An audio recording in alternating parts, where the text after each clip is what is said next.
The Adventures of Sherlock Holmes, starring Basil Rathbone and Nigel Bruce.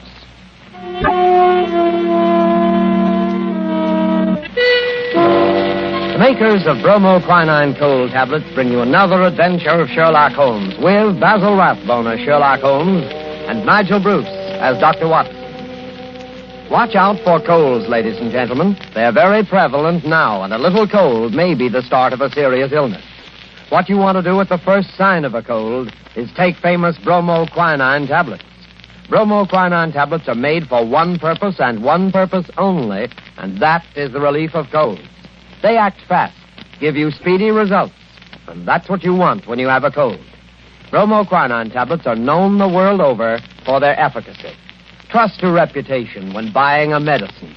Do this when you feel a cold coming on, and you'll ask for bromoquinine cold tablets.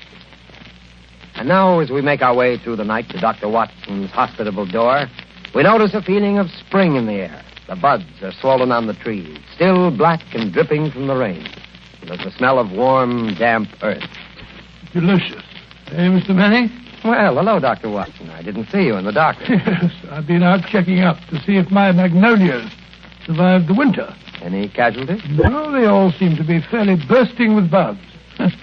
There's nothing as delicious as that first faint whiff of spring. All is treacherous. Come along to the house before we both catch our death of cold.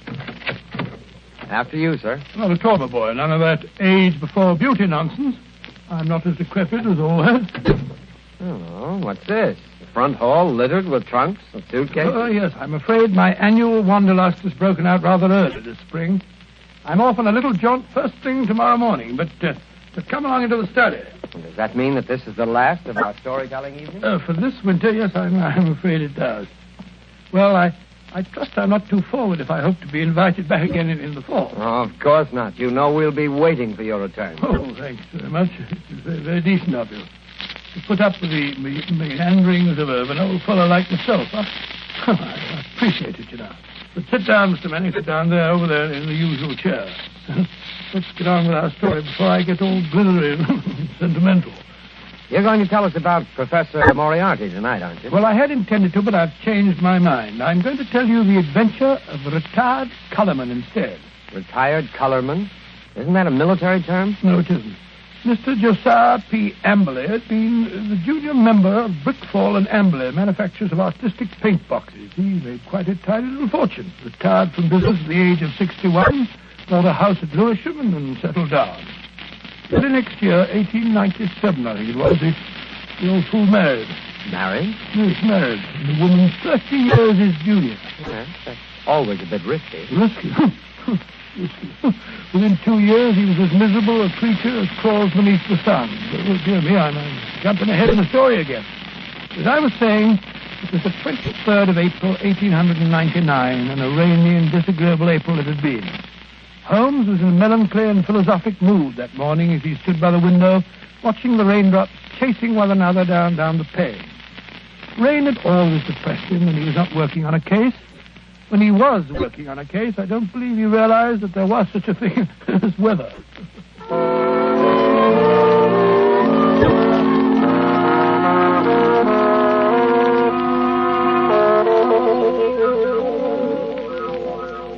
Look at that beastly rain. Hasn't stopped for 3 days. Might as well be another flood. Well, heaven only knows what transgressions could have brought it on.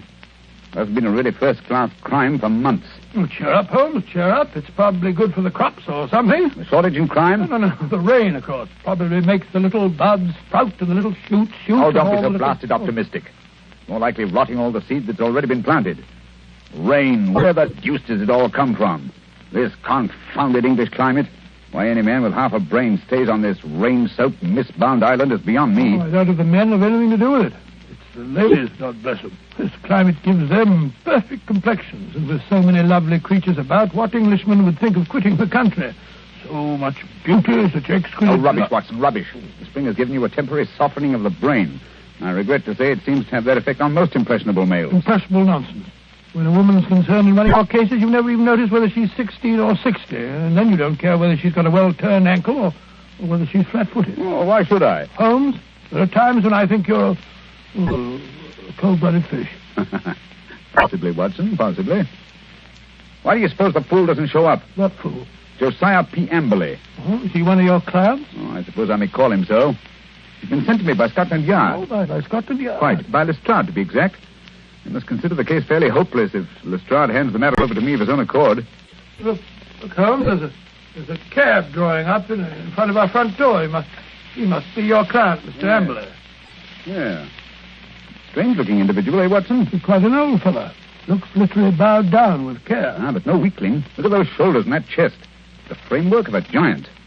He's arguing with the cab driver about the fare. Huh. Watches the pennies, eh? I must say I don't like his face. So fierce and eager, and the way those snaky locks of grizzled hair stick out from under his hat. I wonder what he's worrying. What's worrying Mr. Amberley? Willing to bet it has something to do with money. I imagine nothing else could upset him to any great extent. Nonsense, Holmes. You always look on the base side of human nature. Here he is now. Come in, come in. Now, which of you is Sherlock Holmes? I am. This is my friend, Dr. Watson. Who are you? I'm a broken man. He's robbed me, the swine. Taken everything I had in the world. I thought he was my friend, and he took everything. Right from under my nose, in my own house. Robbed me, he did. Yes, I felt sure it was a question of money. Money? Who said money? He stole my wife, the light of my life, the apple of my eye. It's true she was very expensive, but after all, she was my wife, and he stole her. Now, Mr. Amberley... My beautiful blonde wife, hair like gold, and my securities. The money I saved up with years of hard work. Gone, all gone. Yes, thank you. First, tell us about your wife. How long have you been married? 2 years. 2 years, and she's tired of me already. 2 little years. Easy now, good man, easy. More facts and fewer recriminations if we're to get to the bottom of this case. Well, 3 years ago I retired. Bought a house. Big house at Lewisham. Cost me plenty of money, that house did. Well, sir, I'd never lived alone in a big house before and got sort of lonely. House began to need looking after, so I thought I'd start looking around for a wife. Nice, healthy, young wife to look after me. Then I met Ella. Handsome girl she was, too. A good cook. Hair like gold. Could bake a beef and kidney pie that would melt in your mouth. So I thought I might as well get married. Yeah, very practical, I'm sure. Yes, that's what I figured at that time. But, Lord, Mr. Holmes, the money a woman runs into. They made my heart bleed the way the money went. I should have thought you'd have been glad when the other fellow took it off your hands. But who was this... This wolf in sheep's clothing? Yes. His name was Dr. Ray Ernest, a young fellow. He used to come over nights and play chess with me. I see. He stole your wife. Yes, and my securities. Yes, but surely the securities are registered. You can hardly hope to convert them. Maybe not, but I must have them back. And you've got to find those securities for me, Mr. Holmes. You've got to find them. And your wife, of course? Well, of course, wherever she is, they are. Ah, quite. On the other hand, Mr. Amberley, I confess I don't see that I can be of much service. It's a routine matter, and I'm sure that Scotland Yard would be only too glad... They haven't found a thing, not a single security. Oh, very well. And we'll do our best. Dr. Watson will take a run down to your house at Lewisham to look over the grounds. Oh, really? Yes. I hardly expected you to come yourself. After my heavy financial loss, nobody cares if an old man's heart is broken. Oh, stop that blubbering.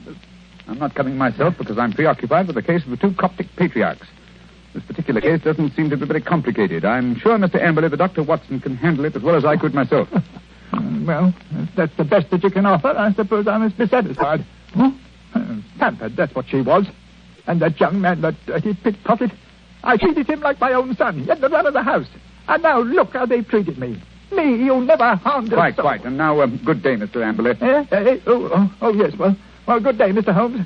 And I shall expect Dr. Watson this afternoon. You have my address, I believe. Oh, the ingratitude, the rank ingratitude of it all. I must say, Holmes, I like the way you've shoved all this off onto my shoulders. Coptic patriarchs, indeed. You just don't want to go. Right, Watson, right, the very first time. You've been begging for a case all to yourself for months. Well, here it is. Yes, and a nice case you've given me, I must say. That old skinflint. Oh, my daughter, oh, my ducats, eh? With the emphasis on the ducats, if I'm not mistaken.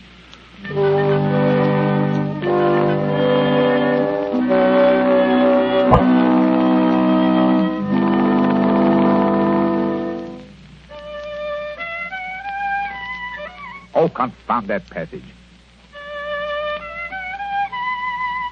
There. Ah, that's better. That's dash good. Hello. Steps on the stairs. Watson, if I'm not mistaken, and in a triumphant mood. Hello, Holmes. Well, I'm back. Hail the conquering hero. A successful afternoon, I take it, with the light of victory in your eye. Well, I did manage to dig up a clue or so. Good. Now about Mr. Amberley's place of residence. What's it like? Well, he calls it the Haven. Oh, charming. Yes, isn't it? I think the place would interest you, Holmes. You know that particular quarter, the monotonous brick streets, the weary suburban highways. Well, right in the middle of them lies this beautiful old home, surrounded by a high sun-baked wall, mottled with lichens and topped with moss, the sort of wall... You may omit the perjury, Watson. I note that it was a high brick wall. What? I should have guessed it was the Haven, even if I hadn't asked a lounger who was smoking outside in the street. A lounger? Yes, a tall, dark, heavily moustached man with a curious look in his eye. With great tinted glasses and a Masonic type-in? Good heavens. How'd you know? Oh, the fool. A child of 10 could have seen through that. I must say, Holmes, I don't see. Never mind. Continue with your story, Watson. Well, I'd hardly entered the gateway before I saw Mr. Amberley coming down the drive to meet me. He began at once, pouring out his grievances. We walked back to the house together. And, Well, once inside the wall, I must say, I've never seen a place worse kept. Garden running to weeds and in a dreadful neglect. The house, too, was slatternly to the last degree. It just goes to show what happens to a place when there's no womanly hand about to keep it in order. Yes, but Mrs. Amberley's only been missing a few days. Hardly time for so much disintegration to take place. Must have set in before she left. Oh, possibly. At any rate, Mr. Amberley seemed to be ashamed of it. He's doing his best to remedy it, though I must admit that his efforts looked a trifle ineffectual.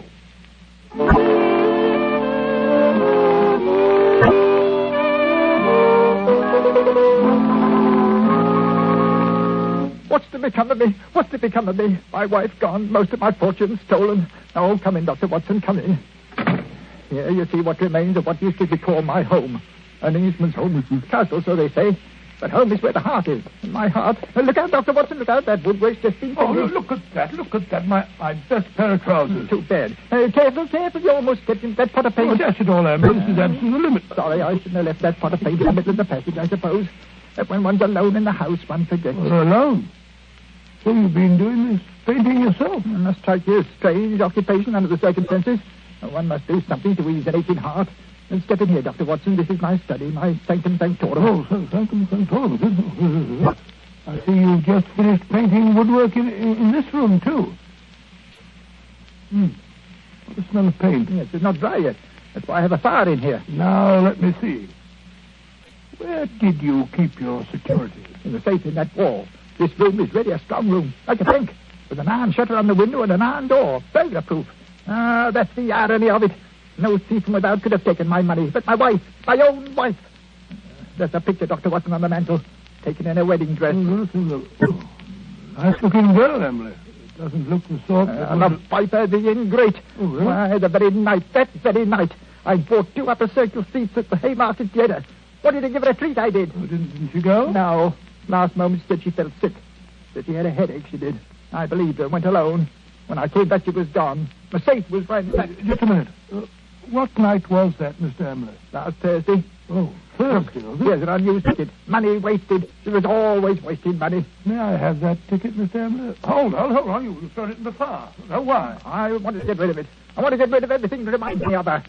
Here, give me that picture. Well, I say... There, into the fire she goes, Cursor. May her soul burn in torment. That picture's burning now.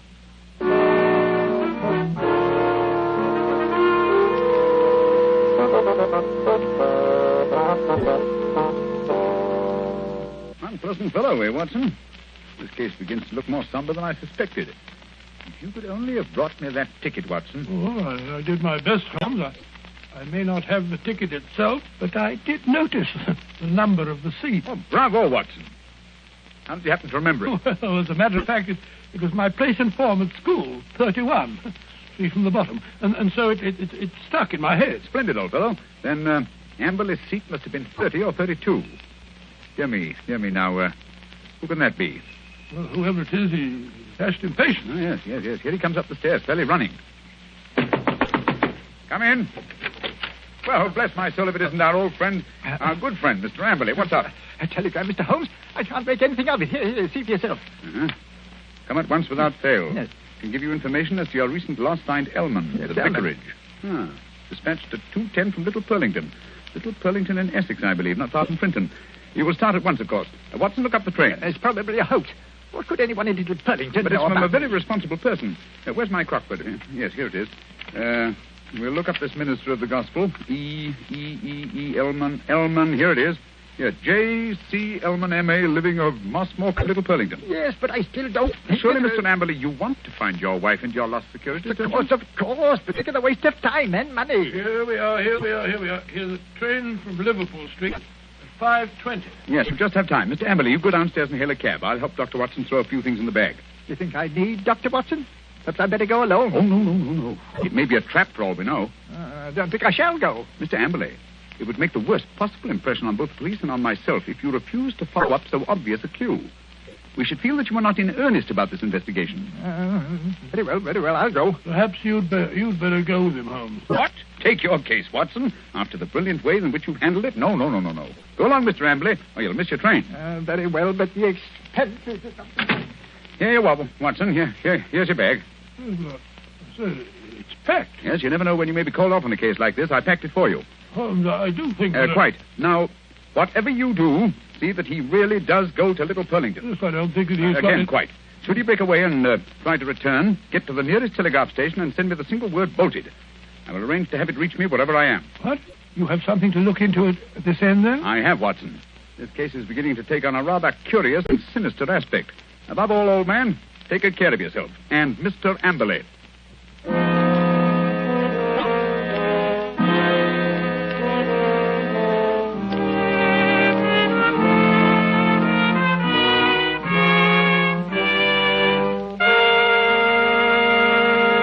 Before we find the outcome of Watson's curious mission, ladies and gentlemen, I have a few words to say. Here's what you want to do when you feel a cold coming on. Here's what you want to do at the very first sign of a cold. Take famous bromoquinine cold tablets. Bromoquinine tablets don't fool. No, sir, they get right after a cold symptom. They get right after a cold's misery. They relieve the headache and other pains that go with a cold. They relieve that stuffiness and feeling of depression that accompanies a cold. They help reduce the fever that goes with a cold. Bromoquinine tablets are fast and decisive in their action. First, because they're made especially for the relief of the common cold. And secondly, because they act internally. You can take lots of things for the relief of a cold, but nothing more reputable and reliable than famous bromoquinine tablets. Get them at any drugstore at the first symptom of a cold. Ask for bromo, B-R-O-M-O, quinine, Q-U-I-N-I-N-E, bromoquinine cold tablets.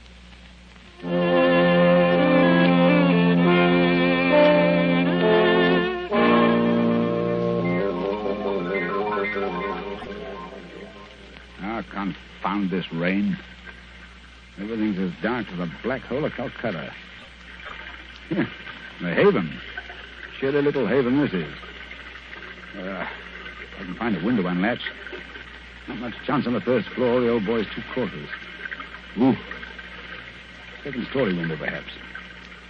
Now, if I can manage to scale this porch pillar. This confounded rain. Just slippery as a greased pole. Come on. Hey, there we are. Yeah. Here's the window that's unlatched. Easy. Now. 1 foot over the sill. Now Up with your hands. Up with them, I tell you. Thought I wouldn't see you prowling round down below, eh? Well, I've caught you red-handed.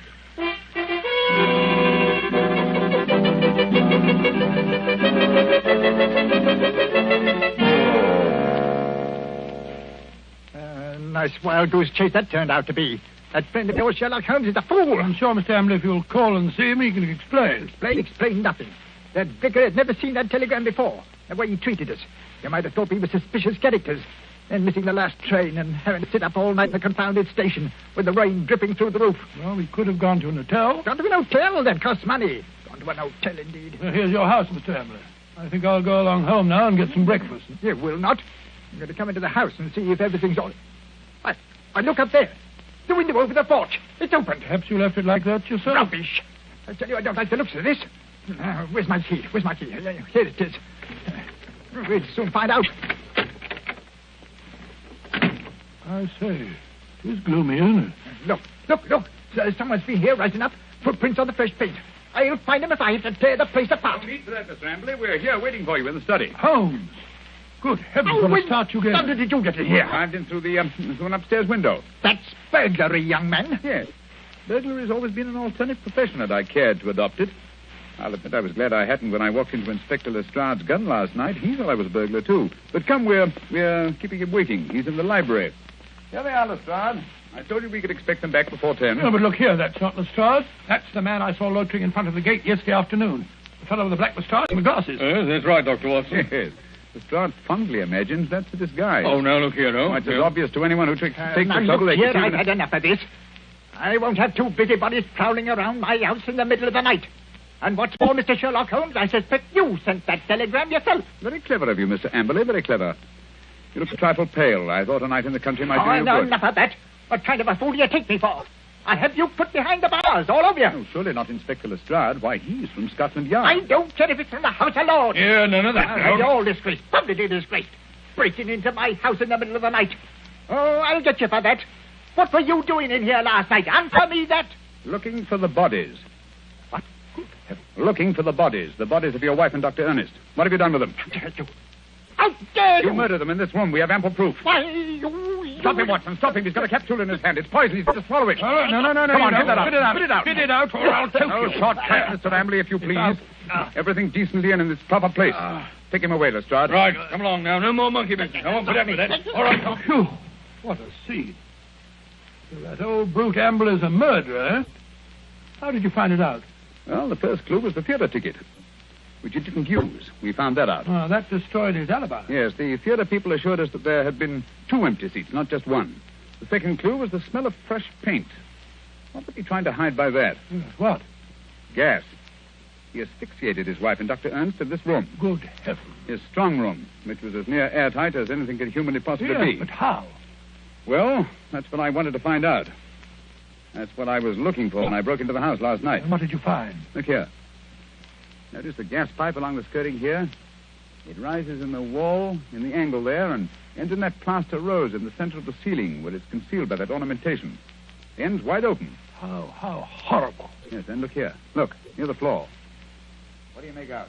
2 words written on the wall. We were. Then a scroll. We were. What does that mean? The poor devil was trying to write, "We were murdered." I can see the whole ghastly scene. It was last Thursday night. Amberley had lured his wife and Dr. Ernest into this room.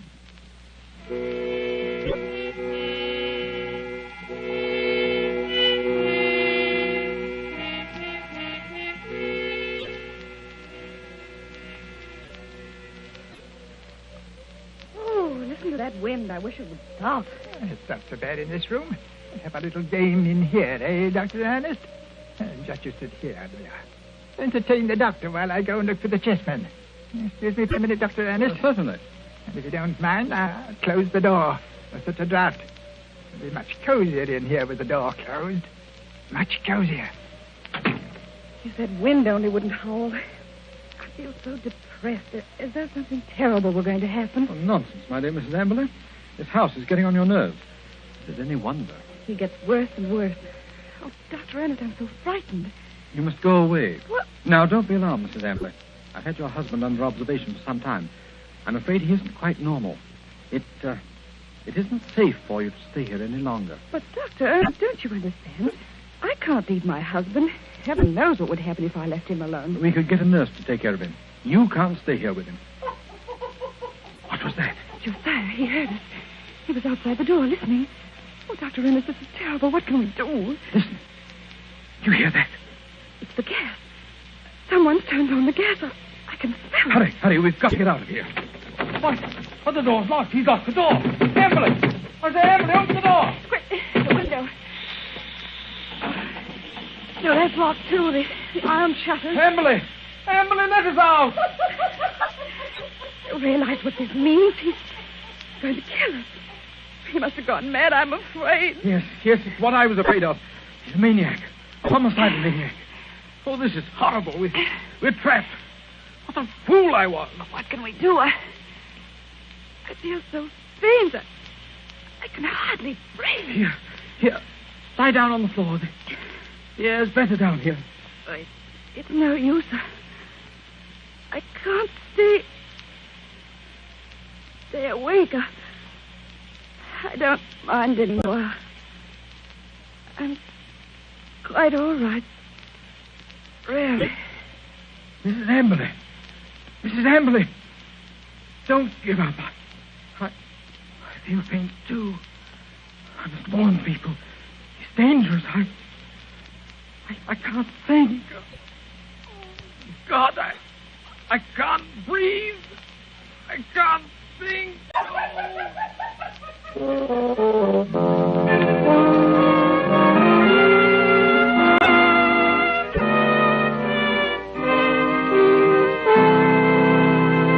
What a tragic story, Dr. Watson.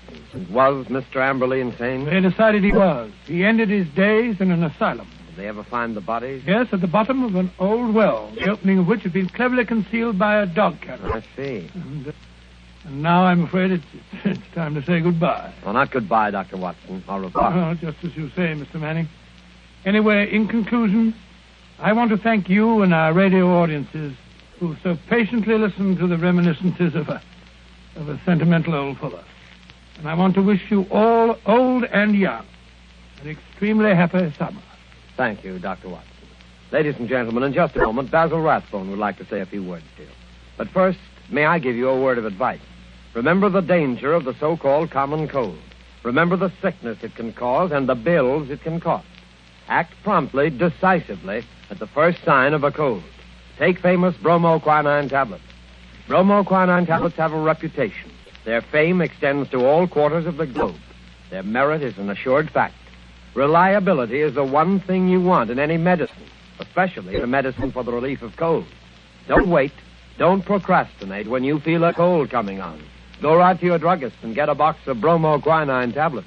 The small cost may save you a lot in grief and expense. Ask clearly for bromoquinine cold tablets.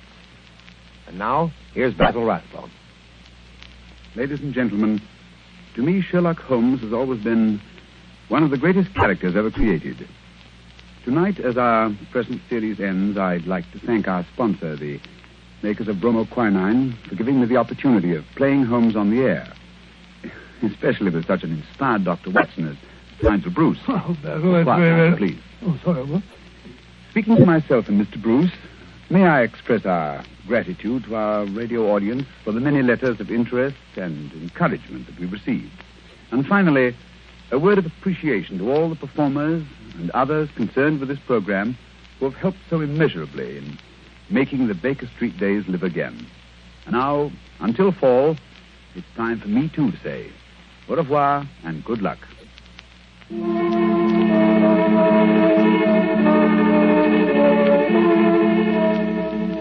You have been listening to a Sherlock Holmes adventure adapted by Edith Miser from Sir Arthur Conan Doyle's story, The Retired Colourman, with Basil Rathbone as Sherlock Holmes and Nigel Bruce as Dr. Watson. The Sherlock Holmes series was produced by Tom McKnight. This program was presented from Hollywood by the makers of bromoquinine cold tablets, quick relief for colds. This is Knox Manning speaking.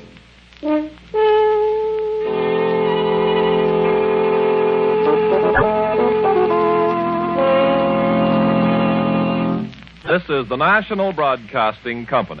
Sherlock Holmes, starring Basil Rathbone and Nigel Bruce. The makers of bromoquinine cold tablets bring you another adventure of Sherlock Holmes, with Basil Rathbone as Sherlock Holmes and Nigel Bruce as Dr. Watson. Friends, when you're the victim of a cold, remember this.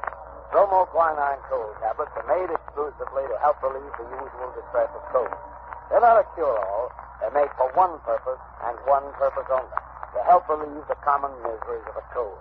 The ache, the pain, the fever, and nasal stuffing. That's why they do such an effective job. Give yourself the advantages of specialized medication. When a cold attacks, take bromoquinine cold tablets as directed, and only as directed. Now, here we are again in our habitual armchair in front of Dr. Watson's fireplace, waiting for the good doctor to put down the evening paper. Oh, I beg your pardon, Mr. Manning. I didn't see you come in. I was reading about your latest American gang shooting. Yes, crime seems to be riding high, wide, and handsome in most of our big cities, I'm afraid. What a pity we haven't got Mr. Sherlock Holmes on the job. This is just what I was thinking. But on the other hand, these gangs of racketeers have sprung up since he retired. Perhaps he wouldn't know how to handle it. Rubbish. I can remember just one case we handled back in '94. It was concerned with Georgiano, the worst gang leader New York ever had. They didn't call it racketeering in those days, but it amounted to the same thing. Kidnapping, blackmailing, bombing, terrorizing innocent people. By during the course of that particular case, Georgiano had one man taken for a ride, as you call it. Yeah, that sounds interesting. Why don't you tell us about it? Well, it's a bad story. Let me see. It was in November in the year 1894.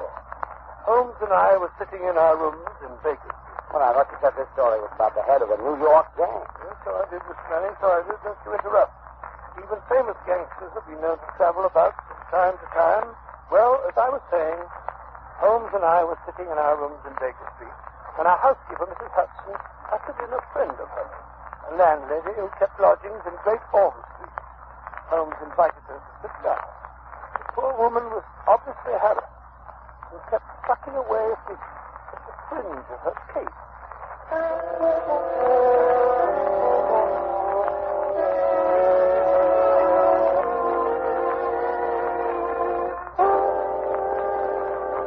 Mrs. Hudson tells me that you've been having some difficulty with the lodger, Mrs. Warren, that's thank the you, name, thank sir. No, Mr. Holmes, you shouldn't call it difficulty I'm having. And there was a lodger that was easier to do for. It's just that I don't see him from one weekend to the other. Oh, come now. That's nothing to be uneasy about. My blessed Mrs. Warren, if I were your lodger, there would be many occasions when you wouldn't see me for weeks at a time. I work a good deal at night, you know, and do my speaking by day. No doubt, Mr. Holmes. But this is different. He never goes out, not even at night. I've waited up to find out. I never see his face, not even when he pays his bills. Not a sign of him ever seen for the last 3 weeks. And how do you know he's still there? Not he trying to get away from something? Oh, it frightens me, Mr. Holmes. I can't sleep for fright. When did this lodger first come to you? 3 weeks back it was. He asked me to turn for my 50 shillings a week. You see, there's a fine sitting room and bedroom all complete like at the top of the house. Yes, indeed. Go on. Well, Mr. Holmes, he says to me, I'll pay £5 a week if I can have it on my own terms. He took a £10 note out of his pocket then and then and gave it to me 2 weeks in advance. Then he says he's to be left entirely to himself and never for any excuse are we to disturb him. So he took the rooms and hasn't been out since. Oh, yes, sir. What? But I thought you said that he... Just what it was, sir, that first night. He went out and returned very late. He was all in bed, but I heard him walking up the stairs. And his door shut and locked. Oh, he keeps it locked. And I ain't seen him since. But his meals. How does he get his meals? Well, when he rings, I take a tray up and leave it on a chair outside his door. Then when he rings again, up I goes and takes the tray away empty. If he wasn't anything else, he writes it on a slip of paper and puts it on the tray. I see. Have you brought any of those slips of paper with you? Yes, Mr. Holmes. There's just been 3. Good. Here they are. Uh-huh. When today? Most interesting. Written with a broad, pointed, violet-tipped pencil and printed. Well, what do they say, Holmes? The messages are quite laconic, my dear Watson. Soap, Daily Gazette, and match. They open up a very pleasing field of intelligent speculation. Suggestive, Watson, very suggestive. The gentleman... Something very unusual about those papers? No. That's printed. The gentleman doesn't wish Mrs. Warren to obtain a sample of his handwriting. And here, look. On this slip, after the soap, a corner has been torn away. There is evidently some mark, perhaps a thumbprint. It might give a clue to the man's identity. Furthermore, the person is undoubtedly a foreigner. Oh, and how do you deduce that? When he writes match, not matches. You must look the word up in the dictionary, which gave only the singular, of course. Now, Mrs. Warren, what's your lodger look like when he came to take the rooms? Youngish he was, Mr. Holmes, not over 30. Middle-sized, dark, and he had a beard. Spoke English? Yes, sir, he spoke English well enough, but with an accent to the foreign. What did I tell you, Watson? What did I tell you? Did he give his name? No, sir. He had any letters or callers? No, sir. Where did he retire when you or the girl go in to do his in the morning? We don't go in, sir. He does for himself. Oh, I see, yes. Interesting. And you say nothing has come out of that room? Absolutely nothing? Just 2 burnt matches and a cigarette end. They was on the tray this morning. You brought them with you? Oh, that I did, sir. Mrs. Hudson told me how you said nothing was too small to take notice of. Mrs. Hudson was right. Sir, here you be. These matches were used to light cigarettes. Steady. How can you tell what the matches were used for? Quite obvious, my dear Watson, quite obvious. The shortness of the burnt end. At least half a match is consumed in lighting a pipe or a cigar. Hello. Well. This cigarette is certainly remarkable. Yes, Mrs. Warren. The gentleman who is now living in your rooms is not the gentleman who engaged them. No, Holmes, you can't tell us that. You can reduce that from the cigarette itself. Elementary, my dear Watson, elementary. Notice the size of the thing. I believe you said the first gentleman had a beard, Mrs. Warren. Yes, sir. A black beard it was, and a flowing moustache. Yes. Now, take the cigarette. Only a clean-shaven man could have smoked it down this far. Why, Watson, even that bristle you call a moustache would have been singed. That's not very funny. Perhaps he used a holder. Impossible, my dear fellow. Notice the way that it's matted at the end. No, it's a different person entirely. How could he have got in? Well, he went out the first night, Mrs. Warren tells us. But did the same man return? I think not. I think it was the second chap who came back. The one for whom the first man took the room. Perhaps they both returned. Possibly that there are two men in those rooms. Excellent, my dear Watson, excellent. You're coming along. Now, tell me, Mrs. Warren, how much does the fellow eat? Would it be enough for two? Oh, no, sir. He eats so little I often wonder if he can keep life and warm. Well, that settles that. Oh? Well, Mrs. Warren, there seems to be nothing more to be done for the moment. I hardly think the situation is dangerous, at least not for the present. But keep us informed of any further developments. Oh, thank you, Mr. Holmes. I feel easier in my mind already. Thank you, sir. Thank you. Not at all. Good day, gentlemen. Good day, Mrs. Warren. Look here, Holmes. You're not going to go fucking about in this affair. The man is probably just a harmless eccentric of some sort. You never know, Watson. You never know. Whoever he is, he's living in terror. Huh? Terror of what, I wonder? Oh, rubbish. Besides, who's going to foot the bill? What do you expect to get out of a case like this? Education? The pursuit of knowledge, Watson, is my great hobby. Pursuit of knowledge of a foot. Curiosity, that's what it is. Plain, unadulterated curiosity. Oh, possibly, Watson, possibly. Education, pursuit of knowledge, curiosity. Perhaps they all amount to the same thing. So where are you going to look for your education in this case, if I may ask? In the Daily Gazette, my dear fellow, in the Daily Gazette. A newspaper is often a very storehouse of knowledge.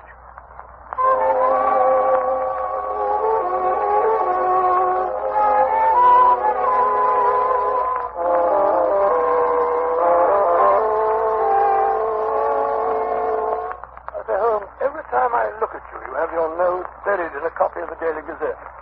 Why the fondness for that yellow rag? Yeah. The Daily Gazette is the paper Mrs. Warren's mysterious lodger asked for, remember? Well, what of it? What can you discover from a common newspaper? The answer is nothing. Nothing at all.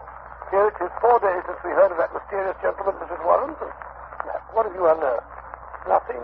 Absolutely nothing. You're wrong as usual, my dear Watson. I don't know. We interrupt this program to bring you a special bulletin from the NBC newsroom in New York. President Roosevelt will address the joint session of Congress at noon tomorrow. We return you now to the adventures of Sherlock Holmes.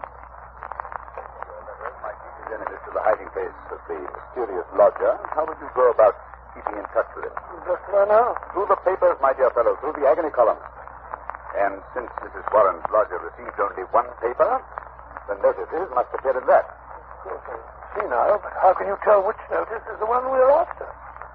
By elimination, Watson. By elimination. Take this paper, for instance. The edition which appeared 2 days after the lodger took up his residence with Mrs. Warren. The agony column, huh? Let's have a look. Dear me. What a collection of groans, cries, and utter nonsense. Oh, perhaps, my dear Watson, perhaps. But nevertheless, an invaluable hunting ground for the searchers after education. Well, go on. The first one reads, surely Jimmy will not break his mother's heart. That's very certain. Listen to this. It's the lady who fainted in the Brixton Yes, disregard that. The lady doesn't interest me. Here's another. Every day, my heart Oh, longs. bleach, Watson. Unmitigated bleach. Go on, please. Well. Be patient. We'll find some means of communication. Meanwhile, what's this column? It's signed G. Sounds more plausible, eh? Are there any others? Yes. 3 days later, we picked up the trail again. Here it is. Now, that one.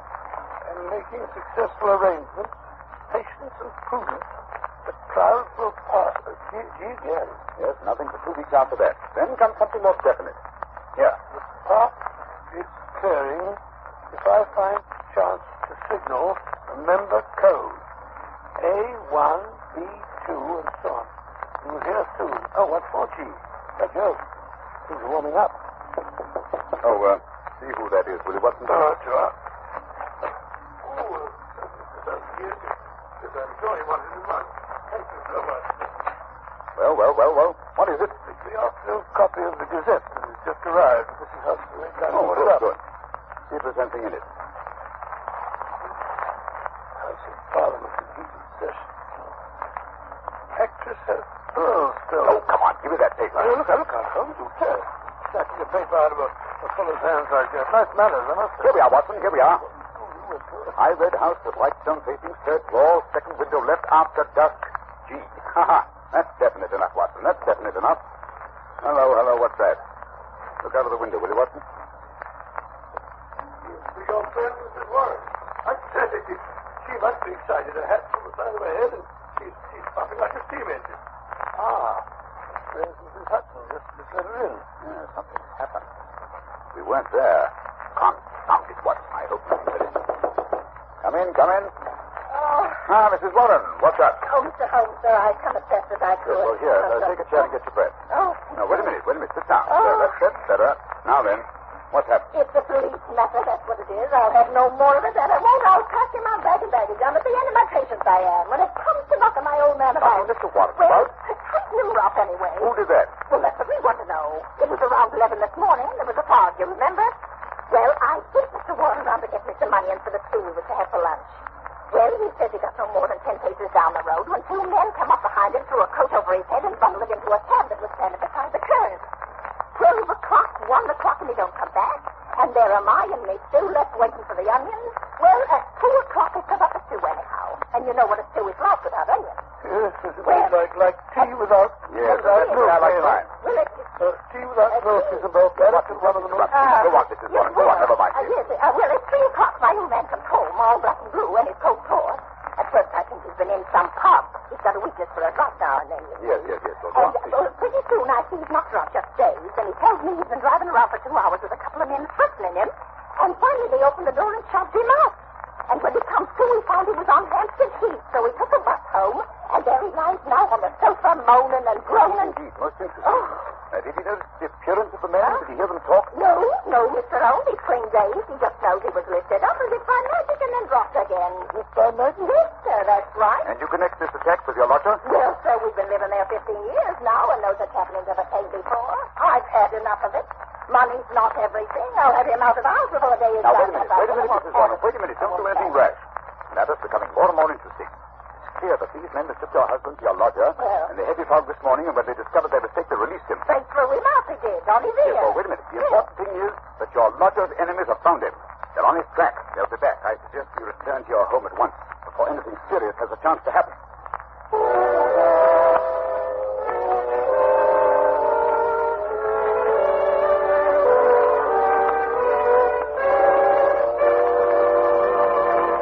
Just a moment, we'll rejoin Sherlock Holmes as he endeavors to solve the mystery of Mrs. Warren's lodger.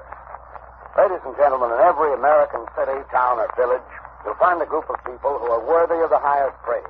The American druggists, men and women who are always on the job to serve our needs day and night.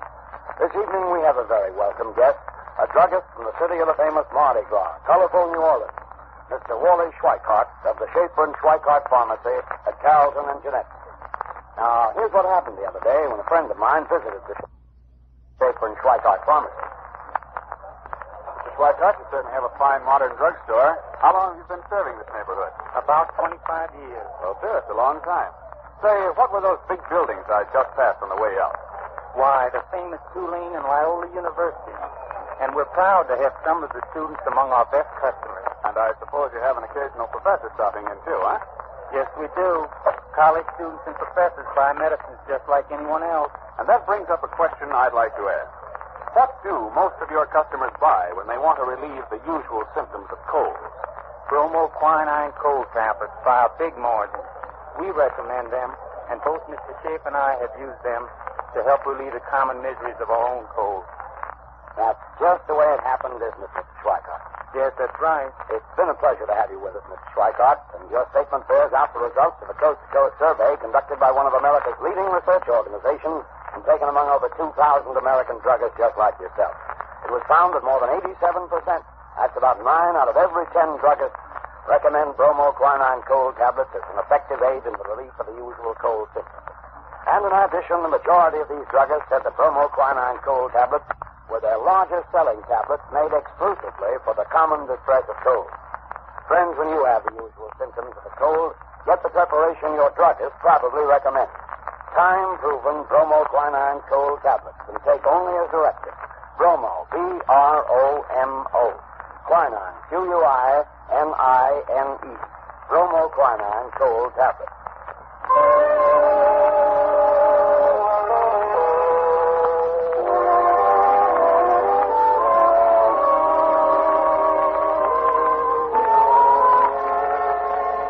This is my house, sir. It's very tidy indeed. Starched curtains, polished doorknobs. I do my best, Mr. Holmes. Now, where do I put my keys? Those windows on the top floor where the lamp is lit. Those are the lodgers' rooms, I take it? Yes, sir. Oh, here's the key. You slipped inside the linen and bag. Will you come in, gentlemen? Holmes? The door's open. Come on in. I say, why are you staring at that house across the street? You see it, Watson? You see it? Of course I see it. I'm not blind. High red house with white stone facing. Of course. The message. Yes. Watson, that is undoubtedly the signal station.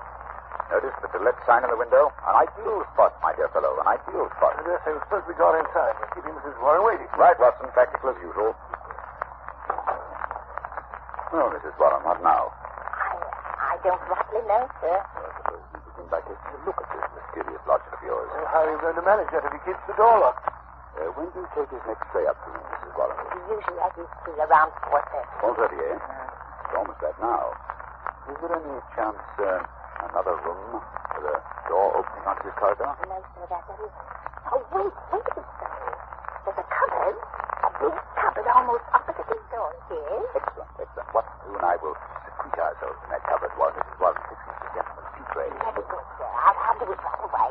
It's the top floor, Mr. Holmes. You can't miss it. The cupboard door is the first one to the right, at the head of the stairs. Good. Thank you. Come on, Watson. You do think it's nice, flying like this? Watson, you've too many scruples to be first-class detective. Oh, come on. The stairs, they creak like a rusty thing. Now what are you doing? Moving my shoes. You better follow my example. That way you have a much better chance of being undetected. Very well, but I feel like a criminal myself. Oh, not I can't get this shoelace undone. Well, for goodness sake, break it. We can't sit here all night. All right. Oh, here. Come on now.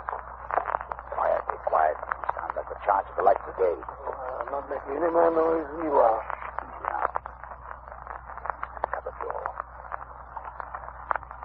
Yes, go. What?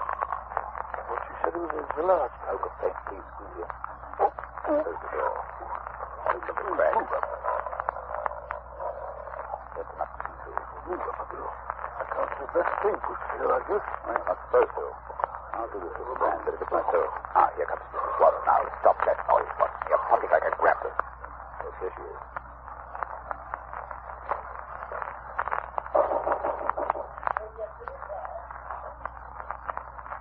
Slips on chair. Going away. At the door now. Slowly. A hand, a face. By thunder. Well, I'm dashed. What is it, Holmes? What's happened? Something I did not foresee. Follow me downstairs quickly, Watson. My own excitement. Who was it? Who opened the door? Remember, I deduced the substitution of lodgers, Watson? Yes. What I did not foresee was that we should find a woman, and no ordinary woman, Watson. No, of course not. Dark, young, handsome, with a face etched with terror. Terror? Do you think she saw us? I think she suspected our presence. Well, what do we do now? We put on our shoes. We're going to spend the next few minutes on the front doorstep. Why? You remember the message said that G would communicate with the lady at dusk today? Please keep an eye on the window opposite. Yes, but that's all. Almost dark now. Come along.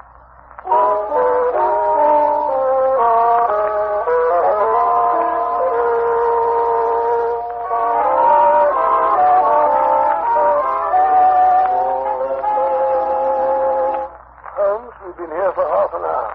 My fingers are practically numb. Perhaps your friend has seen us and been scared off. Well, this doorway's too dark. It's more likely that something has happened to prevent his coming. Hold on. light over there now. Yes, I can see a shadow. Look, there he is.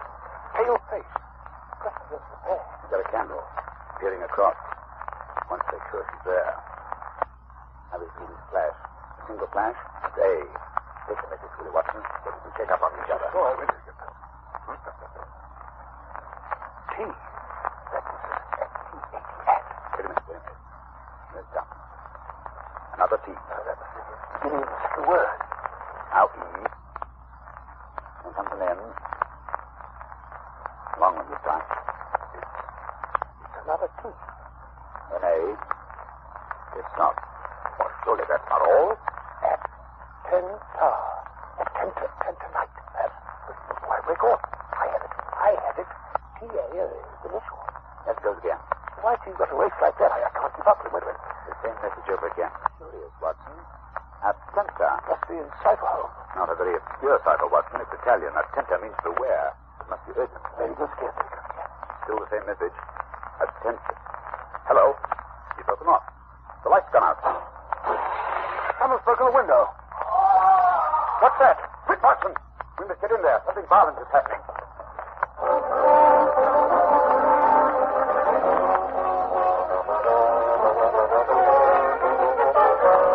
The door's unlocked, Holmes. Come on, Ben. Keep your revolver handy. God, I can't see a face. Here, up these stairs. Hello.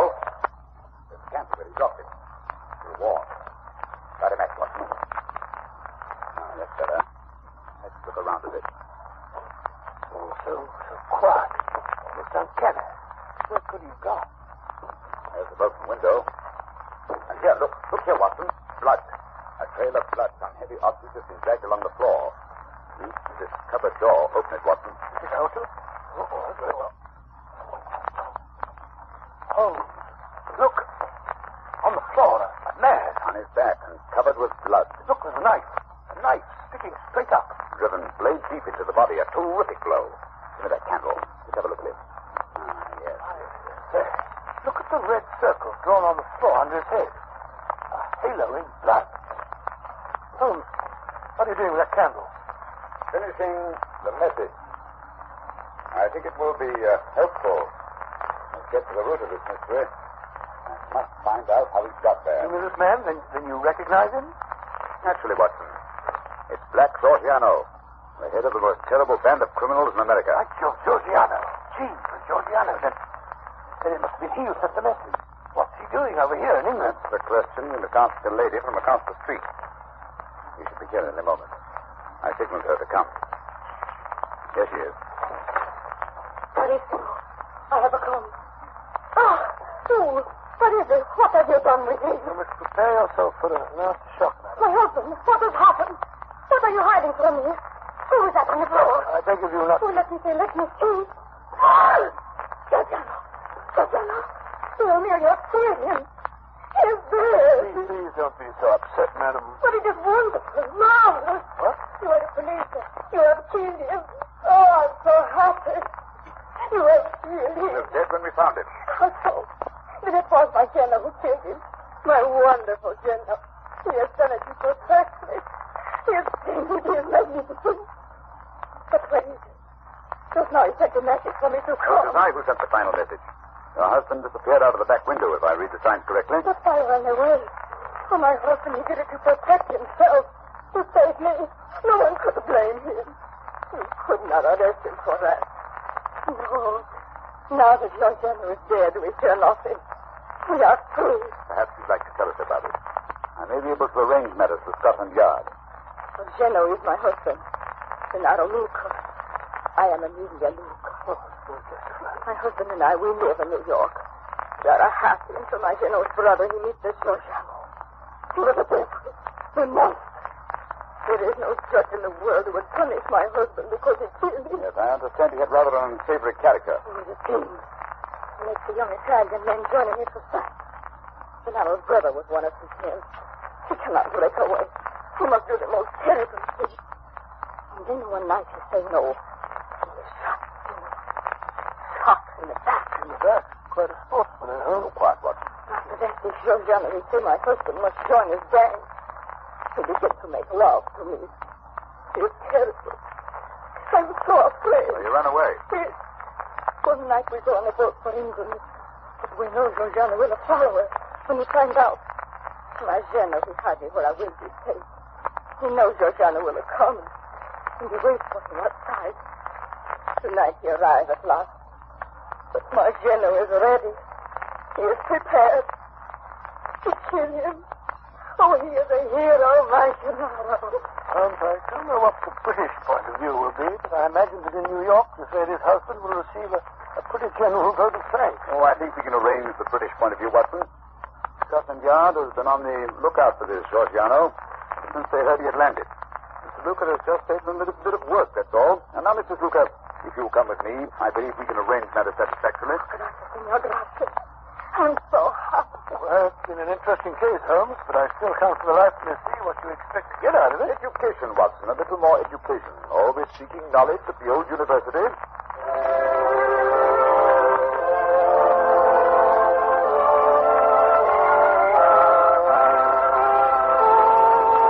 just a moment, Dr. Watson will be back to tell us about next week's story. Ladies and gentlemen, when colds are prevalent, act wisely. Don't neglect the cold. Rest and avoid exposure. Remember, if neglected, even a so-called light cold may lead to more serious illness. But if a cold attacks with its headache, pain, nasal distress, and fever, take bromoquinine cold tablets. They go right to work to help relieve the usual miseries of a cold. They're specialized medication, and they work internally. They bring prompt relief, grateful relief, and they are time-proven. They're known and sold everywhere to help relieve the common discomforts of cold. Yes, you can take them with confidence. So when you have the usual symptoms of a cold, get busy and take bromoquinine cold tablets. Use only as directed, and be sure to get the real thing. Look for the letters LBQ on the tablet, and always ask for them by name. Bromo, B-R-O-M-O. Quinine, Q-U-I-N-I-N-E. Bromoquinine cold tablets. Now, Dr. Watson, what about next week? Well, next week I think I'll tell you an adventure that took me on a wild goose chase halfway across the continent of Europe. A case which Holmes solved by opening a coffin.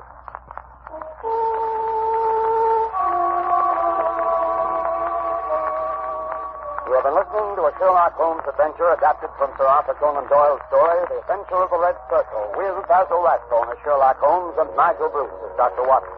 The dramatization was by Edith Miser, musical interludes composed and conducted by Lou Crossmark. This program is presented from Hollywood each week at this time by the makers of bromoquinine cold tablets, prompt relief for cold distress. This is not Manning speaking. Christmas seals are the stamps that help fight tuberculosis. Your contribution to the health and strength of our nation. Buy your Christmas seals today. This is the Red Network of the National Broadcasting Company.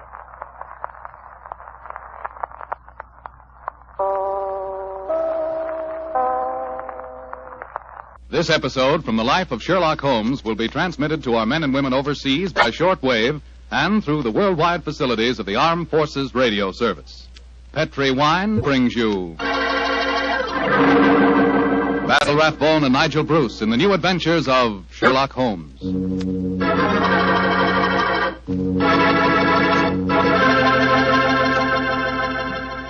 The Petri family, the family that took time to bring you good wine, invite you to listen to Dr. Watson tell us about an exciting adventure he shared with his old friend, that master detective Sherlock Holmes. And say, while you're getting comfortable, I'd like to tell you about an old American custom. The custom of serving a glass of sherry wine before dinner. Petri, California sherry. You know, Petri sherry is to a good meal what the overture is to a good musical comedy or an opera. Before you sit down at the dinner table, just pour yourself a little glass of Petri sherry and sip it slowly. Look at that beautiful amber color. Smell the fragrance of those sun-ripened grapes. And taste that fine sherry flavor. You'll agree with me, I'm sure, that Petri sherry is the best beginning a good meal ever had. And say, if you happen to like your sherry dry, as I do, you'll really like Petri Pale Dry Sherry. Believe me, you can't go wrong with any wine that bears the name Petri, the proudest name in the history of American wines.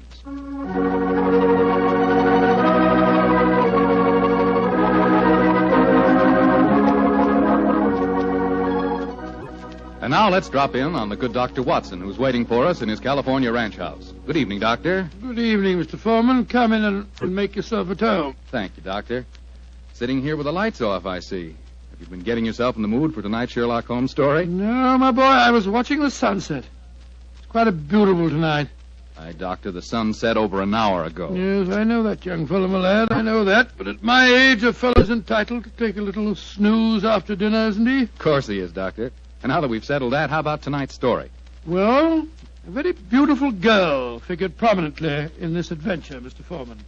Her name was Jasmine Lafleur. Huh? You say that again, Doctor, please? I know, my boy, but that was her stage name. When she was a magician's assistant, unfortunately, I never had the opportunity of seeing Jasmine Lafleur in the theater.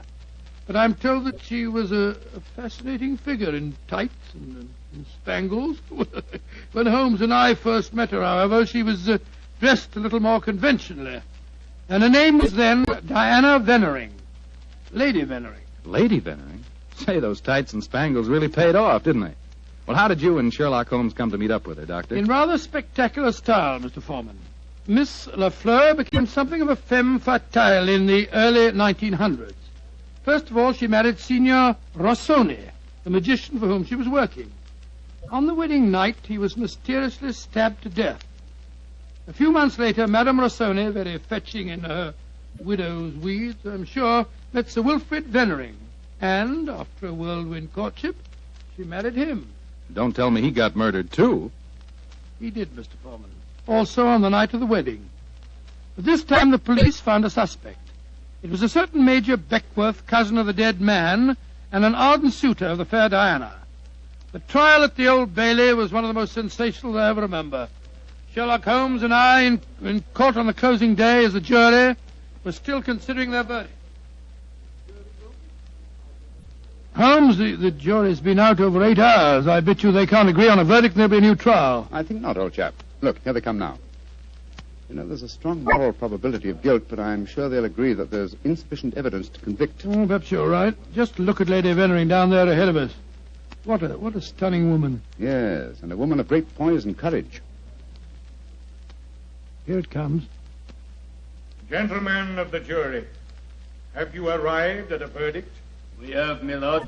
How say you? Do you find the defendant guilty or not guilty? Not guilty. Exactly. Come on, Watson. Let's get a breath of fresh air. Well, I was wondering perhaps if we shouldn't go over and congratulate Lady Vennering. On what? The fact that our husband's murderer has not been found? Oh, I suppose you're right.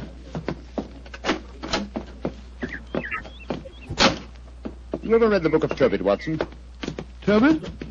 I don't think so. When was it published? Well, a little before our time, old chap. It's an Old Testament story. Whatever made you think of it at this moment? Well, it's so remarkably apposite with the case of Lady Vennering. It deals with a highly peculiar series of murders, 7 of them, if I remember correctly. Who was the murderer? A jealous demon by the name of Asmodeus, who strangled husbands on their wedding nights. Well, judging by the verdict just now, Major Beckworth isn't the Asmodeus, or whatever you call him in this case.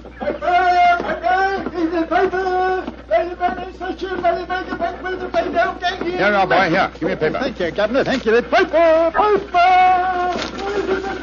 Well, Holmes, what does it say? Oh, wait a minute. Here we are. Listen to this.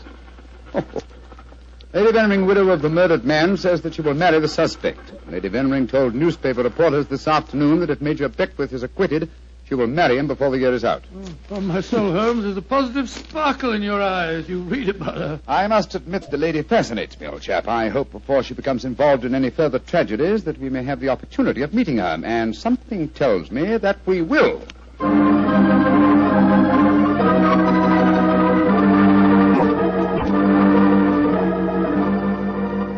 The Sunday papers are certainly having a field day over the Vennering case, Holmes.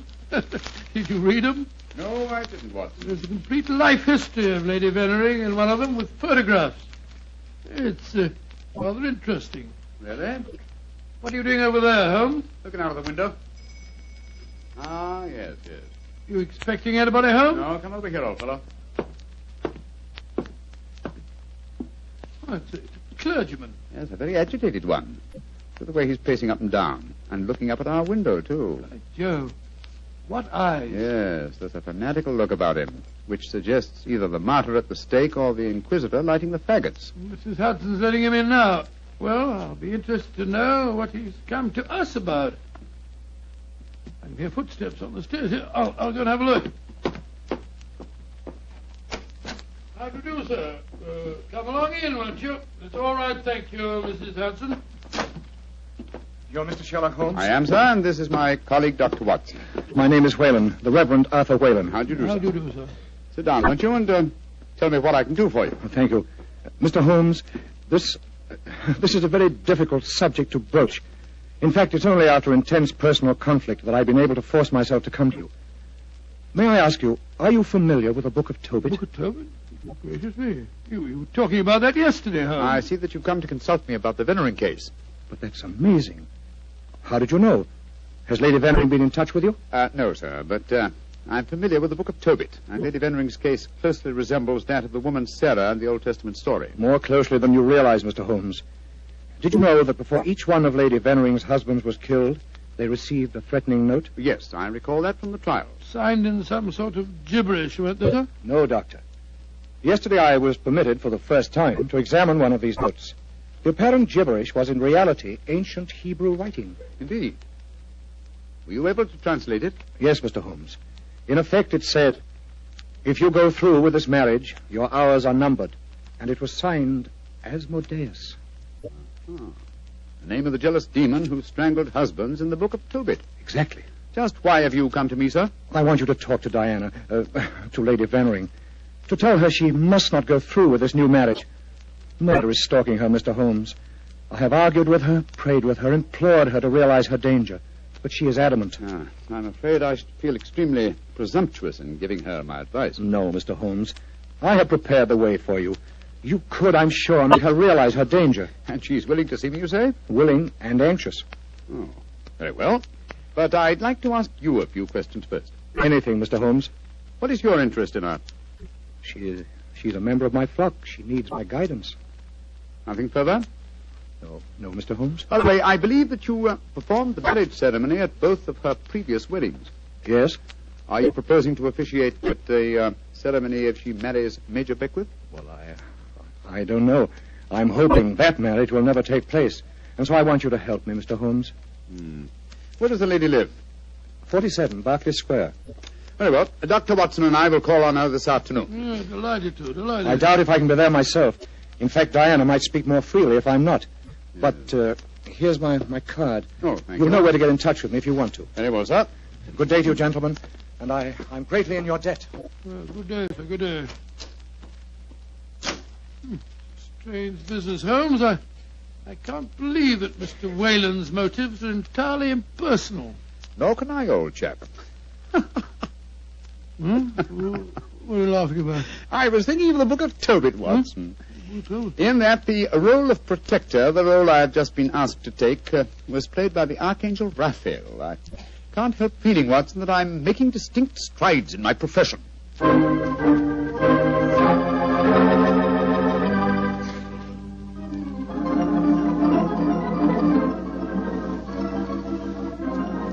Mr. Sherlock Holmes, I'm so glad to meet you. How do you do, Lady Veneering? May I introduce my old friend, Dr. Watson? How are you, Dr. Watson? I'm awfully glad to meet you, Lady Veneering. Let's sit down, shall we? You're just in time for tea. Thank you. You know why we're here, of course. Oh, naturally. Mr. Whalen came round here as soon as he'd left you. You're to persuade me to look after my mortal affairs, while he takes care of my immortal ones. Isn't that it? He takes well, that's charmingly put, Lady Veneering. Charming. May I say, Mr. Holmes, that I'm flattered that a man of your eminence should be sufficiently interested to bother about me. You underestimate your own importance, Lady Veneering. Though I may mention that if your problem had been as simple as Mr. Whalen made it out to be, I might have been otherwise engaged. You're being very frank and a little mysterious. Are you suggesting that Mr. Whalen didn't tell you everything? I am. And I hope you will be more candid with me. Sherlock Holmes, I like you. You're most refreshing. Milk and sugar in your tea? Just milk, thank you. Here you are. How about you, Dr. Watson? Oh, just the same way, please. Hey, thank you, my dear. And now, Mr. Holmes, Perhaps you'll tell me why you think that you haven't been told everything. Before I answer that, Lady Vennering, I wonder if I might ask you some questions. But of course. Anything. When your first husband, Signor Rossoni, was killed, did the police find any suspects? Yes, one. Ferdinand Gautier, a young man who had been an assistant in our Magician's Act. A stupid, good-looking boy who thought he was in love with me. But of course Inspector Lestrade had to release him. There was no evidence. Inspector Lestrade? Well, you can bet that if he arrested him, the boy was innocent. A warning note was found among your husband's effects, wasn't it? Yes, and it was signed in Hebrew with the name Asmodeus. But perhaps you're not familiar with the Book of Tobit. Oh, yes, I'm familiar with it, Lady Vennering. How did you know then that the Hebrew letters signified that name? Mr. Whalen translated them for me. Oh, I see. And also read me the Book of Tobit. He's always been particularly fond of that book. Perhaps because it illustrates his own ideas on the dangers of marriage. Holmes told us that he hadn't seen one of the warning notes until yesterday. Precisely. Lady Vennering, I read in the papers that you intend to marry Major Beckwith, the man who has just been tried for your late husband's murder. Yes, Mr. Holmes. When are you going to marry him, may I ask? When it pleases me. Doesn't it occur to you that a great deal of comment will be caused? Also that Major Beckwith's life is in obvious danger? Of course it occurs to me, my dear man. But because of 2 tragic marriages, am I to spend the rest of my life alone? As Mr. Whalen would have me do? I'm young, alive. Peter, what are you doing here? I just arrived back in England today, Diana. What's this I read about you marrying Beckwith? Peter, I have guests. Mr. Sherlock Holmes and Dr. Watson. This is Peter McComas, one of our most promising young painters. Diana, tell me it isn't true. When I left England, you loved me, and I you. I come back, and what do I find? You're planning to marry Beckwith. Well, I won't stand for it. If you think you can throw me over like some silly boy, you're very much mistaken. I can tell things, you know. I can tell lots of things. Get out of here, Peter. Get out. Diana. And don't come back until you've learned manners and discretion. But Diana. Get out.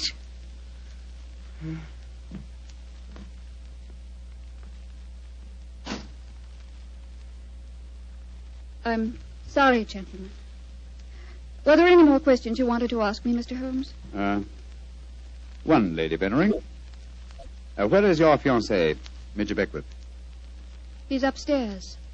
I'm letting him stay here until the scandal of the trial has died down. I must see him at once. At once? Why, Holmes? He's in no danger until the marriage takes place? The marriage has taken place, Watson, unless I'm very much mistaken. What makes you think so, Mr. Holmes? You're much too discreet and intelligent, Lady Vennering, to let him stay here in your house unless you were already married. We were married this morning. But we planned to keep the fact a secret for a few months until the scandal had died down.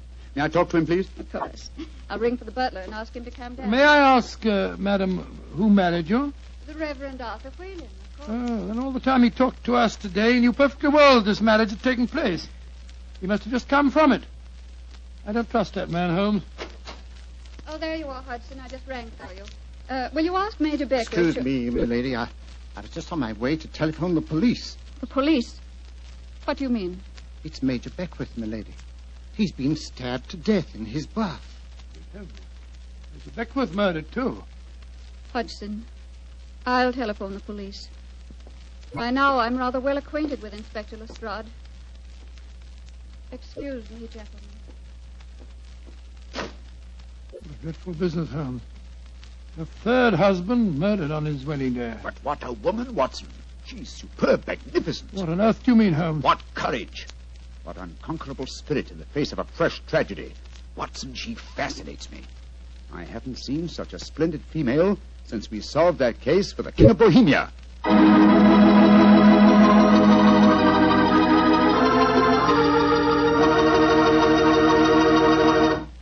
Dr. Watson's story will continue in just a few seconds. Time enough to remind you that the easiest way to make good food taste better is to serve that good food with a swell Petri wine. And there are 2 Petri wines in particular just made to go with food. Petri California Sauterne, a delicate white wine with a subtle flavor that's perfect with chicken and fish. And Petri California Burgundy, a hearty, rich red wine that's out of this world with any meat or meat dish. So if you want to know just how good a cook you are, serve your good food with Petri wine made to go with it. A Petri Burgundy or a Petri Sauterne. 2 swell Petri mealtime wines.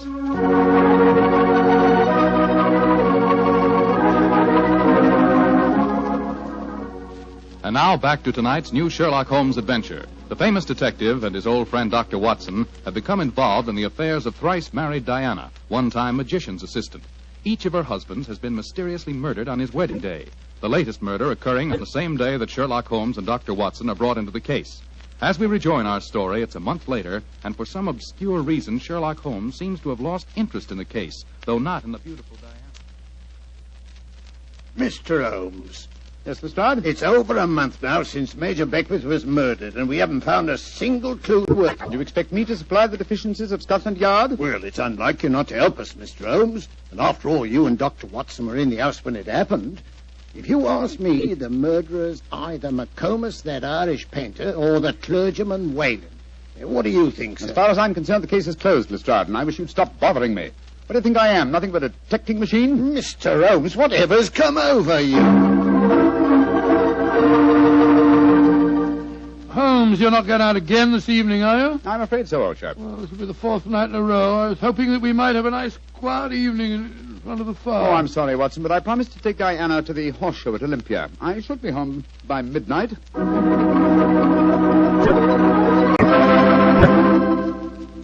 Mr. Holmes. Yes, Mr. Whalen? You're seeing altogether too much of Diana. She seems to be completely under your spell. But you introduced me to her in the first place, with the request that I keep an eye on her. I made a great mistake. As her spiritual protector, I'm afraid I must ask you to stop seeing her. I'm afraid I must ask you, sir, to mind your own business.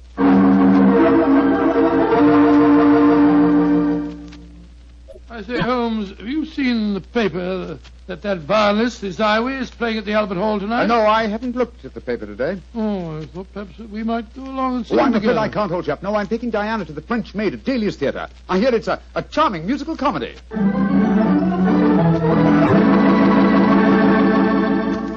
Look here, Holmes. We've been friends for a good many years now. Very true, old fellow. And I think I'm entitled to speak to you straight from the shoulder. Of course you are, Watson. Very well, then. This Diana Beckwith. Oh. Yes, it's your own business, I suppose, but I can't bear to see her making such a fool of you. You've neglected your work entirely since you met her. You get about as though you're a young fellow of 20. What's come over you, Holmes? Stop pacing about, old chap, will you, and sit down. In fact, it might be a good idea if you fortified yourself with a nip of brandy from the Tantalus there. What I'm about to tell you may be something of a shock. Watson, Diana and I are getting married tomorrow. What did you say, Holmes? I'm getting married tomorrow. But, you're insane. Oh, that's not very flattering, Watson. Anyway, I don't see why you should be so surprised. You yourself married and left Baker Street once, didn't you? For you, Holmes, a confirmed woman hater. No, my dear Watson. No, indeed, no. You will remember in our adventure that you titled A Scandal in Bohemia, I met a lady that I have often referred to as the woman. You mean Irene Adler, but she was a criminal. Exactly, and yet Diana has the same magnificent characteristics. Keen intelligence, courage, and unconquerable spirit. But Holmes, 3 of her husbands murdered on their wedding nights. You're proposing to be the 4th. Oh, rubbish, my dear fellow, because tragedy has attended her previous marriages. Is she to go through life alone? Holmes, you really mean it, don't you? Of course I do. I think I will have a nip of brandy. Oh, don't take it so badly, old fellow. We'll continue to see a lot of each other. Diana's very fond of you, you know. Oh, well, I'm glad. Who's going to perform the ceremony?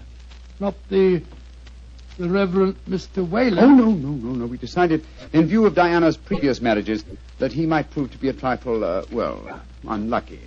A clergyman named Vernet will officiate. Whalen, of course, insists on being present just the same. What time is the wedding tomorrow? 2 o'clock, old fellow. Oh, I should have mentioned this before. I hope your cutaway coat and top hat are in a good state of preservation. You'll be a pretty prominent figure at the ceremony, you know. You mean that... Well, I mean that if Sherlock Holmes gets married, who else could be his best man but his old friend, Dr. Watson? It's elementary, my dear fellow, elementary.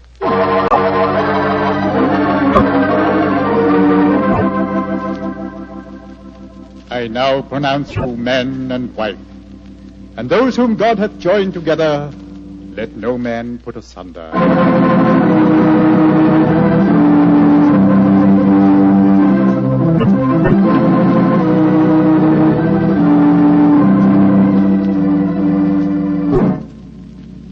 Diana, I'm going to claim the privilege of the best man and give you a kiss. Of course you shall, Doctor.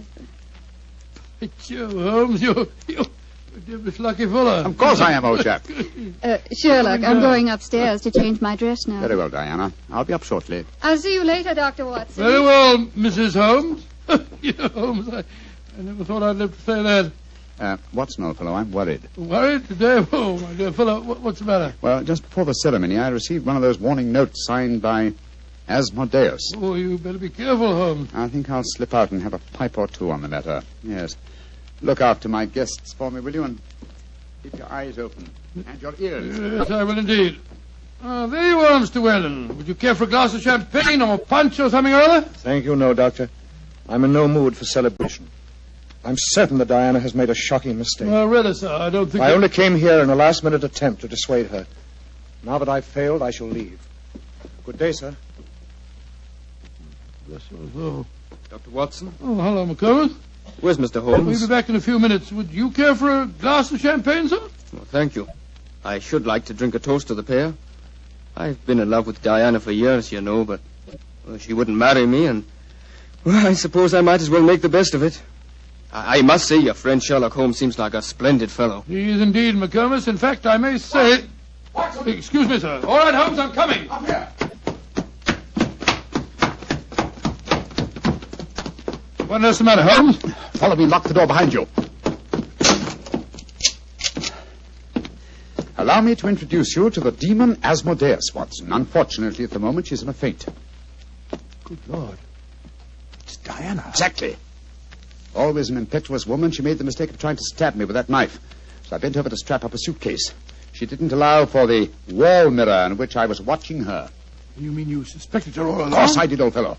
The problem was to find the proof. I first suspected her when I knew that she had been a magician's assistant.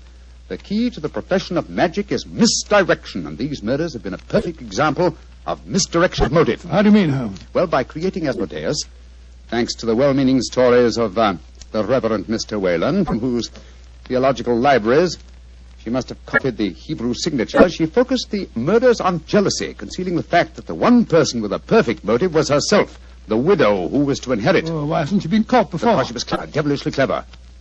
She left no clues except an indirect one that I had once spotted, that the likeliest person to be able to approach a bridegroom unsuspected and stab him is his bride.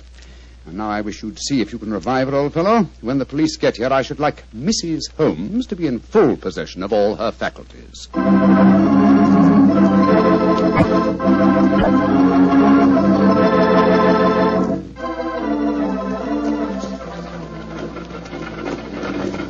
Well, Holmes, I must say I never expected to be driving back with you to Baker Street on your wedding day. I can't tell you how happy I feel. Dear old Watson, you really thought that I deserted you, didn't you? Oh, naturally, I wish you'd told me the truth. I couldn't tell anyone, not even you. If the faintest shadow of suspicion had entered her mind, I'd never have caught her. Well, it seems to me you paid a pretty high price, Holmes. You told me you made a will in her favor. Supposing something happens to you before her trial, she'd get the money, you know. Oh, the will? Oh, no, that was worthless. I told Diana that it was a holographic will and perfectly valid. Well, what on earth is a holographic will? A will drawn up in one's own handwriting on a piece of perfectly plain paper. Such a document is quite legal, but I drew mine up on a paper with a letterhead. That made it invalid. Oh, I see, but the fact remains that you are married, Holmes. I really fooled you completely, didn't I, Watson? Didn't the name of the clergyman who married us suggest anything to you? The Reverend Vernet? No, and why not should it? Well, Vernet was a French painter of some note. He also happens to have been a great uncle of mine and Mycroft's. You mean that your brother Mycroft was a clergyman? I mean that Mycroft was disguised as a clergyman. And a very convincing job he did, too. A more satisfactory clergyman than the Reverend Mr. Whalen, no doubt, whose possible complicity may compel him to answer some very awkward questions. Then you're not married. Well, upon my soul, Holmes, I don't know what to say. Then I suggest that you say nothing, my dear chap. Let's just sit back quietly, as two good friends can, and brood about the mutability of human affairs.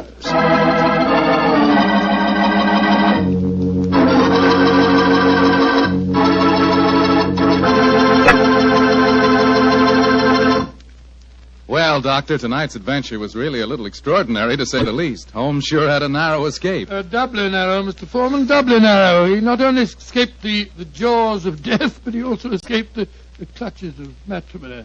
Actually, the story had a happy ending for everybody but Lady Vennering. Jasmine Lafleur. What about that artist fellow, McComas? How did he take it? Oh, very well indeed. In fact, in gratitude, he even painted Holmes's portrait. Not exactly a good likeness, though. One of those modern artists who paints as impressions of a person, but rather than a portrait. What do you mean? Well, now, let me see. If he were to paint his impression of you, you'd probably end up by looking like a bottle of Petri wine in a sports jacket. Go ahead, Doctor. You can tease me all you want to, but I'll still rave about Petri wine. And why not? The facts bear me out that Petri wine most certainly is good wine. After all, the Petri family knows all there is to know about the art of turning plump, sun-ripened grapes into fragrant, delicious wine. That's because they've been making wine for generations, ever since they started the Petri business way back in the 1800s.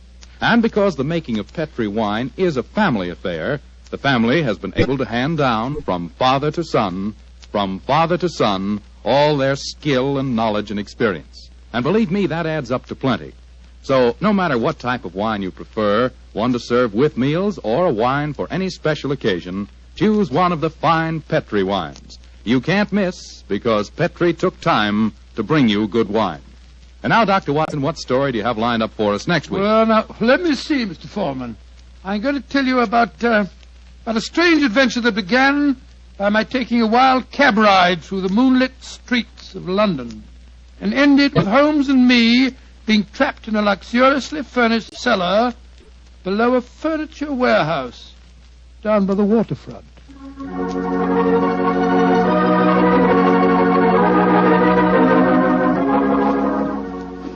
Tonight's Sherlock Holmes adventure is written by Dennis Green and Anthony Boucher and is based on an incident in the Sir Arthur Conan Doyle story, The Adventure of Shoscombe Old Place. Mr. Rathbone appears through the courtesy of Metro-Goldwyn-Mayer and Mr. Bruce through the courtesy of Universal Pictures, where they are now starring in the Sherlock Holmes series.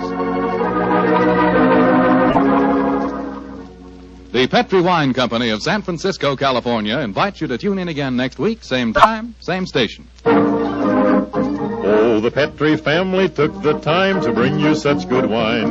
So when you eat and when you cook, remember Petri wine. To make good food taste better, remember... Petri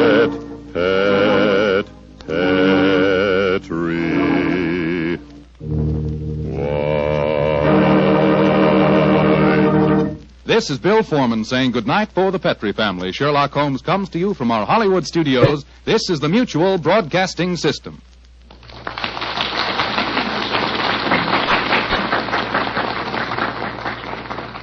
This episode from the life of Sherlock Holmes will be transmitted to our men and women overseas by shortwave and through the worldwide facilities of the Armed Forces Radio Service. Petri Wine brings you Basil Rathbone and Nigel Bruce in the new adventures of Sherlock Holmes.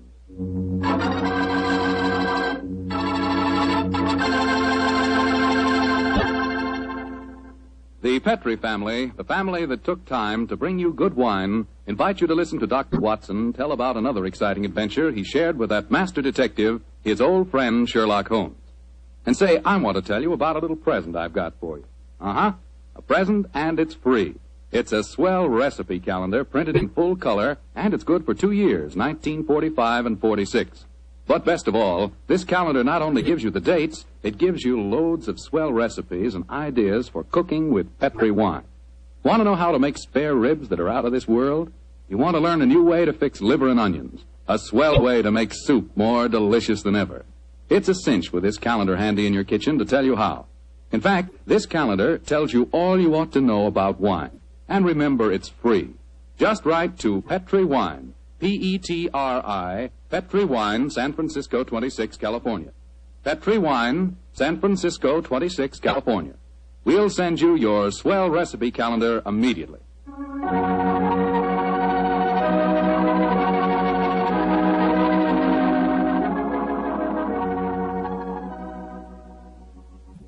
And now for our weekly visit with the genial Dr. Watson. Good evening, Doctor. Good evening, Mr. Foreman. Come in and settle yourself down. Thank you. You're looking particularly comfortable tonight, Doctor. Feet up on the sofa and the puppies asleep on your lap. Yes, my boy. The three of us went for a long walk on the beach this afternoon. Monty and Winnie had a running battle with the seagulls. In consequence, they've been fast asleep ever since we got home. Well, I hope you're not too tired, Doctor. I'm counting on a new Sherlock Holmes story, you know. No. I'm all ready for you, Mr. Foreman. In fact, I was going through my notes on the case just before you arrived. Well, last week you told us it concerned a strange society who held their meetings in an underground vault of a furniture warehouse. Yeah, that's right, my boy. Now, down, Winnie. Get down, Monty. No. Excuse me. Down. The story really began one stormy November night in 1887. I was married at the time and living away from Baker Street. On this night in question, my wife had already gone to bed, and I was nodding in front of the fire over one of Clark Russell's fine sea stories. I'd had a very tiring day, I remember. It was about the hour that a man gives his first yawn and glances at the clock. When suddenly, my front doorbell jangled discordantly. Our servant Edna had gone up to bed, so I crossed to the window and opened it. It was very dark, but I could just see the outline of a figure standing on my doorstep. It looked like a woman. Suddenly, a cultivated voice called up to me. Is the doctor in? Yes, madam. I'm the doctor. Then please come at once. It's a matter of life and death. I have a carriage waiting. Gracious me. All right. I'll be down immediately. I closed the window, scribbled a note to my wife, grabbed my coat and hat and my bag, and a few minutes later I stepped out of the front door and closed it behind me. The carriage was standing at the curb, but I couldn't see any trace of the lady who'd called me. The only person in sight was an old and repulsive-looking beggar woman, dressed in rags and tatters. After a moment of bewilderment, I spoke. My good woman, did you see a lady leave here a moment ago? No, Doctor, she didn't leave. She's still waiting for you.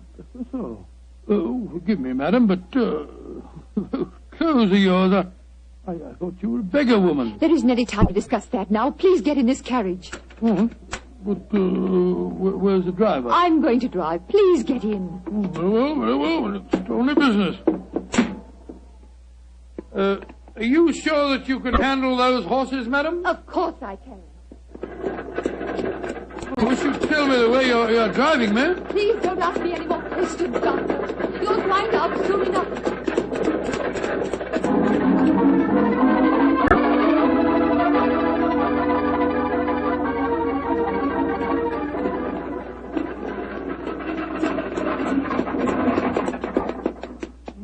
Thank heavens we've finally reached our destination. Must have driven halfway across London. Oh, hello. Must be somewhere down near the river. No dwelling places here. Nothing but enormous warehouses. Why have we stopped here, madam? Well, this is where we're going. Please follow me down these steps. I wish you'd tell me where you're taking me. We have a club here in the basement. You'll see for yourself in a moment. It's a very solid-looking door. How do you propose to get past it? I'll show you. Good Lord, it must be a very secret club of yours, madam. It is, Doctor. Who knocks? Number 7. Give the password. To the lanterns. You may enter.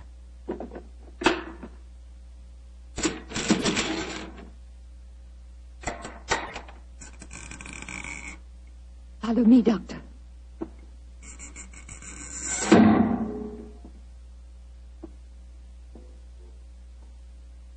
Madam, I do wish you'd tell me where you're taking me. This looks like the entrance to an opium den or a thieves' kitchen. Don't worry, Doctor. You're in no danger. There. Does that look like a thieves' kitchen? Great Scott, I don't believe my eyes. A luxuriously furnished room. What a strange collection of people. Some look like beggars, others in full evening dress. Amazing. Number 7. Who is this man? He's a doctor. I went to fetch him. I thought I said there were to be no strangers inside. Now look here, my good man. I've been extremely patient, but my temper's beginning to wear a little thin. Either let me see your patient at once or show me out. My time's valuable and I don't propose to waste it. I'm sorry, Doctor. Where is Julian? He's in the back room. And if you know what's good for you, Doctor, whatever you call yourself, you'll forget everything you see in here. Stop threatening me, sir. I'm not in the least interested in your blasted club. Just take me to the patient.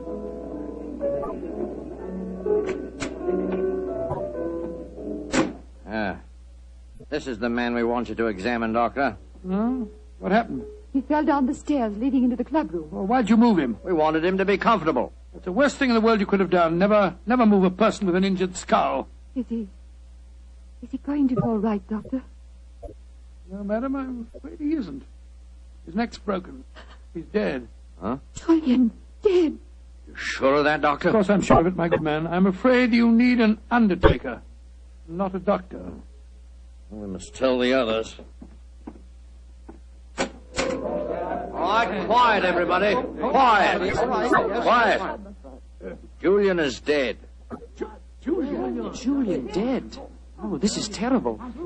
Who is this man? He's a doctor. Well, better get him out of here at once. We don't want any strangers nosing about. That's right, though. Shouldn't have brought him here anyway. Now, just a minute. I assure you, ladies and gentlemen, I haven't the slightest desire to stay here one moment longer. If you direct me to the door again, madam, I'll try to find a cab myself in this godforsaken district and go home. Show him out and give him his money. Follow me, please. I'm delighted to.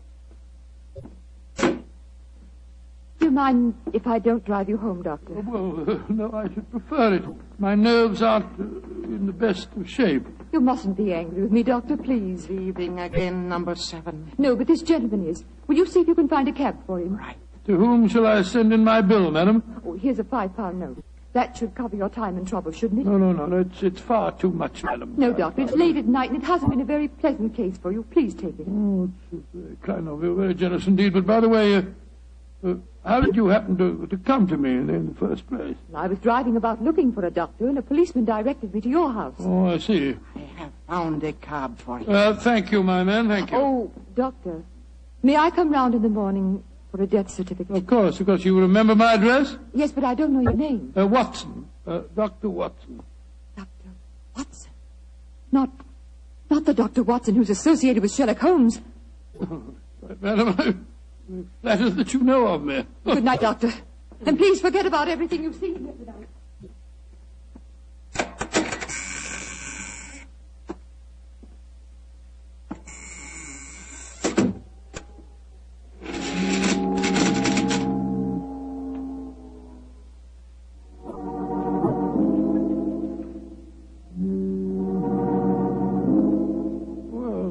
My soul, what an amazing business. Holmes will be interested to hear about this.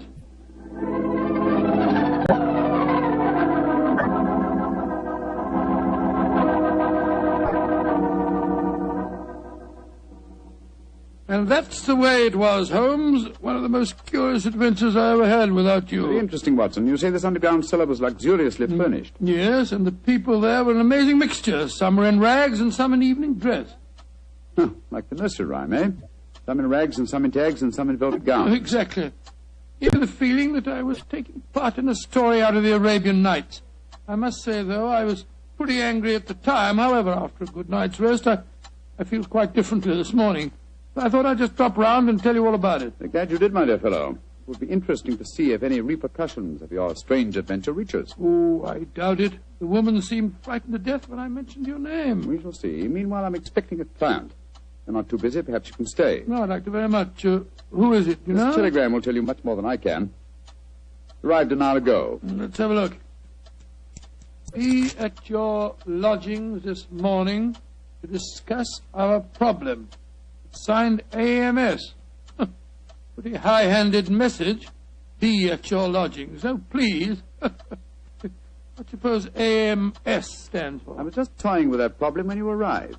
Would it be the American Medical School? No, there's no such body. It's the American Medical Association. Oh, yes. The imperious tone of the message inclines me to believe that the A stands for amateur. Very possibly. Amateur Maskers Society. Or the Amateur Murderers. That would be a nice thought, wouldn't it? Is their representative now, no doubt, to save us further guesswork. Holmes, it looks like the same carriage that I drove in last night. The girl standing on your doorstep, dressed in the height of fashion.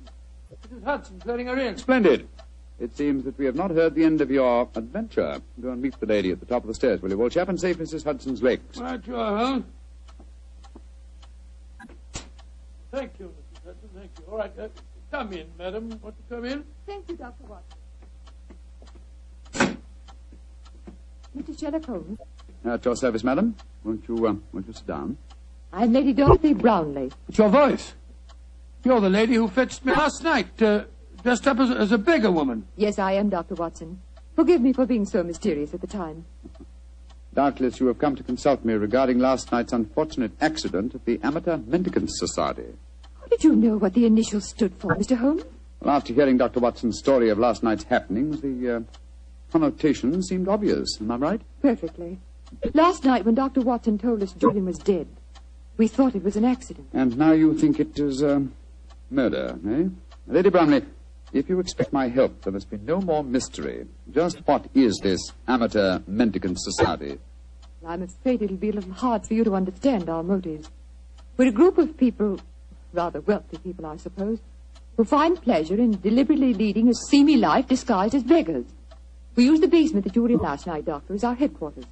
We keep our beggars clothed there and change out of them before we go home. What a fantastic idea. What a futile, worthless way of spending your leisure time, Lady Brownlee. I suppose it must seem so, Mr. Holmes. But we're curious to learn how the other half lives. And of course, there's a certain thrill in rubbing shoulders with the police. At least we do some good. Indeed. I should be interested to learn how. All the money we make as beggars we give to charity. Oh, do you really? And you feel that this gesture on your part absolves you from any responsibility to the real beggars whose livelihood you're impairing? I hadn't thought of it just like that. No. Then I suppose you won't want to help us. Oh, that's quite another matter, madam. As a professional detective, I cannot afford to be a moralist. Yes, I will investigate this case for you, though I warn you my fee will be an extremely high one. Money isn't important, Mr. Holmes, as long as we can solve Julian's death without bringing the police into the case. Lady Brownlee, who is the dead man? The man you refer to as Julian? Julian Trevor, the poet. He was the one who started our society. Yes, I think I've read some of his work. Decadent. Distinctly decadent. Well, what makes you think that he was murdered, Lady Brownlee? Well, after you left last night, Dr. Watson, there was a terrible scene. You remember Sidney Holt?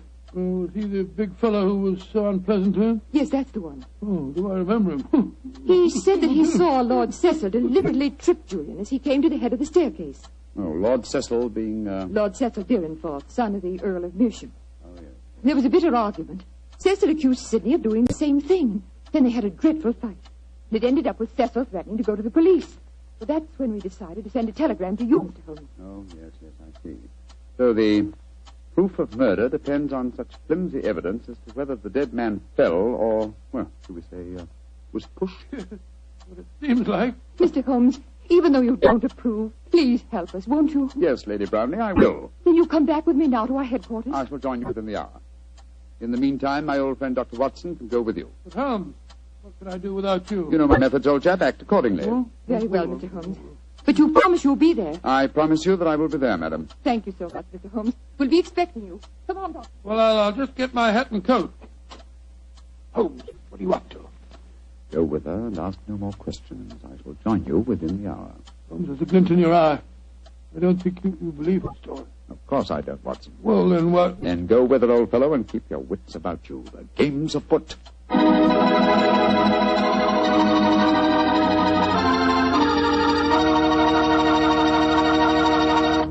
The story of the Amateur Mendicant Society will continue in just a few seconds.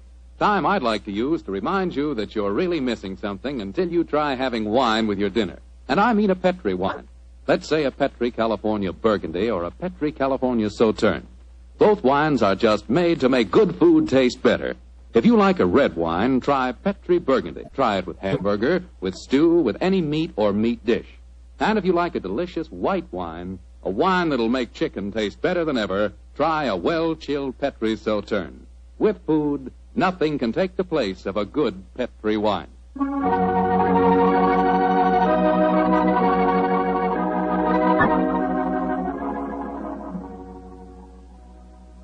And now back to tonight's new Sherlock Holmes adventure.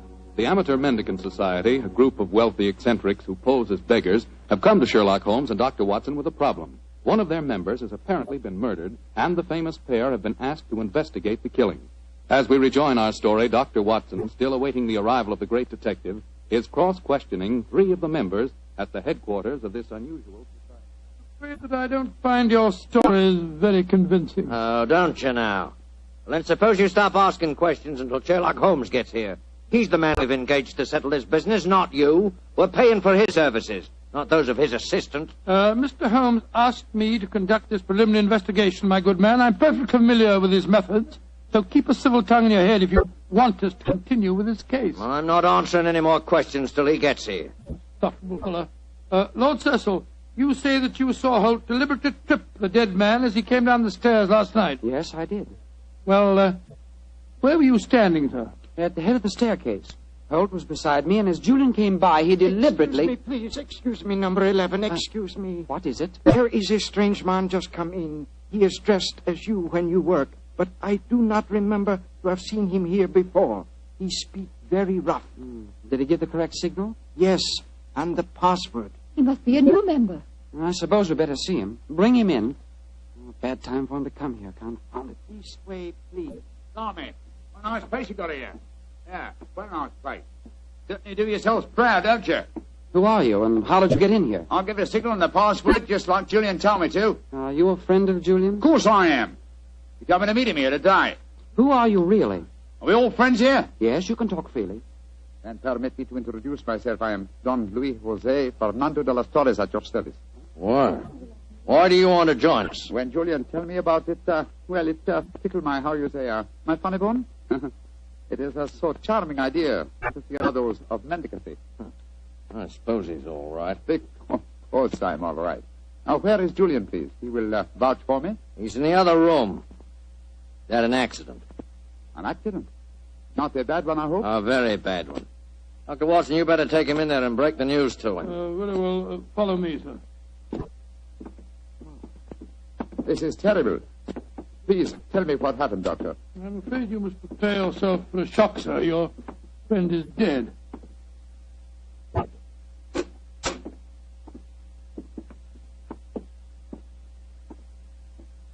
His neck was broken last night in some brawl. Yes, except that I do believe it was an accident, Watson. Holmes! Quiet. But not quietly enough, Mr. Sherlock Holmes. Come on, come back to the others and let all take a look at you. Come on, get moving, both of you. This isn't a pop gun in my hands. Sorry, Holmes, I gave the whole thing away. That's all right, old chap. Oh, Cecil, Dorothy, come here. I want you to take a look at the great Sherlock Holmes. Walked into our trap just like any stupid policeman. I know why you had to dress up to do it, though, Mr. Holmes. We were waiting for you here anyway, you know. Oh, I was well aware of that, Mr. Holt. You see, I knew I was walking into a trap. How did you know that, Mr. Holmes? Lady Brownlee, the story you brought to us today was so obviously a false one. Just as there is no amateur mendicant society. Who are they, Holmes? Go ahead, Mr. Holmes. Tell him. Let's see how much you really do know. Yes, go ahead. Why should I tell you what you already know? Go on, talk if you know what's good for you. Oh, you're so persuasive, aren't you, Mr. Holt? Very well. Undoubtedly, Julian Trevor's death last night was an accident. You fetched the doctor, Lady Brownlee, a very natural move, and later discovered that the doctor in question was the old friend of Sherlock Holmes. You were all afraid that I would become interested in your unusual society, and so you invented that very thin story about the accident being a murder. You wanted to lure me here so that I could be disposed of, and you could all continue your nefarious works without hindrance. Well, now aren't we clever? What is our nefarious work, may I ask? Your password gave me a clue to the lanterns, the cry of the French revolutionists. They strung the aristocrats up on the lampposts. Then again, the combination of various costumes and a luxurious establishment in a low-class area posed another question. What political belief provides a common meeting ground for misguided aristocrats and dangerous commoners? And how did you answer that question? Oh, very simple, my dear sir. One word. Nihilism. Its doctrine of assassination and overthrow of government would find every chance of being put into practice by all of you at the forthcoming Jubilee celebrations to be held here in London. And also would account for your beggar's clothes. A beggar would have greater freedom of movement in a crowd than an ordinary person. You're a clever man, Mr. Holmes. Too bad you'll have to die. I'll get the rope. What are you going to do with him? Do? Give him a first-hand taste of nihilism, of course. He can't live. They know too much. You can't possibly do this, you know. The police will track us here. By the time the police get here, you and your friend Holmes will be blown to kingdom come. Oh, right. Hands together, Mr. Holmes. That's it. Ah! Oh, mind that bandaged wrist of mine, will you? It's confoundedly sore. Oh, isn't that a shame now? Is this any better? Ooh. Tie up the doctor, Cecil, while I bind Holmes's legs. pleasure. I can't go through with this. What do you mean, Dorothy? You can't go through it. I just can't stand by and see two innocent men murdered. Don't be a fool, Dorothy. We can't let them live. They know too much. I don't care. If you go on with this, I'm going out for the police. You fool. Tie her up as well, Cecil. Leave me alone. Sit down there beside him. Go on. You're a devil. Oh, shut up. Now, Mr. Holmes, I'm going to fetch a little invention. A little invention I'm sure you'll be interested in. Mr. Holmes, it's a pity you and your friend didn't learn to mind your own business. I'm afraid it's too late to teach an old dog new tricks. It's too late now, at any rate. Quite comfortable, Dr. Watson? Don't you speak to me, sir. You're a filthy traitor to your country. Rubbish. Here we are. Example of Mikhail Petrov's mechanical genius. This bomb will blow the entire building sky high, and the three of you with it. Now, I wind the time clock so, and we'll set the fuse to go off in 5 minutes. It'll give us plenty of time to get away. So.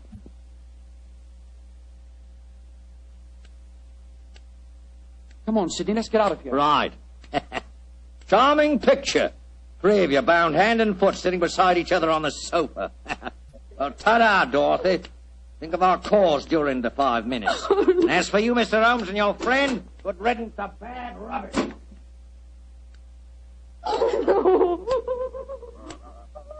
Well, Holmes, this looks like the end. Afraid so, old chap.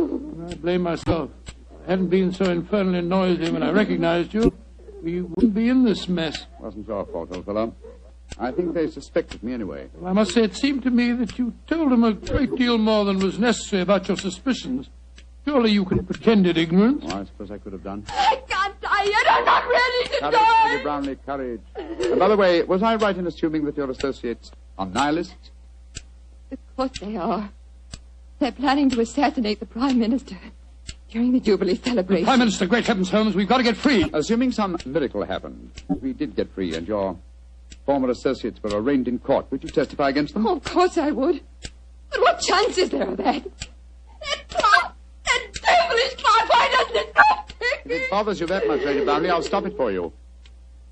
Holmes, your hands are free. Of course they are, my dear fellow. The bandaged wrist I mentioned just now concealed a razor-edged blade. I cut through the ropes almost before our friends had left the room. Then why did you keep us in suspense, Mr. Holmes? I wanted to be quite sure that you'd testify in the forthcoming trial, madam. There we are. That renders the bot harmless. Ah! And that means that the police have sprung the trap that I set for your associates, Lady Brownlee. It's lucky for you that you had a change of heart and prevented you from leaving us. Oh, Mr. Holmes, how can I ever thank you? Holmes, you had the place surrounded with police when you came in here. Of course I did, my dear fellow. Here, you can do your ropes. No wonder you were so calm. No wonder you told them so much. You wanted them to show their hands. Precisely, old fellow. And they obliged me most satisfactorily. They attempted our triple murder. They are self-confessed anarchists. And with the evidence of Lady Brownlee, I'm sure that we can put them where they all belong. Considering it barely noon, I think you'll agree, Watson, that is a very comprehensive morning's work.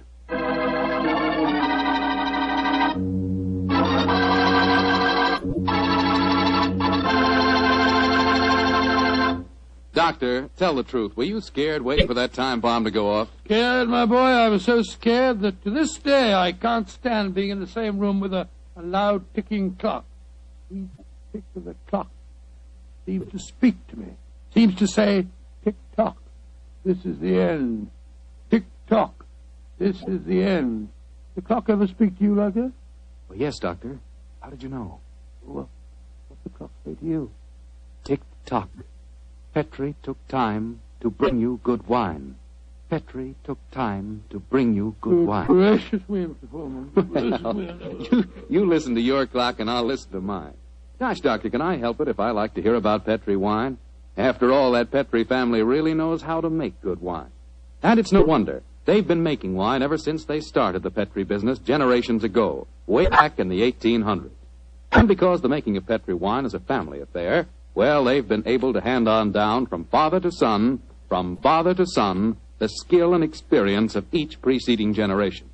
So naturally, when it comes to turning luscious, sun-ripened grapes into fragrant, delicious wine, well, you just can't beat the Petri family, because Petri took time to bring you good wine. And say, don't forget to take time to send for your Petri recipe calendar. It's free. Just write to Petri Wine, Petri, Petri Wine, San Francisco 26, California. San Francisco 26, California. This offer is intended to apply only in those states and other localities where its acceptance is permissible by law and regulation. And now, Dr. Watson, what adventure are you planning to tell us next week? Well, next week, Mr. Foreman, I'm going to tell you a story of old Vienna. The Vienna of sparkling lights, beautiful women, and lilting music. And of an extraordinary murder that takes place to the accompaniment of a Mozart sonata. Boy, that sounds like a thriller. I'll see you for sure next week. Just a minute. Before I go, Mr. Foreman, I want to urge every registered nurse listening in to get all the facts about the Army Nurse Corps. The Army needs you, nurses, needs you desperately. They'll make you an officer at once and give you every chance to further your post-war careers. So if you're a registered nurse under 45, call at your local Red Cross chapter and get all the details. Or wire collect to the Surgeon General, U.S. Army, Washington, D.C. And if you can't qualify for the Nurses Corps, see if you can't get into essential civilian nursing so that you can release a nurse who does qualify. But do something about it first thing tomorrow, won't you?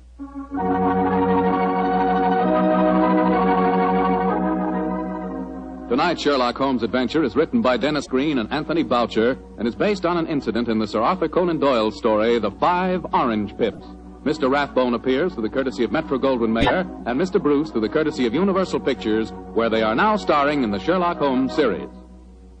The Petri Wine Company of San Francisco, California, invites you to tune in again next week, same time, same station. Meanwhile, don't forget to take advantage of our offer of a free recipe calendar. Oh, the Petri family took the time to bring you such good wine. So when you eat and when you cook, remember Petri wine. To make good food taste better, remember... Petri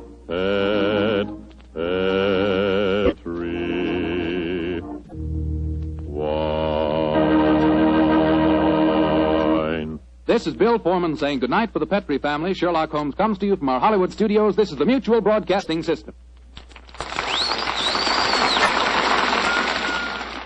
This episode from the life of Sherlock Holmes will be transmitted to our men and women overseas by shortwave and through the worldwide facilities of the Armed Forces Radio Service. Petri Wine brings you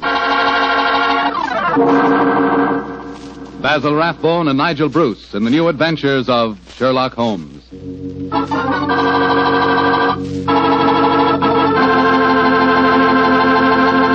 The Petri family, the family that took time to bring you good wine, invite you to listen to Dr. Watson tell about another exciting adventure he shared with his old friend, that master detective Sherlock Holmes. I suppose your dinner is well over by now, so now's the perfect time to get out a bottle of that swell Petri California port. You know, Petri port was just made for a time like this, after dinner when you're just taking things easy. If you've ever tasted Petri port, you know what I mean. It's a hearty, full-bodied wine with a deep red color and a flavor that's just about out of this world. I think that if you had only one wine to choose and the whole world to choose from, chances are you'd pick port. Petri port. That's how good I think it is. That's saying plenty, I know, but I think Petri port will easily live up to all I say about it. Try it and see, and share it with your friends. You can serve Petri port proudly because the name Petri is the proudest name in the history of American wines.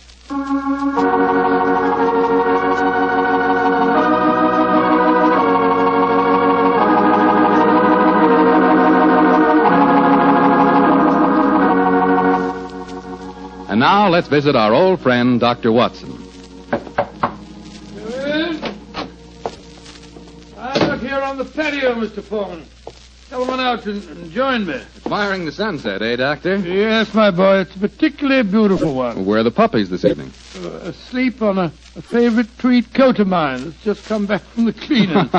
And you hadn't the heart to move them, I suppose. No, I hadn't. The little fellows looked so comfortable. In fact, I sometimes wonder if these... but you haven't come here to listen to a dissertation on the behavior of dogs? Well, it is getting near story time, Doctor. Yes, of course it is. Well, just let me get my pipe properly lighted. That's it. The story I'm going to tell you tonight began in 1909.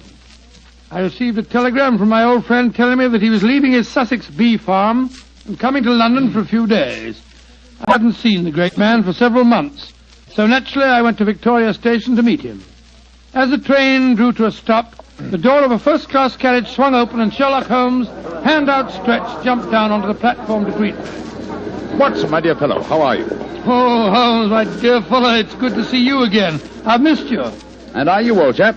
Carry your bag, sir? Yes, Porter, and get us a hansom cab, will you? Right, y'all, Governor. I wish I'd got a spare room for you. Don't worry, Watson. I shall be very comfortable at the Diogenes Club. By the way, I trust you're free this evening. Yes, naturally. What are your plans? I thought we'd go to the theatre. The theatre? Oh, what play do you want to see? Well, I thought we'd go to the Savoy Theatre and see the Sherlock Holmes play. I hear it's enormously successful. Yes, I know it is, but I've avoided it. I'm told that Sir Claude Horton takes great liberties with your character, and as for the actor portraying me, my friends tell me it's a travesty.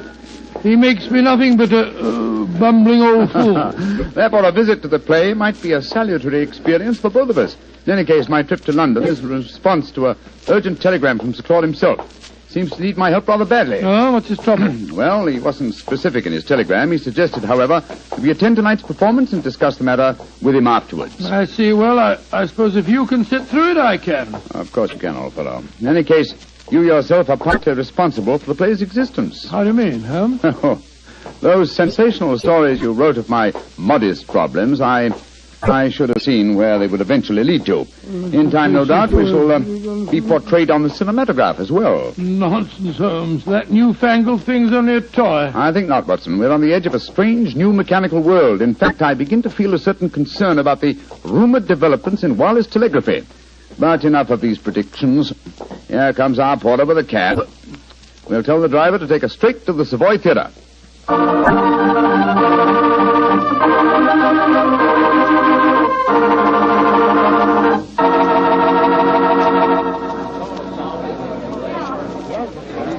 Just look at that line of people at the box office, Holmes. Very flattering, old chap. Possibly, but I hope it doesn't mean that we've got to wait our turn and... Excuse me, gentlemen. You're Mr. Sherlock Holmes and Dr. Watson, aren't you? Yes. I thought I couldn't be mistaken. My name is Frank Ferris. How do you do, Mr. Ferris? I'm glad to meet you, sir. Sir Claude has a box reserved for you. He asked me to see that you are quite comfortable. Very considerate of him. Will you follow me, please? Thank you. Neither of you has seen the play before, I understand. No, Mr. Ferris, we haven't. I imagine it'll be a strange experience seeing yourselves portrayed on the stage. By the way, I'm playing the part of an old friend of yours, Professor Moriarty. Oh, indeed. I'm looking forward to a very entertaining evening. I presume that you escape our clutches, as usual? Yes, I do, Mr. Holmes. And I've done it nightly now for 137 performances. A record that I'm sure Professor Moriarty himself would envy. Had it not been for his memorable demise at the Rackenback Falls. Ah, here we are, gentlemen. This is the box reserved for you. And now, if you'll excuse me, I'll go back to my dressing room. Oh, I nearly forgot, Mr. Holmes. Sir Claude asked me to give you this note. Thank you. No, not at all. Well, I'll see you later. Very nice fellow for an actor. Don't be a snob, Watson. Well, what does the Claude note say? I'll read it to you. Dear Holmes, since I telegraphed you yesterday, there have been strange developments. In fact, I've been doing some detective work off stage as well as on. Watch the performance tonight and watch the audience too, particularly the occupant of the box opposite yours. Please come to my dressing room as soon as the last curtain has fallen. He's being very mysterious, and the box opposite ours is empty. No. Look, Watson, look. Someone has just entered. Confound it, the house lights are going out. The first act's beginning, Holmes. The first act, yes. Well, sit back and relax, old fellow. Let's see what they've done to us.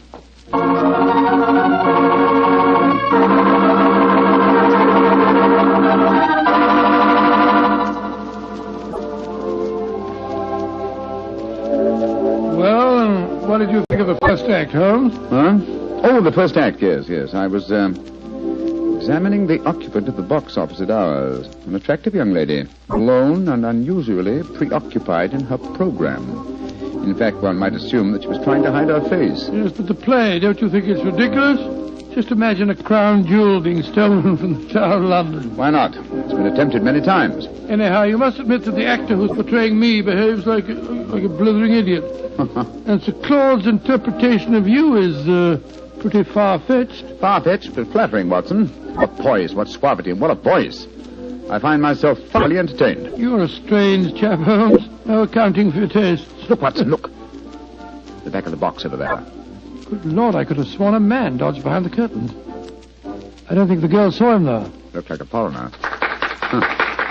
I think as the young lady's alone, we'll take the liberty of joining her. Oh, dash it, there go the lights again.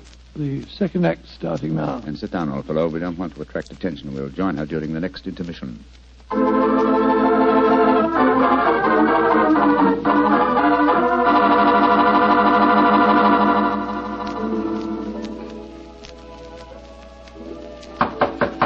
Yes, who is it? Who are you? What do you want with me? My name is Sherlock Holmes, and this is my colleague, Dr. Watson. How do you do, young lady? I hope you'll forgive this intrusion, but Sir Claude requested that I keep an eye on you during the play tonight. Please come in and sit down, won't you? Thank you. Oh, this is very kind of you. You must forgive my abruptness just now.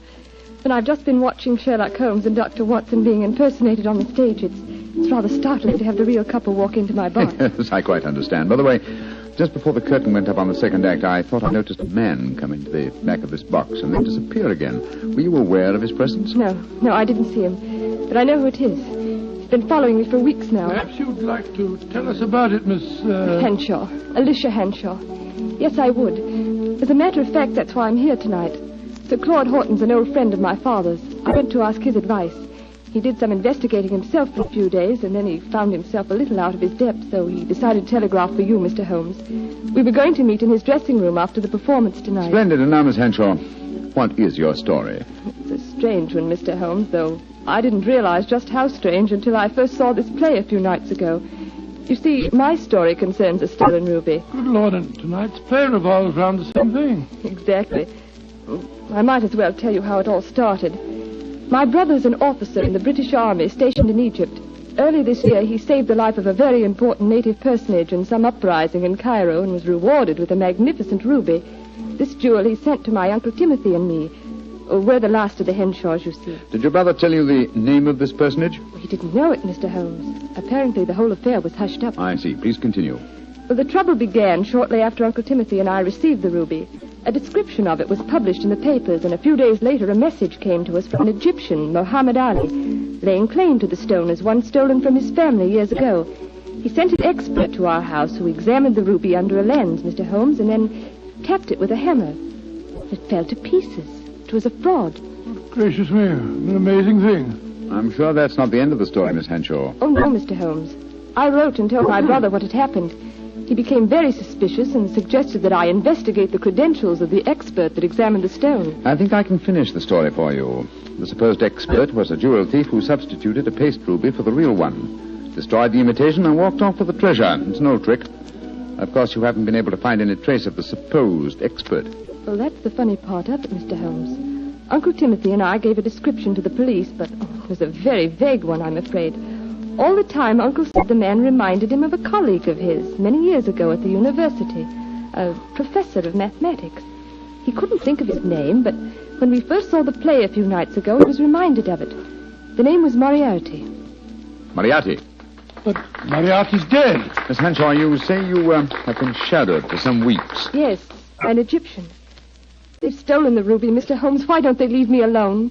That, Miss Henshaw, represents a very fascinating problem, and one that I shall be most happy to help you solve. Oh, thank you so much, Mr. Oh, Holmes. there go the lights again.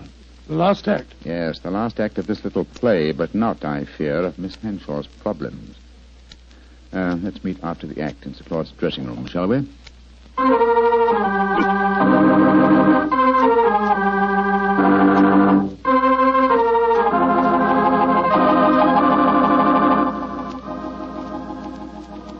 Well, Holmes, how did you enjoy the play? Very much, Sir Claude. May I introduce my old friend, Dr. Watson? How do you do, Sir Claude? How are you, Doctor? I see you've already made the acquaintance of Miss Henshaw, and she, no doubt, has told you her troubles, eh? Yes, Sir Claude. And Mr. Holmes has promised to help me. Splendid. Tell me, Watson, how did you like the play? It was very interesting, Sir Claude. Not quite accurate, of course. Well, you have to allow us a little dramatic license, you know. What did you think of Rodney, the man who was portraying you, Doctor? Well, since you mention it, I think the fellow needs to study diction. He mumbles so much I couldn't understand a word he said. Oh, come now, old fellow. I think there are times when you're a little hard to understand yourself. Oh, rubbish. Sir Claude, I hope you'll meet us at the Diogenes Club, and then we can go out and have some supper. Excellent idea. I'll join you there after I've taken off my makeup. Splendid. I think I should be going home now, Sir Claude. I gave my address to Mr. Holmes so he knows where to get in touch with me. Very well, Miss Henshaw, and don't worry. I shall give your problem my undivided attention. I'll take you to your cab, my dear. Oh, there's no need to, Sir Claude. Nonsense, I insist. Goodbye. I'll be back in a moment. Right, Miss Henshaw? Good night, good night.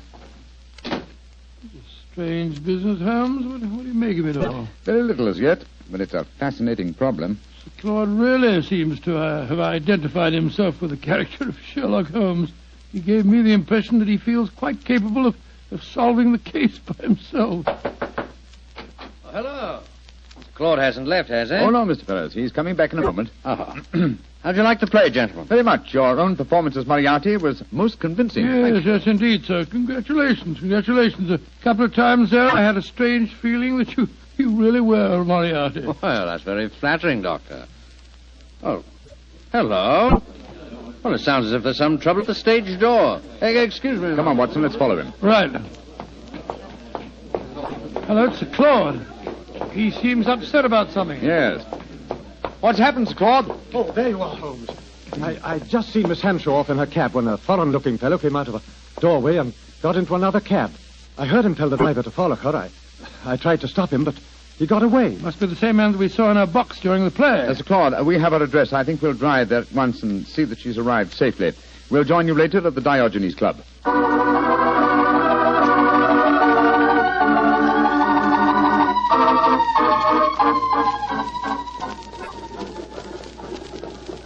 Well, Holmes, here we go.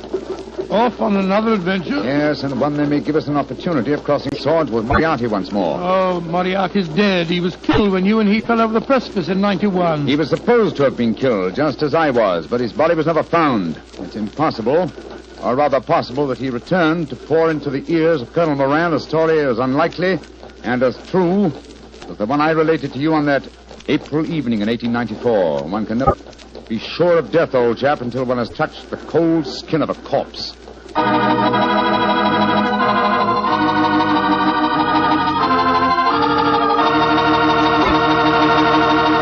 Dr. Watson's story will continue in just a few seconds. Hardly time for me to tell you about a really great Petri wine. Petri California Muscatel. Did you ever walk through a vineyard early in the morning and pick a big, juicy muscat grape right off the vine? If you've ever done that, then you know what to expect when you taste Petri Muscatel. Petri Muscatel is the color of golden sunshine with a flavor to match. Serve Petri Muscatel after dinner some evening, or serve it any time friends drop in. It's a wonderful way to express your hospitality with a wonderful wine, a Petri wine.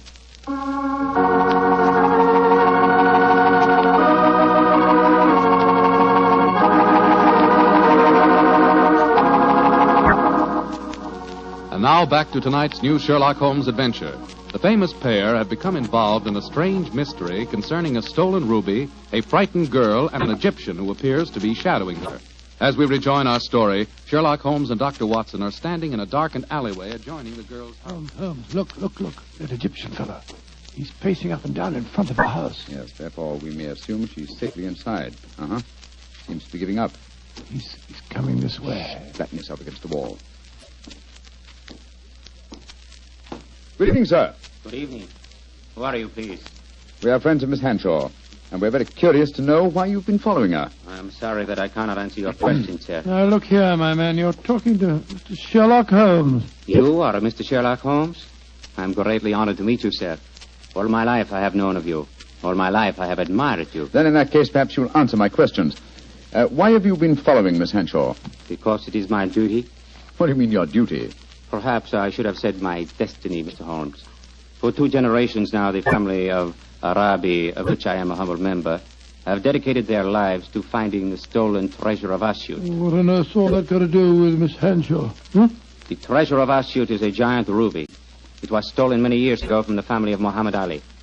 A few months ago, Miss Hanshaw received a mysterious ruby. I have found out many things, Mr. Holmes. I have many sources of information. Then I must regard you in the light of a rival detective in this case. I hardly call myself a detective, Mr. Holmes. My life is dedicated to only one problem. Miss Hanshaw now says the jewel was stolen from her. I do not believe it.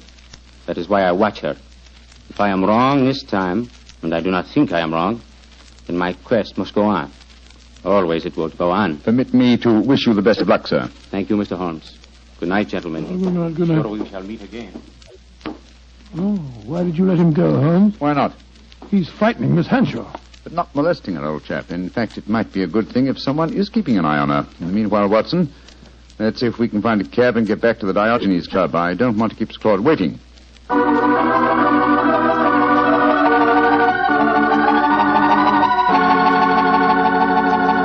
Flora, has Sir Claude Horton arrived yet?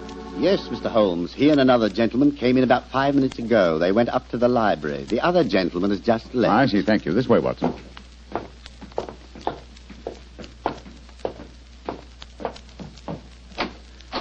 I'm sorry, Sir Claude, to have kept you waiting. We took a little longer, but... Sir Claude! Great heavens, what's the matter with him? Holmes, I found the answer. Too late. It's... No, sir. Don't try and stand up. You're ill. What are you trying to tell me? The ruby. Moriarty. The answer's in the book. In the book. Sir Claude! Holmes! He's been stabbed. He's dead. Just as he was trying to give me a message. He was muttering something about the ruby and Moriarty. And twice he said, it's in the book. Yes, there's a book still in his hand. It's a copy of the Tales of Edgar Allan Poe. His thumb's marking a page. It's the story of the Purloined Letter. Thank you, Sir Claude. You delivered your message. Come on, Watson.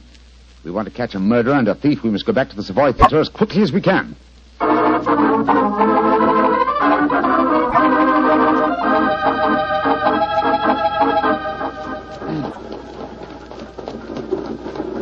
Why do you suppose Sir Claude was murdered? Because I was too curious. Been investigating the problem of the stolen ruby and found out something. Something that he promised to tell me at supper, you remember? And so he was killed by a man who came with him to the club tonight. Fortunately, he gave me a clue by indicating Poe's story of the Purloined Letter. But I still don't see how that helps you. Well, it leads us to the ruby. The premise of Poe's story is that the most obvious hiding place is the safest. Now, what physical object was most prominent on the stage in tonight's play? By Jove. A ruby. Exactly. How better can you hide a stolen ruby than by exhibiting it night after night as a stolen ruby before the eyes of thousands? Well, you mean you expect to find it in the property room backstage? Precisely. That and a murderer. Wait for us, Gary. Come on, Watson. You have your revolver, old chap? Yes, I do. Well, keep it handy. Our visit may not be unexpected. Unlocked. That's good. Come on. Look, Holmes, look. The doorkeeper. He's slumped over his desk. He's been given chloroform. We'll take the liberty of borrowing his lantern.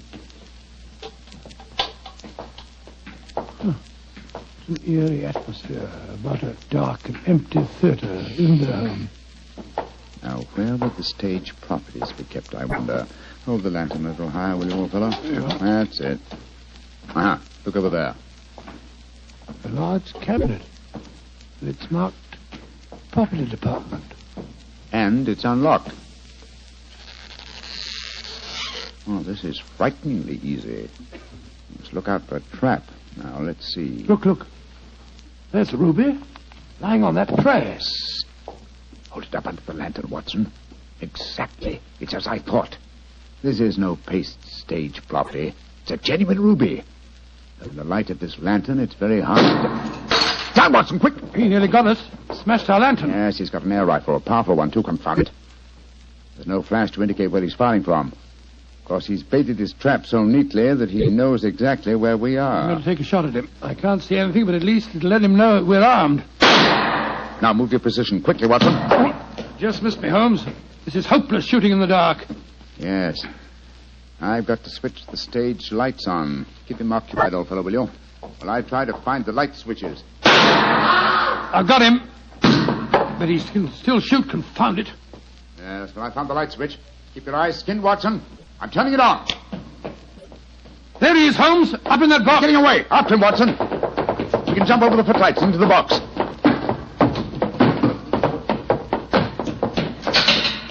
Ah! I'm afraid the bird has flown, Watson. I should have remembered that theatre exit doors always open from the inside. No, he didn't get away, Holmes. Look on the floor there.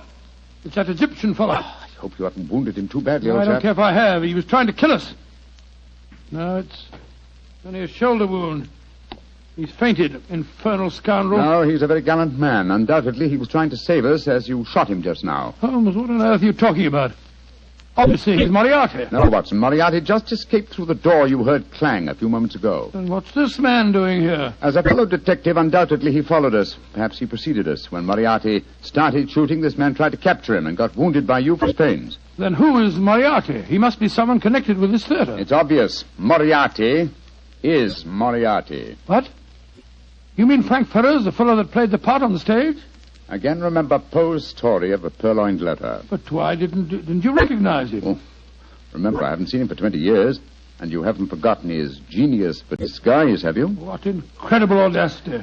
How better could Moriarty conceal himself than by announcing nightly to the theatre-going public that he was Professor Moriarty? Then he killed Sir Claude. Of course he did.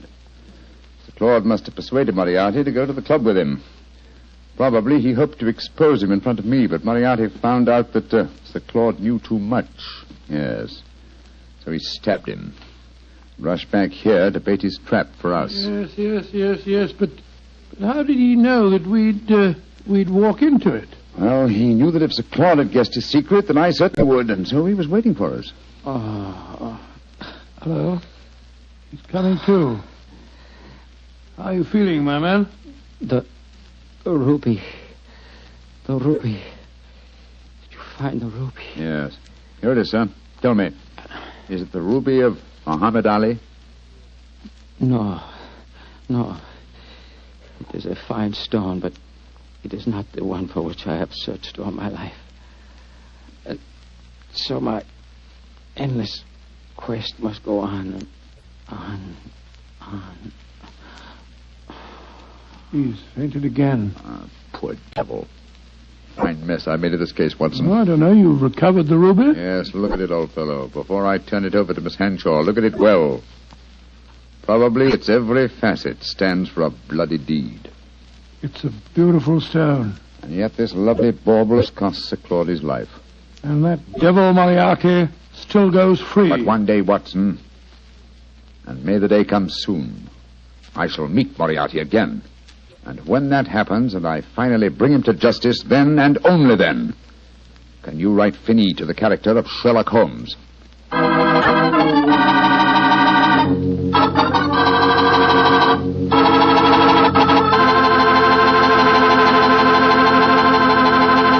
Well, Doctor, that was kind of an exciting story. Tell me, did the Egyptian recover from his bullet wound? Yes, indeed he did, and rather quickly, too, Mr. Foreman. I felt very badly about shooting him, but of course I couldn't help it. Of course not. But you know, if I had to shoot someone accidentally, I wish it could have been the actor who portrayed me on the stage.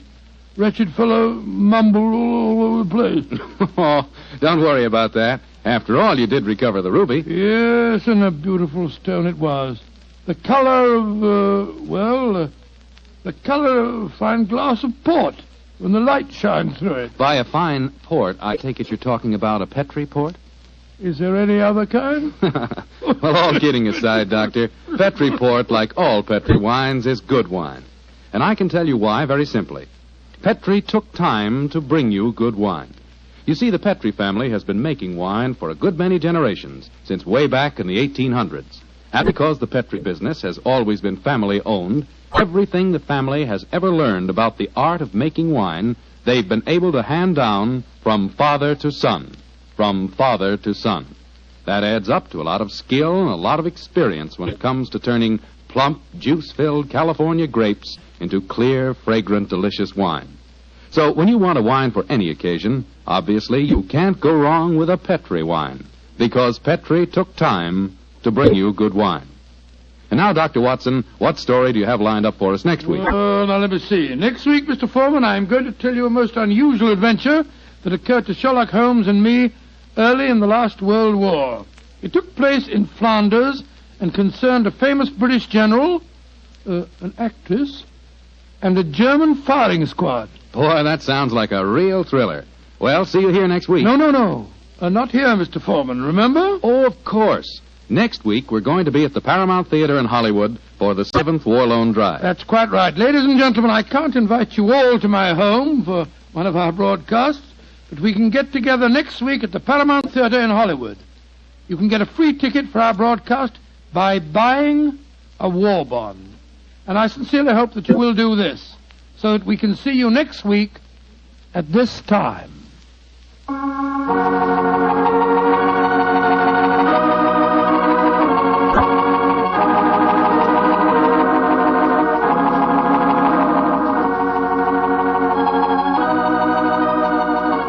Tonight's Sherlock Holmes adventure is written by Dennis Green and Anthony Boucher and is based on an incident in the Sir Arthur Conan Doyle story, The Adventure of the Second Stain. Mr. Rathbone appears to the courtesy of Metro-Goldwyn-Mayer and Mr. Bruce to the courtesy of Universal Pictures, where they are now starring in the Sherlock Holmes series.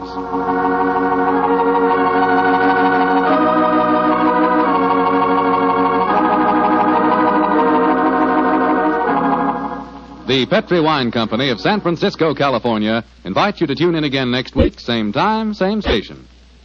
Oh, the Petri family took the time to bring you such good wine. So when you eat and when you cook, remember Petri wine. To make good food taste better, remember...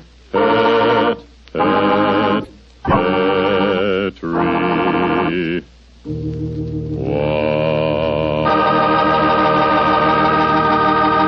Bill Foreman saying goodnight for the Petri family. Sherlock Holmes comes to you from our Hollywood studios. This is the Mutual Broadcasting System.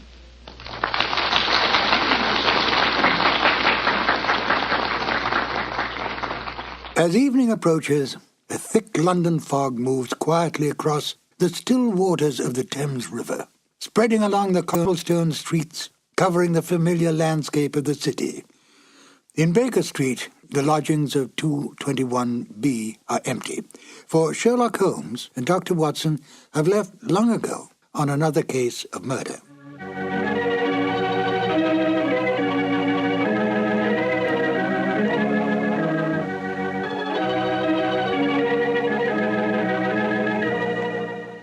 Hello, my name is Ben Wright.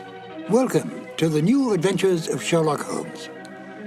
The radio play you're about to hear was originally broadcast on the 7th of June, 1945. At that time, the war in Europe was almost over. We were, however, still fighting in the Pacific, and it was essential during the war years that radio do everything in its power to keep up the morale of the people, to make them conscious of the need to give, and give freely, to the war effort that all men could remain free. It was no different for the Sherlock Holmes radio series. Unlike the Sherlock Holmes movies of the time, the radio series was not set during the war, but retained its original time frame of Victorian England. How then to enlist this popular series to bring across a message in wartime? Although Holmes and Watson had long retired, it was possible to involve them in, if not the Second World War, at least the First World War, for they would have been very much alive then. The Victorian era was just about gone when the First Great War broke out. In fact, the war effectively killed it. But thanks to the cleverness of Dennis Green and Anthony Boucher, Sherlock Holmes and Dr. Watson could once again come to the aid of their country. The broadcast of In Flanders Fields was made part of a war bond rally in order to raise money to continue the fight against the enemy in the Pacific. I think it's an interesting note that Dennis Green and Anthony Boucher met at an earlier and similar war bond rally a few years earlier. It was a stroke of luck, for the two became not only good friends, but wrote some of the best of the new Sherlock Holmes adventures. Oh yes, before we get to the show, do take careful note of Nigel Bruce's final statements at the end of the broadcast. Selling war bonds may be an amusing and quaint idea today, But during those rather dark days, it really was an important issue. And now, Sherlock Holmes and Dr. Watson in the radio drama In Flanders Fields. This episode from the life of Sherlock Holmes will be transmitted to our men and women overseas by shortwave and through the worldwide facilities of the Armed Forces Radio Service. From the stage of the Paramount Theater in Hollywood, Petri Wine brings you Basil Rathbone and Nigel Bruce in the new adventures of Sherlock Holmes.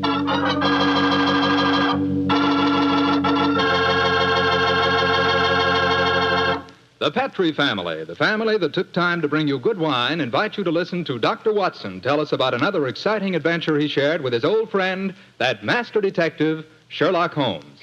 You know something? If right now it were possible for me to ask every one of you what you had for dinner this evening, I'll bet a good many of you would say chicken. Chicken is an all-American favorite. But boy, you just haven't tasted chicken till you've tried it together with a glass of well-chilled Petri California Sauterne. Petri Sauterne is a perfect mealtime wine, just made to go with chicken. That Petri Sauterne is a white wine, delicate in color, and what a flavor. A flavor that comes right from the heart of luscious, sun-ripened grapes. You can just taste those wonderful grapes. And I'll tell you something, that Petri Sauterne is pretty much on the terrific side when served with fish or any kind of seafood, too, and that's a fact. But say, whenever you serve that Petri Sauterne, remember you can serve it proudly, because the name Petri is the proudest name in the history of American wines.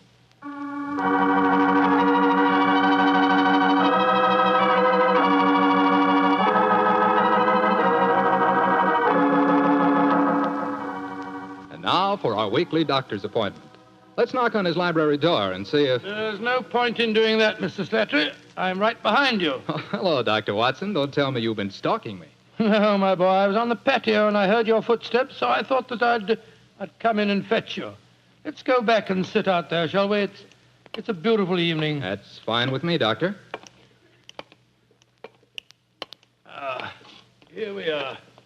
Now settle yourself down in a chair and light a cigarette, if you have one. And I'll get on with my story. Well, last week you told us it concerned an adventure that you and Sherlock Holmes had in Flanders during the First World War. That's right, Mr. Slattery, did. I thought that you and the great man had retired at that period. We had, my boy, but it was only natural that as soon as the war broke out, we both offered our services in any capacity that might help our country. Of course. And how did tonight's story begin, Doctor?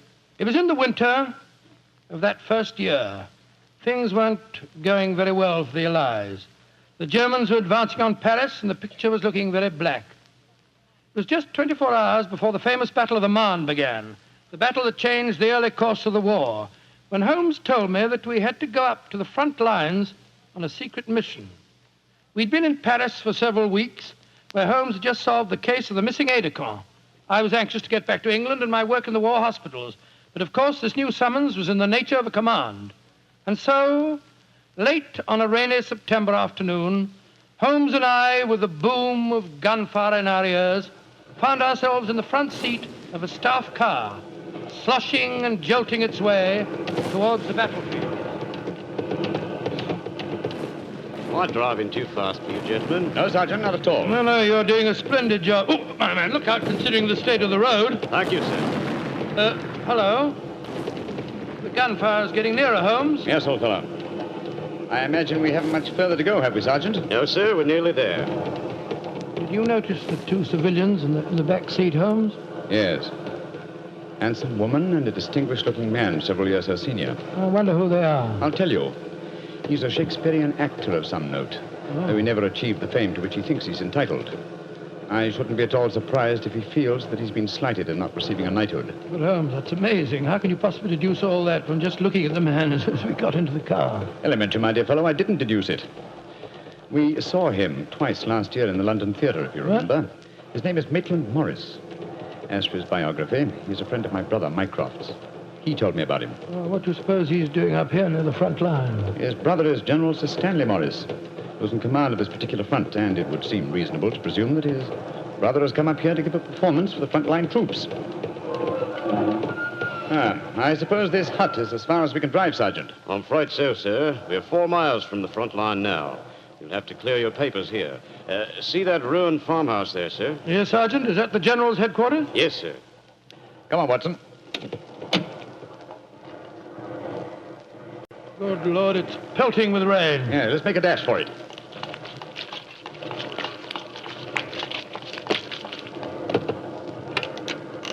Oh, who goes there? Friend, Give the password. St. Crispin. Pass, friends, and show your papers. How did you know the password, Holmes? I was given it before we left Paris, old chap. Oh, Sherlock Holmes and Dr. Watson, isn't it? Yes, Captain. I'm Captain Maxwell, General Morris's aide-de-camp. He asked me to escort you up to his headquarters. By the way, weren't Maitland Morris and his wife in the car with you? Yes, they're just behind us. Oh, splendid. I'm afraid I'll have to ask to see your papers. Yes, of course. Here's my permit, Captain Maxwell. Thank you. I know you both, of course, but we can't afford to take any chances when they're this close to the enemy lines. Let's see. Oh, yes, that's fine, Doctor. Everything's in order. Yours, please, Mr. Holmes. Here you are. Thanks. Oh, who goes there? Friend. There's the rest of your party now. Oh, good. This is quite in order, Mr. Holmes. Show your papers. Oh, there you are, Captain Oh, Maxwell. hello, sir. Hello, Mrs. Morris. How are you, Captain Maxwell?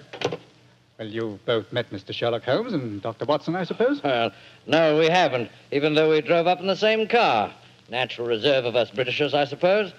How are you, Mr. Holmes? How do you do, sir? I know your brother Mycroft very well. How are you, Doctor? I'm glad to meet you, Mr. Morris. I saw you a couple of times in the theatre last year and enjoyed your performances very much. Well, thank you, sir. Well, then you must know my wife, my leading lady. How do you do, gentlemen? How do you do, Mr. Morris? Can I see your papers, Mr. Morris? Just a matter of form. You understand. Yes, of course. Mrs. Morris, I presume you and your husband are going to give a performance tonight for the men going up the front line. Yes, Doctor. We're very flattered. They've asked us to do some Shakespearean scenes. Oh, yes. Although I should have thought something a little lighter would have been more appropriate. The General, he's Maitland's brother, you know, seemed to think differently. Well, my dear, show Captain Maxwell your papers. Then we can all go along and see my brother Stanley. Very well, Maitland. Mr. Morris, I shall look forward to hearing your reading of Shakespeare's St. Crispin speech from Henry V tonight. Well, bless my soul, Holmes. How did you know I was planning to do it? Well, the setting is so perfect and the time so appropriate, I can't conceive an English actor who could resist the temptation. Oh. I noticed that your brother appreciated the fact in naming today's password. Yes, it's amazingly appropriate. You know, it's almost 500 years ago to the day that the Battle of Agincourt took place. Well, let's hope that the results of the forthcoming battle will be equally successful for England. Yes, indeed. Oh, by the way, Holmes, this will probably seem rather silly to you, but I'm an inveterate autograph collector, and I have my book here with me. I wonder if you'd mind signing. I should be very glad to, Mr. Morris. Give me a pen, will you, Watson? Here we are, Holmes. You'll find yourself among quite distinguished company in that book, sir. So I see. Adelina Patti, Crown Prince of Norway. Hello. Field Marshal von Tauchnitz. Oh, yes. He was one of my admirers when I played in Munich before the war. I suppose now that our countries are fighting, I should tear that page out. You know, I cannot help but feel that art and the appreciation of art are independent of national hatred. Quite so, sir. I myself still have a medal presented to me by the University of Leipzig for some trifling services. There you are, Mr. Morris. Oh, thank you very much, Mr. Holmes. A notable addition to my collection. I shall be very glad to sign your book for you, Mr. Morris, if you'd like me to. That's very kind of you, Doctor. Oh, Captain Maxwell, if our permits are all in order, don't you think we should be moving along? Just what I was going to suggest myself. I'll take you all straight over to General Morris's headquarters.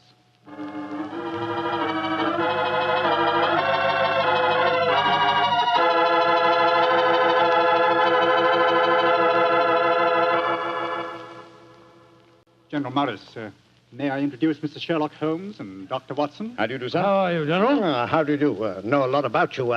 Long way from Baker Street, isn't it? Yes, indeed, sir. Where's that brother of mine? Ah, there you are, Maitland. Cynthia, how nice to see you both. Oh, it's good to see you again, Stanley. Hello there, Stanley. The men will be glad you arrived. They're looking forward to your show tonight. We're very flattered that they want to hear us do some Shakespeare. Oh, rubbish, old boy. With you and Cynthia up there on the platform, you could read the telephone book and they'd love you. Oh, very kind. By the way, you'll find the stage very primitive. Just a few trestles and a large tent and a curtain made of army blankets. And your dressing room will be even worse. Oh, don't worry about our comfort, Stanley. As long as we cheer the boys up, that's the important thing. Yes, of course. By the way, what program do you have mapped out for us? Well, I thought we'd have 2 shows. The tent's not large enough to hold everybody at once. Anyway, we have to keep up an alert all the time. Think you can manage 2 separate shows? Oh, of course I can, Stanley. I may look old, but I don't feel it. You don't even look it, you scoundrel. Thank you. Perhaps we could take a look at the stage and equipment, eh? Oh, certainly. Captain Maxwell, take them over to the tent and show them what the facilities are, will you? Right, sir. Will you follow me? Oh, yes, of course. See you later, Stanley. Come along, my dear. All right.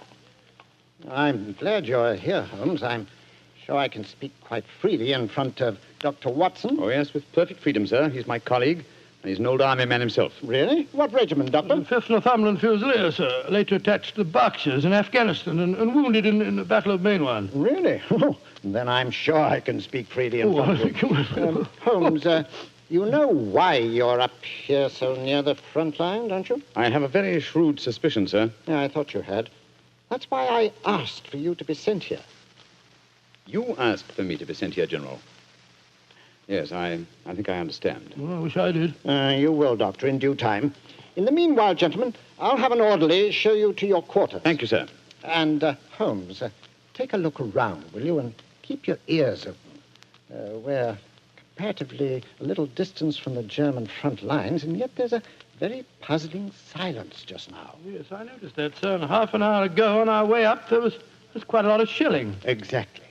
It's unnatural and rather frightening at a time like this. You see, we're attacking at dawn. The enemy might be trying to infiltrate spies, and the whole success of this battle depends on a surprise attack. I quite understand, sir. Come on, Watson.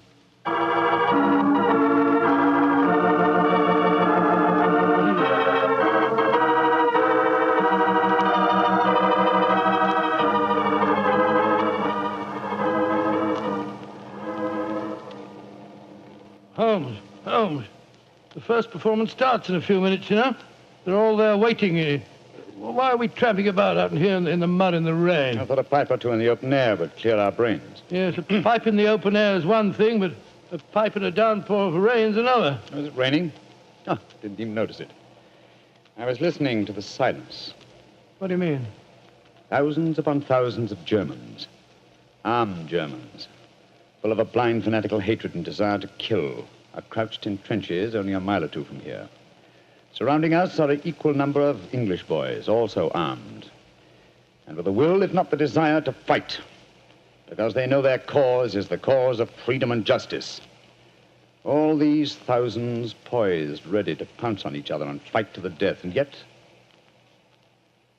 beyond that patter of rain, there isn't a sound to break the stillness of a September evening. Strange world we live in, old chap. You're being unusually rhetorical, Holmes. Yes, I am, aren't I? Let's be a little more practical, shall we? I wonder what is wrong with the actors tonight. Oh, why do you ask that? Well, a little while ago, I noticed Mrs. Morris in a great state of excitement, going towards the farmhouse where the General is. Then she went back to her own quarters, and now she seems to be headed in our direction. Is anything wrong, Mrs. Morris? It's Maitland. What's wrong with him, madam? He's disappeared. Disappeared? What's happened? We were in the tent together, making up for our performance, when an orderly came in with a message. Maitland said it was from his brother. Slipped on a raincoat and went out, saying he'd be back in a few moments. I waited and waited, and after a while I got worried, and I went over to see the General myself. He said that he'd sent no message, and that he hadn't seen any sign of Maitland. Good Lord, what could have happened to him? I don't know, Doctor, but I'm frightened. What shall I do, Mr. Holmes? You're a brave woman, Mrs. Morris. Brave? I don't know, Mr. Holmes. Why? Because the show must go on. I shall take your husband's place. But Holmes, something's happened to Maitland Morris. He's in danger. He might true, be... Watson, true. Huh? But 1,000 men inside that tent are in mortal danger, too. Tomorrow morning, many of them may be corpses on the fields of Flanders. But tonight, they've been promised a show. Do you think that you can do it, Holmes? Oh, I think I can, with the help of Mrs. Morris. I can't do it, Mr. Holmes. You can, Mrs. Morris, and you will. If only to uphold that great tradition of the theater, that the show must go on.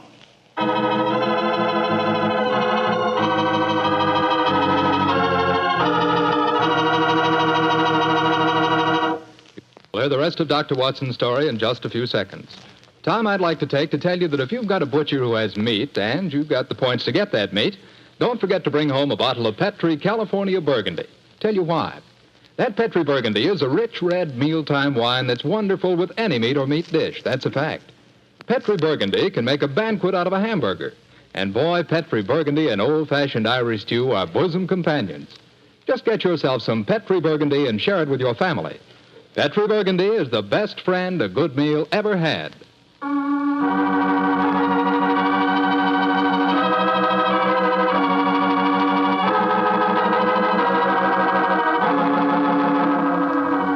And now, back to tonight's new Sherlock Holmes adventure. It is just before the Battle of the Marne in the First World War, and Sherlock Holmes and Dr. Watson are at headquarters a few miles behind the front-line trenches. A famous Shakespearean actor who was to give a performance for the troops has mysteriously disappeared, and the great detective has taken his place at the last minute. As we rejoin our story, Sherlock Holmes, alone on the improvised stage, is delivering a Shakespearean speech before a spellbound audience. Happy breed of men, this little world, this precious stone set in a silver sea, which serves it in the office of a wall or as a moat defensive to a house against the envy of less happier lands. This blessed plot, this earth, this realm, this England.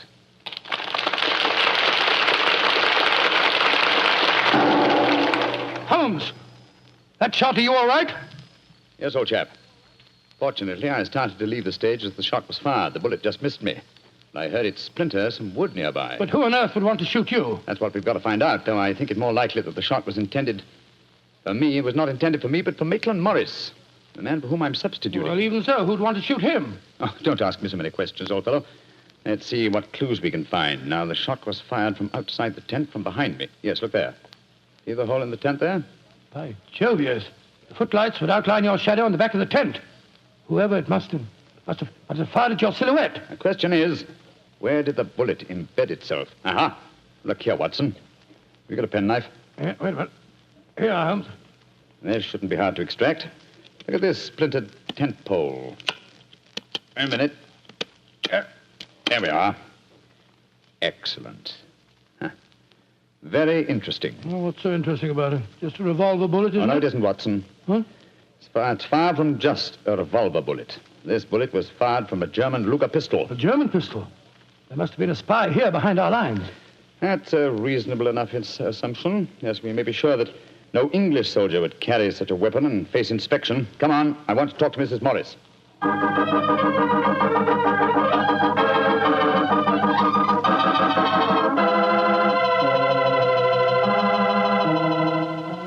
Mrs. Morris, I want you to be very frank with me. But of course, Mr. Holmes. You know why your husband's missing, don't you? No, I don't. Have you found out anything? Come, madam. Why keep up this pretense any longer? I know that your husband is a spy, or at least a great sympathizer with the German cause. The General's brother a spy? Good Lord. How dare you say that? Because it's true. Foreign Office have been suspicious of his sympathies for some time. His own brother knew it. That's why he asked to have me sent up here to keep an eye on him during his visit. It is true. Why should I keep up the pretense any longer?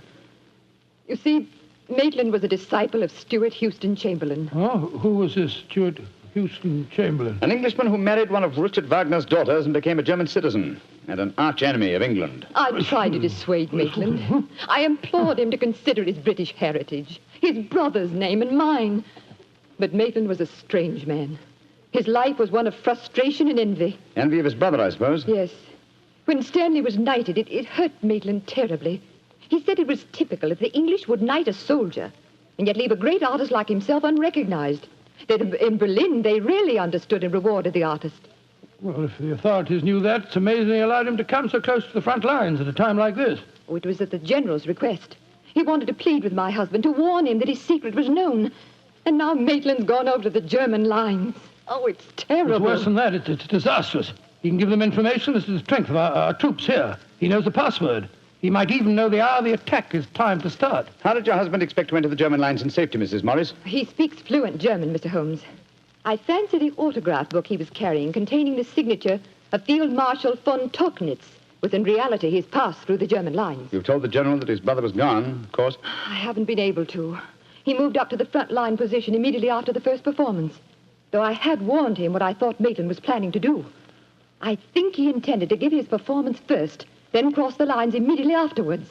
But something must have made him change his mind. Perhaps he suspected I'd warned the General. Anyhow, as you know, when I got back to our quarters, he'd gone. Did he leave any note, madam? Yes, he did. Here it is. Thank you. I have gone, my dear. Try and understand and forgive if you can. You wouldn't come with me, and so I'm taking what is left of my heart and my hopes where they belong, among the friends that understand and appreciate me. It is something stronger than love and blood and country that makes me do this. It is something dearer to me than life itself. Dearer to me than life itself. Oh, how could he? How could he? The shame of this will kill poor Stanley. Mr. Holmes, will you break the news to him? I know it's cowardly of me, but I just can't tell him myself. Don't worry, Mrs. Morris. I'll tell him. Dr. Watson and I will ask Captain Maxwell to escort us to the General's frontline headquarters. In the meantime, try and keep calm. We'll tell him.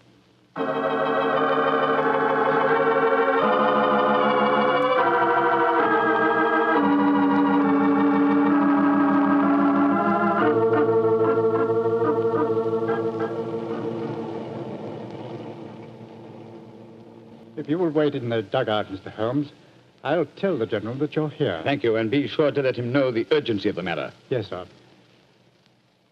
Holmes, this is a dreadful business. Yes, it is, Watson. Though if my plans work out correctly, I think the success of tomorrow's battle may not be imperiled. What plan? Listen. You know, Holmes, a strange silence from the German line since we came here might be accounted for by the fact that they knew Maitland was making his getaway. They wouldn't want to risk wounding such a valuable spy. Quite possibly. What I still don't understand is who shot at you with a German pistol and why. You're being very dense, old fellow. Surely it's obvious that... Here comes General Morris now. Poor devil. This is going to be a dreadful shock to him. Hello, Holmes. Dr. Watson? General Morris, I'm afraid that I've bad news for you. Your brother has gone over to the German lines. Maitland did go there. I should have put him under an armed guard as soon as he came here, but I thought I could reason with him, appeal to his sense of honor. Instead of which you tried to shoot him, sir, but fortunately for me, you missed. You see, I took his place at the first performance. But that shot was fired from a German pistol. True. That was when I first knew the General had fired the shot. But I still don't see how you could know. Only a high-ranking officer, not subject to inspection, could carry a non-regulation firearm. You're an old army man, you should know that. In any case, you'll observe that the General carries a Luger at his waist. Great heavens, Holmes, I thought I was firing at Maitland. I had no idea that it was you. You intended to kill your own brother, sir? Yes, and I'm sorry I failed. I'd rather see my brother dead than alive and a traitor to his country. But now he's safely in the German lines. Heaven knows what secrets he may be imparting. One thing we can be certain, our chance of a surprise attack in the morning is gone. Possibly not, sir. Oh, what do you mean, Holmes? You see, I took the liberty of altering your brother's credentials quite extensively. How, Holmes? I knew of his German sympathies. Mycroft had given me a great deal of information about him, and so I took it on myself to decide that it was unsafe to allow him so near the enemy lines with his own identification on him. Well, what did you do, Holmes? I took the liberty, sir, of stealing his autograph book, the one containing the magical signature of Field Marshal von Tauchnitz. I have it in my pocket now. I think we shall find within its pages a code concealed in the various autographs, giving valuable information to the enemy. Good Lord. I also switched military permits on him. I felt that in the event that he did go over to the German lines, his welcome might be less cordial if they were under the impression that they'd captured Sherlock Holmes. To make that identification doubly sure, I also slipped in his pocket a slight souvenir of my own. By Joe, Holmes, you mean that medal that was presented to you by the University of Leipzig? Exactly, old fellow. I no longer wish to own a decoration given me by a country of barbarians, and it seemed a rather neat and effective way of returning it to them. So the Germans will think they've captured Sherlock Holmes? Yes, sir, and unless I'm much mistaken, he'll receive very short shrift at their hands. Yes, they hate you. There's your answer, sir. I'm sorry. Well, don't be sorry, Holmes. It's better that way. Now his secret can die with him. Excuse me, sir. Yes, Maxwell, what is it? Would it be in order for me to return to headquarters now, sir? It's very nearly time for the second performance, and I've still been unable to trace the whereabouts of your brother. Well, my brother will not be acting tonight, I'm afraid. Holmes, I wonder if I might ask you to take his place once again. If you want me to, General. I do. Maitland had planned to do the St. Crispin speech from Henry V. He knew how much I loved him. I realize that, sir. When I was told the password up here, Well, can you remember the speech, Holmes? Oh, I think so. At any rate, I can try. Then do it for me, my dear fellow, will you? For me. I'll be very proud to do it, General. Goodbye and good luck. Thank you, Holmes. Captain Maxwell, take them back to headquarters, will you? The men will be waiting for the performance.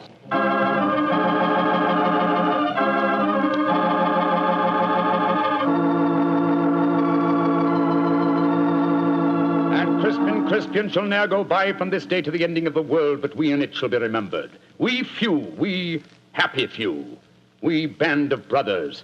For he today that sheds his blood with me shall be my brother. Be he ne'er so vile, this day shall gentle his condition. And gentlemen in England now abed shall think themselves accursed they were not here, and hold their manhoods cheap, while any speaks that fought with us upon St. Crispian's Day.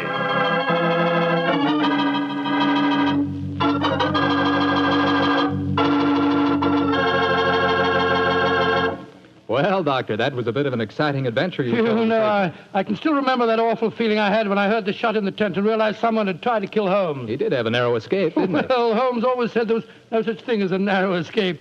He said you either escaped or you didn't. If you did, well, why worry? And if you didn't, you couldn't worry, so what? Quite a philosophy. I'd like to discuss it with you further. Over a bottle of wine? How else? What kind of wine? Naturally. Naturally. You couldn't ask for a more delicious wine than Petri. That's because the Petri family knows how to make good wine. They ought to. They've been making fine wine ever since they started the Petri business way back in the 1800s. And because the business has always been family-owned and operated, well, they've been able to hand on from father to son, all they've ever learned about the art of turning luscious grapes into fragrant, delicious wine. That's why no matter what type Petri wine you buy for any occasion, you can be sure it's good wine because Petri took time to bring you good wine. And now, Dr. Watson, how's about giving us a clue to next week's Sherlock Holmes adventure? Next week, Mr. Clatter, I'm going to tell you a most unusual adventure in which Holmes and I are trapped in an airtight metal chamber, our only companion being a murdered scientist. Well, sounds like a story we don't want to miss, Doctor. See you next week. Yes. Oh, just a second, Mr. Clatter. Before we go, I just want to tell our listeners that tonight we're broadcasting from the stage of the Paramount Theater here in Hollywood on behalf of the 7th War Loan Drive. The ticket of admission to the theater was a war bond. I'm mentioning this to remind you, our friends, that you have an important part to play in making the 7th War Loan a success. Buy more and buy bigger bonds than ever before. They're needed to pay for new super forts, new jet-propelled fighters, newer and bigger weapons to lick Japan. Remember, in spite of the magnificent achievements of our forces in the Pacific, the Japanese war has just begun. So let's go all out for the mighty 7th War Loan.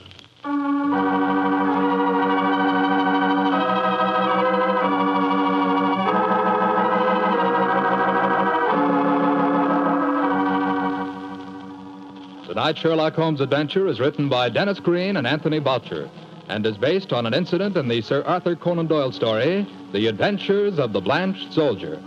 Mr. Rathbone appears through the courtesy of Metro-Goldwyn-Mayer and Mr. Bruce through the courtesy of Universal Pictures, where they are now starring in the Sherlock Holmes series.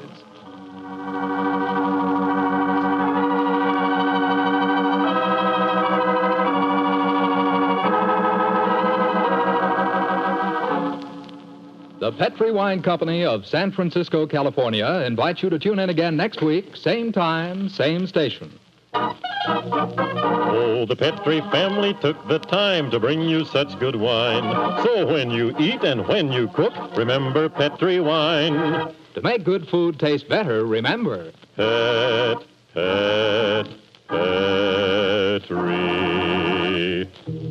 wine. This is Jack Slattery saying good night for the Petri family. This is the Mutual Broadcasting System.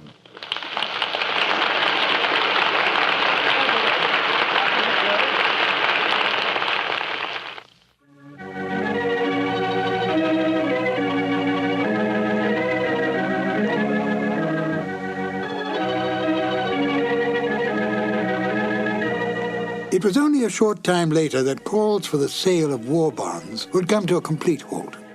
The reason? The dropping of the A-bomb on Japan. Not only did this bring the Second World War to an abrupt end, but it changed the entire life and rhythm of the world. I often feel that life might be richer if we could have grown into this atomic age at a slower pace. Still, we can go back in our imagination to an easier, slower time, a less violent time, a time of Sherlock Holmes and the good doctor. This is Ben Wright, and I'll join you again shortly with another new adventure of Sherlock Holmes.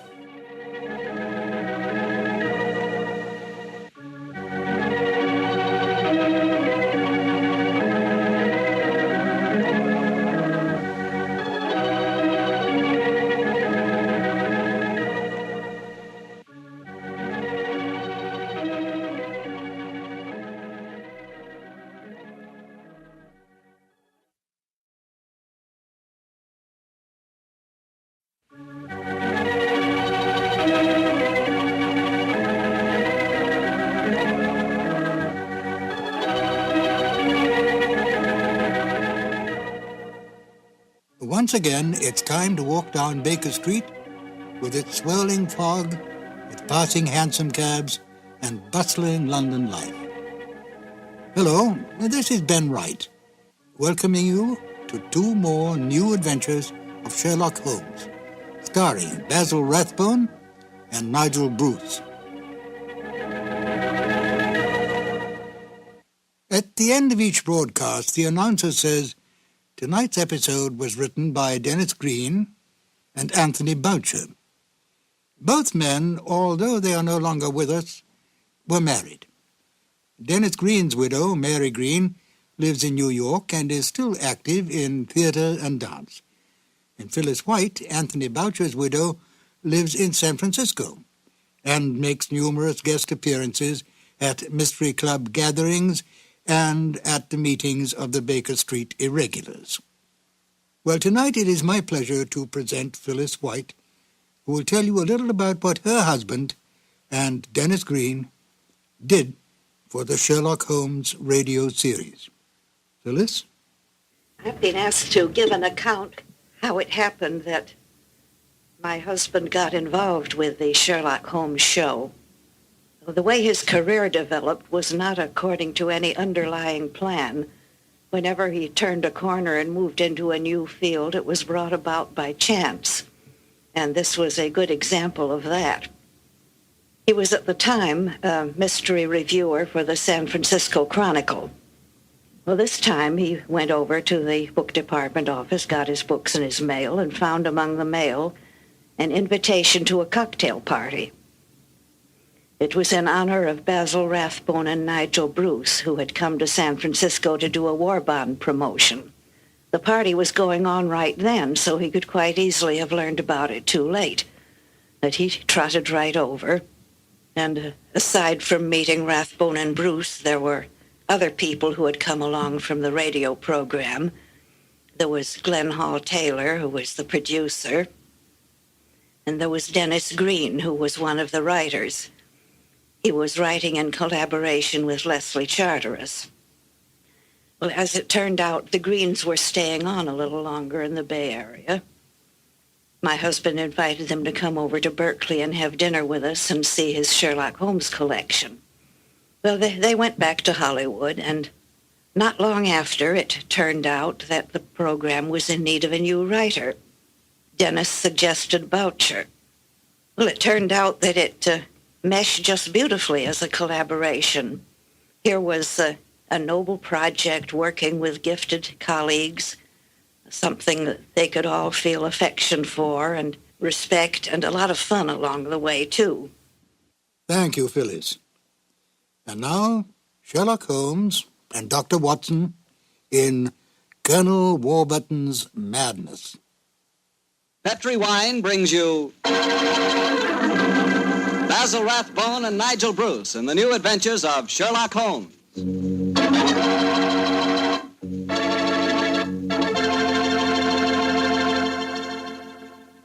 The Petri family, the family that took time to bring you good wine, invites you to listen to Dr. Watson as he tells us about another exciting adventure he shared with his old friend, that master detective, Sherlock Holmes. And you know what I wish I could share with you sometime? a bottle of Petri California sherry. Have you ever tasted Petri sherry? It's just perfect before dinner.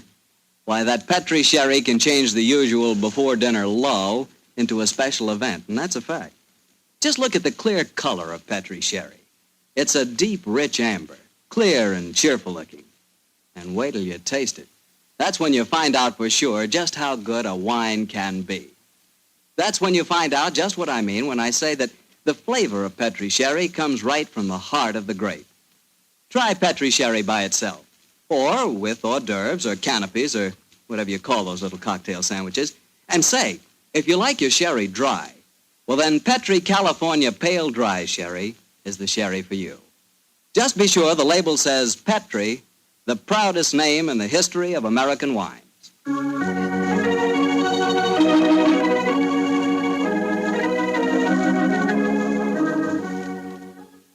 And now let's look in on our old friend, Dr. Watson. Doctor?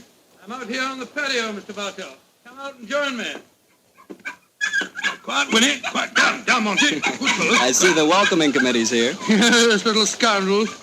They begin to think they own this patio. Scoop them off the chair, Mr. Bartell, and settle yourself down. All right, off you go, boy. Off you go. Go on, off you go. That's it, my boy. As a matter of fact, it's rather appropriate that the puppies should be here tonight, as in the story that I'm going to tell you, a dog played a most prominent part. A dog? What kind of a dog, Doctor? Now, my boy, don't get me anticipating my story. For once, I'm going to start at the beginning. Which was? On a summer morning in 1890, not long after my marriage. I'd gone back to my private practice, you know, and Sherlock Holmes was living alone in our old Baker Street rooms. You still saw him, I suppose. Indeed I did, Mr. Bartell. In fact, occasionally I even persuaded him to forego his Bohemian habits so far as to visit my wife and me. But to get back to my story, I'd been exceptionally busy that summer. In consequence, was feeling rather, shall we say, nervy and run down. So much so that Mary, Mrs. Watson, persuaded me to take a fortnight's holiday. We went down to the charming little village of Taplow on the lower reaches of the River Thames. But, as so often happens, the best laid schemes of mice and men gang after glade. I guess the holiday backfired on you, Doctor, and you found yourself involved in a mystery?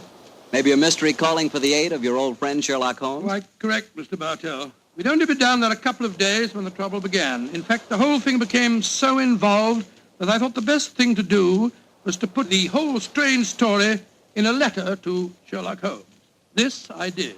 And I can imagine how he chuckled when he read my Dear old Watson. Seems to be a little out of his depth. My dear Holmes, I need your help, or at least your advice. 2 days down here, and I've become involved in a most unusual problem. It began this morning when Mary and I were out for an after-breakfast stroll. The sun was shining, the birds were singing, and there seemed every indication of it being a happy and carefree day. You know, Mary, I've always thought up to now that balmy was rather a silly word. I still do, John, dear. Nevertheless, it's the only possible word that describes a day like this adequately. Very well, dear, it's balmy. Personally, I'm so happy to see you relaxing that I don't care what the weather's like. You've been working much too hard. Yes, it's been a busy year. Yes, and last year Sherlock Holmes monopolized most of your time. At least I've got you to myself for once. You dear little thing, you've always been rather jealous of my association with Holmes, haven't you? Not jealous, dear, but I must confess his influence on you wasn't entirely for the good. He had a habit of keeping you out all night. Well, you should be used to that, dear. After all, it happens often enough in my practice. True, John, but on those occasions I know where you are and don't worry about you. And again, you've copied so many of Mr. Holmes' eccentricities. Keeping your tobacco in a Persian slipper, for instance. And, oh, John, look down. Look, do you see that woman walking across the field towards us? Yes, what's the matter? Do you know her? I'm not sure, but I think it's Ellen Warburton.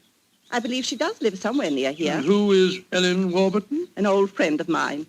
She's frightfully clever and advanced. She's interested in women's suffrage and all sorts of things. Oh, sounds dreadful. Imagine giving women the right to vote. Their place is in the home. It is Ellen. Ellen Warburton. Oh, how are you? Mary Watson. How very nice to see you again. I'm Mary Watson now. This is my husband. How do you do, Miss Warburton? How do you? How do you do? Mary, I'd heard that you'd married. Aren't you a medical detective or something, Mr. Watson? Not quite, dear. I hold the degree of Doctor of Medicine from the University of London, madam. But he's helped the great Sherlock Holmes on many of his cases. That's how I've heard of him, then. Do you mind if I walk with you a little way? Of course not, Ellen. Come along. Do you live near here, Miss Warburton? About 4 miles away, Doctor, at Chevy Grange. I'm a glorified housekeeper for my uncle, Colonel Warburton. Oh, dear, that sounds rather dull for you. As a matter of fact, the state of my uncle's health at the present moment makes it anything but dull for me. That's why I asked if I might walk with you for a way. Well, what's the matter with him, Ellen? He's going mad. Before my eyes. And I can do nothing to help him. Mad? Come now, Miss Warburton, surely you... Doctor, I'm not an hysterical girl. In fact, I regard myself as something of a scientist. I studied physics for a number of years at Bristol University. And I tell you that my uncle is going insane. What are the symptoms? Most of the time, he's perfectly normal. But when these attacks are on him, he gets in the most frightful rages and says the strangest things. He's even complained of hearing a shrill, piping whistle that comes out of nowhere. I can't hear it, nor can anyone else. But Uncle gets into the most dreadful state. I wonder, would you have a look at him for me, Dr. Watson? Well, I don't Of course, John will do everything he can. Thank you so much. Then supposing you both come over... Well, my dear Holmes, at 7 o'clock this evening, we found ourselves approaching Chevy Grange. It was rather a forbidding-looking place, covering a little more than an acre, I should say. As we stood waiting for admittance, I must confess that I was not entirely... Gloomy-looking place, isn't it, Mary? It is a little forbidding, John, dear. Oh, dear, what's that? Sounds like a tom-tom. Someone singing a weird chant. Seems to be coming from the direction of that barn over there. It doesn't seem quite appropriate, dear, does it? I mean, not in the heart of Buckinghamshire. Why not knock on the door again, John? Yes, it's all right, I will. Perhaps they didn't hear us. Oh, they did. Who is it? Oh, it's guests. It's Dr. and Mrs. Watson, my good man. Acker's the name, sir. Come in, please. The Colonel's expecting you, sir. He's in the study. This way, sir. By the way, Hacker, as we were waiting outside the front door, we heard a strange chant, and it sounded as if someone was beating a tom-tom. Oh, that was Miss Narda. You'll be hearing more of her. Promising beginning. Let's see what happened next. This very unpleasant fellow Hacker showed us into the study where we met Colonel Warburton. First, it was hard to believe that he was a sick man. He looked well enough, and his conversation was sprightly. Spent most of his army life in Africa as military governor in a Zulu district. And the African spears and other trophies that lined his study walls bore mute evidence to his past life. He encouraged me to tell him some of my own army experiences. Oh, dear, poor fellow. It was really rather clever. There I was, Colonel Warburton, on the howdah of this wretched elephant. The river was a raging torrent, and I couldn't get the confounded animal to budge. Well, I'm a pretty strong swimmer, you know. Won several cups of swimming, as a matter of fact. Of course, I was a much younger man then. John, dear. Yes, ma'am? You interrupted Colonel Warburton's story, Oh, dear. sorry. I thought this little incident would be interesting. Do go on, Colonel. Yes, Your please story don't. was so All right, interesting. all right. You were telling us that you were intercepted by an African drum code message. Oh, yes. Well, I don't want to sound conceited, but I doubt if there was another Englishman in the world who could have told you what those particular drum beats meant. Oh, I don't doubt that, Colonel Warburton. Well, I'd spent a good number of years studying the native customs. I spotted the code right away. It meant that an uprising was planned to start throughout the whole province at noon the next day. Of course, there it is again. The devilish whistle. And you hear it, Dr. Watson? Mrs. Watson? I can hear nothing, sir. Nor can I. Of course not. No one can hear it but me. Now, Colonel Warburton, don't get so excited, It's sir. black magic, that's what it is. Oh, really, sir? Black you magic. must realize that the powers of jungle witchcraft are completely unknown in this country, Dr. Watson. But I know of them, and I can think of many people who might wish to employ them against me. Come in. Oh, it's you, Nada. Great Scott, she's very beautiful. Nada, I want you to meet some friends of Ellen's, Dr. and Mrs. Watson. I am very pleased to meet both of you. How do you do? How do you do, Miss Nada? Nada's father was a Chaga jeweler, one of the greatest Zulu chieftains I ever had the privilege of knowing. He did me the rare honor to swear blood brotherhood.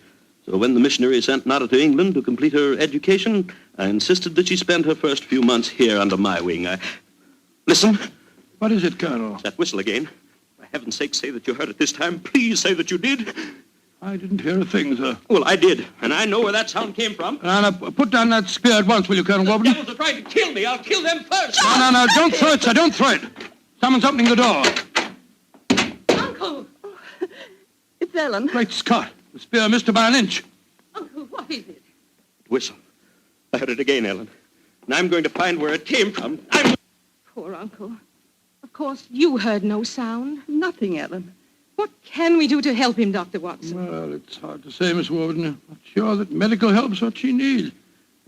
He seems perfectly sane and lucid except for these strange outbursts. But we must do something. I propose to, madam. As soon as I get back to the inn, I think I'll write to my old friend Sherlock Holmes and ask his advice.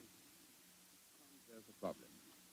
I can't feel that the man should be committed to an asylum, and yet obviously when these attacks are on him, he's as mad as a hatter.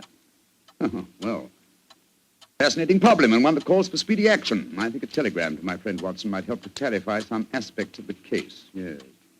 Let's see. Dr. John H. Watson, Red Lion Inn, Taplow, Bucks. I suggest that you ascertain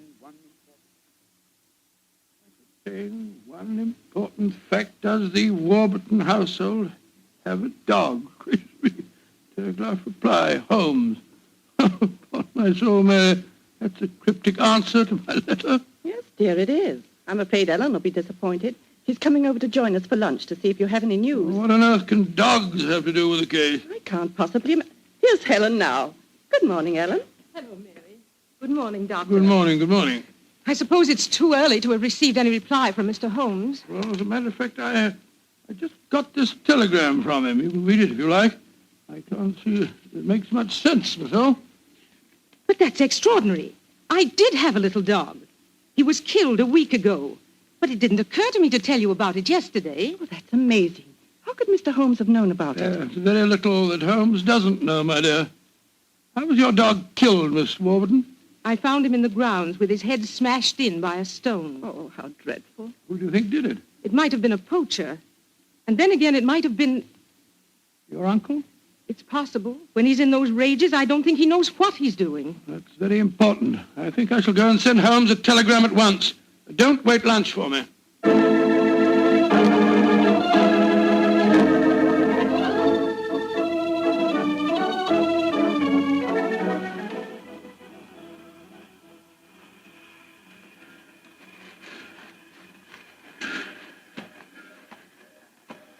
Why did we have to walk over to the station, John, dear? To see if there was an answer at the station telegraph office to the wire that I sent Holmes. Oh, but it's only 4:30, dear. It's hardly possible for him to have answered as quickly as that.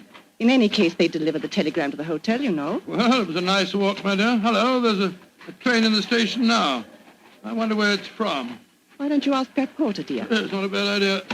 Porter, what train is this? Oh, it's the London train, sir. Right on time. Next stop, ready? Not many people getting off here, are there? Great Scott! Look who's here. Oh, dear, it's Mr. Holmes. And he's got a dog on a leash. Oh, Watson, my dear fellow, how are you? Mrs. Watson, how nice to see you again.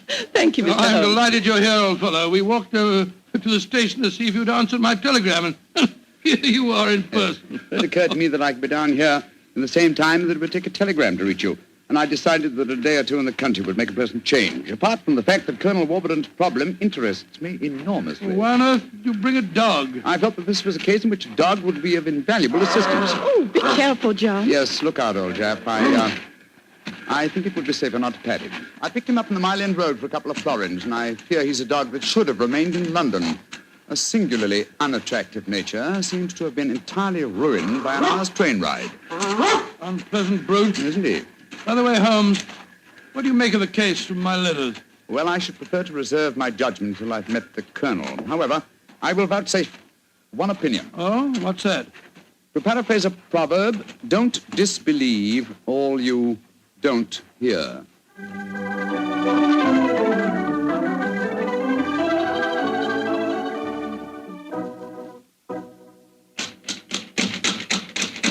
I can't think why someone doesn't answer. They can't all be out. Well, while we're waiting, I think I'll tie the dog up to this tree here. I don't want my arrival to cause too much commotion. Quiet! Quiet! Don't you think perhaps we could try the door, John? Yes, certainly. It's a good idea. Hello? It's unlocked. Then let's go in, old fellow. Let's go in. Colonel Warburton? Colonel Warburton? Ellen? Ellen? What was the name of that butler fella? Hacker. Yes, of course, that's it, Hacker. Hacker! Hacker! We appear to be in an empty house. The dog! Oh, fool that I am. I shouldn't have left him here. Come on.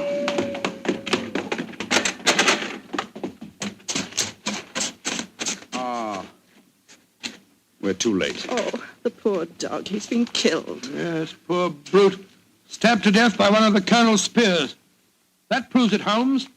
The man is mad. I think not, Watson. I think it proves that Colonel Warburton is a great deal more sane than some of the members of his household.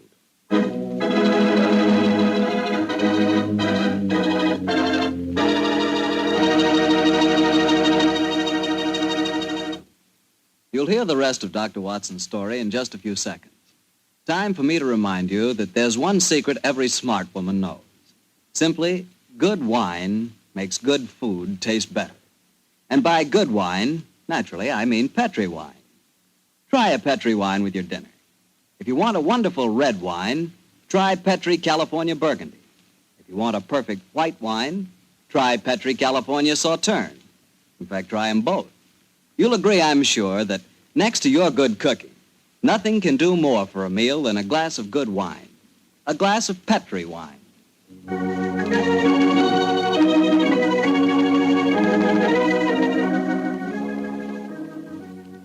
And now back to tonight's new Sherlock Holmes adventure, the story of Colonel Warburton's madness. Holmes, why are we heading for this barn? Seems to me we should be back in the house. Why, old chap? Found the house empty. Besides, I thought I heard. Shh. What is it? Listen. It's the same sound that Mary and I heard yesterday. Oh, once more, it's coming from the barn. Come on, Watson, but quietly.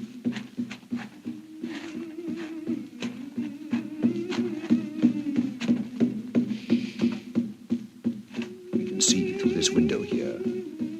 It's that Zulu girl, Nada. She's beating a drum and chanting. Who's the man with her? It's Colonel Warburton. No, it isn't. It's that servant fellow, Hacker. What in thunder's he doing here? Apparently assisting Miss Nada in some of her African mysticism. It's black magic they're dabbling with, just as the Colonel said. Let's go in and catch them red-handed. No. Stay quiet.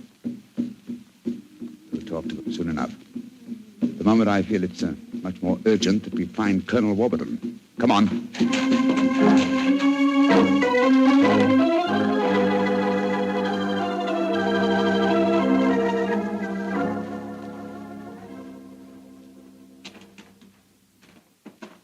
There's the Colonel pacing up and down in front of the house with Mary and his niece, Miss Warburton. We shouldn't have left the women alone with him, you know. The man's dangerous. I don't think the women have been in any danger, Watson. John, dear, where have you been? Oh, well, Holmes and I decided we'd take a little walk. It proved very interesting. Miss Warburton, this is Mr. Sherlock Holmes. How do you do, Mr. Holmes? I'm so glad you're here. How do you do, Miss Warburton? And this is Colonel Warburton, Mr. Sherlock Holmes, eh? I suppose you think I killed your wretched dog. Well, I might have done it. When I hear that whistle, something seems to snap in my brain. I might have killed it. Why doesn't your doctor friend certify me as insane? Send me where I belong before I do any worse, damn it? Poor man. Isn't there anything you can do for him, Mr. Holmes? I most certainly will try to, Miss Warburton. Watson, old fellow, I wonder if you'd follow the Colonel and give him a sedative. I'm afraid he has quite an ordeal before him. Of course I will, Holmes. Miss Warburton, where were you when my dog was killed? Down in the greenhouse. As soon as I heard the poor animal yelping, I ran up to the house. I see. Mr. Holmes, you are going to be able to help the Colonel, aren't you? I'm convinced of it, Mrs. Watson. That is why I brought a dog with me from London. But now that he's dead, I must obtain another one before I can proceed further with the case. Now, I wonder where on earth I can find a dog. Look. Huh? Down by the gate. There's a little girl walking with the dog. That's Sarah Entwistle, the daughter of our neighbors. Sarah, eh? Oh, excuse me, will you? Just a moment. Sarah! Sarah! Yes? Sarah. Sarah, my dear, what a pretty dog you have there. What's his name? It's a her. Her name's Boojum. What's your name? Holmes. Sherlock Holmes. Sherlock? That's a funny name. Yes, it is, isn't it? Look here, Sarah. Here's a nice, shiny half-crown for you. Why are you giving me money? Well, because I love dogs, and I want to borrow, what did you call him? Boojum. Boojum, oh, yes. I want to borrow Boojum for half an hour. Why? Well, I want to play with her, Sarah. You can play with her here. She's awfully friendly. Well, you see, I really want to take her for a nice walk. Why? She's just had one. Now, look here, Sarah. It's a beautifully shiny half-crown. Mommy's told me I mustn't take money from strangers. But I'm not a stranger. I'm a friend of Colonel Warburton. Having trouble, Mr. Holmes? Yes, I am, Mrs. Watson. You see, I want to give Sarah half a crown for borrowing Boojum for a short while, but she doesn't want to do it. Sarah, does Boojum like bones? Oh, yes. Loves them. We've got a lot of bones up at the house we'd like to give her. Have they got plenty of meat on them? Plenty. She can have a wonderful feast, and then we'll bring her back in half an hour. All right. Go on, Boojum.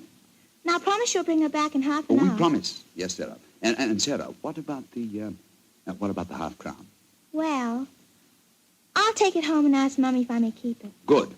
Goodbye. Goodbye. And take care of Boojum. Oh, she's a sweet little girl. Mr. Holmes, you're not going to expose Boojum to any danger, are you? None, Mrs. Watson. Otherwise, I shouldn't have borrowed her. I'm convinced that Boojum will give us the clue to what appears to be Colonel Warburton's madness.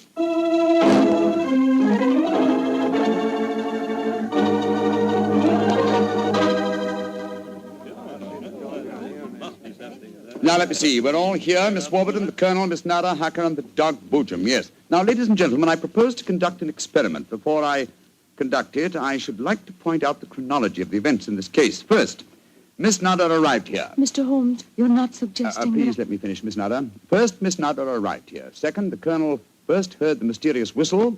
Third, your dog was killed, Miss Warburton. Fourth, the whistling set in dead earnest. The Colonel Warburton and Miss Warburton. Doesn't that pattern suggest anything to you?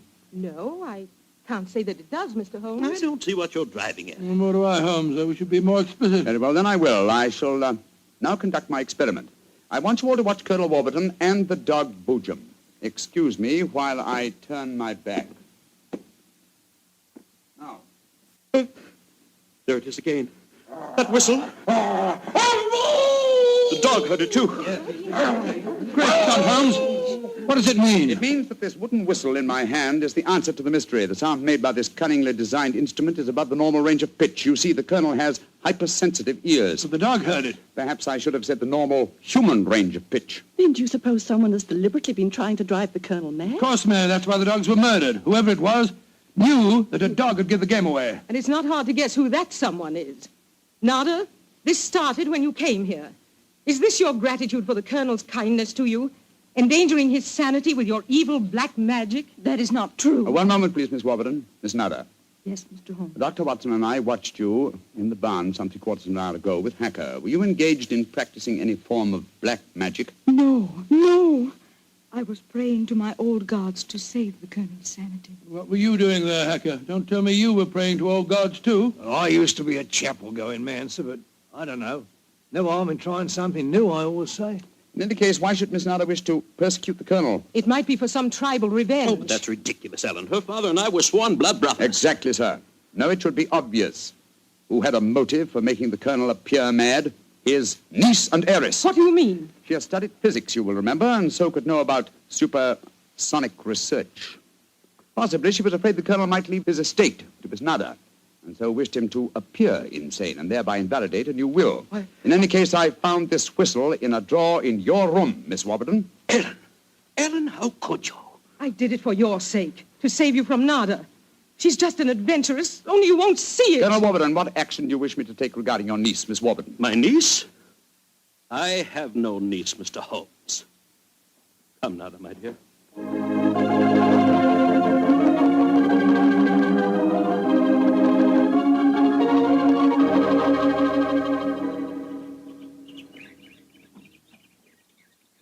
Oh, what an amazing case, Holmes.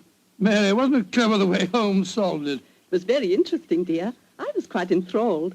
Now I think I shall return to London and let you two finish your holiday in peace. Before you do that, Mr. Holmes, there's one thing we should do. What, Mary? Boojum.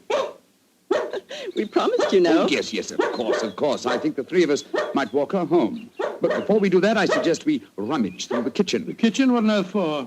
Bones, dear. Exactly. And bones with plenty of meat on them.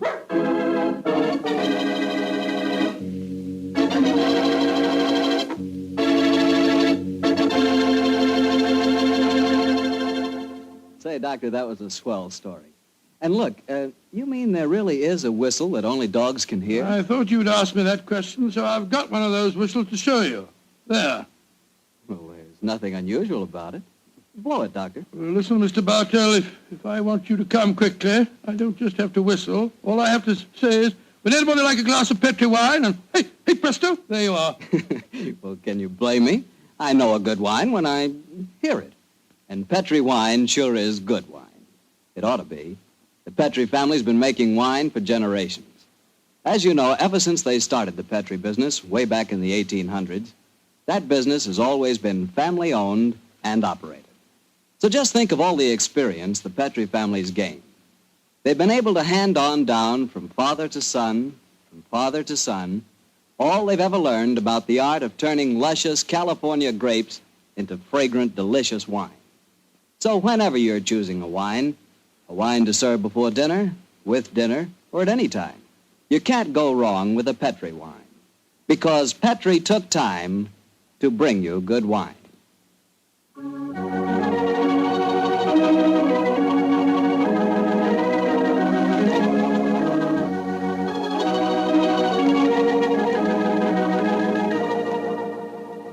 Tonight's Sherlock Holmes adventure is written by Dennis Green and Anthony Boucher and is based on an incident in the Sir Arthur Conan Doyle story, The Engineer's Thumb. Mr. Rathbone appears through the courtesy of Metro-Goldwyn-Mayer and Mr. Bruce through the courtesy of Universal Pictures, where they are now starring in the Sherlock Holmes series.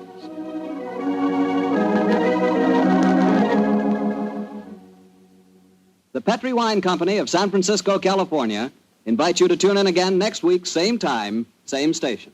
Oh, the Petri family took the time to bring you such good wine. So when you eat and when you cook, remember Petri wine. To make good food taste better, remember... Petri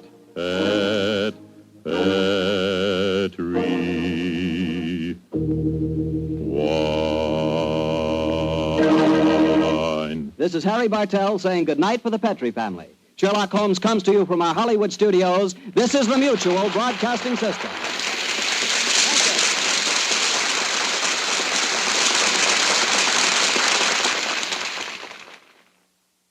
I remember one instance when the culprit was not Willie. It was really Dennis's fault. He'd been naughty about putting an in-joke in the script.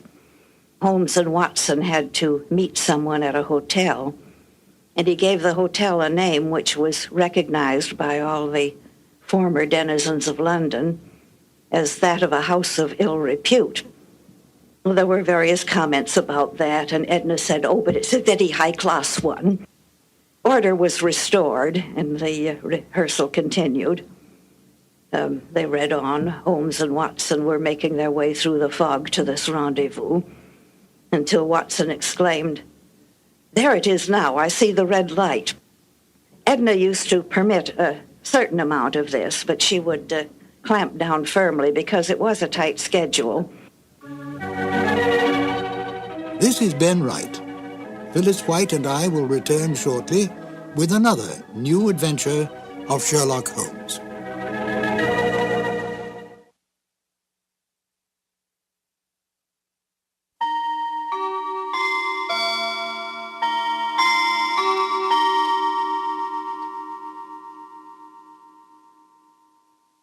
We return again to Phyllis White, who has some more delightful information about the Sherlock Holmes radio broadcasts.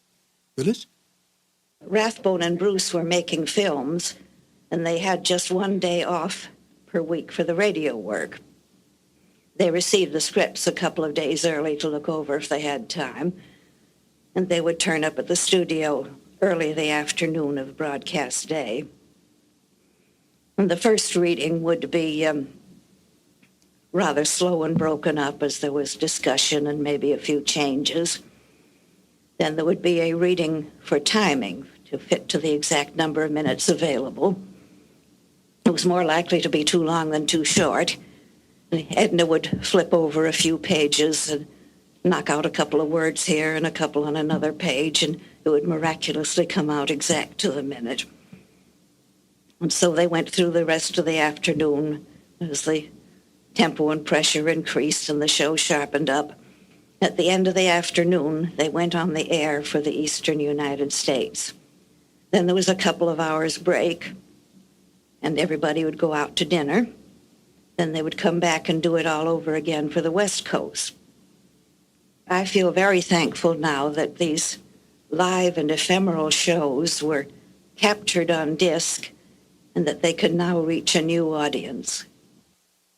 Now, please join Phyllis and I as we listen to The Iron Box. This episode from the life of Sherlock Holmes will be transmitted to our men and women overseas by short wave and through the worldwide facilities of the Armed Forces Radio Service. Petri Wine brings you Basil Rathbone and Nigel Bruce in the new adventures of Sherlock Holmes.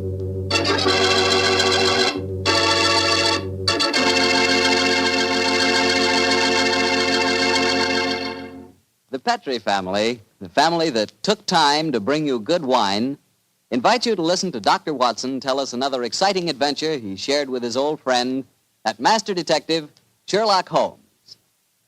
Well, this is it, New Year's Eve.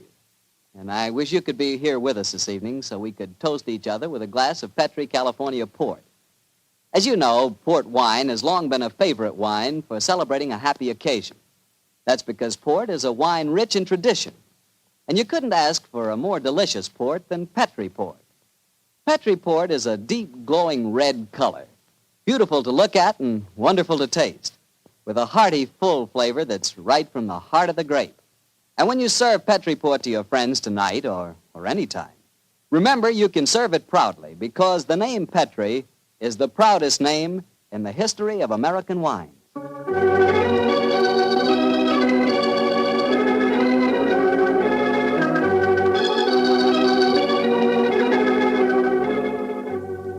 And now I'm sure Dr. Watson's waiting for us, so let's drop in. Sherlock Holmes and Dr. Watson. Murder, mystery, and intrigue at the turn of the century. Welcome to the new adventures of Sherlock Holmes. My name is Ben Wright.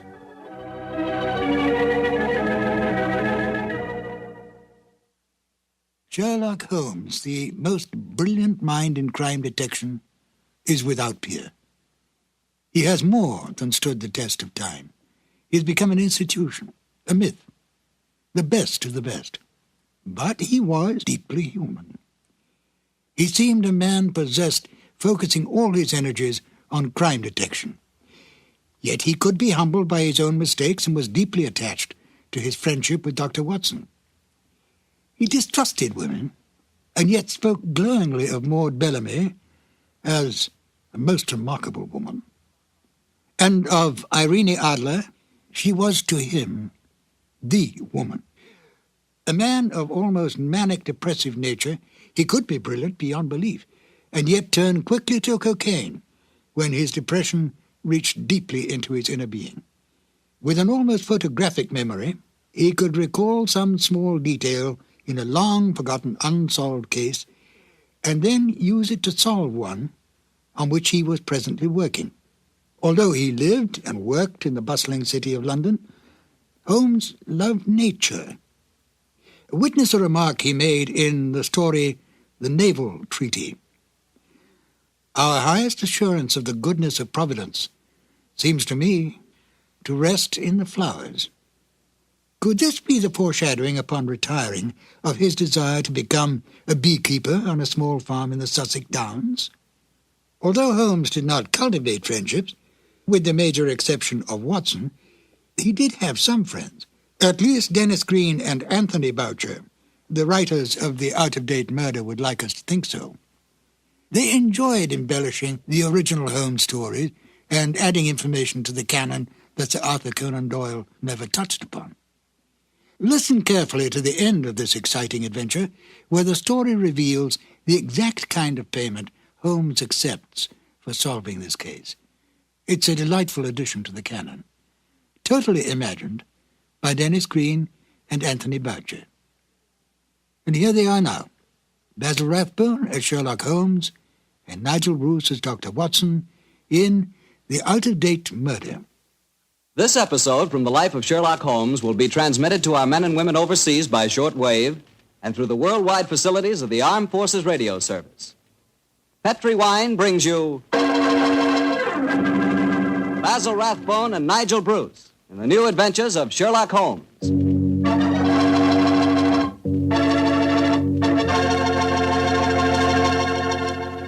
The Petri family, the family that took time to bring you good wine, invites you to listen to Dr. Watson tell us another exciting story about his old friend, that master detective, Sherlock Holmes. And we'd also like to tell you something you really ought to know. The fact that the one sure way to make good food taste better is to try that good food together with a glass of good Petri wine. Did you ever try Petri wine with dinner? No kidding, that's one bandwagon you sure want to hop on. Take, for instance, a deep red, hearty Petri California Burgundy. Wait till you taste that Petri Burgundy with, let's say, a delicious old-fashioned beef stew. Or maybe try a glass with spaghetti. I'm telling you, when you add the luscious flavor of that Petri Burgundy to the flavor of your favorite foods, you're really living. You're finding out for the first time what good eating really means, on the level. So better keep a bottle of that Petri Burgundy right on the dining room table. And never forget, the best friend a good meal ever had is a glass of Petri wine.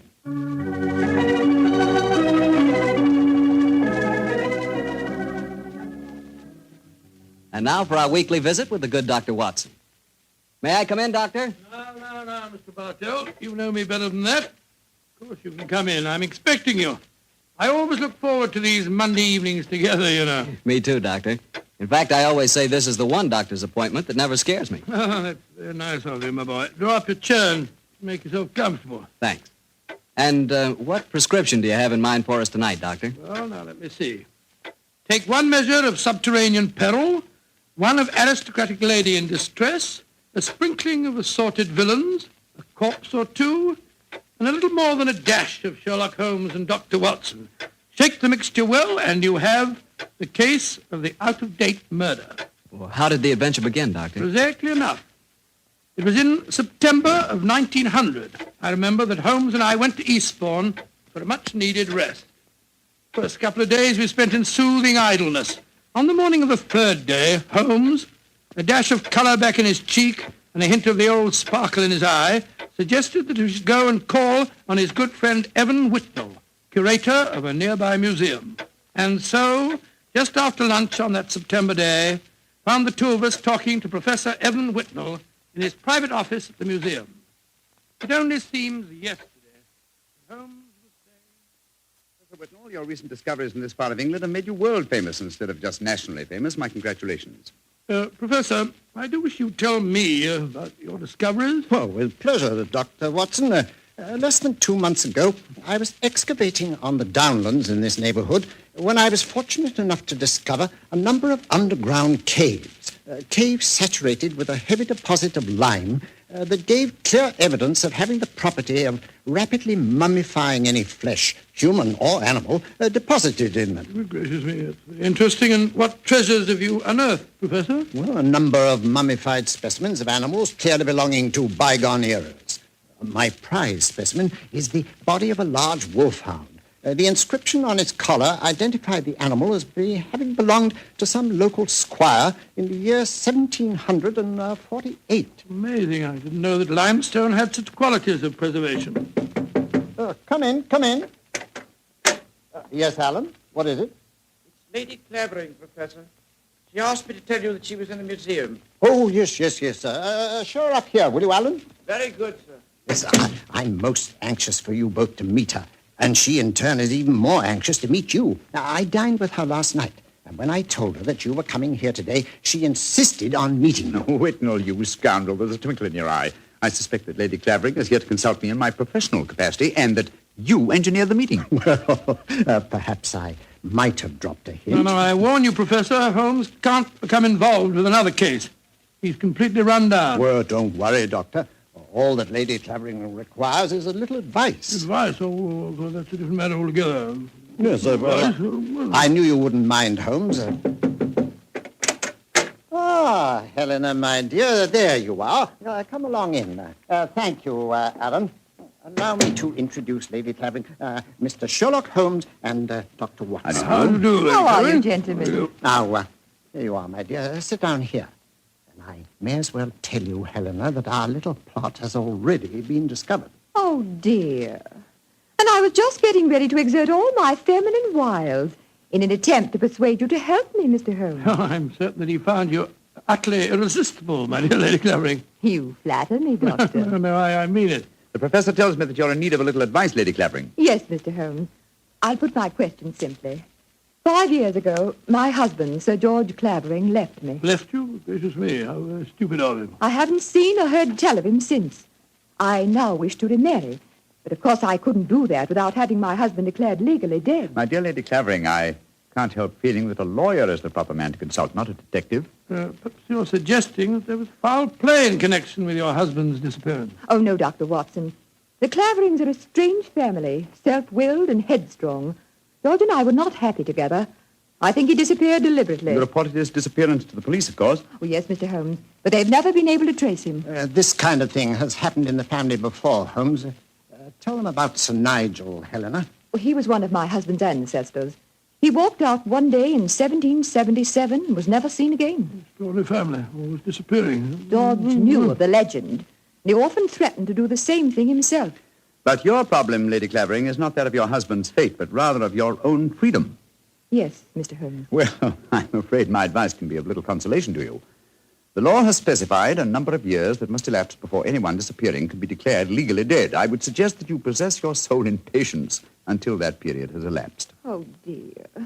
And I was hoping you'd be able to think of some terribly clever way of getting round the law, Mr. Holmes. Lady Clavering, sometimes perhaps my methods may be unorthodox, but I assure you that getting around the law, as you put it, is a procedure I do not indulge in. Oh, dear me, now I've offended you, Mr. Holmes. And it's the last thing on earth I meant to do, I assure you. My friend's a little touchy about matters concerning his professional honor, you know, Lady Clavering. Oh, nonsense, my dear Watson. I'm not touchy and I'm not offended. And now, may I suggest we all examine the professor's latest treasures, and after that, perhaps he'll take us for a stroll on the downs. I'm most anxious to examine those lime pits of his.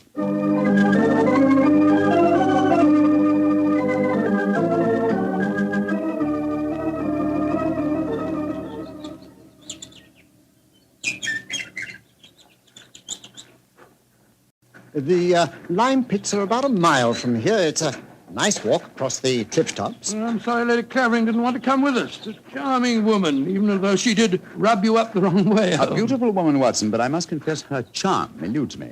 Her lack of concern about her husband's fate seemed completely unnatural. Not if you'd known her husband, Sir George Clavering. He was a tyrant and a bully, both in his home life and in the village. Hello? Who's this coming towards us? It's Timmy. Daft Timmy, they call him in these parts. He isn't quite right in the head, poor fellow, but he's perfectly harmless. Has two passions in life, birds and bonfires. Hello, Timmy. I've got something beautiful to show you. Oh, it's so beautiful. Well, what is it, Timmy? Look, it's in my cap. See. Oh, isn't it lovely? It's robin's egg. I found it when I was bird nesting. Did you ever see such a blue egg? It's a beauty, Timmy. Where did you find it, my boy? Down by the lime pits. Oh, I'm going to build a lovely fire on the downs tonight. I'll let you come and watch it if you give me a shilling. Now, you be careful, Timmy, or you'll be in trouble again. Timmy doesn't get in trouble anymore now. Not since he had Sir George carried away. Sir George Clavering used to whip Timmy when he found him on the land. Timmy, tell me, how did you have Sir George, as you put it, carried away? I told my birds about him. I told them how he used to beat poor Timmy, and they said they'd carry him off and drop him over the cliffs. and that's what they did, because he never came back again. Oh, Lord, here comes Harry, Sir George's brother. Now there'll be trouble. Timmy, you'd better run. Oh, no, Timmy can't run. He'll break his pretty blue egg. Timmy! Get off my land. If I catch you here again, I'll take my riding crop to you. Timmy hasn't done anything. Go on, be off with you, do you hear? I'll tell my birds about you. That's what I'll do. Oh, don't forget my bonfire. Infernal scoundrel. Hello, Whitnell. Hello, Harry. Have you met Sherlock Holmes and Dr. Watson? Oh, Sherlock Holmes, the professional nosy Parker, eh? Yes, Helena was just telling me about you. I'm very angry with her for talking to you about my brother. It's a private affair, and I intend it should remain one. You understand, Holmes? Well, upon my soul. The devil with your brother, sir. And with you. I'd advise you to remember that you're not addressing a half-witted villager who can't defend himself. If you know what's good for you, you'll do what I say. Here, Chris. Impertinent brute. He spoke to you as if you were a stable boy, Holmes. Oh, really? He was quite refreshing. I'm reminded of an apposite quotation of my young friend James Elroy Flecker. Thine impudence hath a monstrous beauty, like unto the hindquarters of an elephant. Yeah, he's almost as much disliked as his brother before him. Tell me, does he succeed to the title when his brother is declared legally dead? Oh, yes, and what's more, he's Helena's unofficial fiancé, worse luck. I see. Personally, I'm beginning to get a trifle bored with the affairs of the Clavering family. Let's go on to the Lime Cave, shall we?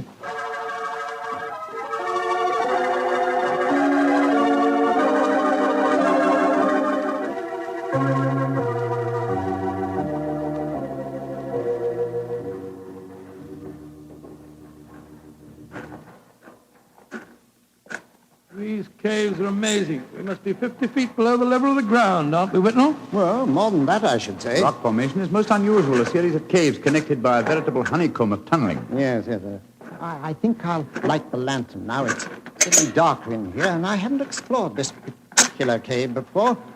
Yes, I've had a wall cave in on me a couple of times, so you'd better watch where you're walking. There. Now we can see better. Let's go deeper, shall we? But do watch your step. It's eerie down here, isn't it? Hello. Well, what's this in the crevice here? Looks like a mummified bird of some kind. It is a beautiful specimen. Judging by its markings, a black streak here and bars of white in the tail, I'd say it was a peregrine. That's exactly what it is, a falcon. Dating back a couple of 100 years, I should say. And in a perfect state of preservation. Oh, this is a treasure. Come on, let's explore deeper. Seems to be another cave over here. If you'll hold the lantern up a little, I'll... Oh, I say.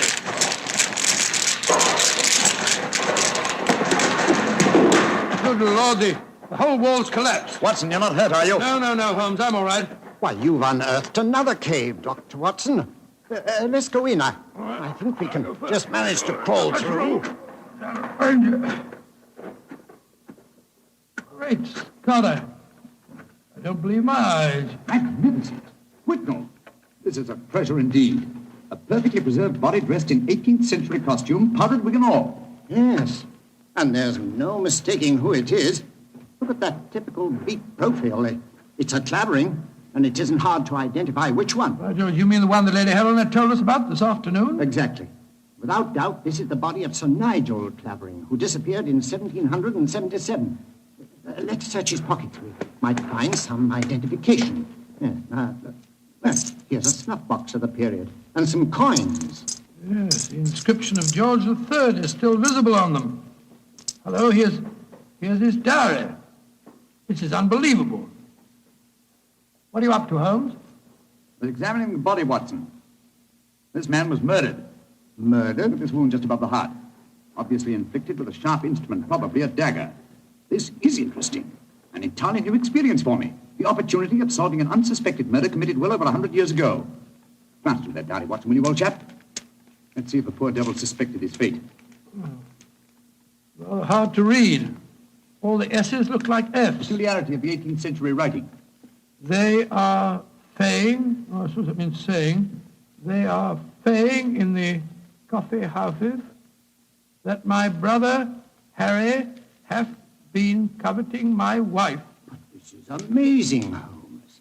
See how history repeats itself. It's an exact parallel of the situation existing today. Harry is coveting his brother's wife, Helena, and Sir George has not been seen for 5 years. What an extraordinary coincidence. If it were one.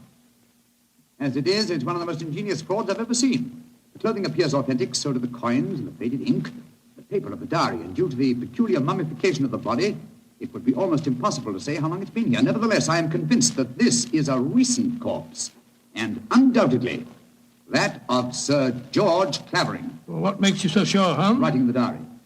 18th century used an S that looked like an F, it is true, but never at the end of a word. You will recall, Watson, that you were reading H-A-F, have, for H-A-S, has. That's perfectly true, I was. Well, that would be incorrect in genuine 18th century writing. No, obviously, this is an extremely clever attempt to disguise the comparatively recent murder of Sir George Clavering. It's incredible, Holmes. And yet I believe you're right. I'm sure of it. Well, what are you going to do about it? Do? You and I, old chap, will mount guard over the body. You, my dear Whitnall, if you don't mind, will be good enough to go and fetch the police.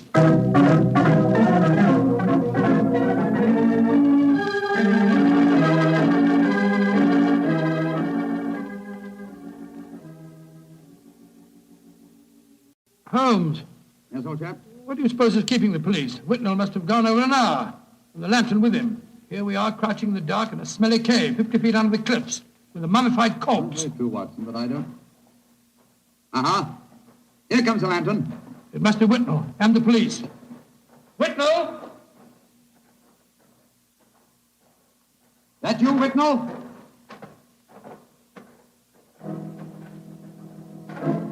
That lantern's blinding me. Is that you, Whitnall? Answer, can't you?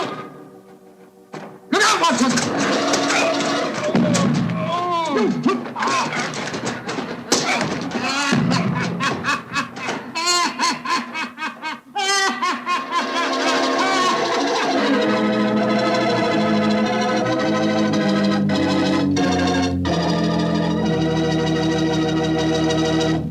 Dr. Watson's story will continue in just a second. And I'm going to take that second to ask you what you think of when I say good food. When you say good food to me, I can see myself really going down on a piece of fried chicken, but really fried. You know, crisp and sort of a light brown. And when I see that chicken, I sure want to see some Petri California Sauterne. Because, believe me, Petri Sauterne is a white wine that's the wine for chicken. That Petri Sauterne has a delicate kind of flavor. Delicate like its pale gold color. But what a flavor, and what a wine. If you want a swell white wine, you certainly want Petri Sauterne. Try it and see.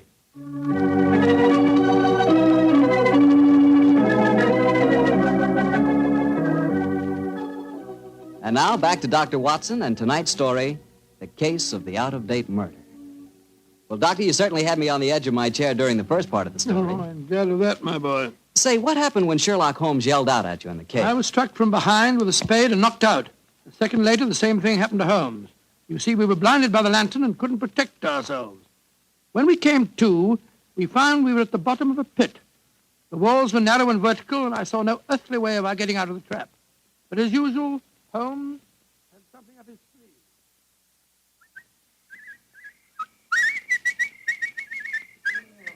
Oh, Lord, my head's throbbing. Never mind that for the moment, old chap.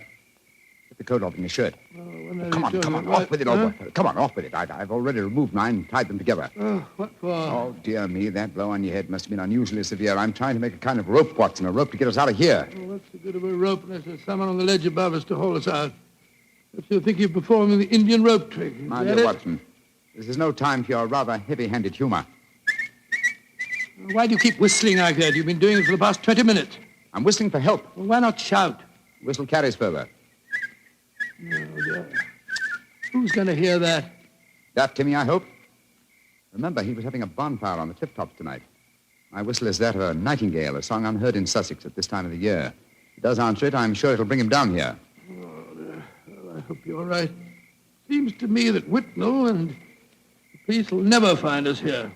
We shall mummify, just as the filthy murderer intended us to. Courage, Watson, I'm sure... It's worked! It's Timmy! Cutting a burning log. We're down here, Timmy! Nightingale, pretty birdie, what are you doing down there? Timmy! I've tied these clothes together to make a rope. I'm going to throw them up. You ready? Catch. Hey. Good. He's caught it. Now, Timmy, lower it to us. Oh, I shouldn't do this. They'll whip me? No, nobody will whip you, Timmy. And we both want to give you a shilling to come up and see your bonfire. Oh, that's different. 2 shiny shillings. I'll lower the rope. Here it comes. That's it. All right, Otto, now then. You first. All right, Timmy, pull away. Here you go.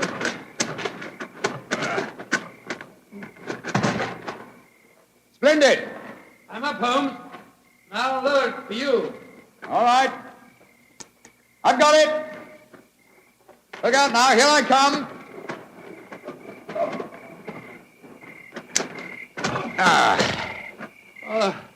Thank goodness we got out of that place all right. I don't see the nightingale.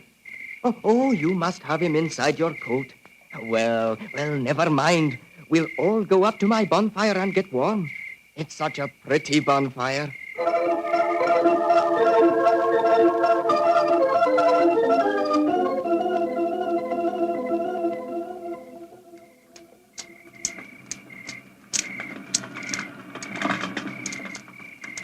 Did you ever see a finer bonfire? Never, Timmy. It's lovely. It's the most comforting sight I've seen for the last couple of hours. Oh, just one thing's bad, though. Somebody tried to burn a book in my lovely fire. It must have been when I was off getting more wood. I found it when I came back, and I pulled it out of the fire and stamped on it. See, here it is. Let's have a look. Hello, it's the diary that we found on the body in the lime pits. Precisely, Watson. Now I begin to see daylight. People shouldn't burn books. Books are nice. Books are like birds and bonfires. Well, they're nice to be near. Oh, your nightingale must be cold. I'll get some more twigs to burn. Well, now that fellow's gone away for a moment, I can see why we were attacked tonight. The murderer knew that we were going to the caves. He was afraid that his devilish plot wouldn't stand up under your scrutiny. So he watched us. When we discovered the body and sent Whitnell off for the police, he knew that he'd got to get rid of us. And who do you think that somebody is, old fellow? Well, that's easy. There's only one person strong enough to have knocked us both out and shifted our bodies. The dead Sir George's brother, Harry Clavering. I think not, old fellow. Didn't you observe as we entered the caves that pickaxes and wheelbarrows were much in evidence? Yes, that's right. They were, of course. Strength was not required under the circumstances. We were extremely vulnerable in the darkness. Any man with a modicum of cunning could have disposed of us, or any woman, for that matter. Good Lord, you're not suggesting that... Watson! Oh, Whitnell! Why, thank heaven you're safe. I've had the police with me for the last hour, but we couldn't find you. You went where I left you. True. Whitnell, I want you and the police to take me to Lady Clavering's house at once. After that, I wish to lodge information and make a charge of assault and possibly a charge of murder.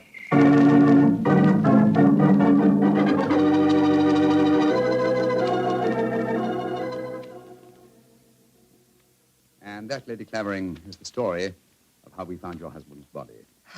Horrible, Mr. Holmes. Horrible. But who in thunder could have planned such a devilish plot? Why did the murderer attack you and Watson? There, my dear Whitnell, you have the key to the murderer's identity. The man who so cunningly conceived and executed the murder of Sir George could never have bungled the job of disposing of Watson and myself unless he had meant to bungle it. You mean he didn't mean to kill us? Exactly.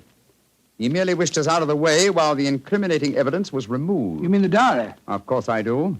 You will recall we found it partially burnt in Timmy's bonfire. Then it was Timmy who... No, my dear fellow. Surely it's obvious one person and only one knew that the diary was the key to the murderer's identity. The man who was present when we discovered it and detected the fraud. Great Scott, Professor Whitnell. Whitnell, you murdered my brother. Evan. Evan, you? Oh, no. I did it because I love you, Helena. All these years has been nothing in my life that meant anything but you. How could you? I thought that if George were out of the way, I could make you care for me. Then when I realized that you loved Harry, I was mad with jealousy. And so I planned to conceal George's body forever. It was a clever plan. You said so yourself, Holmes. If it hadn't been for you, it would have worked. Yes, it was diabolically clever, Whitnell, but I'm afraid that no amount of cleverness now can prevent you from paying for your crime. Sir George, I suggest that you instruct the police to come in. Our work is done.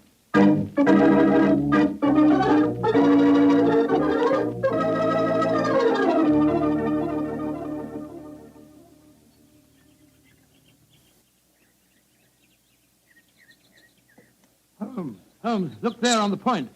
Timmy's bonfire is still burning away. Yes. Tim is a simple fellow with simple tastes. Why are you so gloomy? You solved the case brilliantly. My dear fellow, my faith in human nature has been sadly shaken, old chap. Evan Whitnell was a good friend and an old one. Hard to be instrumental in sending him to the gallows. Well, he richly deserved it. Yes, I know he did. That's quite true, but it's depressing just the same. Come on. Let's continue our walk home across the downs. I heard Sir Harry offering you a fee. Did you take it? No, I didn't, but I did accept his offer of an acre of land on the downs over there near the Abbey ruins. You can see them silhouetted against the sky. An acre of land? What on earth would you do with that? Well, when I retire, and I shall retire soon, I've often thought of bee farming. This would be a heavenly spot for such a venture. Well, I can't imagine you as a beekeeper. Oh, why not? After a life spent unraveling the tangled affairs of human beings, it would be soothing in the twilight of one's days to study the exact and predictable behavior of bees. Singing masons, building roofs of gold. Ah, well. One day, perhaps. One day.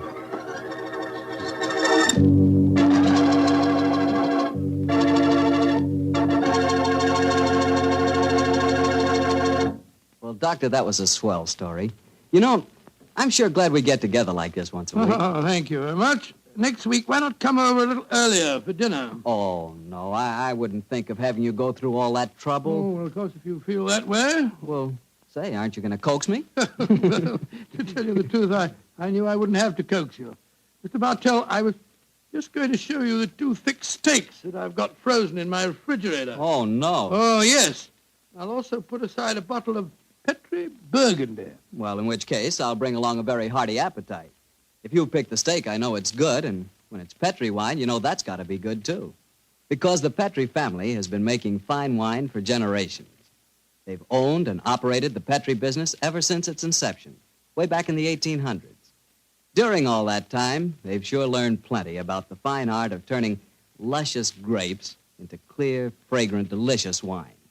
And they've been able to take this experience and hand it on down from father to son, from father to son.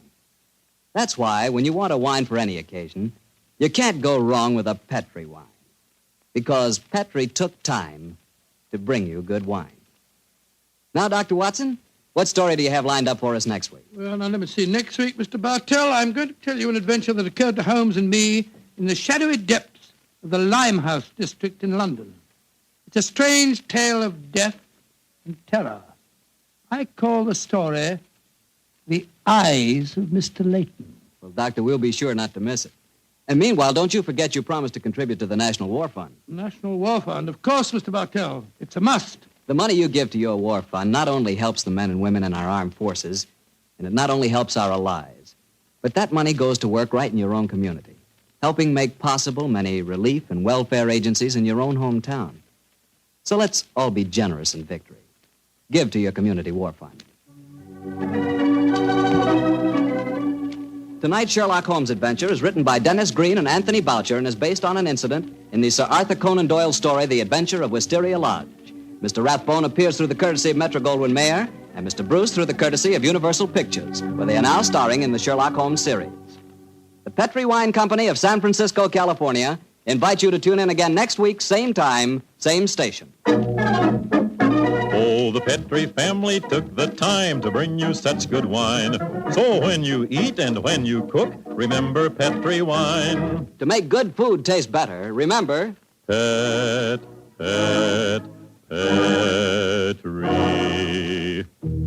wine. This is Harry Bartell saying goodnight for the Petri family. Sherlock Holmes comes to you from our Hollywood studios. This is the Mutual Broadcasting System.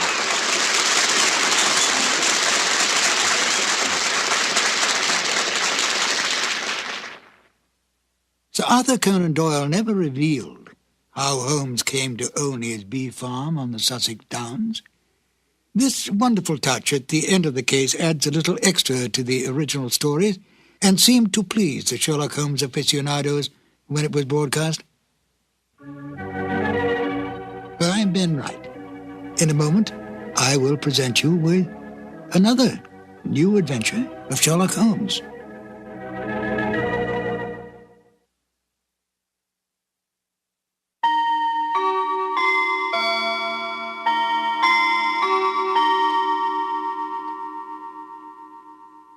In The Eyes of Mr. Layton, the story fairly drips with atmosphere, especially with Dr. Watson's vivid descriptions of the foul alleyways and dark and dangerous smoke-filled opium dens of Limehouse.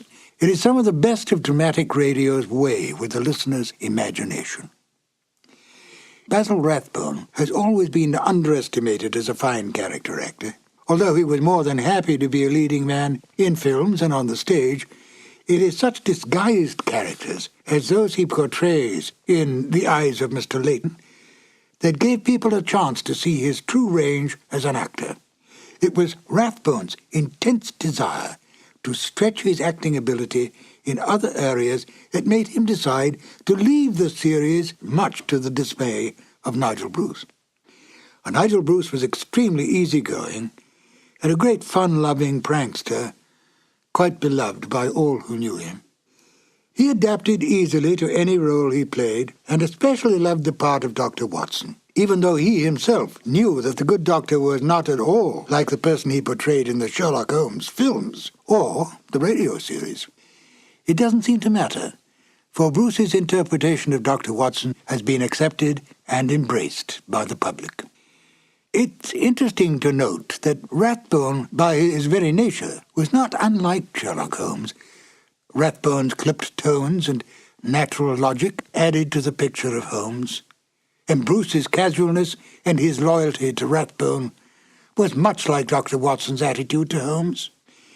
At the end of the 1945 radio season, Basil Rathbone was offered a very lucrative 7-year contract to continue as the great detective. He turned down the offer, and when Rathbone left the series, Bruce went on for only one more season as Dr. Watson, to a Sherlock Holmes portrayed by Tom Conway. But it wasn't the same, and Bruce graciously bowed out of the series after that. At least thanks to the discovery of these long-lost radio shows, we can once again listen to Basil Rathbone and Nigel Bruce at the top of their acting ability, portraying the world's most famous detective and his loyal companion. Now, if you will, join me as we listen to The Eyes of Mr. Layton. This episode from the life of Sherlock Holmes will be transmitted to our men and women overseas by shortwave and through the worldwide facilities of the Armed Forces Radio Service. Petri Wine brings you Basil Rathbone and Nigel Bruce in the new adventures of Sherlock Holmes.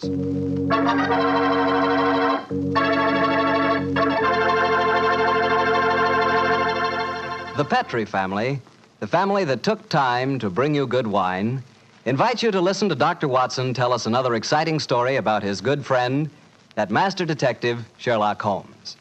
And I'd like to tell you something that maybe you already know. The fact that America's favorite wine is port wine. Did you know that? If you didn't, you'll know why port is the way out front favorite if you'll just sample some Petri California port. You just look at that Petri port and you know it's good. That wonderful, deep, rich red color. And Petri port is so clear. Just hold it to the light and you can sort of see right through the glass. But what you want to know really about a wine is how does it taste? And I'll tell you something. I've never yet been able to find the adjective that'll do Petri port justice. It's wonderful, honest.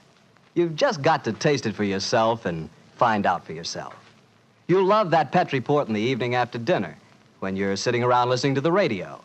And it's perfect to serve your friends when they come over. You can show them that Petri label, too.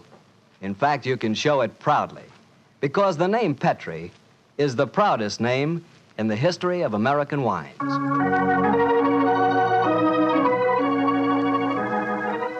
And now for our weekly doctor's visit. Let's see. No, Mr. Bartell, don't say let's see if he's expecting us. You know I always expect you at this time on Monday evenings, my boy. So draw up your usual chair and settle down. Thanks, Doctor. That's it. All alone this evening, Doctor? Where are the puppies? Out on the patio. They had a most unfortunate encounter with a dead seal on the beach this afternoon. In consequence, they're a little malodorous, shall we say. In that case, Doctor, perhaps we'd better change the subject. So, suppose I ask you about tonight's new Sherlock Holmes adventure. Well, my boy, as I told you last week, the story took place in the foul alleyways of Limehouse. It was there on a foggy December evening in 1890 that my story began. An old friend and patient of mine, Isa Whitney, had disappeared, and his distraught wife had come to me for help. Knowing the man to be the victim of the shocking habit of taking opium, I suspected that I might find him in one of the vile dens inhabited by the dregs of the waterfront. And so, Mr. Bartell, about 5 o'clock on that December evening, I began my search. After an hour of fruitless wanderings, I found myself in a vile alley called Upper Swandam Lane. I could hear the distant moans of the river boats as I walked, eyes alert, and hand on the revolver in my coat pocket.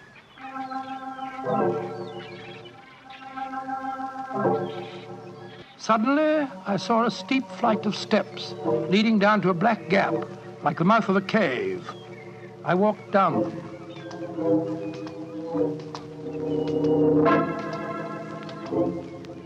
The steps were worn hollow in the center by the ceaseless tread of stumbling feet. I reached the bottom. A door faced me, and above it, a flickering oil lamp winked warnings at me. I found the latch and lifted it. The door squeaked open protestingly. And I entered.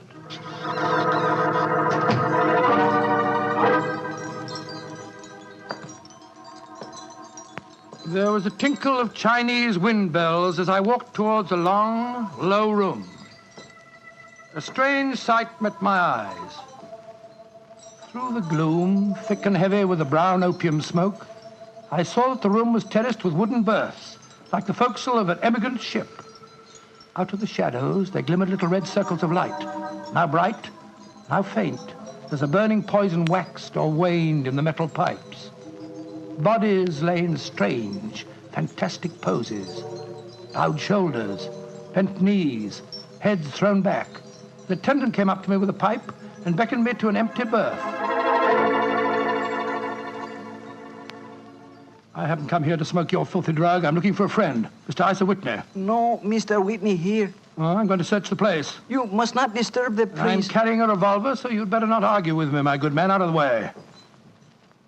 I searched that filthy den, but found no trace of my missing friend. As I was leaving in despair, a long shaking hand reached out and plucked at my sleeve. I turned, and there sprawled in a berth was the wreckage of a man, his gaunt face yellow and twitching, his clothes filthy and ragged, and the pupil of his eyes like pinpoints. He spoke to me in a thin, quavering voice. Reverend Saint, get me out of here. Now, look here, my man. Don't say you won't help me, Governor. Ain't you got an heart? Please help me, Governor. Take me out of here. Strike me pink, I'm going balmy, I tell you. Oh, what must you expect if you indulge in this filthy habit? Take me out of here, Governor. I'll go straight this time. Cross me out, I will. Oh, very well. Come along with me. I suppose it's my duty to help you. Ah, bless you, Governor. Here you are. Here, now, give me your arm. You cannot take him away. He owe me money. That's a bleeding lie. I paid him when I come in, I did. He cannot go with you, Mr. You remember what I said about my revolver, you blackguard? If I have any more trouble with you, I'll fetch the police. Come along. He owe me money. He owe me money. Infernal scoundrel, owe me money. Tell him all proper, Governor. And off you didn't.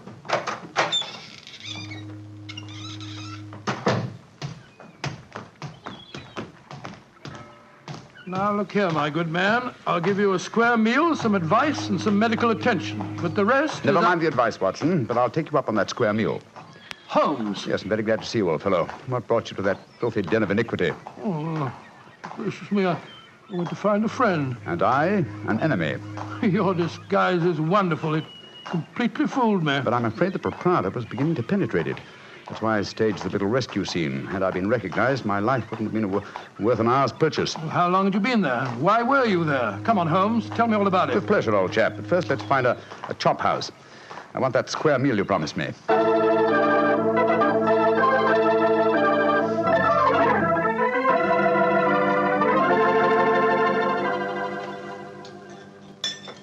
An excellent meal, Watson. Yes, they're surprisingly good for such a shoddy-looking place. Well, Holmes, now perhaps you'll tell me what you were doing in that opium den. I've already told you my story. I'm shadowing a most unusual criminal. A man who haunts the opium dens. Yet I know that he himself is not an addict. Well, I don't see anything very criminal about that. He might be looking for a thrill, or perhaps he's one of those writer fellows or something. But this man pretends to be an addict. I watched him closely. He fakes his smoking, and grease paint has enabled him to simulate the characteristic pallor of a drug victim. He even affects the typical mannerism of nose scratching, but it's his eyes that give him away. The pupils are wide open, I suppose. Exactly, old fellow. Whereas, if he were really addicted to the drug, they would, as you know, be contracted. I myself always treat my eyes with a special kind of drop on the occasion when, I have to enter these dens. Why does a man haunt an opium den in order not to smoke? That, my dear Watson, is the problem that I intend to solve. Well, perhaps the fellow's a policeman or a private detective like yourself, Holmes. I've already checked on those possibilities. No, Watson, I believe there is only one answer. I believe the man is planning a murder. A murder? It's a tempting setting for a murder. Your victim is an addict, drugged and helpless. Your witnesses are in an equal state of befuddlement. The proprietor is anxious to cover up the crime because of the police. But you... Yes, Holmes. Now, the question is, who is the intended victim? That, my dear Watson, is why I've been shadowing this man. Unfortunately, he was not present in the den we just left, but I intend to continue my search. Holmes, can I help you? My wife's away, you know. You know, it's a long time since we were on a case together. I should be delighted, my dear chap. I've missed you sadly during the past few months. And are you, Holmes? What's the next move? Back to Baker Street, old fellow. My disguise is wearing thin, and I must contrive a new one.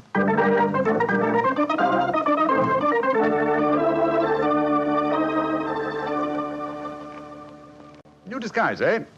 Well, which one shall it be, Watson? Well, how about the old flower cellar? I love that one. Well, it's pretty fresh, Barnett. Oh, no, my dear fellow, no. Hardly appropriate for an opium den. In any case, the clothes are so wretchedly uncomfortable. Well, how about the music hall singer? Oh, that chap, yes. Oh, I don't want to be beside the seaside. Oh, I don't want to be beside the sea. I don't want to stroll along the prom, where the brass band plays tiddly-um. Oh, confound it.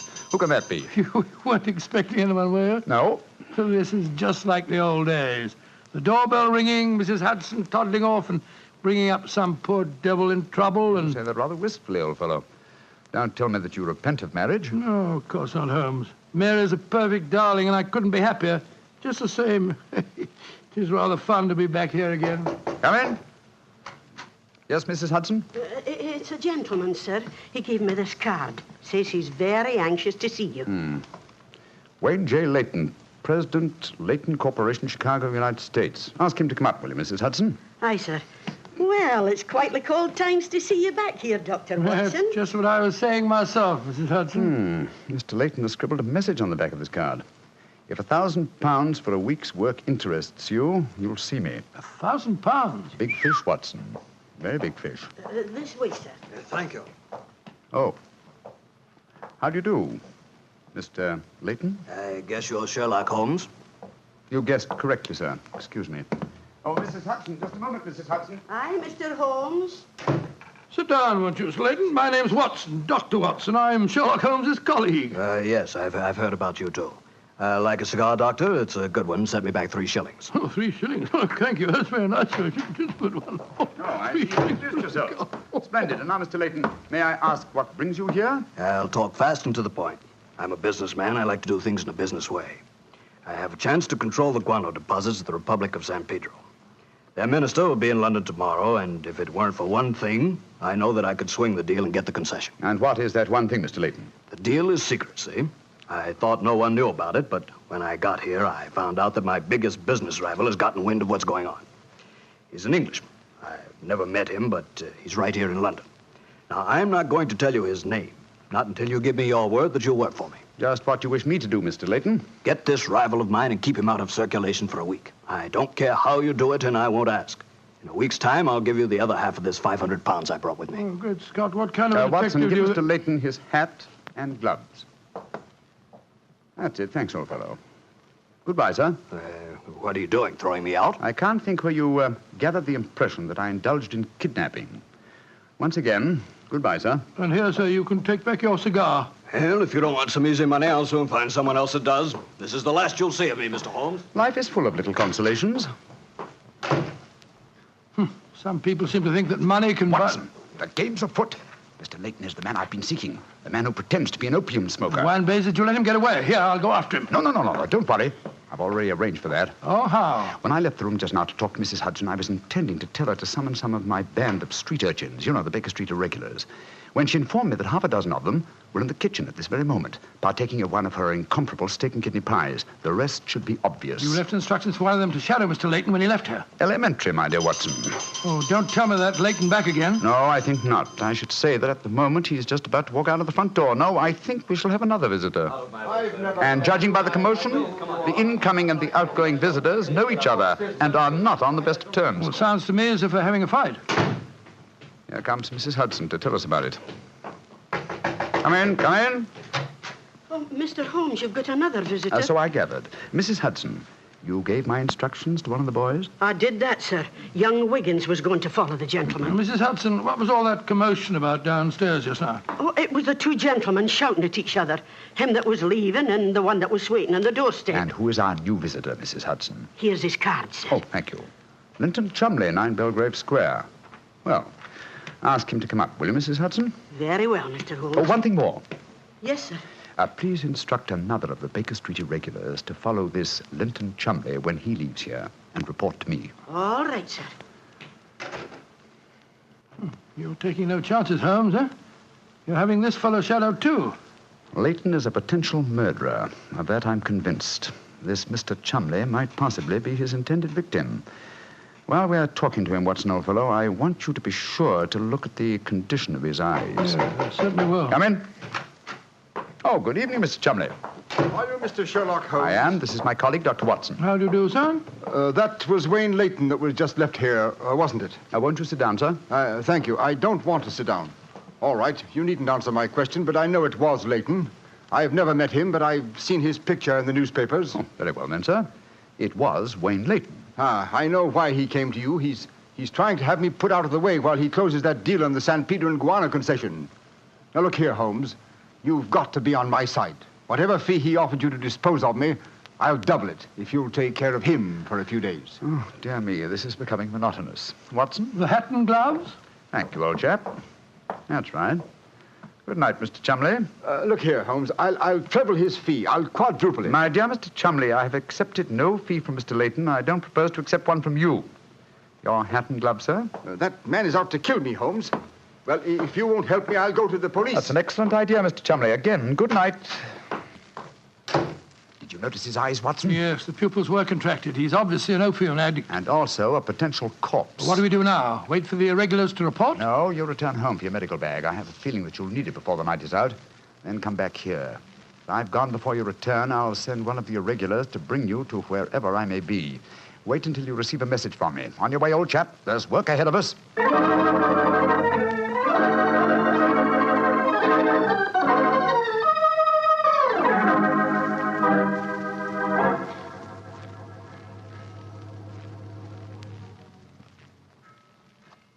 Wiggins, you're certain that this is the place that Mr. Holmes told you to bring me to? Oh, yes, Dr. Watson. The corner of Swanham Line and Brixton Street, Mr. Holmes said. Yeah, well, this is the spot, all right. I don't see any sign of him. Hello? This old woman coming towards us. So that's the disguise he chose. Oh, spare me a few coppers, will you, mister? My feet hurt something awful, and I ain't had a bite of food all day. No, you don't, Holmes. You can't fool me this time. As a matter of fact, your makeup isn't very convincing. You hardly look like a woman, and nobody's nose could be quite as red as that. Don't look like a woman, don't I? My nose is too red, is it? I'll take that. No, steady, look Making here. fun of a poor old woman who's plighted me. I'm sorry, madam. I didn't mean to insult you.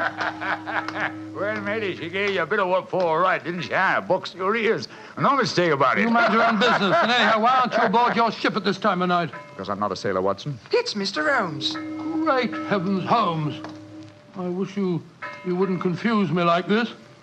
I'd never recognized you. My dear Watson, when you're able to recognize me, it will indeed be the beginning of the end. When your eagle eye penetrates my disguise, I shall realize that my retirement is imminent. But enough of this. See that house opposite? You mean the ramshackle place with the broken tiled roof? Yes, I gave the irregulars instructions to let me know at once if our two quarries ever enter the same house at the one time. They're inside there now, and I'm going in after them. Be careful, Holmes. I better come along with you. Can't I come too, Mr. Holmes? No, certainly not. Both keep watch outside. If I need any help, I'll smash one of the windows, and then you can come in after me. Wait here for me. I don't expect I'll be very long. I'll be here, Holmes. Don't worry about me. Just take good care of yourself.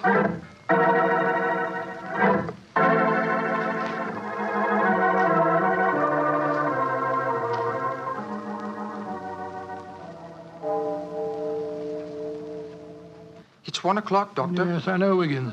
He's been in there half an hour. I'm beginning to get worried. Start going often, sir. No, Wiggins. You know Mr. Holmes. When he gives orders, he likes them. There's the signal for help. Keep watching the house, Wiggins. I'll be out in 5 minutes. Go for the police. Right you are, sir. All right, Holmes, all right. I'm coming.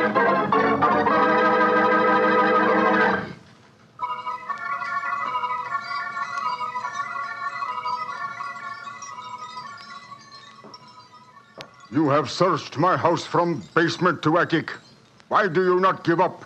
I tell you again, there has been no one here tonight. But my friend came in here half an hour ago. I saw him, and before that, 2 other men are known to have come in here. If that is so, then where are they? 3 men cannot vanish. That's just the point, you scoundrel. Out of the way. I'm going to search this hovel again. I'm not leaving here until I find Mr. Sherlock Holmes.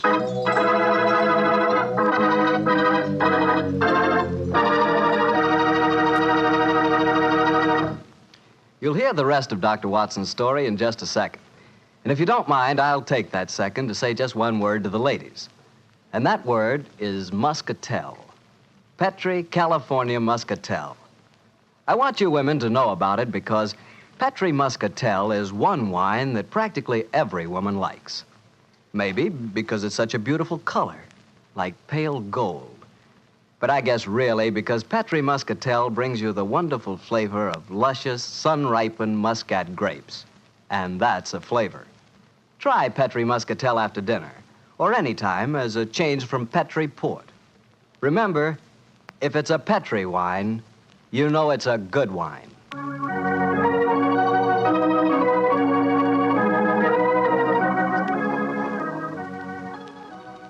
And now back to Dr. Watson and tonight's story, The Eyes of Mr. Layton. Well, what happened next, Doctor? When you searched the house for the second time, did you find any trace of Sherlock Holmes or the 2 rival businessmen? No, Mr. Bartell, I'm afraid I didn't. What did you do? I told Wiggins to report the matter to the nearest police station and then rattle back to Baker Street in a hansom cab as fast as I could. When I arrived at the old familiar doorstep, I wrenched at the bell in a frenzy of anxiety. Finally, the door opened, and there stood Mrs. Hudson. Dr. Watson, what is it, sir? Why, you're as white as a ghost. Mr. Holmes, is he here? Aye, sir, came in half an hour ago. He was dressed as a sailor and was half carrying some drunken friend of his. Oh, thank heavens he's safe. I'll go up. All right, sir.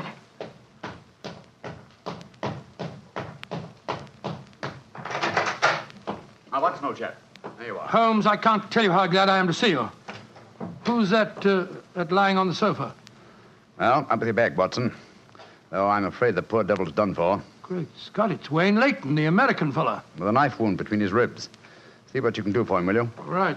This is extraordinary, Holmes. You said that Layton was a potential murderer, and now he's a victim himself. The biter bit, eh, old chap? Yes, he's still breathing, but he hasn't a chance. I'll try him with an injection of strychnine. Holmes, how did you get his body out of the house? I searched the place from top to bottom.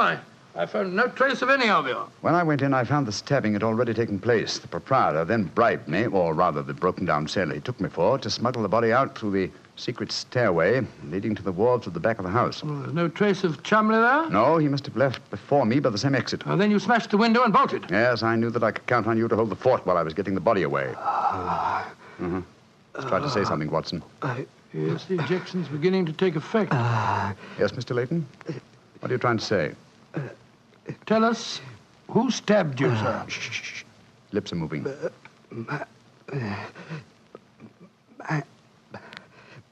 Mandalay.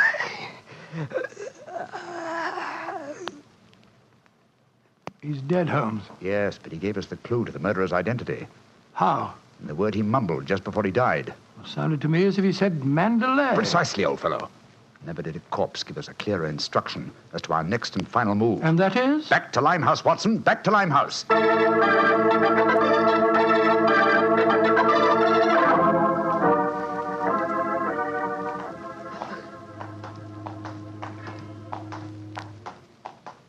Here we are. This must be the place. What's this? Another opium den? Yes, I knew that since Chumley refrained from smoking earlier on in the night, in order to keep his faculties alert for murder, that an enormous reaction would set in. He'd have to find a den at once, and beyond question a different one from that in which the murder was committed. But how do you know that he's inside here? Well, just before you returned to Baker Street tonight, I had a message from one of my irregulars. He tracked him here after he escaped from the scene of the stabbing. That was a couple of hours ago. He might have slipped away again. No, Watson, tonight he came to drown his senses with a wretched drug. He'll be here. Come on.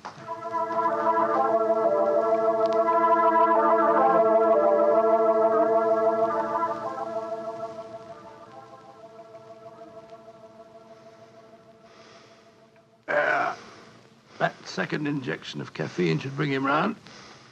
He's heavily drugged, but I think it'll work. Surprising what a £5 note will do, isn't it? Yes, the proprietor let us bring Chumley into this private room and Look, he's coming to. Who are you? What do you want? You remember me, sir? I'm Sherlock Holmes. Oh, yes, I remember you. You're in serious trouble, Mr. Chumley. Very serious trouble. Trouble?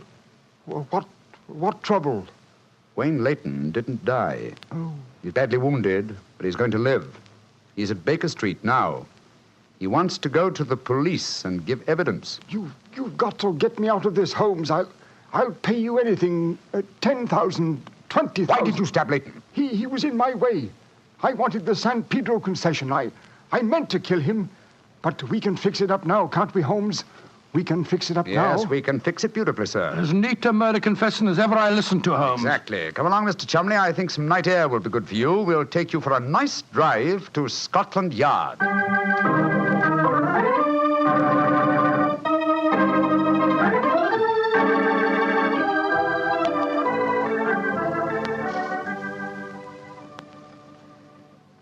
I brought you some kippers, gentlemen. You've both been up all night, and I'm sure you can do it. It's very thoughtful of you, Mrs. Hudson. Yes, indeed it is. What is Mrs. Watson going to say when she finds you've been out all night? Oh, don't you worry about that, Mrs. Hudson. She's very understanding. It's lucky for you that she is. Well, I'll go and leave you to your breakfast. Holmes. Yes, dear fellow? There's only one thing that puzzles me about this case. Oh, what's that? When Layton was dying, he muttered the word Mandalay. How did that give you the key to the murderer's identity? Oh, the dead American had never met Mr. Chumley, you remember, except when they bumped into each other in our hallway. Yes, he told us that he recognized him from the newspaper photograph. Being an American, he had no reason to know that the name Chumley is in no way pronounced the way it is spelt. But I never thought of that. Chumley. That name's spelt C-H-O-L, Chol, M-O-N, Mon, D-E-D, L-E-Y. Chol Mondele. Mondele. Precisely, old fellow. What you thought to be Mandalay was really Chol Mondele, the name of the murderer. What an amazing case. You did a remarkable job, Holmes. I'm beginning to be confoundedly sleepy. Why not sleep, old chap? Your old room's all ready for you. Are you going to take a nap? Oh, dear me, no. I have much too busy a day ahead of me. Let me look at my engagement book. Baxter Square murder. I've put the police on the track. The Duchess of Ferrers. I've got her material. The princess who was about to run away from home. Good gracious me, let her run. The Pope's cameos. Ah, yes. His Holiness must not be kept waiting. Can I help you again, Holmes? Mary doesn't return until tomorrow. Well, I thought you were sleepy, old fellow. Sleepy rubbish. I never felt more wide awake in my life.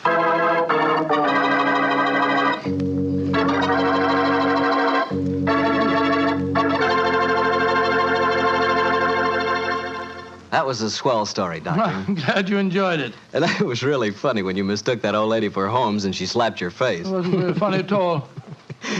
Sure it was. Come on, admit it, Doctor. Well, she did look like Holmes in disguise, you know, and you would have made the same mistake that I did. Okay.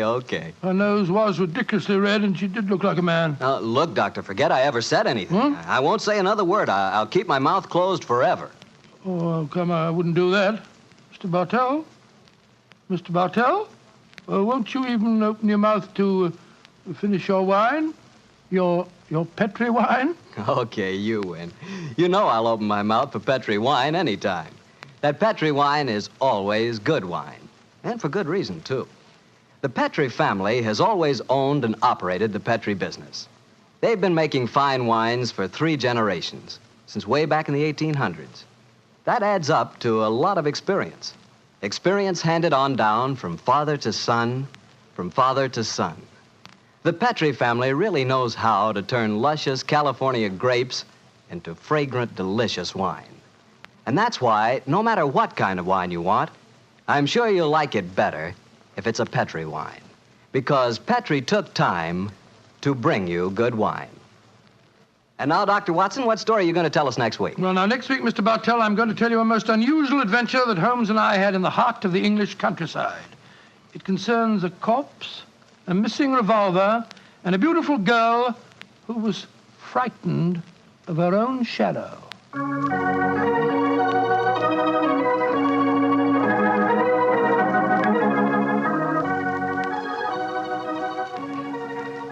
Tonight's Sherlock Holmes adventure is written by Dennis Green and Anthony Boucher and is based on an incident in the Sir Arthur Conan Doyle story, The Man with the Twisted Lip. Mr. Rathbone appears through the courtesy of Metro-Goldwyn-Mayer, and Mr. Bruce through the courtesy of Universal Pictures, where they are now starring in the Sherlock Holmes series. The Petri Wine Company of San Francisco, California, invites you to tune in again next week, same time, same station. The Petri family took the time to bring you such good wine. So when you eat and when you cook, remember Petri wine. To make good food taste better, remember... Petri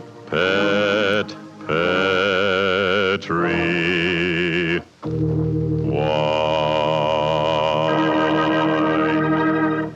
This is Harry Bartell saying good night for the Petri family.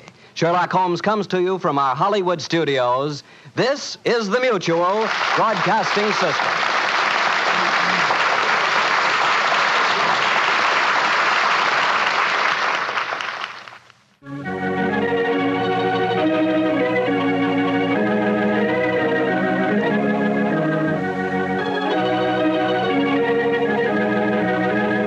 The two episodes you have just heard, In Flanders Fields and The Eyes of Mr. Layton, are part of the New Adventures of Sherlock Holmes, starring Basil Rathbone and Nigel Bruce, and are a 1988 copyrighted production of 221A Baker Street Associates.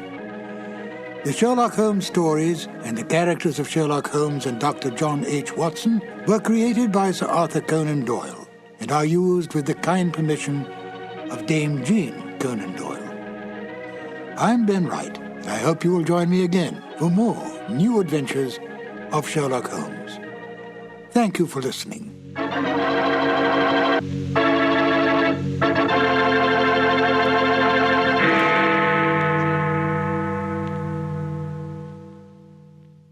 On a cold and foggy day in May of 1886, a young doctor named Arthur Conan Doyle set aside his medical practice for the afternoon, took pen in hand, and began to write a mystery novel. The doctor-turned-writer did not realize then what a lasting effect his works would have on literature.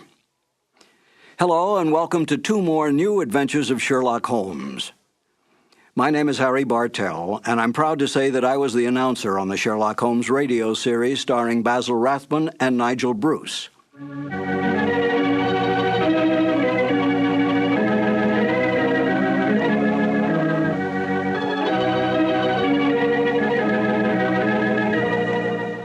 There are more true facts available about the real life of Sir Arthur Conan Doyle than all the fictitious conjectures on the written life of Sherlock Holmes. Yet it was Conan Doyle's great detective that brought the author worldwide fame. This saddened Conan Doyle, for he was really a romantic writer who wanted desperately to be recognized through his well-written historical romance novels. But it was not to be. The first short story to appear, A Scandal in Bohemia, was what made the name of Sherlock Holmes a household word. After writing but 6 short stories, Conan Doyle tired of the great detective. He wanted out. But Conan Doyle's agents, his book publisher, his reading public, and even the author's own mother continued demanding more and more Sherlock Holmes stories. Conan Doyle gave in, spending most of his time devising mystery plots for the great detective to solve, devoting only small periods of time on his other works, all of which he considered more important than Sherlock Holmes. Within months, the popularity of Sherlock Holmes spread worldwide. Conan Doyle was no fool. He knew which side his bread was buttered on, and he soon gave up his medical practice to spend all his time and energy on writing. Today, anyone can go into a bookstore and ask for a copy of Sherlock Holmes stories. Try to do that with any of Conan Doyle's other great works. Such is the power and attraction of the greatest detective of them all, Sherlock Holmes.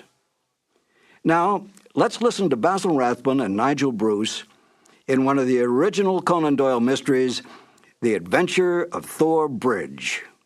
This episode from the life of Sherlock Holmes will be transmitted to our men and women overseas by shortwave and through the worldwide facilities of the Armed Forces Radio Service. Petri Wine brings you Basil Rathbone and Nigel Bruce in the new adventures of Sherlock Holmes.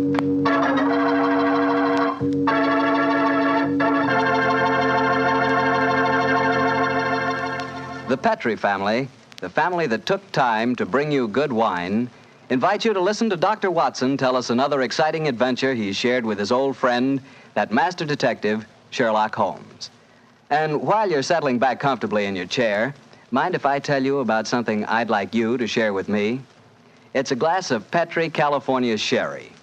Of course, most people think of Petri California Sherry as the one wine that's really swell any time, but personally, I like a glass of that Petri Sherry just before dinner. You know, that's the time you're a little on edge, you've just finished your day's work, and you're waiting for your dinner, and, well, that's when you want to lean back and take it easy. And boy, that's the time a glass of Petri Sherry tastes like something just too good to be true. Try it. Petri Sherry is the perfect before-dinner wine. And incidentally, if you like your sherry dry, you know, not sweet, then you'll find that Petri Pale Dry Sherry is just made for you. The important thing is the Petri label, because when it says Petri, it always means good wine.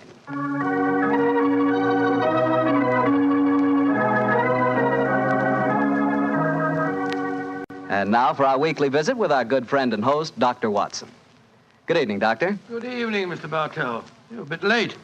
I've been keeping some dinner hot for you. Here, pull up your chair and join me. That's very nice of you. Thanks, Doctor.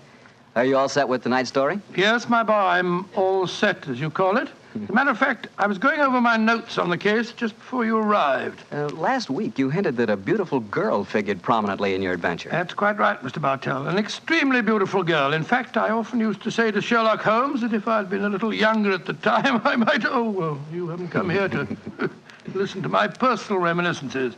You want to hear the story that I called The Problem of Thor Bridge. That's what you promised us, Doctor. How did it begin? On a windy morning in October, in the 1890s it was. As I was dressing, I observed how the last remaining leaves were being whirled away from the solitary plane tree which graced the yard behind our Baker Street house. I descended to breakfast, prepared to find my companion in depressed spirits, for, like all great artists, he was easily impressed by his surroundings.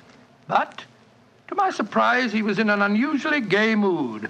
As I entered the room, he looked up at me and, with a smile, and spoke.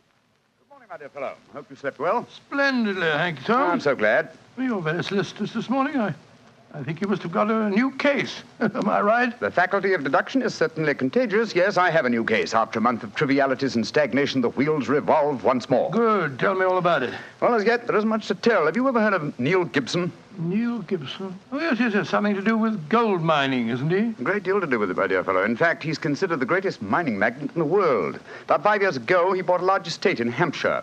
Perhaps you've read of the tragic death of his wife. Oh, yes, of course. I remember the case now. She was murdered by a jealous governess who was in her employ, wasn't she? That point will be decided when the lady in question, Grace Dunbar, I believe her name is, comes up for trial at the forthcoming Winchester Assizes. In any case, it's hard for me to see what I can do for my client at this late date. Your client? Oh, yes, I forgot I hadn't told you. I'm getting into your involved habit of telling a story backwards. Better read this letter. Came this morning. Oh, let's have a look. Dear Mr. Sherlock Holmes, Miss Dunbar is innocent. I can't see the finest woman in the world go to her death without doing everything possible to save her. I shall call on you at 10:30 tomorrow morning to discuss the matter. Yours faithfully, Neil Gibson. Good gracious me. There you have it, Watson. That is the gentleman I await. Do you know anything about his dead wife? Only what I've been reading in the papers. Apparently, she was past her prime. which was the more unfortunate as this Miss Dunbar, who superintended the education of the two young children, is reputed to be a very attractive young lady. The eternal triangle, eh? Well, where did the murder take place? On Gibson's estate in Hampshire. His wife was found in the grounds nearly half a mile from the manor house, late at night, clad in her dinner dress with a shawl over her shoulders and a revolver bullet through her brain. Any weapon found near her? No, there were no clues found at the scene of the crime. What made them suspect the governess? Well, in the first place, there was some very incriminating evidence. A revolver with one discharged chamber, the caliber corresponding with a bullet in the dead woman's head, was found on the floor in Miss Dunbar's wardrobe. Oh, was it? Pretty damaging evidence, Holmes. So the coroner thought. And to make the case even blacker against Miss Dunbar, the dead woman had a note on her making an appointment at that very spot. And the note was signed by the governess. It seems obvious that the girl's guilty, and the motive's clear. Mr. Gibson would be a great catch for a young girl. Love, fortune, power, all dependent on one life. Possibly, Watson, but circumstantial evidence can be very misleading at times. As the gentleman in question, unless I'm very much mistaken, considerably before his time. I can see him from the window here. Formidable-looking fellow. Must be well over 6 foot tall. Judging by the way he's wrenching at that doorbell, he's a man with a violent temper. Mrs. Hudson's opening the door to him now. Meet him on the stairs, will you, old chap? It'll save Mrs. Hudson a journey. Sure, Holmes. Up here, sir. Thank you, Mr. Hudson. All right. Are you Mr. Sherlock Holmes? No, indeed. I'm his colleague, Dr. Watson. Come along in, won't you? Mr. Neil Gibson, I presume? That's right. So you're the great Sherlock Holmes, huh? The adjective is your own, Mr. Gibson. Sit down, won't you? By the way, you may speak quite freely in front of Dr. Watson. Well, I may as well begin by telling you that money means nothing to me in this case. You can burn it if it's any use to you in lighting the truth. Miss Dunbar is innocent, and it's up to you to prove it. Just name your fee. Mr. Gibson, my professional charges are on a fixed scale. I don't vary them except when I omit them altogether. Very well. I imagine that you've read the newspaper reports of the coroner's inquest. Yes, very thoroughly. I don't see that I can add anything that'll help you. But if there are any questions you'd like to ask, I'll answer them. Thank you. First, what were the exact relations between you and Miss Dunbar? I suppose you're within your rights in asking such a question, Mr. Holmes? We will agree to suppose so, shall we? Then I can assure you that my relations with Miss Dunbar were always those of an employer towards a young lady with whom he never conversed or even saw, except in the company of his children. Oh. Rather a busy man, Mr. Gibson, and I've no time or taste for aimless conversation. I wish you good morning. What the devil do you mean by this, Mr. Holmes? My dear sir, the case is difficult enough without your giving me false information. Meaning that I lie, sir? I was trying to express it as delicately as possible, but if you insist on the word, I won't contradict you. Why, you confounded... Don't be noisy, Mr. Gibson. Please don't be noisy. I find that after breakfast, even the smallest argument is unsettling. I suggest that a stroll in the morning air and a little quiet thought will be greatly to your advantage. I suppose I can't make you take the case, but you've done yourself no good this morning, Mr. Holmes. I've broken stronger men than you. No man ever crossed me and was the better for it. Good morning, Mr. Gibson. You've a great deal yet to learn. On my soul, Holmes, you were unusually severe with him. I dislike liars, Watson, and I cannot tolerate arrogance, particularly when it's coupled with great wealth. Well, how did you know about his relations with the governor? I didn't. It was pure bluff. Bluff? It certainly worked. Think he'll come back? Oh, of course he will. He needs my help too badly. He'll probably change his mind before he's halfway down the stairs. Come in. Mr. Gibson. Just saying to Dr. Watson that I was certain you'd be back. I've been thinking it over, Mr. Holmes, and I feel that perhaps I was hasty in taking your remarks amiss. Just the same, I can assure you that the relations between Miss Dunbar and me really don't affect this case. Surely that is for me to decide, Mr. Gibson. You see, Mr. Gibson, my friend is like a doctor. He wants every symptom before he can give his diagnosis. Fire away, Mr. Holmes. What is it you want to know? The truth. I can give it to you in very few words. To begin with, I met my wife when I was gold mining in Brazil. Your wife was Brazilian by birth, wasn't she, sir? Yes, doctor, and very beautiful. Well, to make a long story short, I fell in love and married her and brought her to England. After a few years, I realized that we had nothing, absolutely nothing in common. And then I suppose this young governess, Miss Dunbar, arrived on the scene. That's right, Mr. Holmes. Well, the story should be obvious to you from there. You fell in love with this girl, I suppose, sir? Who could help it? Did you suggest marriage to her? Yes. Though I knew that my wife would never divorce me. I see. Then you made an utterly insincere proposition to her. Now, look here, Mr. Holmes. I came to you on a question of evidence, not of morals. I'm not asking for your criticism. It's only the young lady's sake that forces me to touch your case at all. Now, tell me, sir, What is your own opinion as to Miss Dunbar's guilt? It's very black against her, I can't deny that. One explanation of the tragedy did come into my head, Mr. Holmes. I give it to you for what it's worth. Pray continue, Mr. Gibson. My wife was bitterly jealous. She was half crazy with hatred. She might have planned to murder Miss Dunbar, or we'll say to threaten the girl with a revolver and so frighten her into leaving us. There might have been a struggle in which the gun exploded and gone off and shot my wife, who was holding it. Well, that possibility has already occurred to me. It's the only obvious alternative to deliberate murder. The revolver, Holmes, was found on the floor of the governess's wardrobe. Now, Mr. Gibson, I should like to examine your house and the scene of the murder as soon as possible. Certainly, Mr. Holmes. Sergeant Coventry of the local police is still down there. He'll give you any help you may need. Excellent. Watson, old fellow, out with the timetable. We're catching the next fast train to Winchester.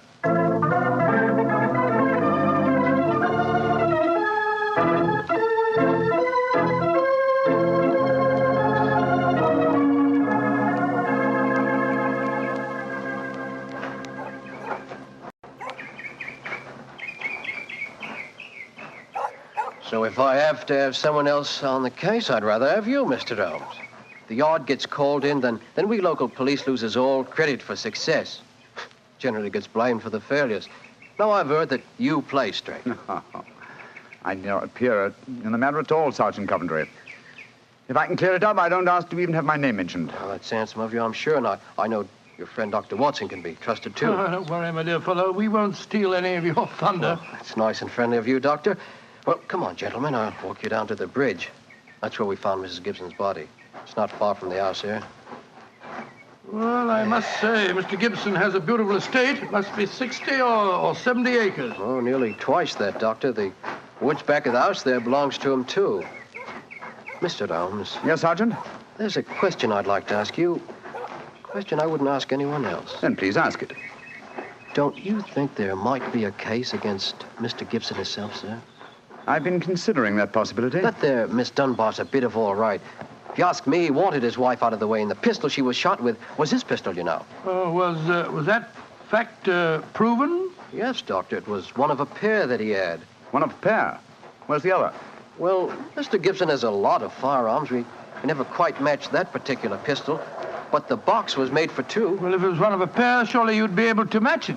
Well, we have them all laid out at the house if you want to look them over. Well, we'll do that later. This, I presume, is Tor Bridge. That's right, sir. Found Mrs. Gibson's body lying right here at the approach to the bridge. I see. I gathered from the newspaper reports that the shot was fired at very close quarters. Yes, sir, very close. Near the right temple, wasn't it? Just behind it, sir. How did the body lie, Sergeant? Oh, on its back, Doctor. No trace of a struggle, no marks, no weapon. The note from Miss Dunbar was clutched in her left hand. Clutched, you say? Yes, sir. We could hardly open the fingers to get at it. That's of greatest importance. It excludes the idea that anyone could have placed the note there after death in order to furnish a false clue. What did the note say, Sergeant? Little enough, Doctor. It just said, I will be at Tor Bridge at 9 o'clock, and it was signed Grace Dunbar. Did Miss Dunbar admit writing it? Oh, yes, sir. What was her explanation? She wouldn't say nothing. Said she was saving her defense for the trial. Yes, it seems odd that Mrs. Gibson was still clutching that note. Seems perfectly natural to me. Oh, come now, old fellow. Argue the thing out logically. If the letter is genuine, it was certainly received sometime before the tragedy, say an hour or two. Why then was the dead woman still clasping it in her left hand? Why should she carry it so carefully? She certainly didn't need to refer to the note at all at the interview. Doesn't it strike you as rather strange? Well, now you put it that way, it does seem a little peculiar. Hello. Did you notice this, Sergeant? Oh, you mean that chip out of that stone on the underside of the parapet of the bridge, sir? Yes, I noticed it. Didn't think nothing of it, though. It's a very large chip. Yes, but it's been done recently. Notice how the stonework is white just here. It took some violence to do that. Hand me your cane, Watson, will you? Here you are, Bullet. Thanks. Yes. It's a hard knock. And in a curious place, too. But it's 15 feet from where we found the body, Mr. Dow. Yes, Holmes, I don't see how it could have any connection with Mrs. Gibson's murder. Possibly it hasn't. But it's a point worth noting. There were no footprints, you say, Sergeant? None, Mr. Holmes. The ground was as hard as iron. It's been a very dry summer, and we haven't had any rain to speak Yes, of this pity. year. Well, Sergeant, I'm much obliged to you, and now I think we'll get back to the house. Right. Cesar'll show you where the firearms are, sir. Oh, who is Cesar? Oh, funny kind of a bloke. Brazilian he is. Brazilian, eh? Like Mrs. Gibson? Yes, Mr. Holmes. Comes from the same town that she does, as a matter of fact. Something very fishy about him, if you ask me. Now, if you'll excuse me, gentlemen, I'm going to take a little stroll around the grounds. You started me on a new train of thought in this case, Mr. Holmes. Oh, I'm delighted, Sergeant. I'll get back to the house.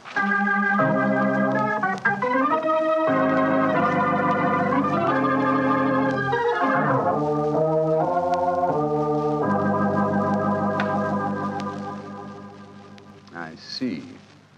And these are all the firearms in Mr. Gibson's possession, eh, Cesar? Except for the revolver that is missing from the case. Yes, so I say I see him. I've never seen such a collection of guns and revolvers in my life. Mr. Gibson had many enemies, senor. He always sleep with a loaded pistol beside his bed. She's a man of great violence. There have been times when all of us were afraid of him. Did you ever witness physical violence towards Mrs. Gibson? No, senor. I cannot say that I have. But I have heard him say many terrible things to her. She would taunt her in front of we servants. I have heard him do it many times. Thank you, Cesar. That will be all. Muito bem, senor. You know, Holmes, I still think the case against Miss Dunbar looks very black. I should agree with you if it were not for one fact. The finding of the revolver in her wardrobe. On the soul, Holmes, that seems to me the strongest evidence of all. I think not, old chap. Huh? We must look for consistency. Where there is a want of it, we must suspect deception. I don't quite follow you. Suppose for a moment that we visualize you in the character of a woman who in cold, premeditated fashion is about to murder a rival. You've planned it. A note has been written. The victim has come. You have a weapon. The crime is well done. It has been workmanlike and complete. Do you mean to tell me that after carrying out so crafty a crime, you'd be so stupid as to forget to fling the incriminating revolver to the bottom of the stream? Or perhaps in the dense reeds that border it? Would you carefully carry it home and put it in the first place that would be searched? Your wardrobe? Well, perhaps in the excitement of the moment, one... No, my dear chap, I won't admit that's even possible. When a crime is coolly premeditated, then the means of covering it are coolly premeditated also. Well, then if Miss Dunbar didn't shoot Mrs. Gibson, who the devil did? I hope I can give you the answer to that question, Watson, when we've made one further visit. Oh, Lord. Where are we going now? To prison, old chap. Prison? Yes, we're going to Winchester Prison to call on Miss Dunbar. I'm certain that the key to this strange mystery lies in her hands.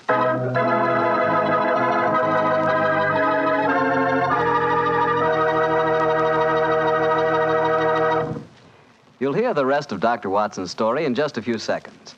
Just time enough for me to remind you that the easiest way to make good food taste better is to serve that good food with a good Petri wine. If you like a red wine, well, you want a Petri California Burgundy.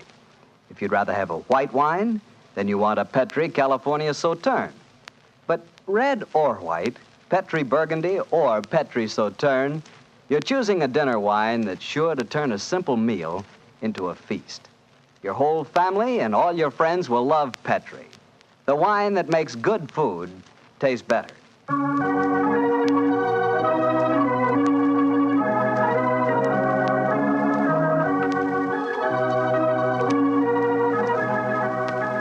And now back to Dr. Watson and tonight's Sherlock Holmes adventure, The Problem of Tor Bridge. Well, Doctor, did you go to Winchester Prison and see Miss Dunbar? We did, Mr. Bartell. An hour later, I found the two of us sitting in a dank and gloomy cell, talking to one of the most beautiful girls that I've ever seen. Her bright, flashing eyes and her air of quiet confidence seemed sadly out of place in such a setting. Holmes spoke to her quietly, soothingly. Dunbar, tell us of your true relations with the dead woman. She hated me, Mr. Holmes. She hated me with all the passion of her distorted mind. Please tell us exactly what happened on the evening of Mrs. Gibson's death. Well, I received a note from her in the morning. A note imploring me to meet her at the bridge after dinner that night. She said she had something important to say to me. Did you keep that note, Miss Dunbar? No, Doctor. She asked me to destroy the note, so I burned it in the schoolroom grate. I saw no reason for such secrecy, but... well, I did as she asked. And yet she kept your reply very carefully. It's interesting. Tell me what happened when you met her that night. When I reached the bridge, she was waiting for me. I won't tell you what she said, but she poured out her whole wild fury in burning, horrible words. I didn't answer. I couldn't. It was dreadful even to look at her. She was like an insane woman, standing there screaming disgusting insults at me. I put my hands to my ears and rushed away. Where was she standing when you left her? Within a few yards of the spot where her body was found later. And yet, presuming she met her death shortly after you left her, you heard no shot. No, I heard nothing. But I was so upset, Mr. Holmes, that I rushed straight back to my room. Did you leave it again that night? Yes. When the alarm came that Mrs. Gibson was dead, I ran out with the others. Did you see Mr. Gibson? Yes, Doctor. He had just returned from the bridge when I saw him.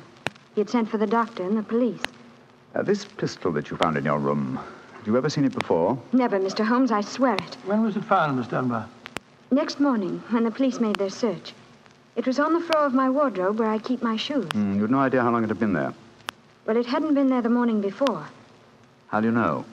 Because I had tidied up the wardrobe that day. I see. Then someone must have come into your room and placed the pistol there in order to incriminate you. I'm certain of it. When could they have done that? Well, it could have been at meal times, or when I was in the schoolroom with the children. Yes. Miss Dunbar, on examining the scene of Mrs. Gibson's death, I noticed that a piece of stonework on the underside of the parapet of the bridge had been broken away. Can you suggest any possible explanation for that? Oh, surely it must have been a mere coincidence, Mr. Holmes. Possibly. But why should it appear at the very time of the tragedy and to the very place? Could it possibly be that... Why, yes, of course. Idiot. Why didn't I think of it before? Come along, Watson. Where are we going, Holmes? Back to Thor Bridge, old fellow. As fast as we can get there. What have you found out, Mr. Holmes? The answer to this mystery, I hope, my dear young lady. You will get news before the day is out. And meanwhile, take my assurance that the clouds are lifting and that the light of truth is breaking through.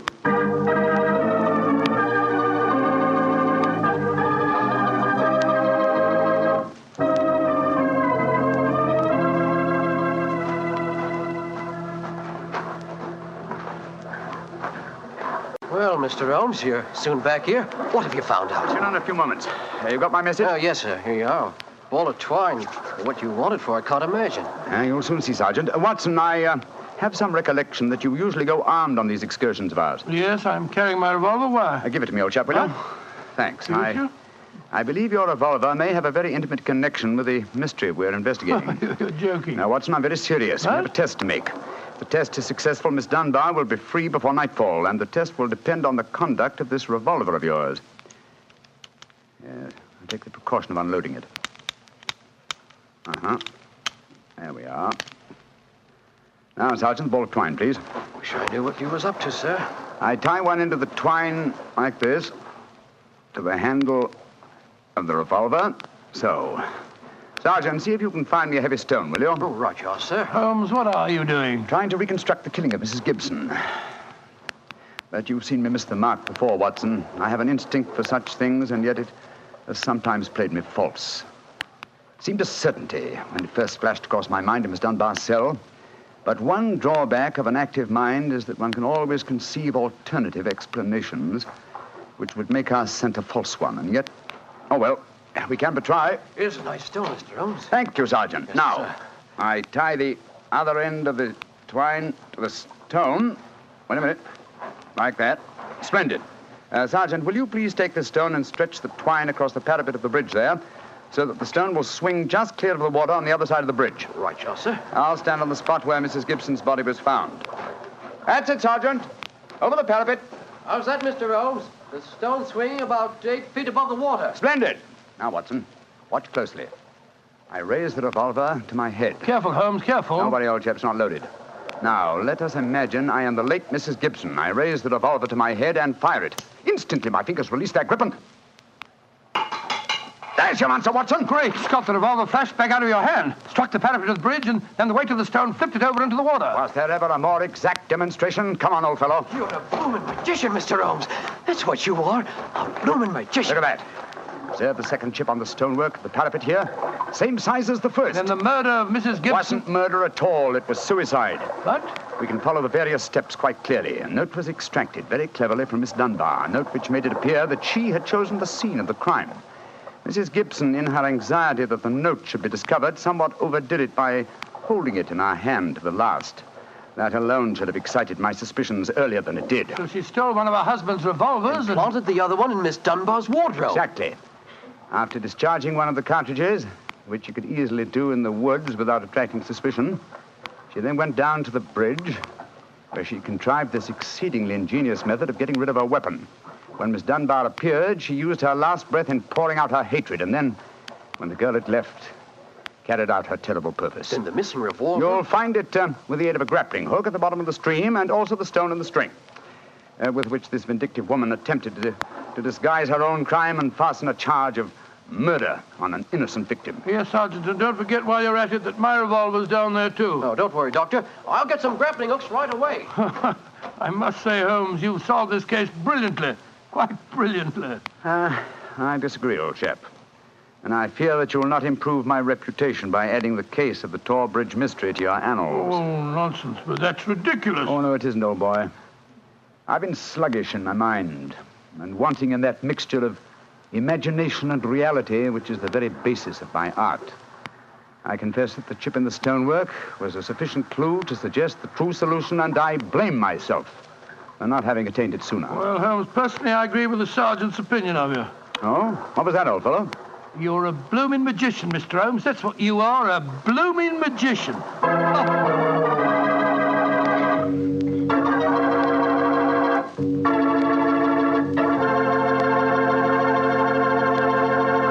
Well, Doctor, Holmes really was a magician. That is, if you did find Mrs. Gibson's revolver and your own in the string. Oh, we found them all right.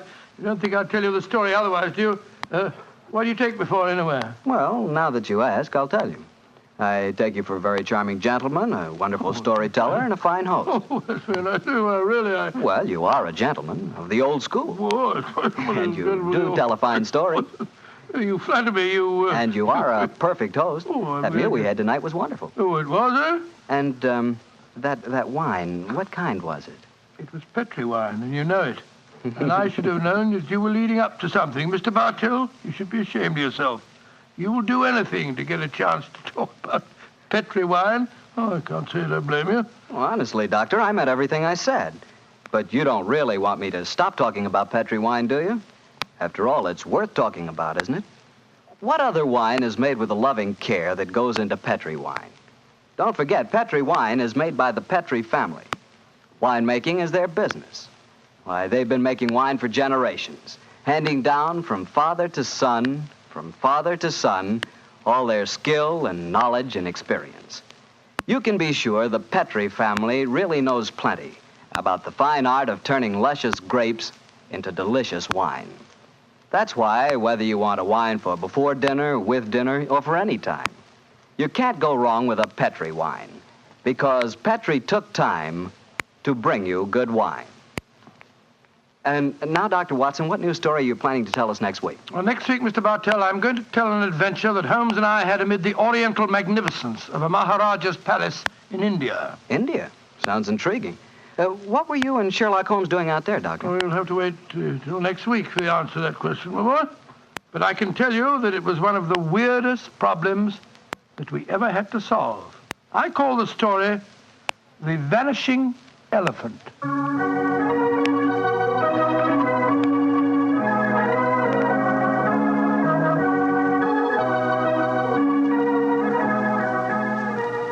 Tonight's Sherlock Holmes adventure is written by Dennis Green and Anthony Boucher and is adapted from the Sir Arthur Conan Doyle story, The Problem of Tor Bridge. Mr. Rathbone appears through the courtesy of Metro-Goldwyn-Mayer and Mr. Bruce through the courtesy of Universal Pictures, where they are now starring in the Sherlock Holmes series. The Petri Wine Company of San Francisco, California, invites you to tune in again next week, same time, same station. Oh, the Petri family took the time to bring you such good wine. So when you eat and when you cook, remember Petri wine. To make good food taste better, remember... Petri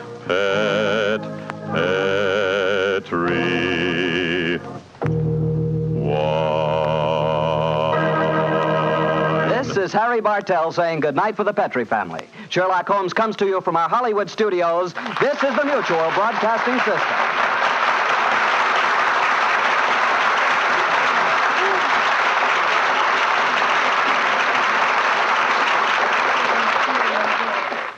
Of course, many of you are already familiar with this intriguing mystery story, but this is the first time in over 40 years that Basil Rathbone and Nigel Bruce have had the pleasure of once again entertaining you with Sir Arthur Conan Doyle's original story, The Adventure of Thor Bridge. This is Harry Bartell. I'll be right back with more notes on Sir Arthur Conan Doyle and another new adventure of Sherlock Holmes.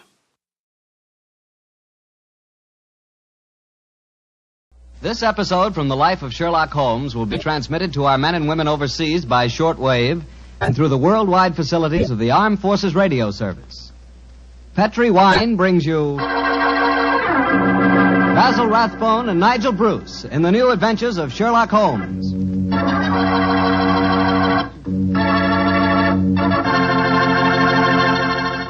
The Petri family, the family that took time to bring you good wine, invites you to listen to Dr. Watson tell us another exciting adventure he shared with his good friend, that master detective, Sherlock Holmes. And if you ask me, the best way to listen to that story is to do it with a glass of port wine right handy. Petri California port. No kidding, that Petri port is just swell for any time good friends get together to talk things over. You couldn't ask for a more delicious wine. Why, just looking at the deep, rich red color of that Petri port tells you that here's a wine with a flavor that comes right from the heart of sun-ripened grapes. If you haven't ever tried Petri port, why not get a bottle and have a glass after dinner tomorrow night? It's a perfect after-dinner wine, you know. And share that port with your family and your friends. And don't forget, when you serve Petri port, you can serve it proudly. Because after all, the name Petri is the proudest name in the history of American wines.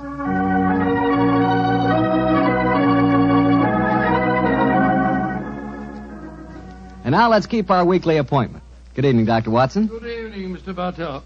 Draw up a chair. Thank you. That's it. By the way, do you know what date it is?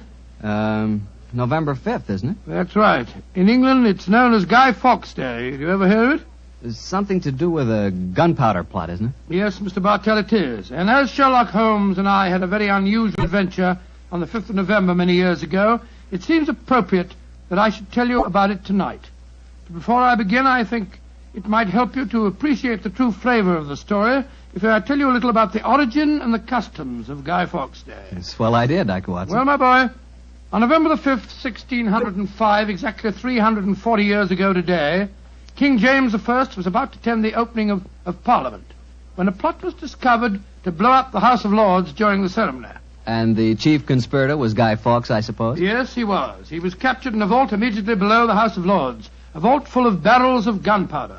Of course, he and his fellow conspirators were executed. And ever since then, November the 5th has been known as Guy Fawkes Day. Well, how's it celebrated, Doctor? Well, it's a great time for the youngsters, Mr. Bartell. They black their faces, throng the streets, begging for pennies, and build bonfires in which to burn effigies of Guy Fawkes. These effigies are life-size dummies, stuffed with straw and dressed in old clothes. The children parade them in the streets chanting rhymes. Well, now, let me see. Pleased to remember the 5th of November. Guy Fawkes Guy, hit him in the eye. The kids must have quite a time. Sort of like Halloween, huh, Doc? Yes, not unlike it, my boy. Well, now that I've told you something about the customs of Guy Fawkes Day, I'll get on with my story. It began just before lunch, I remember, on November the 5th, 1899. The day was foggy and cold, and Holmes and I were seated each side of a blazing fire in our Baker Street rooms. From outside, we could hear the sound of voices laughing and singing. Suddenly, Holmes rose and crossed to the window, opened it, and looked out.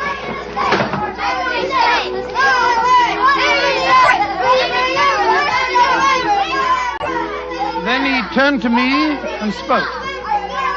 Children having a great time, Watson, aren't they? Yes, it cost me a shilling worth of pennies to walk here this morning. Has it occurred to you, Watson, that the gunpowder plot offers very promising material to the speculative mind? In what way, Holmes? I say it's confoundedly chilly in here. Don't you think you might shut that window? Sorry, old chap. As I was saying, the gunpowder plot offers very promising material to the speculative mind. I've made something of a study of the historical records of the case. There is more than a little evidence to suggest that King James was never in any real danger. Never in any danger? Well, what makes you say that? Knowledge of the proposed dastardly scheme came to light early. But James Stuart, King of England, the possessor of a shrewd and diabolical mind, used the spectacular discovery of the plot to try and bolster his waning popularity. as well as to justify increased religious persecutions. Well, that's the first I've heard of it, Holmes. I dare say, old fellow, but it's true just the same. I'm afraid James Stuart, King of England, was an unscrupulous tyrant. Come in. Oh, yes, Mrs. Hudson? There is a gentleman to see you, Mr. Holmes. He said it was very important, and he asked me to give you his card. Oh, thank you, Mrs. Hudson. Oh, ask him to come up, please, will you? Aye, sir. Who is it, Holmes? A gentleman with a remarkably fine sense of timing. Read his card for yourself. Let's have a look. Mr. James Stuart. Great Scott, that's an extraordinary coincidence that he should arrive just as we're talking about James Stuart, King of England. Come in. Mr. James Stuart. How do you do, Mr. Stuart? My name is Sherlock Holmes, and this is my colleague, Dr. Watson. How do you do, sir? How do you do? Mr. Holmes, you've got to help me. I'm walking about in mortal fear of my life. You've got to help me. Mr. Stuart, I suggest that you sit down. I'll do anything in my power to help you, but you must compose yourself first and tell me quietly what it is that's frightening you. How can I compose myself when I may be dead within a few hours? No, Mr. Stuart. I'm a doctor. I really think if I were to give you a sedative that you'd find... How can you talk of sedatives when I... My heart. Doctor! My heart. All right. Now, here, let me help you into this sofa. There you are now. Imagine That's brandy it. would be in order, Watson. Yes, Holmes, and I'll give him some digitalis. A fellow with a bad heart like this shouldn't allow himself to get so excited. Here you are, Mr. Stuart. Drink this. No. That's it. And now this, Mr. Stuart. What is it? It's digitalis. Very well. Yeah, now. Feel better, sir? Yes, Mr. Holmes. Yes, I do. You're right. I shouldn't get so excited. My heart can't stand it, you know. Watson, is he well enough to talk, do you think? Yes, if he doesn't excite himself again. I'll be careful, Doctor. I'll take it quietly. Mr. Holmes, when you saw my card just now, did it strike any responsive chord? Oh, naturally, sir. Who could fail to be intrigued when a James Stuart calls to see one on Guy Fawkes Day? It isn't just coincidence that my name is James Stuart. I've got royal blood in my veins. People know of it. And that's another reason they're out to kill me. They're jealous of my heritage. Every instinct I have is a royal one. Now, you gentlemen know that falconry is a king's sport. And my greatest hobby is the breeding and the training of falcons. Mr. Stuart, please, Mr. Stuart. Owing to the state of your health, I suggest that you be as economical as possible in your explanation. In fact, I think it might be better if I were to question you. Very well, Mr. Holmes. Now, you say that your life is in danger. What evidence do you have to substantiate that claim? My cousin, Guy Falconby, has threatened it. You see, Mr. Holmes, he and I are the only heirs to a wealthy uncle. His fortune will go to the surviving heir. If I were dead, Guy would inherit everything. Seems to me, Mr. Stuart, that you should have applied to Scotland Yard for protection. I did, Dr. Watson. Only a few days ago I saw a certain Inspector Lestrade, I think his name was, and he laughed at my fears. Oh, Lestrade. And he laughed, did he? Well, then in that case, there may be something in your story, sir. You say that your cousin has threatened to kill you. Has he indicated the method he intends to employ? He has. And it's a devilish plot. Guy has a bitter, twisted sense of humor, gentlemen, even when he's planning as dastardly a thing as a murder. I am James Stuart. He is Guy Falconby, which is near enough to Guy Fawkes. Today is the 5th of November, and he's planning to blow me up. Oh, come, sir. You can't expect us to believe that. But it's true. He warned me. And the celebrations that are going on in the streets of London today would make a rare cloak for his activities. I must confess, Mr. Stuart, that I find your story most unconvincing. All your evidence appears to depend on conversations held between you and this cousin of yours. You have no facts, sir, to substantiate your claims. But I have. Then please let us hear them. I live at 23 Cavendish Square. A week ago, the house next door to me was let to a new tenant. Almost immediately, workmen became very active there. They were digging in the cellars, Mr. Holmes. I could hear the sounds of picks and shovels through the walls. Digging in the cellars? That does sound significant, doesn't it, Holmes? Extremely. Did you observe any other activities of the workmen, Mr. Stuart? Mr. Holmes, vans have been delivering large packing cases to the basement during the last 2 days. Mm-hmm. I know what's in them, too. It's gunpowder. I tell you, they're planning to blow me up today. No. Steady. You mustn't excite yourself again. What shall I do, Mr. Holmes? I think, sir, it would be better for you to rest here for a while and then go to a nearby hotel. I would suggest the Shaftesbury. and wait there until you hear from us. And where are you gentlemen going? Watson and I, after donning suitable disguises, will visit the house adjoining yours in Cavendish Square. I think an examination of the cellar there might prove most illuminating.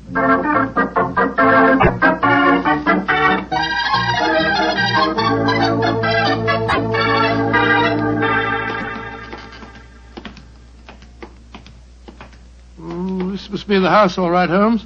The empty packing cases are still by the foot of the basement steps. Come on, Watson. Let's go down and explore.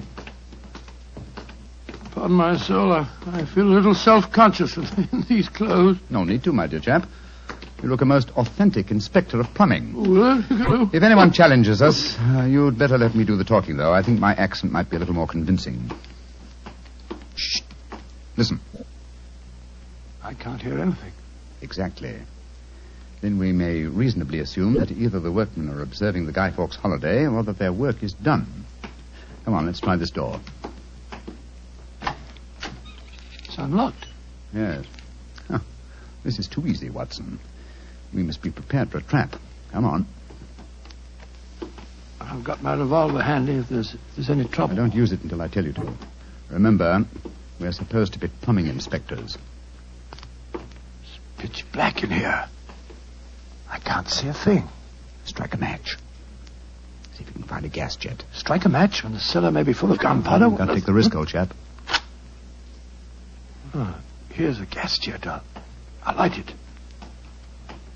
That's better. Now we can see a little. Uh-huh. I think the workmen have completed their job.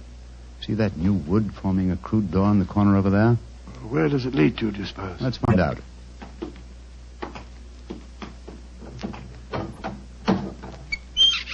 Oh, also unlocked. And here's a miner's lantern, waiting conveniently for us on this ledge. Oh, this is ridiculously easy. Now I'm sure it's a trap. I like the lantern.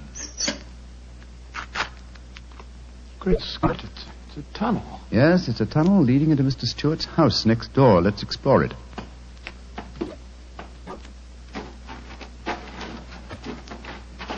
Look, Holmes. Look at the barrels. I bet they're full of gunpowder. Undoubtedly. We'll observe the fuses as well. Yes, the complete equipment for another gunpowder plot. I can't believe my eyes. What a fantastic plan, but how could the murderer be certain that Stewart would be killed in the explosion? I think that's easily answered, Watson. Remember Mr. Stewart's bad heart? In his present state of apprehension, an exploding firecracker would be enough to kill him. I suppose so. Hello? Hello? What's this lying on the floor? Curious.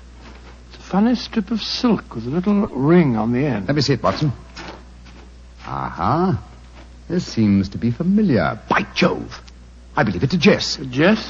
What on earth, sir? The last piece of evidence necessary to confirm the conclusion Come is... out of there! And keep your hands above your heads! I've got a revolver! Right, you Governor. We ain't doing no harm. Now, remember, Watson, I'll do the talking. Come on! Out you come! Well, well. You're a comical-looking pair. What are you doing in there? Me and my mate got a message to come over here and see to the plumbing, mister. Plumbers, eh? Do you have any identification? Yes, sir. Here's my badge. We're inspectors for the London County Council. Oh, that's all right, my man. I saw the basement door open, and I thought burglars might be here. You're the owner of this house, sir? Yes, but my agent let it recently to some tenants who've been behaving rather queerly, I'm told. So I came round here to see what was happening. If you're the owner, sir, perhaps you can give me some facts for me records. I want to film me records, you know. What do you want to know? Well, your name, please, sir. Falconby. Guy Falconby. Look here. Alfie, hold your nose. What did he say? Nothing, sir, nothing. He's got bad hiccups. Had him for months now. Can't stop him. Alfie, here, give me a pencil, will you? Thank you, Alf. Now, sir, your name is Guy Falconby. What's the name of the tenant this house is let to? There are 3 of them. Oh, do you know their names, sir? Got to have them for me records, you see. Yes, the names are Winter, Rokewood, and Keynes. Oh, yes. Winter, Rokewood, and Keynes. That's right, sir. Sounds as if they might be a firm of solicitors, don't they, sir? Well, perhaps they are. I haven't met them. Just one more question, sir, and then I needn't bother you no more. Well, what is it? My religion or my grandmother's maiden name? No, sir. No, nothing like that. I just wondered who lived in the house next door on that side. We've had a complaint from there, too. Their pipes is bunged up. My cousin lives there. His name's James Stewart. Mr. James Stewart, eh? Not much obliged, sir. Me and my mate will be going next door then. Come on, Alfie. I'm not surprised his pipes are bunged up, as you so graphically put it. He's a great one for practical jokes about the house. As a matter of fact, he's planning one of them tonight. Well, that's no concern of yours. By the way, my man, what's your name? Nivitt, sir. Tom Nivitt. Come on, Alfie. We got work to do.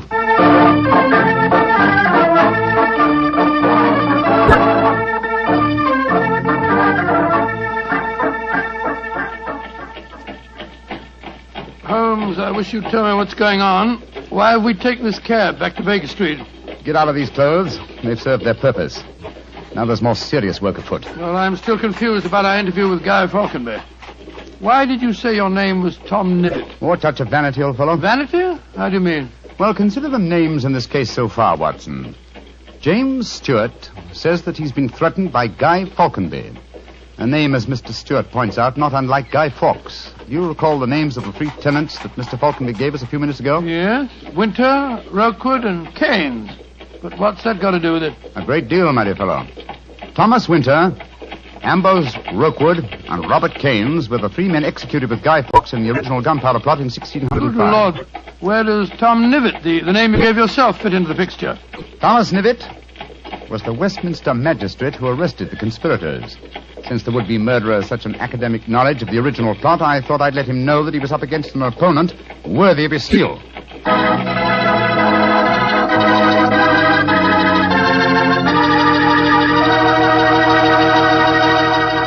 We'll hear the rest of Dr. Watson's story in just a few seconds. Just about time for me to remind you that if you want a wine that's sure to please the ladies, you can't mess with Petri California Muscatel. That's because Petri Muscatel is a golden wine with one of the most luscious flavors you ever tasted. Did you ever taste a big, plump muscat grape that's ripened in the sun? If you have, then you know what to expect when you taste Petri Muscatel. It's a wonderful wine. Perfect after dinner and swell when company comes. Just remember that, won't you? Petri Muscatel.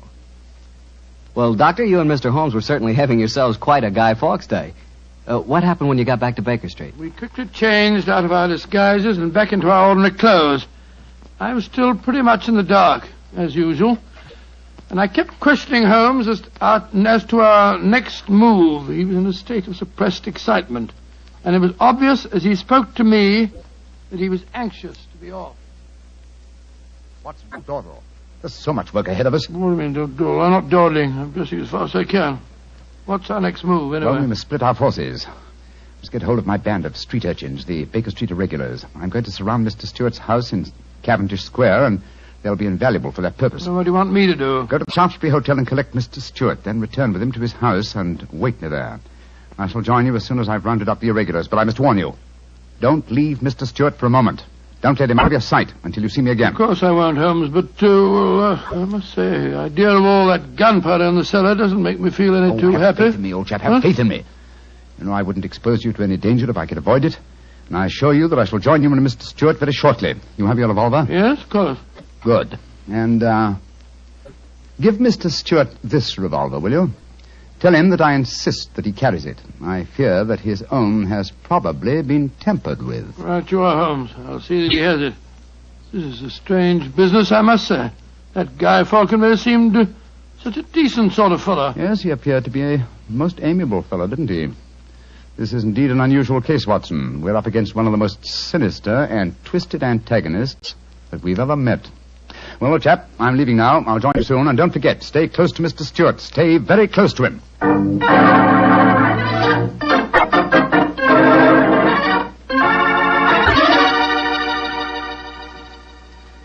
Dr. Watson, I wish your friend were here. No, don't get so excited, Mr. Stewart. He'll be here any moment now. You've still got the revolver that I gave you? Yes, it's in my pocket. But what's the good of a revolver if there should be an explosion? Answer me that if you can. No, you must have faith in Mr. Holmes, sir. He's arranging now to have this house of yours surrounded by his band of street urchins. They'll see that no one gets to the cellar next door to light the fuses. A bunch of children. How can they do anything? You don't know the Baker Street irregulars, Mr. Stewart. And it's a perfect day for them to operate.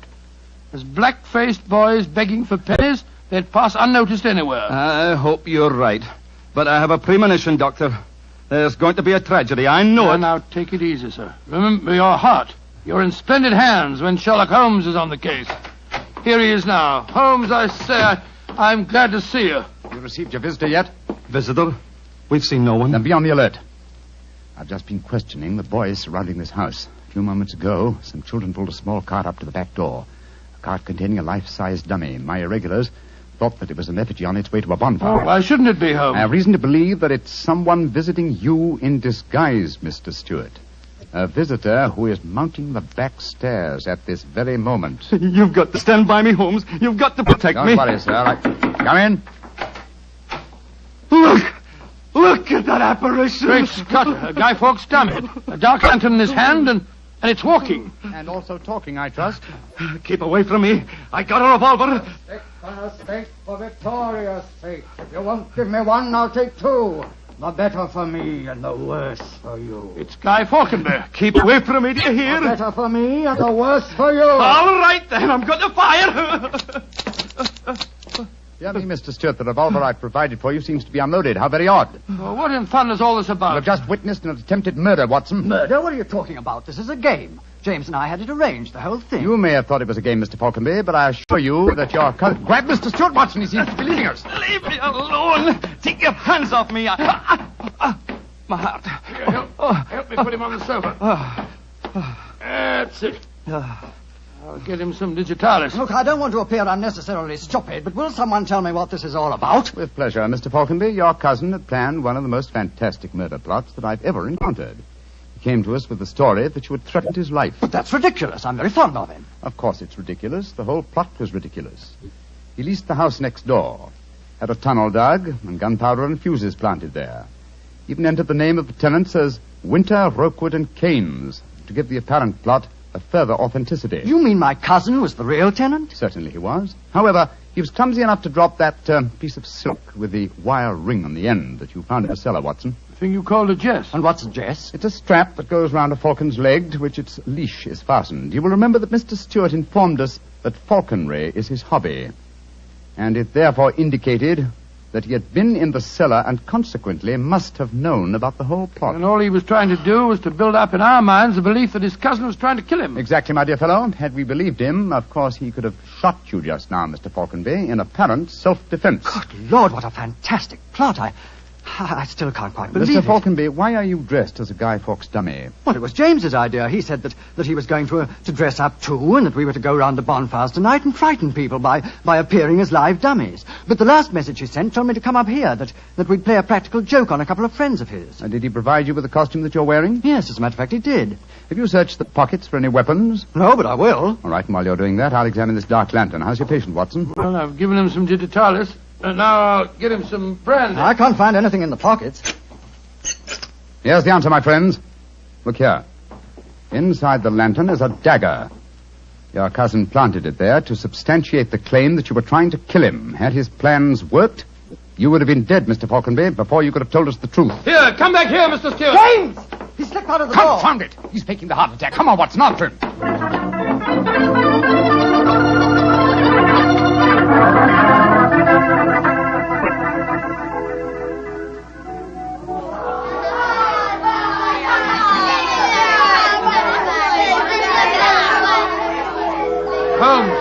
Holmes, where are you? Out of the way, please. Blimey. Here comes the Lord Mayor of London, chums. Excuse me, please. I'm trying to find a friend of mine. Most important. Holmes, where are you? Get out here, Watson. I hear you calling me. Out of the way, please. I'm coming, Holmes. Why don't you send the postcard? You got away from me in the crowd. I'm afraid Mr. Stewart got away from us. Well, we'll never find him in this mark. Not too old, fellow. He's a dangerous man. There's no knowing what he may do. Where are the irregulars? There's Wiggins. Wiggins? Hello, Mr. Elms. Wiggins. Dr. Watson. Did you see a man run out of that house a few minutes ago? No, Governor. Perhaps Charlie did. Hey, Charlie, come over here a minute. It's Mr. Elms. All right. I bet Charlie didn't see anything, though. He's got some savvy girl with him. Hello, Mr. Holmes and Dr. Watson. Hello, Charlie. Hello, Charlie. Did you see a man run through this crowd a few minutes ago? A tallish man with a grey moustache? Yes, I did. A man came running out of the house over there. That's the house. Where'd you go? He ran down toward where the shops are. And he stole our dummy, did? The one we are going to burn in the bonfire. I tried to stop it, but he got away. Holmes, look up there on the roof. There's a figure. By Jove, I believe it's James Stewart. That's the man. He's the one that stole our dummy. He's standing up on the roof. He's going to jump. If he does, he's going to land in the bonfire. There he goes. He is jumping. Right into the middle of the fire. It's awful. He'll be burned to death. Don't worry, Wiggins. There wasn't a man who fell into the bonfire. What do you mean? From the gyrations that the figure performed as it fell, my dear Watson, I'm convinced that Mr. Stewart threw the stolen dummy to try and put us off the track. Then Stewart's still up there. He is, Watson. Come along, old boy. It's up on the rooftops for us. Up on the rooftops.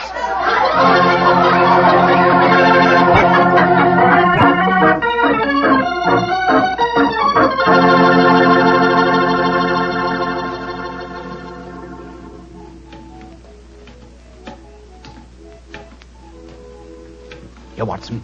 Let me help you up. Can you reach my hand? Yeah, I got it. All right, then. Up you come. Come on. That's it.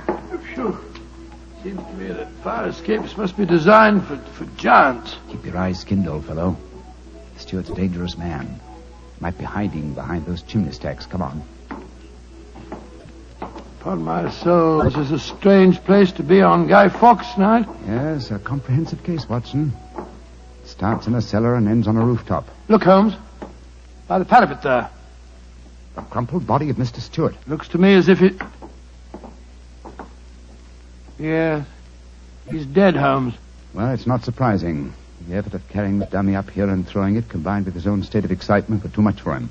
Well, quite frankly, I can't say that I'm sorry. No, he planned a murder. If it hadn't been for you, he would have succeeded. An extraordinary case, Holmes. Yes, old chap, and one that should long make us remember the 5th of November. By Jove, yes. Please to remember the 5th of November. Gunpowder treason and plot. I see no reason why gunpowder treason should ever be forgot.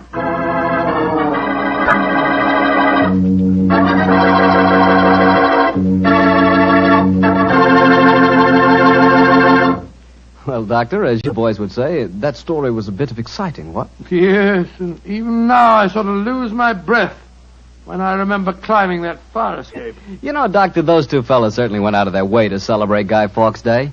Now, take me. When I got a little celebrating to do, I like to do it quietly. Some friends, a glass of port. Yeah, Petri port, of course. What else? Leave it to you.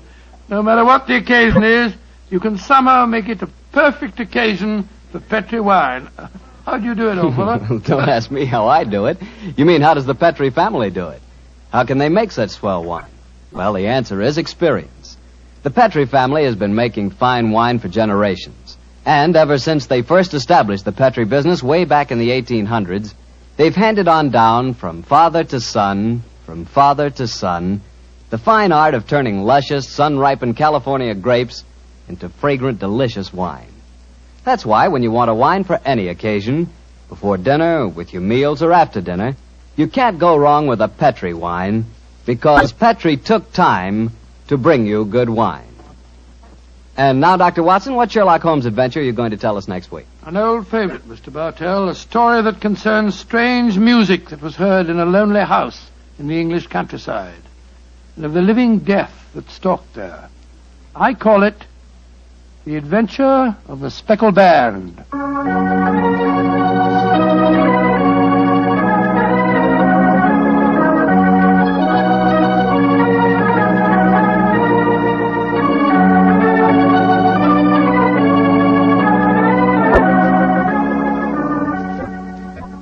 Tonight's Sherlock Holmes adventure is written by Dennis Green and Anthony Boucher and was suggested by an incident in the Sir Arthur Conan Doyle story, The Adventure of the Devil's Foot.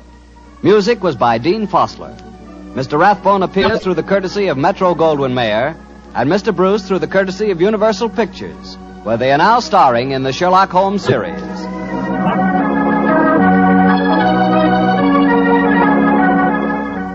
The Petri Wine Company of San Francisco, California, invites you to tune in again next week, same time, same station. This is Harry Bartell saying goodnight for the Petri family. Sherlock Holmes comes to you from our Hollywood studio. This is the Mutual Broadcasting System.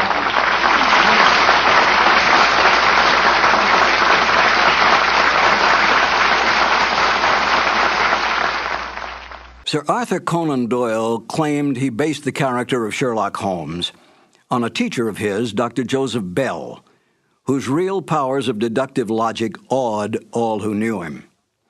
Yet Dr. Bell, in a letter to Conan Doyle, stated quite bluntly, "You are yourself Sherlock Holmes, and well you know it." Conan Doyle did not dispute this statement, for in fact Sherlock Holmes had the best characteristics of his creator. So did Dr. Watson. Highly educated, honest to the core, and one of the best writers of the Victorian age, the British public and then the world took him to their hearts. It was not long before the doctor-turned-writer found himself a well-established man of letters and friend to such countrymen as Oscar Wilde, Rudyard Kipling, and H.G. Wells. Not bad company to be with. In real life, Conan Doyle solved more than 2 actual murder mysteries, saving the lives of innocent men by his careful research, gathering of facts, and deductive reasoning. Few men in history can claim such feats.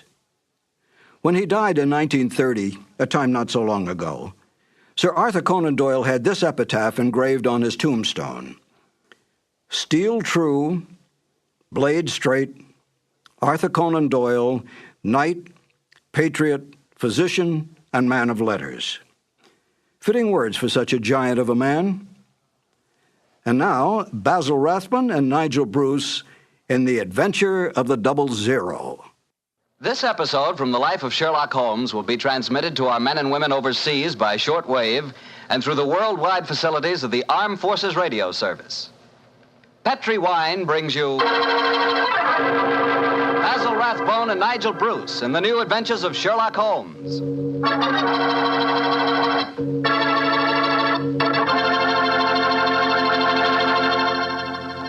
The Petri family, the family that took time to bring you good wine, invite you to spend the next half hour listening to Dr. Watson tell us another exciting adventure he shared with his old friend, that master detective, Sherlock Holmes. And say, let me tell you something I found out just the other day.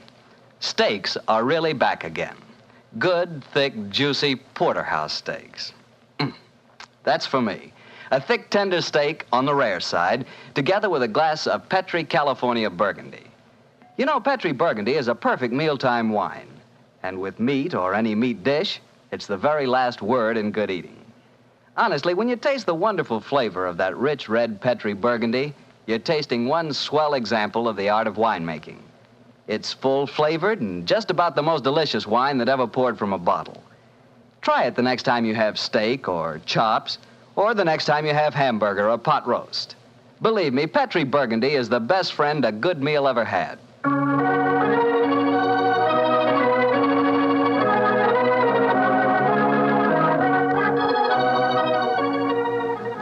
And now let's look in on our good friend and host, Dr. Watson. Come in. Ah, there you are, Mr. Bartell. Evening, Doctor. Just in time to join me in a cup of coffee.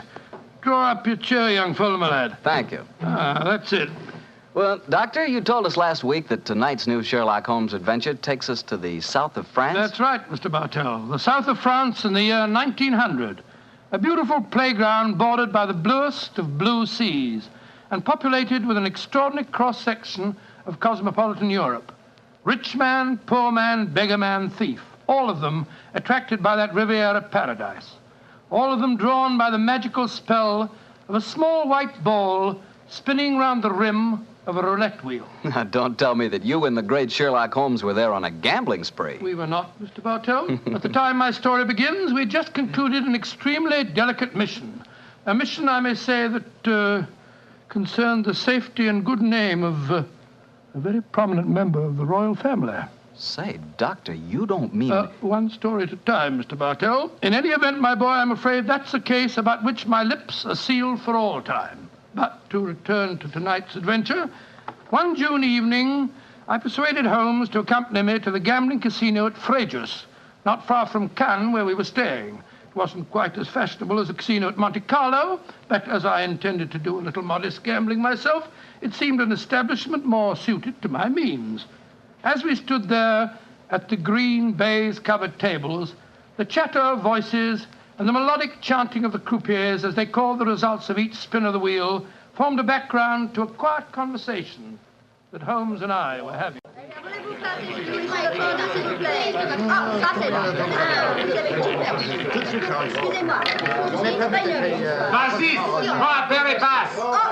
Lost again, Watson? Oh, confound it. That number 10 must come up soon. Oh, why not cut your losses, old fellow, and come for a stroll with me on the waterfront? Well, just let me make a couple more bets, Holmes. I have a feeling that 10 is bound to come up in a minute. Watson, I believe the blood of a gambler courses through your veins. Oh, there's no harm in taking a little flutter once in a while. Why don't you risk a few francs, Holmes? No, thanks you, my dear chap. The law of averages convinces me that my money is safer in my pocket. In any case, I'm a little dubious as to the integrity of this particular casino. Well, what makes you say that? Well, you will observe that this roulette wheel has a double zero. Most continental wheels have only a single one. It would indicate that this house is extremely concerned with its percentage. Mesdames et messieurs, faites vos jeux. Oh, just 2 more turns of the wheel, Holmes, and I'll take that walk with you. Why müssen Sie hier spielen? Why do you not play from the other side of the table? Why must you always stand next to me?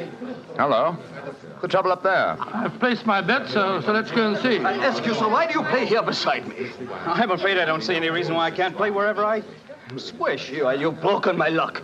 Ever since you come to the table, I've done nothing but lose. Please to move away. Well, move away yourself if you don't like my company. Heinrich, why do you not stop now? You've already lost more than we can afford. One more throw, Elsa. I can win it all back if only this young man will move away. Why should my husband move? He's had a bad run of luck, too. Rien ne va plus. Neuf. Rouge, impériment. Ah, you've lost again, Watson. Heinrich, you must stop now. I must stop, Elsa, because I've lost everything. I hope you're satisfied, Mr. American. You've broken my luck and ruined me. I hope that you in your turn will be ruined too. Heinrich, wait for me. I never heard such rubbish in my life. Were you listening to him, sir? I heard his last few remarks, Mr. Gilbert. Roger Gilbert. And this is my wife, Helen. How do you do? My name is Holmes, and this is my friend, Dr. Watson. How do you do? How do you do? Didn't you think his remarks were a little out of place, Doctor? I certainly did, Mrs. Gilbert. I don't see how he can possibly blame your husband for his run of bad luck. I didn't like the look on his face as he left the table, though. Have you any idea who he is? His name is Schneemann. He's staying at the same hotel as we are. I've never spoken to him, but I've heard him being paged there. Well, he shouldn't gamble unless he can afford to lose. Well, I'm losing, darling, and I can't afford it. Oh, but I can let you have more money. You know that. Oh, no, Helen, I may have married an heiress, but I'm not going to use her fortune to gamble with. Oh. I'll lose my own money, and then I'll quit. Mesdames et messieurs, faites vos jeux. Your last bet, Watson? Yes, Holmes. This time I know that number 10 is going to come up. It's got to.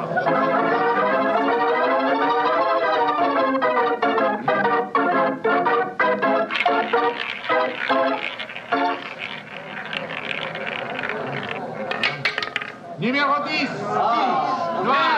last. I've lost again, darn it. Helen, this is my bad night. Why don't you stop now, dear? Holmes, I've made 350 francs. On this throw of the wheel, old fellow, but as you've lost some 500 francs doing it, I can't say that your profits stagger me. Oh, Mr. Holmes, I can see that you're no gambler. I'm afraid not, Mrs. I Gilbert. wouldn't say that, Holmes. You may not like roulette. You've taken a good many chances in your life with long odds against you, too. Well, nevertheless, old chap, in the sense Mrs. Gilbert means it, I'm not a gambler. Say, what's the commotion over there? Oh, that German woman with a crowd forming around her. Yes, the wife of that man that said I ruined him. Attention! Attention! Est-ce qu'il y a un docteur dans la salle? There must be trouble. He's asking for a doctor. A doctor? Come along, then. Will you excuse me, please? Thank you.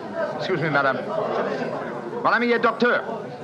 Monsieur, cette dame a besoin d'un docteur. What happened, madame? It is my husband. Is he ill? I just found him lying out in the garden. Please come with me at once, gentlemen. Of course we will, madam. What seems to be the matter with him? Herr Doctor, I think he is dead.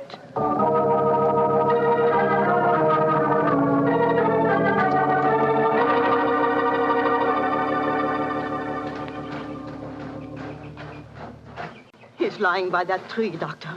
Please see if you can help him. Somebody else seems to be on the scene before us. Who are you, sir? I am Monsieur Chevray, director of the casino. Do any of you know this poor man? I am his wife. Is he dead? I am afraid so, madame. Let me look at him. I'm a doctor. Was your husband gambling in the casino tonight, madame? Yeah, he was. Poor Heinrich. He lost everything that we have. I'm afraid he's dead, madam. Shot through the heart. Oh, du lieber Gott. Suicide, Watson? Yeah, looks like it. Yes. Powder burns on the shirt front, A revolver clutched in the right hand, fingers in a natural position. The angle of the wound settles it. Obviously self-inflicted. I missed you as you slipped out of the casino. What's wrong with him? I'm afraid he's dead, Mr. Gilbert. Yes, he committed suicide. I hope, young man, that you are satisfied. All night you brought him bad luck. He asked you to move away from him to change his luck, but no, you could not do it. Oh, Frau Schneemann, I'm terribly sorry, but I really don't see how you can blame me. I do blame you, and I also blame you, Monsieur Chevry. Me? But what have I done, madame? Why do you let a man lose all his money at your tables? Is life so cheap to you, and money so important, that you cannot close the tables to someone before he's ruined? Madame, I am all sympathy for you in your tragic loss. But the casino cannot be held responsible. If your husband could not afford to gamble, then he should not come here. How are we to know the financial limitations of our customers? You said that your husband lost everything you had tonight, madame. Yeah, everything. Then how do you account for this sheaf of banknotes in his breast pocket? Good Lord, must be several thousand francs, sir. Then he wasn't ruined. And his suicide, therefore, cannot be blamed on his losses at my casino, madame. How do you account for this money, Frau Schneemann? Well, I do not understand. Heinrich kept nothing from me. I know that he had not so much money on him when he started tonight. Well, why do you all look at me like that? Is it that you think? You think... Quick, Watson, she's fainted. I've got her. Let's get her to her room. You can take her to my suite in the casino. No, let's take her to the hotel. My wife will look after her. Poor woman, she's had a dreadful shock. She can probably do with another woman's company. That's very considerate of you, Mr. Gilbert. Where are you staying? At the Hotel Crillon. It's quite near here. I'll get a cab, and while I'm doing that, Watson, see if you can revive her, will you? Yes, Then we'll take her to the Hotel Crillon.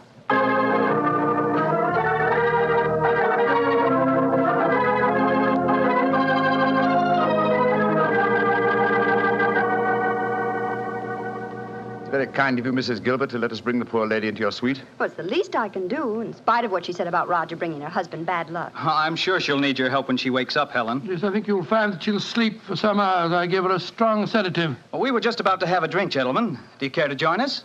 Oh, thank you, sir. Well, that'd be very nice, Mr. Gilbert. Roger was just telling me that quite a large sum of money was found on Herr Schneemann's body, Mr. Holmes. Yes, Mrs. Gilbert. Several thousand francs. It's very puzzling, Holmes. Why should a man commit suicide with so much money on him? I think the answer is obvious. He didn't. What on earth do you mean? Well, the money was placed there after he had shot himself. The banknotes were in his breast pocket, if you remember. Hardly the usual place to carry money. Though it is the easiest pocket for someone to insert it without disturbing the body. But why on earth should someone place money on him after his suicide? To prevent the casino from getting a bad name. I've heard of it being done on several similar occasions. Gives the impression that the unfortunate victim had other motives than gambling losses to account for his suicide. Great Scott, you mean that one of the casino employees found the body lying there and slipped the money in his breast pocket before we arrived on the scene? As you know, my dear Watson, I'm not a gambling man, but I'll lay you 100 to 1. That is what happened. Well, that's a new one. Well, here are your drinks, gentlemen. Thank you. Thank you, sir. Thank you. Say, Helen, Mr. Holmes has given me a brainwave. Another one? What is it this time, Roger? Now, I've been losing very heavily tonight. Roger, I've told you, if you need money, I'll be only... But I don't. I've got a scheme for making some. I'm going to gamble again tonight after dinner. If I lose, here's what I'll do.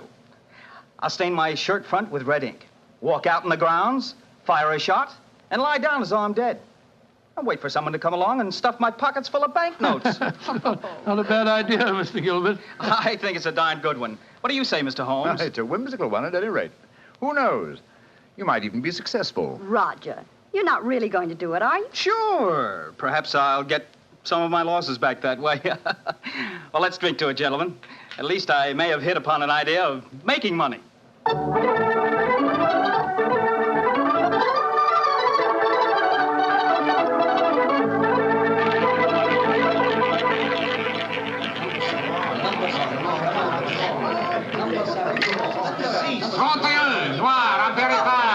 My dear Watson, you'll have to work hard at your practice when you get back to England. Your infallible system appears to be extremely fallible. And yet the fellow who told me about it said it couldn't miss. It's just a matter of doubling the stakes each time you lose, and then... Oh, my dear fellow, I've been studying your system, but I can tell you a really infallible way of making money at roulette. You can? What is it? Well, Own the gambling house and operate the tables yourself. The odds would be all in your favor. Oh, what a brilliant suggestion. Own the gambling house and operate the Not gambling for tonight, Watson? It's nearly 11 o'clock. Yeah, I think so. Let's take a stroll round the other table, shall we? By the way, old fellow, the young American, Mr. Gilbert, was losing heavily again tonight. He was? I wonder if he'll try that trick that he threatened, the one with the red ink and the shot in the night. I shouldn't be at all surprised. As a matter of interest, I saw him leave the tables about half an hour ago. Here comes his wife, on the arm of Monsieur Chevrolet, the director of the casino. Good evening, Mrs. Gilbert. Monsieur? Bonsoir, monsieur. Hello, Mr. Holmes, Dr. Watson. Monsieur Chevrolet is giving me a personally conducted tour of the casino. It's quite fascinating. And it is quite fascinating for me to have so beautiful a woman on my arm, mademoiselle. I know that I am the envy of all the men in the room. Oh, stop flattering me so much. I'm not used to it. Mrs. Gilbert, how is Frau Schneemann? She seems much better. She wakened an hour ago and insisted on going back to her own room. I wanted her to spend the night with us in our suite, but she wouldn't hear of it. I think I should drop in and see her before I go to bed. Oh, you have finished the gambling for tonight, perhaps, Doctor? No, perhaps about it, Monsieur Chevrolet. I've had a bad run at the tables. Oh, I am so sorry. Has anyone seen Roger? He left the tables about half an hour ago, Mrs. Gilbert. After doing as I did and losing quite heavily. So he lost again, did he? I wonder if he'll try that new system he was talking about. We were just discussing that possibility ourselves, Mrs. Gilbert. Mrs. Gilbert! Mrs. Gilbert! Frau Schneemann, you shouldn't have left your hotel, you know. It is too late to worry for me, Herr Doctor. It is for Mrs. Gilbert now that you should worry. What do you mean, madame? Well, I went back just now to where poor Heinrich died.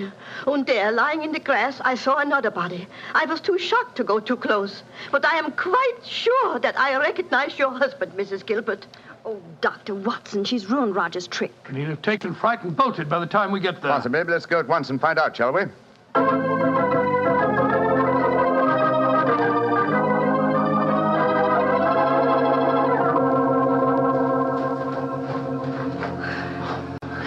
He hasn't gone. He's still lying there. It's a most convincing spectacle. That red ink really does look like blood. Yes. And blood sometimes looks like red ink. Mr. Gilbert. Roger, get up. The joke's spoiled. Roger, get up! I'm afraid that's impossible, Mrs. Gilbert. He's dead.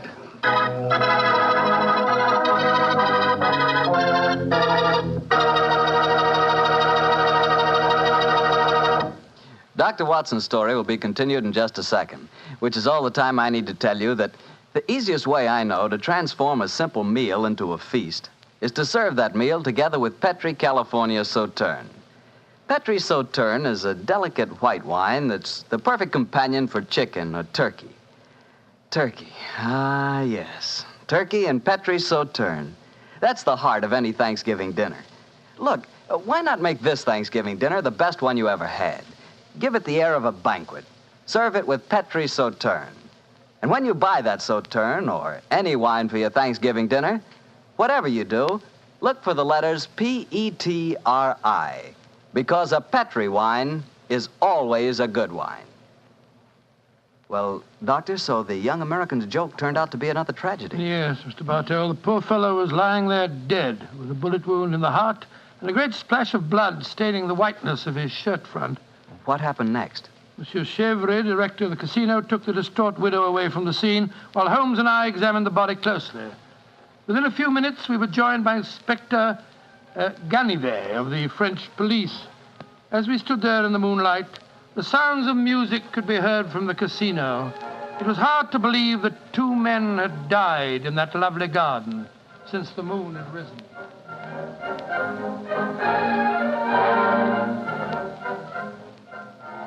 Monsieur Holmes, you and Dr. Watson have concluded your examination? Yes, Inspector Ganivet. Will you favor me with your observations? You say that you are certain that this is not another suicide? I'm sure of it, Inspector. Look at the wound. The bullet entered the body at a direct right angle, whereas a self-inflicted shot is always fired obliquely. Yes, that is so. Then you suggest that this man was shot from above as he lay on the ground pretending to be dead? I'm convinced of it. Why, Monsieur Holmes? Well, for two reasons. Though it's impossible to be sure without a laboratory test, I'm certain that beneath those blood stains are stains of red ink. Look for yourself, Inspector. Yes, indeed it does look like it. What is your other reason for being certain that this man was shot as he lay here pretending death? Show him the banknotes, Watson. Here you are, Inspector. We found them stuffed in his breast pocket. So, banknotes with a bullet hole through the middle of them. Very illuminating. Tell me, gentlemen, how many people knew of this little plot you have told me about, this plan of the dead man's to pretend to be shot? Just 3 people, Inspector. Dr. Watson, myself, and Mrs. Gilbert. Alors, then the answer is obvious. You and your friend are innocent. It must be the wife who killed him. No one else knew of the plot. I'm not so sure of that. Frau Schneemann, the dead German's widow, was in the next room when Gilbert told us about his plan. She might have heard, though I could swear that she was asleep. I gave her a very strong sleeping draught. From what you have told me of her husband's suicide, she might easily have had a motive for murdering this man. Come, gentlemen. Surely it's obvious who murdered Mr. Gilbert? Who, Monsieur Holmes? Well, it's certainly one of the 2 widows. Since there seems to be some doubt in your minds, I suggest we return to the casino. I can promise you the answer to your question within a very few minutes.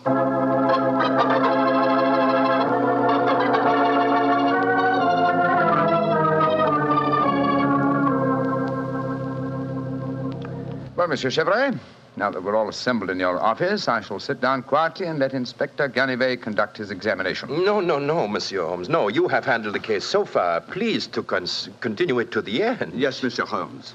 I should appreciate it. On behalf of the casino. Very well, gentlemen. It won't take me long. Frau Schneemann. Ja, Herr Holmes. What time did you leave your hotel tonight? Well, I do not know what time it was. Well, what made you leave it? I could not sleep. I knew that they had taken poor Heinrich's body away, but I felt that I must walk back there. It was the last place I saw him alive. How close did you come to Mr. Gilbert's body when you saw it lying there? Oh, close enough to see who it was. Then I ran into the casino to tell his wife. I knew what had happened. How did you know? You say you didn't come close to the body. I could tell by every line of the body as it lay there.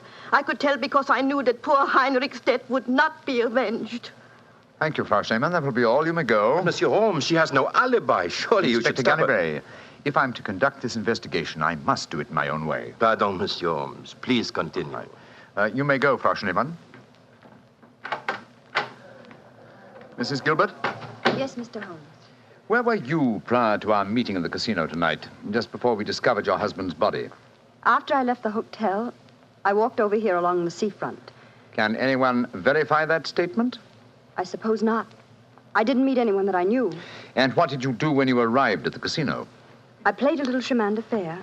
A few moments later, Monsieur Chevrolet came over to the table and asked if he might escort me over the club. 10 minutes after that, we walked into you and Dr. Watson. That is quite true, Monsieur Holmes. I can swear to it. Thank you, Mrs. Gilbert. I'm sorry to distress you with these questions. You may go. I'll wait outside, Mr. Holmes. I must know what happened. Wait for me there, madame. I shall join you in a few minutes and escort you home. Well, another suspect with a poor alibi, eh, Ganivet? I must say, Monsieur Holmes, your methods puzzle me. It seems to me that both those women should be watched. Yes, I agree with the Inspector, Holmes. Please don't worry, Inspector. I've asked 2 of your plainclothes men to keep an eye on the ladies. And now, Monsieur Chevrolet, I'd like to ask you a few questions. Ask me any questions you wish, Monsieur Holmes. Thank you. You will agree that it is the custom of the casino to put money on the bodies of suicides after their death, to give the impression that gambling losses were not responsible for the tragedy. Well, I do not think... Oh, come now, Chevrolet. I know that is a fact as well as you do. Exactly. Now, on those rather gruesome occasions, whose responsibility is it to secrete the money? Yours? Or do you entrust the matter to an underling? I do it myself. I see. Did you place the money on Herr Schneemann tonight? Yes, monsieur, I did. And did you also perform the same service on the body of Mr. Gilbert? No. I knew nothing of that death until the German lady Frau Schneemann came running into the casino. Excuse me interrupting, Monsieur Holmes. Of course, Inspector. What is it? I think that you are wasting time. It is obvious that Madame Gilbert committed the crime. She knew of her husband's plot, she had no alibi, and she had the motive. For is not marriage itself the greatest of all motives for murder? Oh, my dear Inspector. How very cynical. Madame Gilbert did not kill her husband. I know it. And what is your opinion, Watson? Well, it's that German woman. She had no alibi either. And remember, she was half mad with grief. Mr. Chevrolet, you say that you know Mrs. Gilbert is not guilty. How do you know? I was with her myself at the time the murder was committed. Oh, indeed. How very interesting. And what time was the murder committed? Well, it was... Our investigations have never established what time the murder was committed, Monsieur Chevrolet. I'm afraid you've walked into my trap. You've given yourself away. Great Scott, Chevrolet, it was you. Chevrolet, I've known you a good many years, and this is going to be a hard thing to do. I am going to arrest you. Oh, no, you're not, Delivery. Put down that revolver, sir. Do not be frightened, Doctor. I am not going to shoot you. Chevrolet, why did you murder Roger Gilbert tonight? Surely you know that too, Monsieur Holmes. Because I am in love with his wife. She's young, beautiful, and rich. It did not occur to me until I saw the young fool lying there tonight pretending to be dead. In my profession, it is natural that I should carry a revolver. What was simpler? Mr. Gilbert gave me the perfect opportunity. I could not resist it. Put down that revolver, Chevrolet. Why are you all so frightened? Surely you know how I am going to use it this time. I think so, monsieur. But it's a coward's way out. What an unperceptive remark for such a perceptive man. No. No, all my life I have been a gambler. I gambled tonight for the highest stakes of all, and I lost. No, I am not afraid to pay for my losses. Au revoir, monsieur.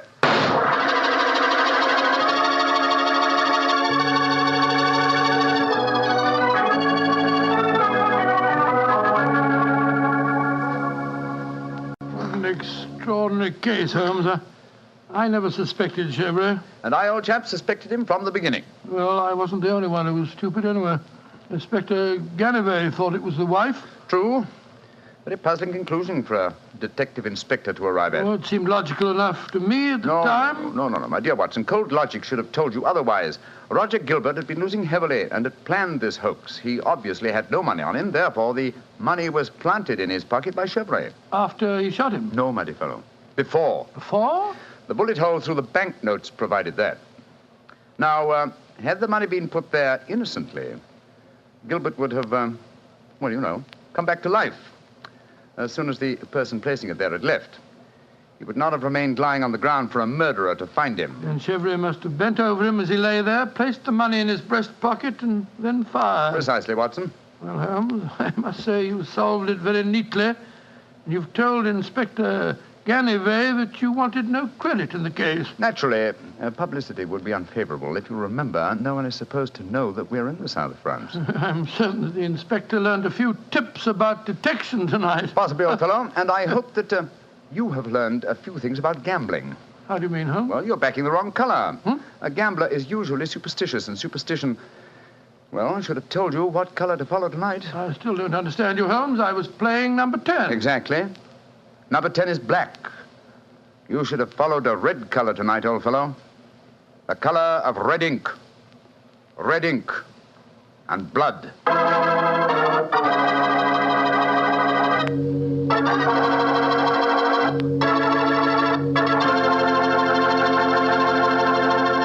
Say, Doctor, that was a swell story. I didn't know you liked to play roulette. Well, I figured out a system for roulette. It's like yours. Every time you lose, you double your money and keep doubling until you win. Oh, it's a great system, Mr. Bartell. There's only one thing wrong with it. What's that? You lose, you go broke before you win. Look, take my advice. Don't gamble. You can't beat the laws of chance. But suppose I bet on a sure thing. Like what, for instance? Oh, like the fact that Petri wine is always good wine. It is, you know. Because the Petri family has been making wine for generations. They've been handing down from father to son, the art of turning luscious, sun-ripened grapes into delicious, fragrant wine. Ever since the Petri family started their business way back in the 1800s, they've been perfecting the art of winemaking. That's why Petri wine is always good wine. The Petri family took time to bring you good wine. So no matter what type wine you prefer, why not take a few seconds of your time to look for the letters P-E-T-R-I. They spell delicious wine, Petri wine. Well, Dr. Watson, what new Sherlock Holmes story are you going to tell us next week? Next week, Mr. Bartell, I'm going to tell you of a strange adventure that Sherlock Holmes and I had when we were in Stratford-on-Avon many years ago. It concerns an actor, a mysterious boating accident, and several dead butterflies. Sounds good, Doctor. I'll see you then. Oh, fine, but now, don't forget next week we're going to broadcast our program from the Paramount Theatre in Hollywood for the Victory Loan Drive. So if any of our friends are going to be in Hollywood, we'd love to see them there. Just buy a Victory bond at any store or bank on Hollywood Boulevard, and in return, you will be given your ticket of admission. Better hurry up, though, before all the seats are gone. Let's really buy lots of those Victory bonds. Let's finish the job.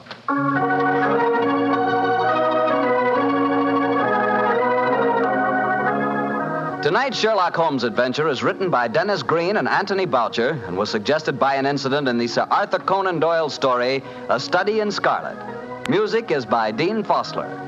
Mr. Rathbone appears through the courtesy of Metro-Goldwyn-Mayer and Mr. Bruce through the courtesy of Universal Pictures, where they are now starring in the Sherlock Holmes series.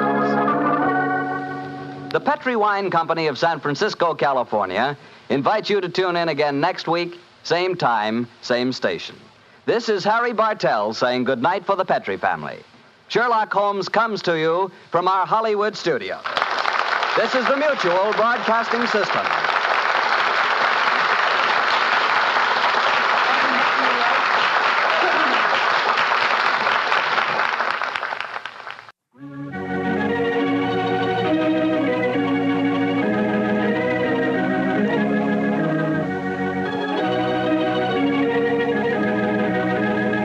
The two episodes you've just heard, the original The Adventure of Thor Bridge and The Double Zero, are part of the New Adventures of Sherlock Holmes starring Basil Rathbone and Nigel Bruce, and are a 1989 copyrighted production of 221A Baker Street Associates. The Sherlock Holmes stories and the characters of Sherlock Holmes and Dr. John H. Watson were created by Sir Arthur Conan Doyle and are used with the kind permission of Dame Jean Conan Doyle. This is Harry Bartell.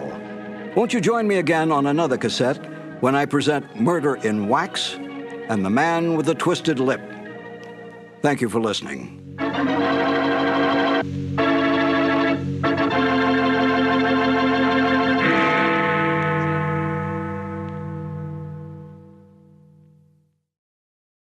This has been a presentation of Simon & Schuster Audio. I only caught a glimpse of her at the moment, but she was a lovely woman with a face that a man might die for. So says Sherlock Holmes in one of the most popular of the Conan Doyle adventures, A Scandal in Bohemia.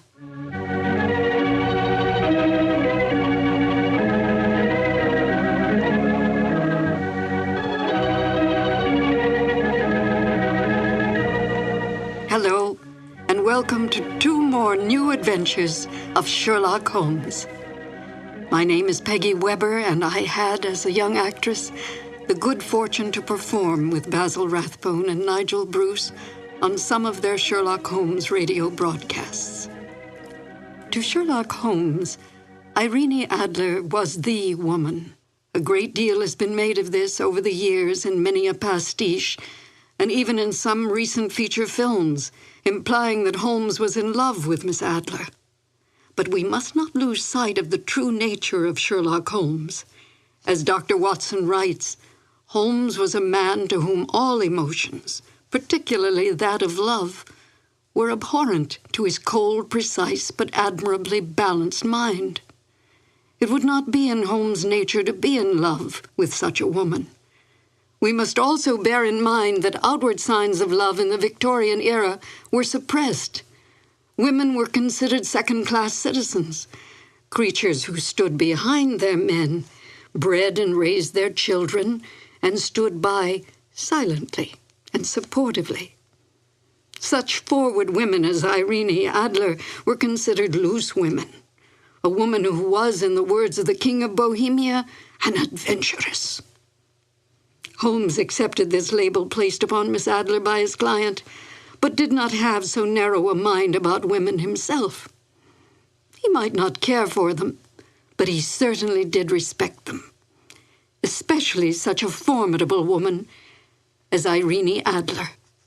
Miss Adler was a benign adversary to Holmes, for in truth all her actions were to protect herself, not to bring harm to the great detective or his client, the King of Bohemia. Miss Adler's cunning, her awareness, as well as her immense beauty, and her ability to best Holmes, who rarely lost the game, are the traits that endeared her to Holmes from the moment he realized she had outfoxed him. And now, Sherlock Holmes and Dr. Watson in the classic adventure, A Scandal in Bohemia. This episode from the life of Sherlock Holmes will be transmitted to our men and women overseas by shortwave and through the worldwide facilities of the Armed Forces Radio Service. Petri Wine brings you Basil Rathbone and Nigel Bruce in the new adventures of Sherlock Holmes.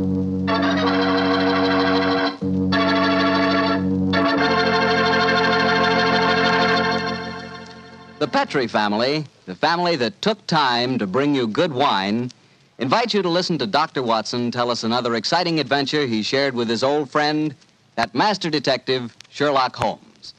And you know something? I had an adventure tonight I wish you could have shared with me. I had a steak about, an inch and a half thick, tender, juicy, and with it I had a glass of Petri California Burgundy. Now there's a combination, steak and Petri Burgundy. That Petri Burgundy's a perfect mealtime wine. It's a rich red wine that's hearty and full of flavor.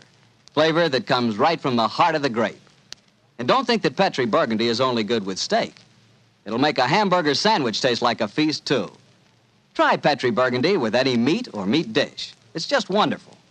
And serve it proudly, too, because after all, the name Petri is the proudest name in the history of American wines.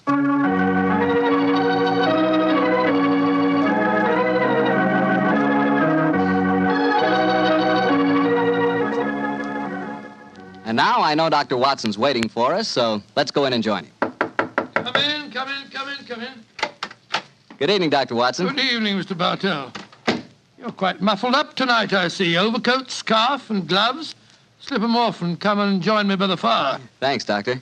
It's quite a nip in the air tonight. Yes, there is indeed. Well, Doctor, you told us last week that tonight's story centered around the activities of a brilliant and beautiful woman. Yes, my boy. Her name was Irene Adler. But I never knew Holmes refer to her by any other name than the woman. She sounds mighty intriguing. How did you happen to meet up with her? Well, I'll tell you the story from the beginning. One night, it was on the 20th of May in 1888, to be exact, I was returning home from a visit to a patient when my steps led me through Baker Street. Since my marriage, I hadn't seen much of Sherlock Holmes. And you couldn't resist stopping by at 221B, I'm sure, Doctor. Of course I couldn't. As I stood outside the well-remembered door, I looked up at the lighted windows and saw the tall, spare figure of my old friend, pass twice in dark silhouette against the blind. He was pacing the room swiftly, eagerly, with his head sunk on his chest and his hands clasped behind him. To me, who knew every mood of his and habit of his attitude and manner told their own story. He was hot on the scent of some new problem. I rang the bell, and a few moments later, found myself standing before him. You look in splendid shape. Yes, Holmes, I'm feeling very well, thanks. And in practice again, I see. You didn't tell me that you'd gone back into harness. Oh, and how did you know? Elementary, my dear chap. If a gentleman walks into my rooms smelling of iodoform with a black mark of nitrate of silver on his right forefinger and a bulge on the left side of his hat to show where he's secreted his stethoscope, I should be dull indeed if I didn't pronounce him to be an active member of the medical profession. Just the same as ever, Holmes. By the way, I'm not interrupting you. Well, you are, old fellow, but it's a most welcome interruption. You're working on a new case? It looks like it. This letter arrived by the last post today. It's undated and has neither signature nor address. Read it. Let's have a look. There will call upon you tonight at 7:45 a gentleman who desires to consult you upon a matter of the very deepest moment. Your recent services to one of the royal houses of Europe have shown that you are one who may safely be trusted. This account of you we have from all quarters received. Be in your chamber, then, at that hour, and do not take it amiss if your visitor wears a mask. Great Scott, it's all very mysterious. What do you imagine it means? Look carefully at the note, old fellow. What do you deduce from it? Well, now, let me think. Well, the man who wrote it was presumably well-to-do. Such paper couldn't be bought under half a crown a packet. And it's peculiarly strong and stiff. Peculiar. That's the very word. It's not an English paper at all. Hold it up to the light. Don't you notice anything? Yes, there's a large E with a small G and a large G with a small T. That's right. Woven into the texture of the paper. What does that suggest to you? The name of the maker, no doubt, or perhaps his monogram. Not at all, my dear fellow. The G with the small T stands for Gesellschaft, which is the German for company. And the EG? That stands for Igria. It's a German-speaking country in Bohemia, not far from Carlsbad. Oh, so the paper was made in Bohemia? Undoubtedly, my dear fellow. And the man who wrote the note is a German. How do you know that? Observe the curious construction of the sentence. This account of you we have from all quarters received. A Frenchman or a Russian could not have written that. It's the German who is so discourteous to his words. Oh, there's your client now. I better go home. No, unless you have to. Well, I could stay. I thought that Then perhaps stay, old chap. I'm lost without my Boswell, and this promises to be interesting. I told Mrs. Hudson to let the masked visitor come upstairs unannounced. Come in. Good evening, sir. You received my note? Yes, indeed, sir. Come in, won't you, and sit down. This is my friend and colleague, Dr. Watson. You may say anything before him that you can say to me. Whom have I the honor to address? You may address me as Count von Kram. How do you do, sir? You must excuse this mask that I wear. The august person who employs me wishes his agent to be unknown to you, and I may confess at once that the title by which I have just called myself is not exactly my own. I'm well aware of that fact, sir. You see, Mr. Holmes, the matter I am about to discuss implicates the great house of Ormstein, hereditary kings of Bohemia. That has not escaped me either, sir. In fact, if you will state your case, I shall be the better able to advise you. Your Majesty. How did you... Yes. Yes, I am the king. Why should I attempt to conceal it? Why, indeed? I shall remove the mask. There. Mr. Holmes, I have traveled incognito from Prague for the express purpose of consulting you. Then pray consult. Briefly, the facts are these. Some 5 years ago, during a visit to Warsaw, I made the acquaintance of the well-known adventuress Irene Adler. Irene Adler? We know of her, Your Majesty. Look her up in the index for me, will you, Watson? Yes, it's right beside you on the desk there. I imagined that the name would not be unfamiliar to you. Here we are. Abrahams, Acton Green, Hatchet Murders, Adler. Splendid, old fellow. Hand me the file, will you? Yeah. Thank you. Irene Adler, born in New Jersey in the United States in 1858, contralto. Prima donna Imperial Opera of Warsaw.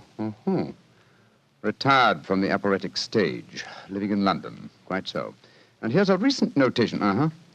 Your Majesty, as I understand, became entangled with this young person, wrote her some compromising letters, and is now desirous of getting those letters back. Precisely so, but how did... Was there a secret marriage? None. No legal papers or certificates? No. Then I fail to follow, Your Majesty. If this young lady should produce her letters for blackmailing purposes, how is she to prove their authenticity? There is the handwriting. Well, that could be a forgery, Your Majesty. But it was private notepaper. Stolen. My own seal. Imitated. My photograph. Bought. What? We were both in the photograph. Oh, dear. That's very bad. Your Majesty has indeed committed an indiscretion. Did you inscribe the photograph, Your Majesty? Yes, Dr. Watson, I'm afraid I did. Gracious me. Mr. Holmes, it must be recovered. Perhaps if you were to pay enough, the photograph might be bought. She refuses to sell. Stolen, then? 5 attempts have been made. Twice burglars in my pay ransacked her house. Once we diverted her luggage when she traveled. Twice she has been waylaid. There has been no result. Oh, dear. It's quite a pretty little problem. It is a deadly serious one to me. Your Majesty, what does Miss Adler intend to do with the photograph? To ruin me. Oh, how? Well, I'm about to be married to the second daughter of the King of Scandinavia. She is the soul of delicacy. A shadow of a doubt as to my conduct would bring the matter to an end. And Irene Adler threatens to send the photograph to your fiancée, I suppose. Yes, and she will do it. Rather than let me marry another woman, there are no lengths to which she would not go. None. Are you sure that she's not already sent it, Your Majesty? I am sure. Now, why, Your Majesty? She said that she would send it on the day my betrothal is publicly announced. That day will be next Monday. Splendid. Then we have still 3 days yet. Your Majesty will, of course, stay in London for the present. Certainly. You will find me at the Langham Hotel, registered as Count von Kram. Just 2 questions before you leave, sir. What are they? Is the photograph large or small? Quite large. And It was in a heavy frame. I see. And what is Miss Irene Adler's London address? Briony Lodge, Serpentine Avenue, St. John's Wood. Thank you, Your Majesty. Good night, and I trust we shall soon have some good news for you. I am placing all my hopes in you, Mr. Holmes. Good night. Good night, Dr. Watson. Good night, Your Majesty. Fascinating problem, Holmes. I wish I could help you with it. You can, my dear chap. Huh? I shall be glad of your company. Oh, splendid. What's our first move, Holmes? Well, a good night's rest, I think. We'll meet here at 10 o'clock tomorrow morning. And then? Then, my dear fellow, we will see what we can find out about Miss Irene Adler, late of the Warsaw Imperial Opera Company and at present residing at Briony Lodge, Serpentine Avenue, St. John's Wood.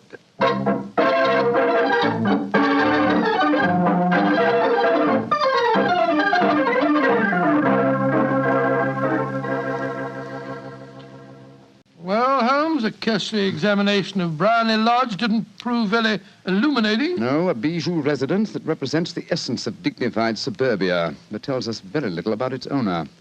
I think a visit to the local public house might prove more instructive. Come on, old chap. I see the door to the Coach and Horses inviting us from across the road. Well, our disguises shouldn't cause any suspicion, Holmes. That's why I suggested them. In the character of a couple of stable hands, I felt that we might inspire confidence. This is a horsey neighborhood. There's a wonderful sympathy and freemasonry among the fraternity. There we are. Better let me do most of the talking. Yes, I will indeed. I'm sure that your accent will be more convincing than mine. Let's go in, shall we?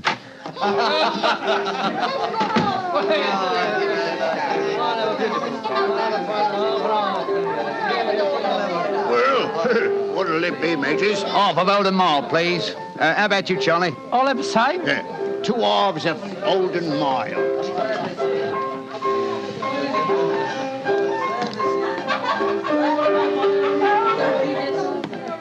Well, here you are, mateys. That'll be a tenner.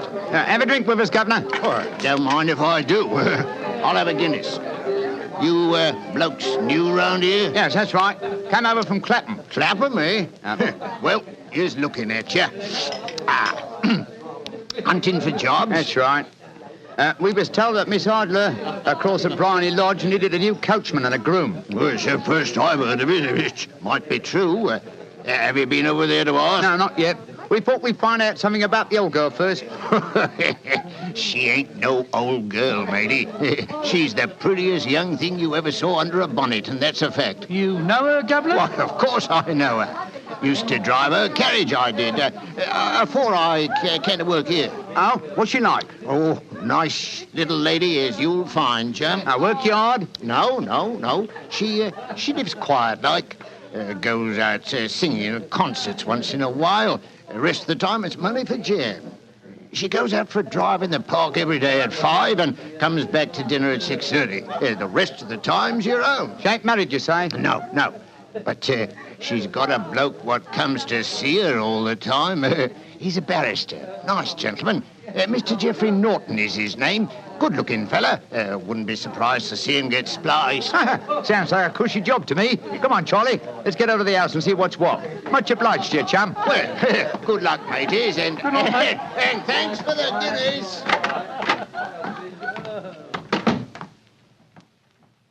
What's our next move, Holmes? Let's stroll back to Briony Lodge.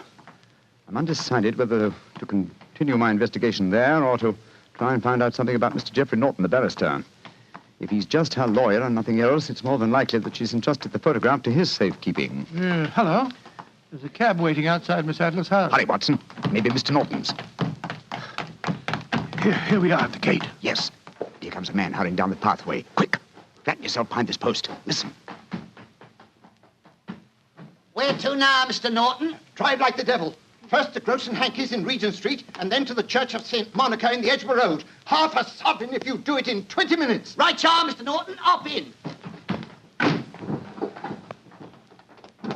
Try and signal the cab, Watson. We must follow him. Well, here comes one. Oh, no, it isn't. It's a private carriage. Miss Adler's, no doubt. Here she comes down the pathway. Back behind the post again, Watson. Where to, Miss Adler? The Church of St. Monica's, John, and half a sovereign if you reach it in 20 minutes.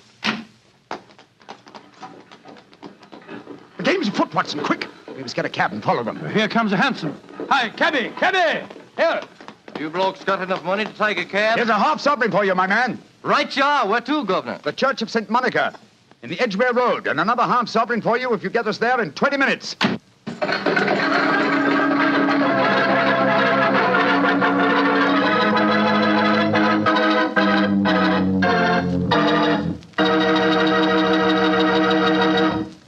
We'll hear the rest of Dr. Watson's story in just a second, but let me tell you something.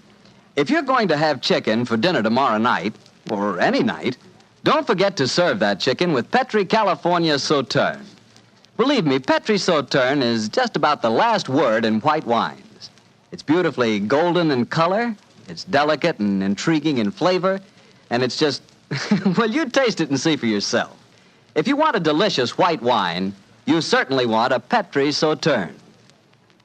Well, Doctor, once again, you broke off your story at the most exciting point. Did you and Sherlock Holmes reach that church inside the 20 minutes? Yes, Mr. Bartell, we did, but the other carriages were there before us. Holmes went into the church after telling me to guard the outside. I must have waited for 10 minutes or more before Mr. Geoffrey Norton and Miss Adler came out, spoke a few words to each other, and then left in their separate conveyances. A moment later, Holmes, still dressed as a stable hand, came striding out of the church and down the steps towards me. He was obviously very excited. Watson? Have they left? Yes, in separate cabs. I overheard him say that he was going back to his office. And she said, I shall drive out in the park at 5 this evening. Splendid, old fellow. Then come on. We can return to Baker Street. What happened inside the church, Holmes? They were married. Married? Of course. The ceremony would have been illegal if it had been performed after noon. That accounted for their wild dash to the church. Jump into the cab. Where to now, Governor? 221B Baker Street. Oh, so they got married, eh? Yes, and it may amuse you to know that I acted as witness at the ceremony. Oh, you did? But how did that happen? Their own witness had failed to appear, and I was dragged into the breach. The bride gave me this sovereign as a memento. I think I'll wear it on my watch chain in memory of the occasion. What an amazing situation. Things begin to look better for the king, don't they? Yes. Now that she's Mrs. Norton, the chances are that she won't want to expose His Majesty after all. I hope so, Watson, I hope so. But we can't afford to take any chances. I think the time is right for us to come to closer grips with the lady.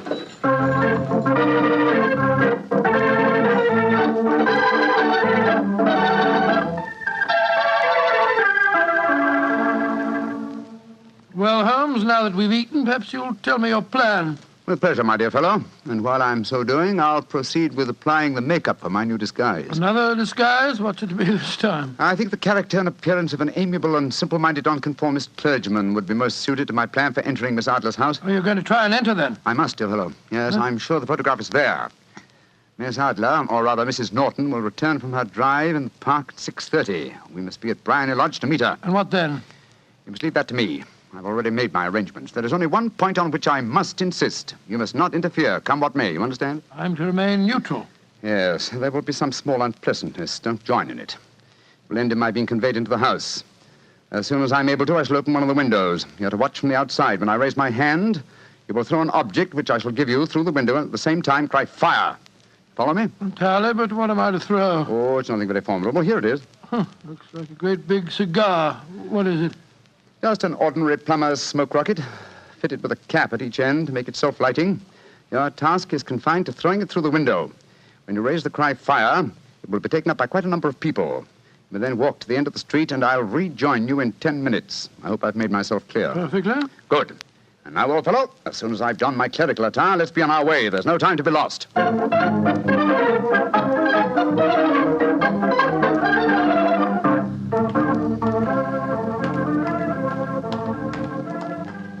It's nearly 6:30, Holmes.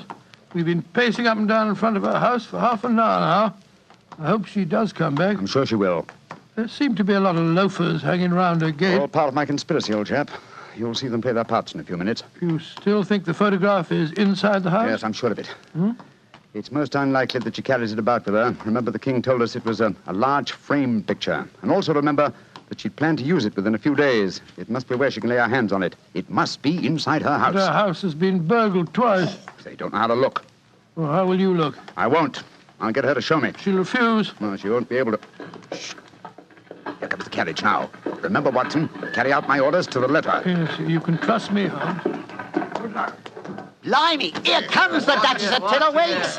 Let's put out the carpet. She might get her tootsies wet. Oh, put a sock in it, Elfie. Leave him alone. She's no better than she ought to be. Please let me through. I live here. Well, ain't that nice? We'll all come in and have a cup of cocoa. Move out of the way, please, and let the lady through. Mind your own business. Just 'cause your collar's turned the wrong way, you can't spoil our fun. That's right, Eddie. Keep your nose out of it, parson. Please don't fight about it. I tell you to stop molesting the lady. Do ya? Then how would you like a biff in the nose? Oh, he hit the poor man. Then he ran away, the coward.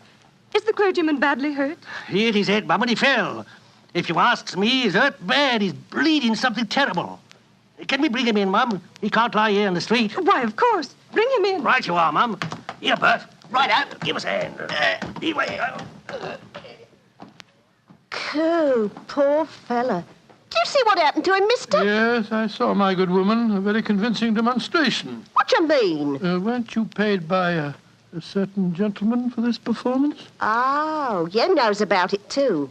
Yeah, you must be a friend of Mr. Sherlock Holmes. Yes, I am. Nice gentleman. He give us $5 bob apiece for tonight's work. It ain't through yet, though. We got to start yelling fire when somebody tells us. I'm that somebody, my dear lady. Where's Mr. Holmes now? He's inside the house. Yes, he's opening a window. Now he's raising his hand. That's my signal. Now to throw the rocket. There we are. Fire!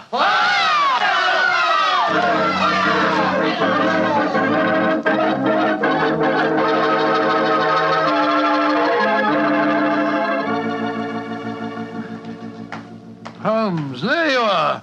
You have the photograph? No, but I know where it is. She showed me, as I told you she would. I'm still in the dark. There's no mystery, old chap. When my accomplices started the round the street, I had a little moist red paint in my hand.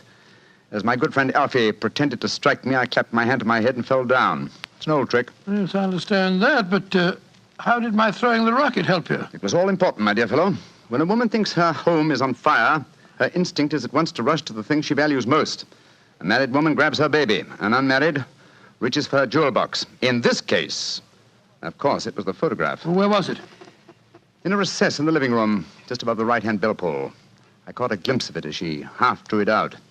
When I made it known that the fire was a false alarm, she replaced the photograph. As soon as I was able, I assured her that I was feeling well enough to leave. You didn't take the photograph, then? No, I felt that over-precipitance at this stage might ruin everything. And what do we do now? Drive to the Langham Hotel and inform His Majesty of what has happened, then return with him here. After that, my dear chap, the case will be ended.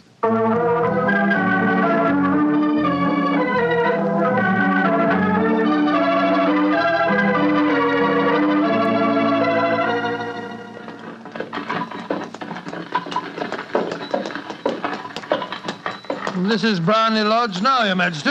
I'm all impatience. You're certain this photograph will still be there, Mr. Holmes? I have every reason to believe so, Your Majesty. I must confess, this is going to be something of an ordeal. Then I suggest that you let me do the talking, Your Majesty. I think I know how to handle the lady.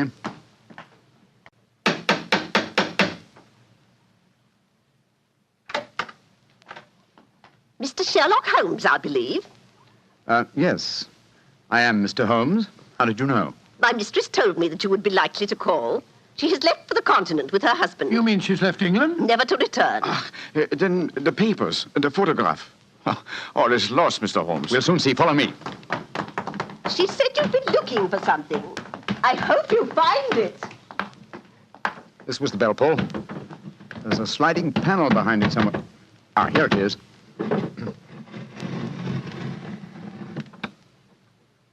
Is the photograph there, Mr. Holmes? There is a photograph, but it's a photograph of the lady alone. Here's a letter, and it's addressed to me. What's it say, Holmes? My dear Mr. Sherlock Holmes, you really did it very well. Until after the fire alarm, I had no suspicion. But then, when I realized how I had betrayed myself, I began to think. I'd been warned that if the king employed an agent, it would certainly be you. May I congratulate you on your disguise as the dear old clergyman? Great Scott, you was far more clever than you thought, Holmes. Yeah, go on. What else does it say? Let me see. My husband and I both thought that the best recourse was flight. So you will find the nest empty. As to the photograph of the king and yourself, His Majesty may rest in peace. Thank goodness for that. I love and am loved by a better man than he. I leave another photograph, however, that he might care to possess. And I remain, dear Mr. Sherlock Holmes, very truly yours, Irene Norton, née Adler. What a woman, Watson. What a woman. What a magnificent woman. She fooled me completely. But, I'm sorry, Your Majesty, I've been unable to bring your business to a more successful conclusion. On the contrary, my dear sir, nothing could be more successful. I know that Irene's word is inviolate. The incriminating photograph is now as safe as if it were under fire. I'm glad to hear Your Majesty say so. I am immensely indebted to you. Now, pray tell me in what way I can reward you. This beryl ring that I wear, I should be proud Your Majesty has something that I should value even more highly. You have but to name it. This photograph. Irene's photograph? But certainly. However, you must let me give you something more substantial. Oh, no, Your Majesty. This is something I shall treasure all my life. This and a golden sovereign I received from the lady's hand. They will remind me that I was once tricked by a woman. A woman that I shall never forget.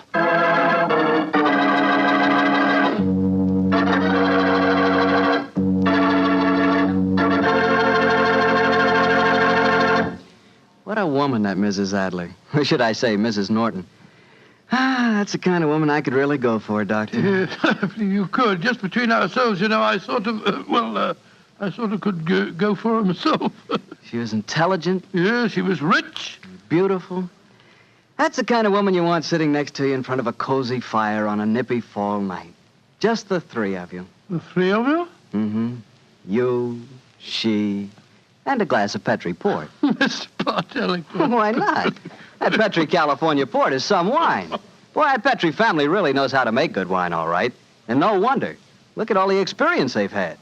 Ever since they started the Petri business way back in the 1800s, the Petri family has handed down from father to son, the art of selecting perfect sun-ripened California grapes and making them into clear, fragrant, delicious wine. Those letters, P-E-T-R-I, on the label of every bottle of Petri wine are the personal assurance of the Petri family that every drop of wine in that bottle is good wine. It's got to be, because Petri took time to bring you good wine.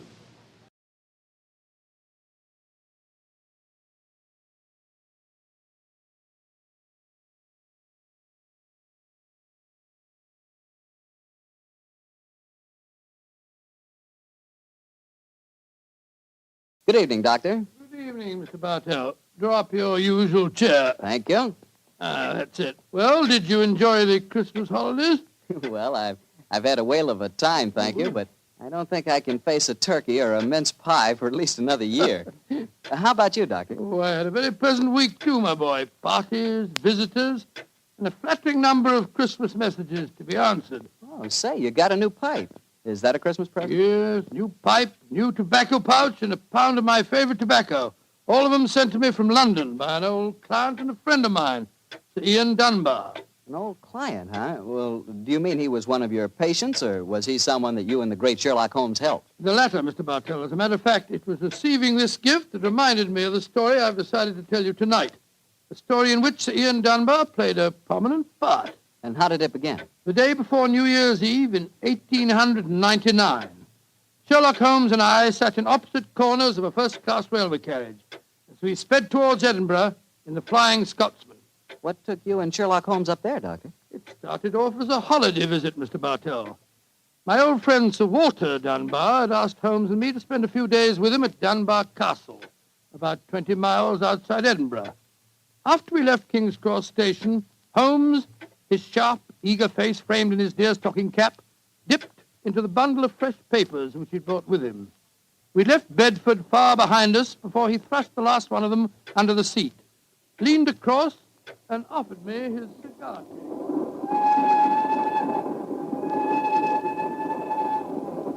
Care for a cigar, Watson? No, thanks, old fellow. I'll stick to my pipe. Flying Scotsman's living up to its name. We're going splendidly. Our present rate is 53.5 miles an hour. Oh, I hadn't noticed the quarter-mile post. Nor have I, but the telegraph posts on this line are 60 yards apart. With the aid of a watch, the calculation is a simple one. Watson, my dear fellow, we have several hours ahead of us. Tell me more about Sir Walter Dunbar. I have a feeling that he's in some kind of trouble, but you haven't wanted to talk about it. Well, it's not exactly trouble, Holmes, but there's a strange problem that confronts the Dunbars. A problem that'll be settled at midnight tomorrow. Oh, indeed. Night of New Year's Eve, eh? Yes, exactly. But to really appreciate the story, I have to begin by telling you of the death of old Sir Thomas Dunbar. The father of the present baronet, I suppose. Yes, he was severely wounded at Waterloo, though he managed to last out long enough to get back to Dunbar Castle. The story goes that as he lay there on his deathbed, he told his wife of his plans for their unborn child. Dinna grieve, lass. I fetched the baronet's here home from Waterloo. What if I fetched a mortal wound as well? Oh, hush, lass. I'm not afraid to die. All that niggles me is that I shall ne'er see the child you bear. Is Sir Wattle Scott no coming yet? Can he visit the deathbed of his old friend? Who's there? Is that you, Sandy Murdoch? Aye, Thomas. It's me. Aye. I'm leaving an unborn son behind me when I die. Now, I don't trust women or children or banks for that matter. I put the best part of my wealth and gold in the big iron box you'll find under the bed. The money's there. Aye, and something else for a rainy day. You're to keep that box in trust for me, Sandy. You can turn it over to my boy on the New Year's Eve before his 21st birthday. And he'll be a man and wise enough to know how to use it. You understand, Sandy? Aye, Thomas. But supposing your bairn's a girl. A girl? I tell you, it'll be a boy. And we'll name him Walter after my good friend, Sir Walter Scott.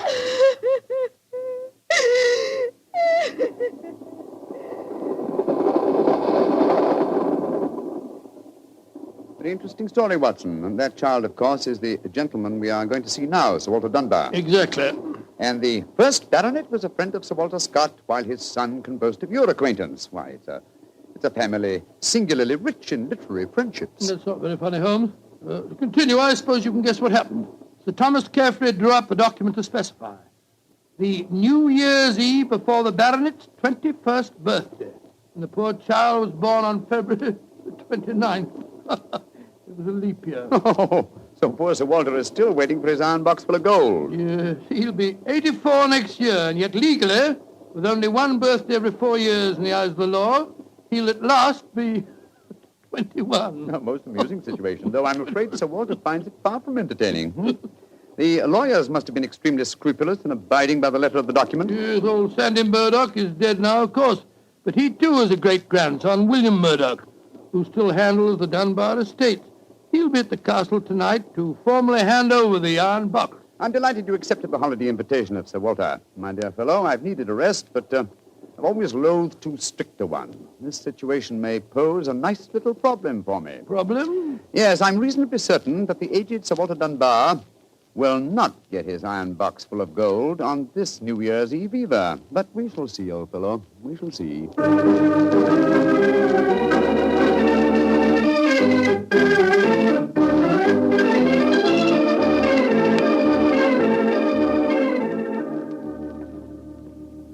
Dr. Watson, I'm glad to see you and Mr. Holmes here at the castle. Thank you, my boy. Holmes, this is Ian Dunbar, Sir Walter's grandson. How do you do, Mr. Dunbar? I'm very proud to meet you, Mr. Holmes. I've heard a lot about you. Our grandfather will be down in a few moments. Let's go into the library, shall we? Well, I imagine Sir Walter's quite excited about tonight's ceremony, isn't he? Wouldn't you be, if you'd waited 63 years too long for an inheritance? Indeed, I should. Thank the Lord I had the foresight to be born on the prosaic date of August the 21st.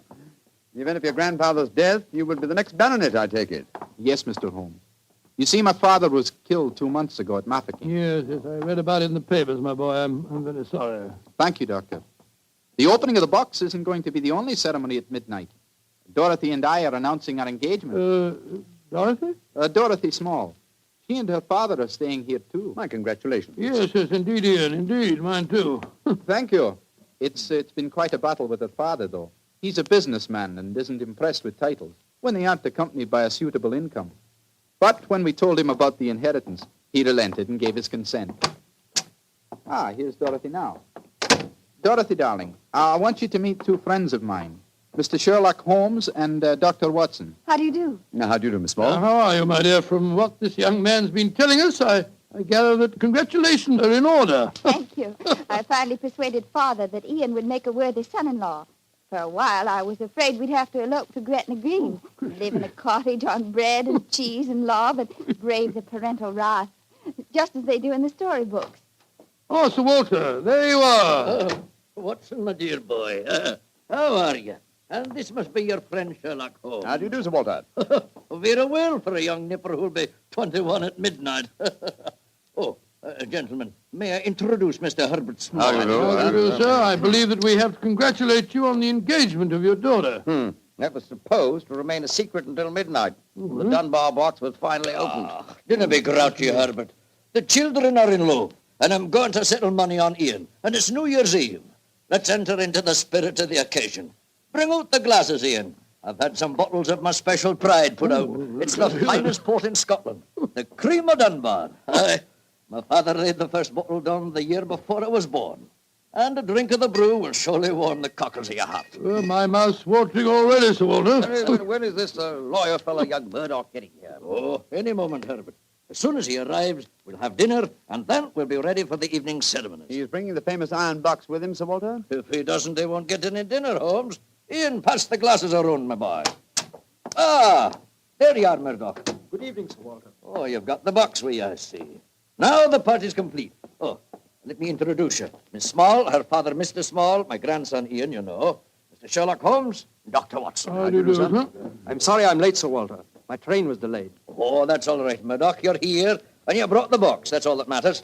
Ian, give our young lawyer a drink. Here, I'll help you pour it. I must say that this is rather exciting, Holmes. The famous iron box with its inheritance of gold. Yes, and from the size of the box, at a rough guess, I should estimate its cubic content in gold at around 5,000 pounds. Not a vast sum, perhaps, to a businessman like Mr. Small, but a windfall to an impecunious Scottish baronet. Yes, that's what it is. A strong young man, Mr. Murdoch. How do you mean strong, Holmes?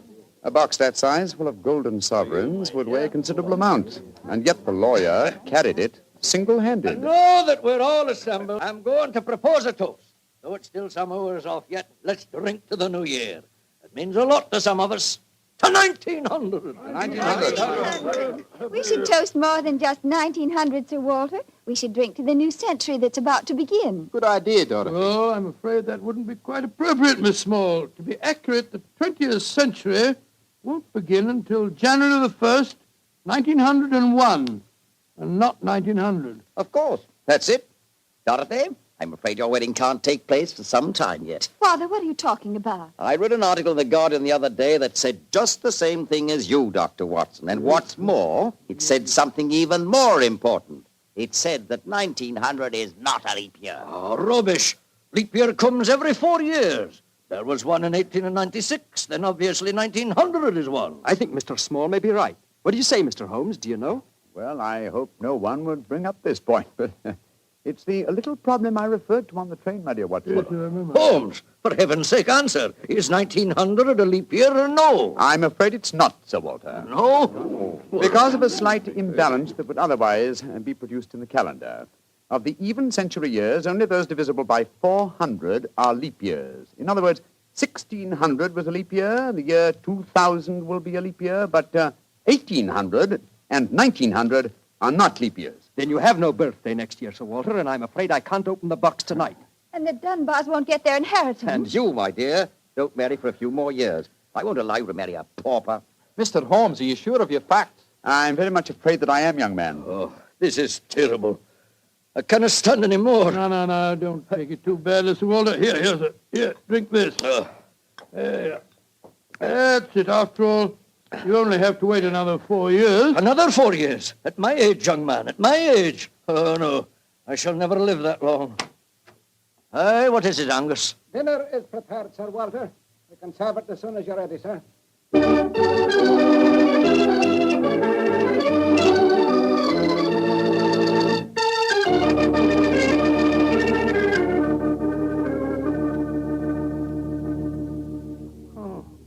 What a miserable meal, Holmes. Sir Walter's gone to his room, the young lovers are nearly in tears, and Small and the lawyer Murdoch seem to be positively gloating. Yes, a most depressing atmosphere in which to welcome the new year. But let us, at least, make the best of it. I think I'll go and have a talk with Sir Walter. And you, my dear chap? Why not try and cheer up the young folks? Some of your experiences in India may make them take their minds off their trouble. Yes, quite an idea. I'll join you in the library. Call me if you want me, Holmes. Ah, there you are, my dears. Hello, Dr. Watson. All alone in front of the fire, eh? I'm afraid we're not in very good spirits, sir. Oh, nevertheless, I'll sit down here and join you, if you don't mind. Misery loves company, you know. You're very kind, Doctor. I was just trying to persuade Ian to elope with me. But he's being most ungallant. He won't even consider it. How can I, darling? I've got under 200 pounds a year in my own right. How could we live on that? I was counting on the money the grandfather was going to give us to get me started. Now, Miss Small, a little earlier you talked of Gretna Green and bread and cheese and love in a cottage. Yes, there's a lot to be said for it, you know. Well, to be said for it, yes, Doctor. But have you ever tried it? Not literally, my boy, but I may tell you that when Mary, my wife, and I were first married, I had very little money. In fact, my income was just about the sum that you mentioned. And we were very happy. Ah, but you have a profession, Doctor. Look at me. I've been trained for nothing except to be Laird of Dunbar Castle. I can't support a wife on tradition. But you're young, Ian. You can get some kind of position. I'm sure you yes, can. Of course. As a matter of fact, I think that... Holmes, what is it? What's wrong? There's devil's work afoot, Watson. Come with me, old fellow. And you, Mr. Dunbar. Mr. Holmes, what's happened? It's Sir Walter. I went to his room.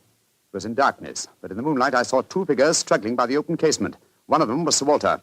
As I entered, he disappeared from sight. His attacker had pushed him out of the window into the moat. How dreadful. The other man got away in the darkness. We must get lanterns and go out to the moat at once. Though I'm very much afraid, Mr. Dunbar, that your grandfather is beyond our help.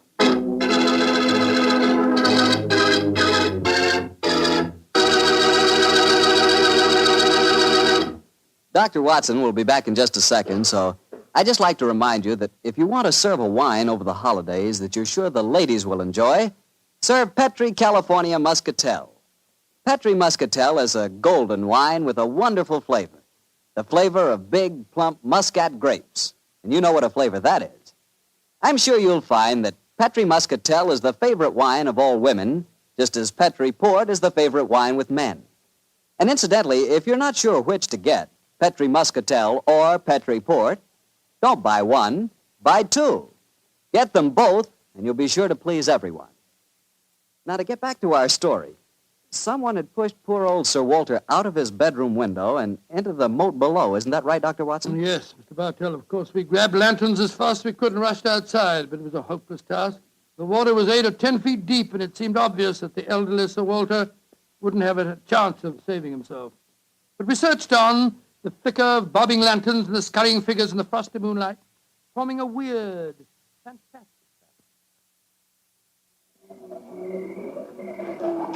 Angus, bring a lantern over here. Aye, sir. Can you see anything, Holmes? Not a thing. I don't see why your friend doesn't call the police, Dr. Watson. He's accomplishing nothing. We thought there might be a chance of finding the old man alive, Mr. Small. He wants to avoid a scandal, if possible, for your sake, sir, as well as the Dunbars. The scandal can't touch me or Dorothy over this. Her engagement was never announced. Thank heaven. That's a great pity, sir. I should think some new blood in your family would be a great improvement. You're being confoundedly impertinent, Doctor. And you'll be confoundedly heartless, sir. Well, Holmes, have you given up hope? I'm afraid we'll never find him without dragnets and grappling hooks.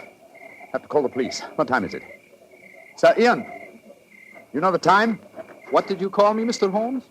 Sir Ian. By Jove, yes. It does seem a bit premature, Holmes, but of course you're right.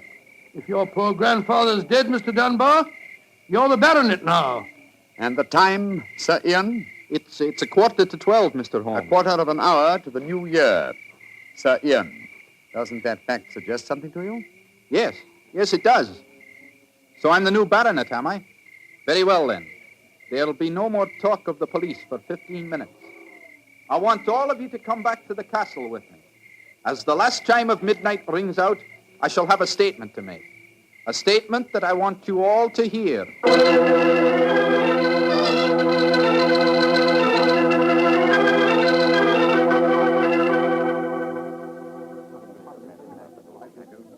What you brought us all back here for, Holmes? There's something very funny going on. I tell you, I don't like the look of it. And I, Watson, like the look of it very much. I wish you wouldn't be so dashed mysterious. What are you up to? You haven't taken a step yet towards finding the murderer? Haven't I? And I wonder what causes the beads of perspiration on Mr. Small's brow. Small? You mean that Small... Yes, and I wonder what causes the singular look of apprehension on the face of Murdoch, the young lawyer. You remember, of course, on my remarking how easily he carried the large iron box. Great Scott, yes. And it took a strong man to throw Sir Walter out of the window. Watson, huh? The new year is approaching. Ladies and gentlemen, in view of our recent tragedy, this is one New Year's Eve when none of us feels like song and jollity. But there still remains a ritual duty for me to perform. Mr. Murdoch, open the iron box, please. But I can't do that. It was only to be opened for your grandfather. No, Mr. Murdoch. The phrase was that it was to be opened on the New Year's Eve before the baronet's 21st birthday. I am now the baronet, and I shall be 21 next year on August 21st. Open the box, please, Mr. Murdoch. Ian, darling, how frightfully clever of you. Good lad. I hoped he'd think of it. Sir Ian. Murdoch, open that box. Very well, Sir Ian. But I'm afraid you're in for something of a shock. Great Scott, the box is empty. Except for a sheet of notepaper in the bottom. What's the meaning of this, Murdoch? Read that paper, Sir Ian, and you'll understand. I owe you 4,000 sovereigns. And it's signed Alexander Murdoch, on behalf of Murdoch and Murdoch, lawyers. You'd better explain this. It's the family skeleton, Sir Ian. That note is signed by my great-grandfather, the one that witnessed the original deed concerning the box. As soon as Sir Walter was born on that February the 29th, my great-grandfather realized the money wouldn't have to be produced for 84 years. And so he stole it. He borrowed it. He always intended to pay it back, but he was never able to. When he died, he told my father of his secret, and my father in turn told me. We've always planned to put back the money, Sir Ian, but we've never been able to. This is daylight robbery. You should prosecute them, Ian. The firm's still in business. You can ruin them. You can sue them for every penny they have. Mr. Small, you've already shown a marked aversion to my family. I suggest you allow me to handle their affairs. Bravo, Ian. How dare you, Dorothy? Go to your room. No one's going to their room. No one's leaving here until the police arrive. I'm convinced that one of you murdered my grandfather tonight. And if you ask me, it's obvious who that someone is. Who, Dr. Watson? You, Mr. Murdoch. You came here planning to kill poor old Sir Walter because you never intended to open that box. You thought that your secret would die with him. That's a lie. I was going to tell him everything and then ask for time to pay the money. I didn't kill him. Of course he didn't. There's your murderer. You yourself, Ian. Father, what are you saying? I'm saying that Ian's the murderer. He saw that the box wasn't going to be open for another 4 years. He realized out the money couldn't marry Dorothy, so he killed his grandfather and then ordered the box opened. You're trying to cover yourself. You pushed grandfather out of that window tonight. You thought that if he died, the box would never be opened. So Dorothy couldn't marry me. You young Gentlemen, please. Upon my soul, Holmes, you seem remarkably calm. Do I, my dear Watson? I must say I'm absolutely fascinated by listening to three people accusing each other of murder, and each of them producing perfectly sound motives. It's a remarkable example of the dangers of reasoning from motive alone. We should profit by experience, Watson. Mr. Holmes, how can you be so calm? There's a murderer in this I room. suppose this game of charades is getting a little out of hand, Miss Small. Let's conclude it. You'd better come out now. That tapestry, it's moving. A happy new year to you all. Grandfather. Sir Walter, oh, am I seeing a ghost? Oh, Sir Walter, you're all right. But what kind of a game have you been playing? It's a bunny game that Holmes and I invented. You might call it forcing the issue. I was determined to have the box open before the next 4 years were out, whilst I was still alive to look inside it. But the trickery of your family, Murdoch, has made me a very unhappy man. Sir Walter, I shall pay back the money in a few years. I swear I will. It'll be too late to do me any good, but I'll take care that Ian gets it. I've half a mind to prosecute you. Grandfather, the money isn't important now that you're all right. You were counting on it just the same, my boy, so that you could marry Dorothy. I know that. She'll never marry a pauper. I won't allow it. When I'm 21, you can't stop me, Father, and I am going to marry Ian. Be quiet. Sir Walter, this is a very unsavory business. I think that you owe us an explanation of your behavior tonight. You tell him, Holmes. I fancy a wee drop of cream of Dunbar. Watching you all search for my body in the moat has made me thirsty. The explanation is a very simple one, ladies and gentlemen.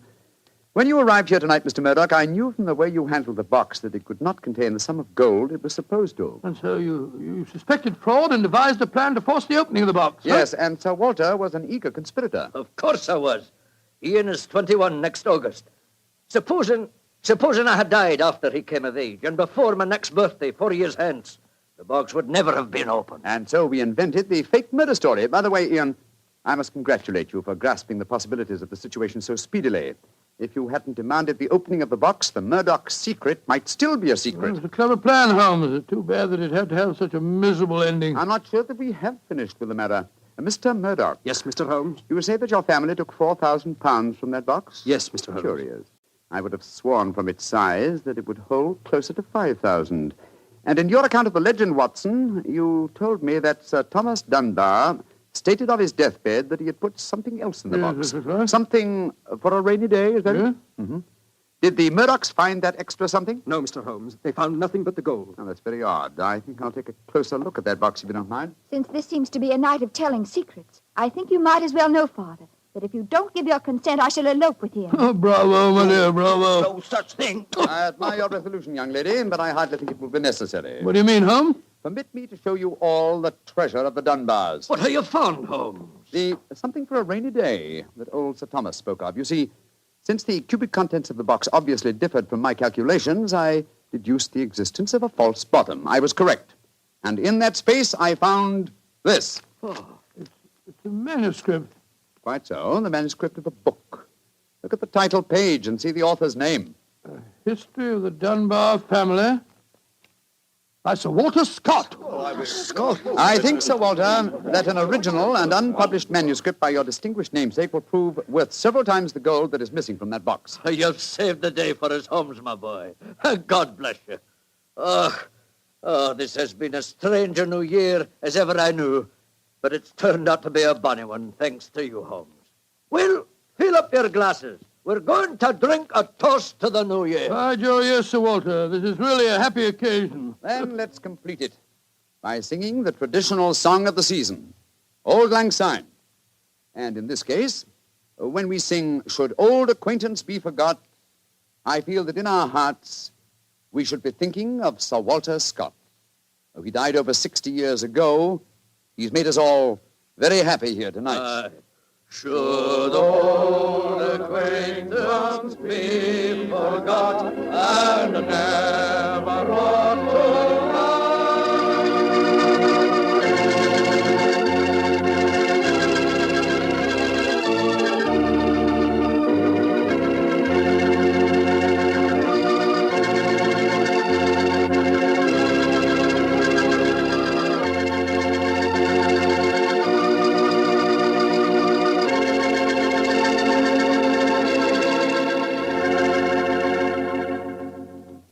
Doctor, that turned out to be a very happy new year for all concerned. Yes, that's one new year that I'll never forget. Well, I sure hope you'll always remember this one, too. Oh, just a second, my boy. That calls for a glass of port. Fine. Well, to a happy new year, my boy, for you and for our many friends listening in. And to you, Doctor. Oh, thanks, boy. That's good. Doctor, this has indeed been a pleasant association for me. Oh, I'm glad to hear. You're the best storyteller I've ever known, and the Petrie family makes the best wine I've ever tasted. I hope that, just as they've been making wine for generations in the past, the Petrie family will continue to make fine wine in the future. And Mr. Bartell, I know that you'll always be here to tell us just how good that Petrie wine is. Well, I hope so, Doctor. And I hope you'll always be right here beside me to tell another swell story about Mr. Holmes. I hope so, too, my boy. Oh, and incidentally, Doctor, what new adventure are you planning to tell us next week? Next week, Mr. Bartell, I'm going to tell you a weird story. It starts with a series of murders on Hampstead Heath and ends with a battle to the death in a burning waxworks. I call it the strange case of the murderer in wax.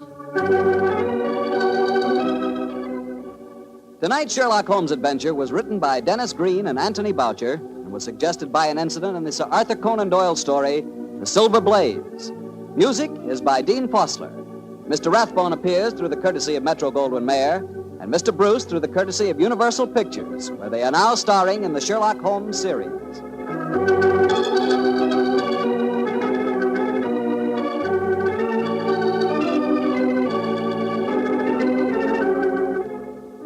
The Petrie Wine Company of San Francisco, California, invites you to tune in again next week, same time, same station. Sherlock Holmes comes to you from our Hollywood studios.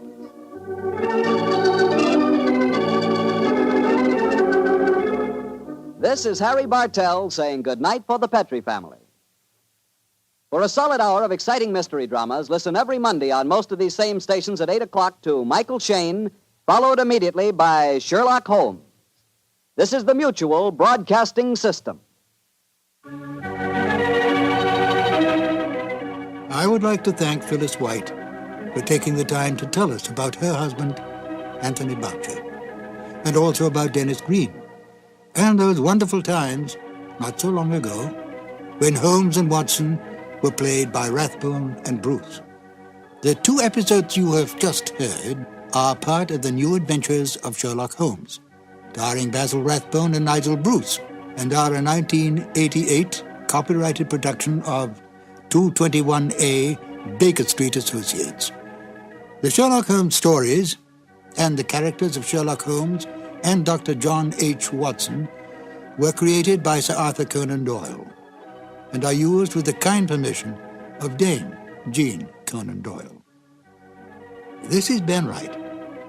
Won't you join me again sometime soon for 2 more new adventures of Sherlock Holmes? Thank you for listening.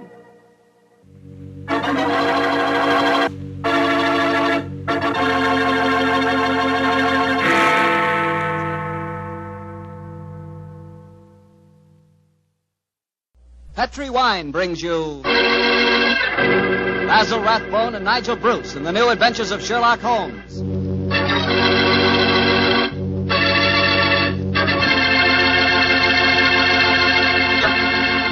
The Petri family, the family that took time to bring you good wine, invite you to listen to Dr. Watson tell us another exciting adventure he shared with his old friend, that master detective, Sherlock Holmes.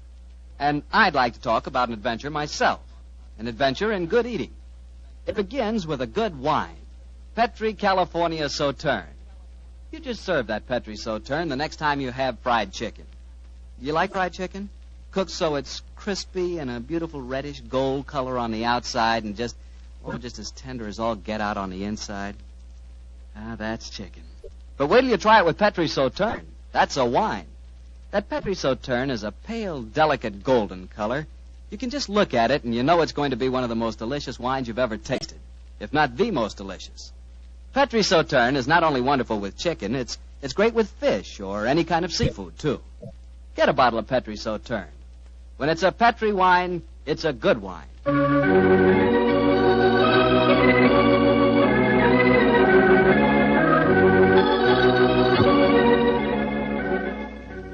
And now I'm sure Dr. Watson's expecting us, so let's go in and join him. Ah, there you are, Mr. Bartell. Good evening, Doctor. Good evening. Draw up your chair by the fire. That's it. The tobacco's in the jar beside you over there. Thanks. Well, Doctor, all ready for tonight's new Sherlock Holmes adventure? Yes, Mr. Bartell. Though on this occasion I'm going to tell the story a little differently. You see, I didn't take part in it myself, so I shall act as a narrator and recount the adventure as it was told me some years after it actually took place. Told you by Sherlock Holmes, I suppose. Yes. At the time the story happened, the whole world, including myself, believed that my old friend had been dead for 3 years. What did he do with himself during those 3 years, Doctor? Wandered about the world, Persia, Egypt, the south of France, and 2 years of his time was spent in Tibet, where he disguised himself as a Norwegian explorer by the name of Sergerson, his object being to visit the forbidden city of Lhasa. The story began as Holmes stood on the outskirts of a tiny encampment, high in the Tibetan snows, disguised as a Norwegian Sergerson. Surrounding him was an excited group of native guides, their fur-capped faces and shaggy sheepskin coats making them appear like strange, wild animals as they stood there gesticulating wildly. The freezing wind whirled great clouds of snow away from the mountaintop that loomed above them. And Holmes told me that he felt a premonition of impending disaster.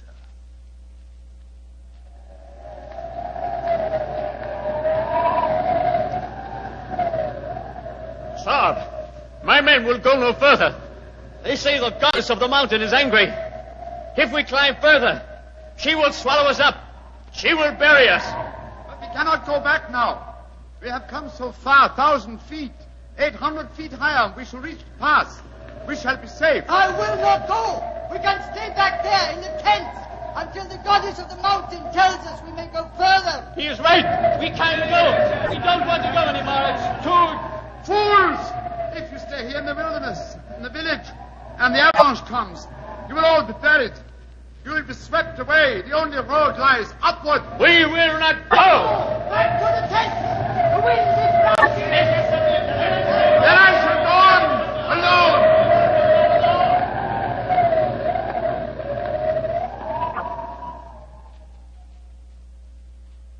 Holmes was the only one who survived. He struggled up the pass that led to safety, the icy gale whipping round him in a frenzy. A few moments after he reached the top, the avalanche occurred. The tents, the guides, and all their equipment were buried beneath hundreds of feet of hurtling, thundering snow. The way behind him was closed. He could only forge ahead. Alone, unaided, he descended the path that led to the plateau beyond.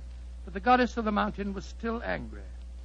Through the knifing wind and snow he battled on, without food and without, as he told me later, much hope. Even Holmes was helpless in that battle of man against the elements.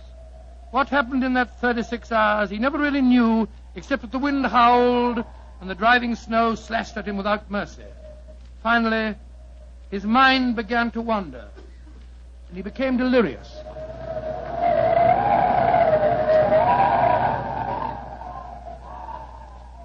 Watson, dear boy, hand me my violin, will you?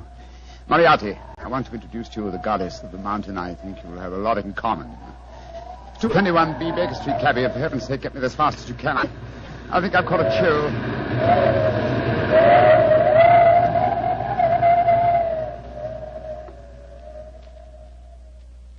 Though his mind was wandering, his great strength combined with instinctive urge for self-preservation must have kept him on his feet. But finally he returned to normal consciousness to find himself jogging along a rough road in a primitive cart drawn by 2 oxen. The sun shining on him, and a white girl feeding him warm broth from a cup. For a moment the girl looked at him with a comforting smile, and then she spoke. No wonder you look puzzled, poor man. You can't make up your mind whether you're in this world or the next. Who are you? And how did I get here, please? My name is Eileen Farley. I'm a medical missionary. I found you wandering out of your mind 2 days ago, and I've taken you under my wing. We're going to the monastery of Panchapushpa. I'm most grateful to you, Miss Farley. You have saved my life. Permit me to introduce myself. My name is Sigerson, Olaf Sigerson. I'm a Norwegian explorer. Oh, no. No, your name is Sherlock Holmes, and you're a famous English detective. Please, I don't understand you. Mr. Holmes, you've been delirious for the last 2 days.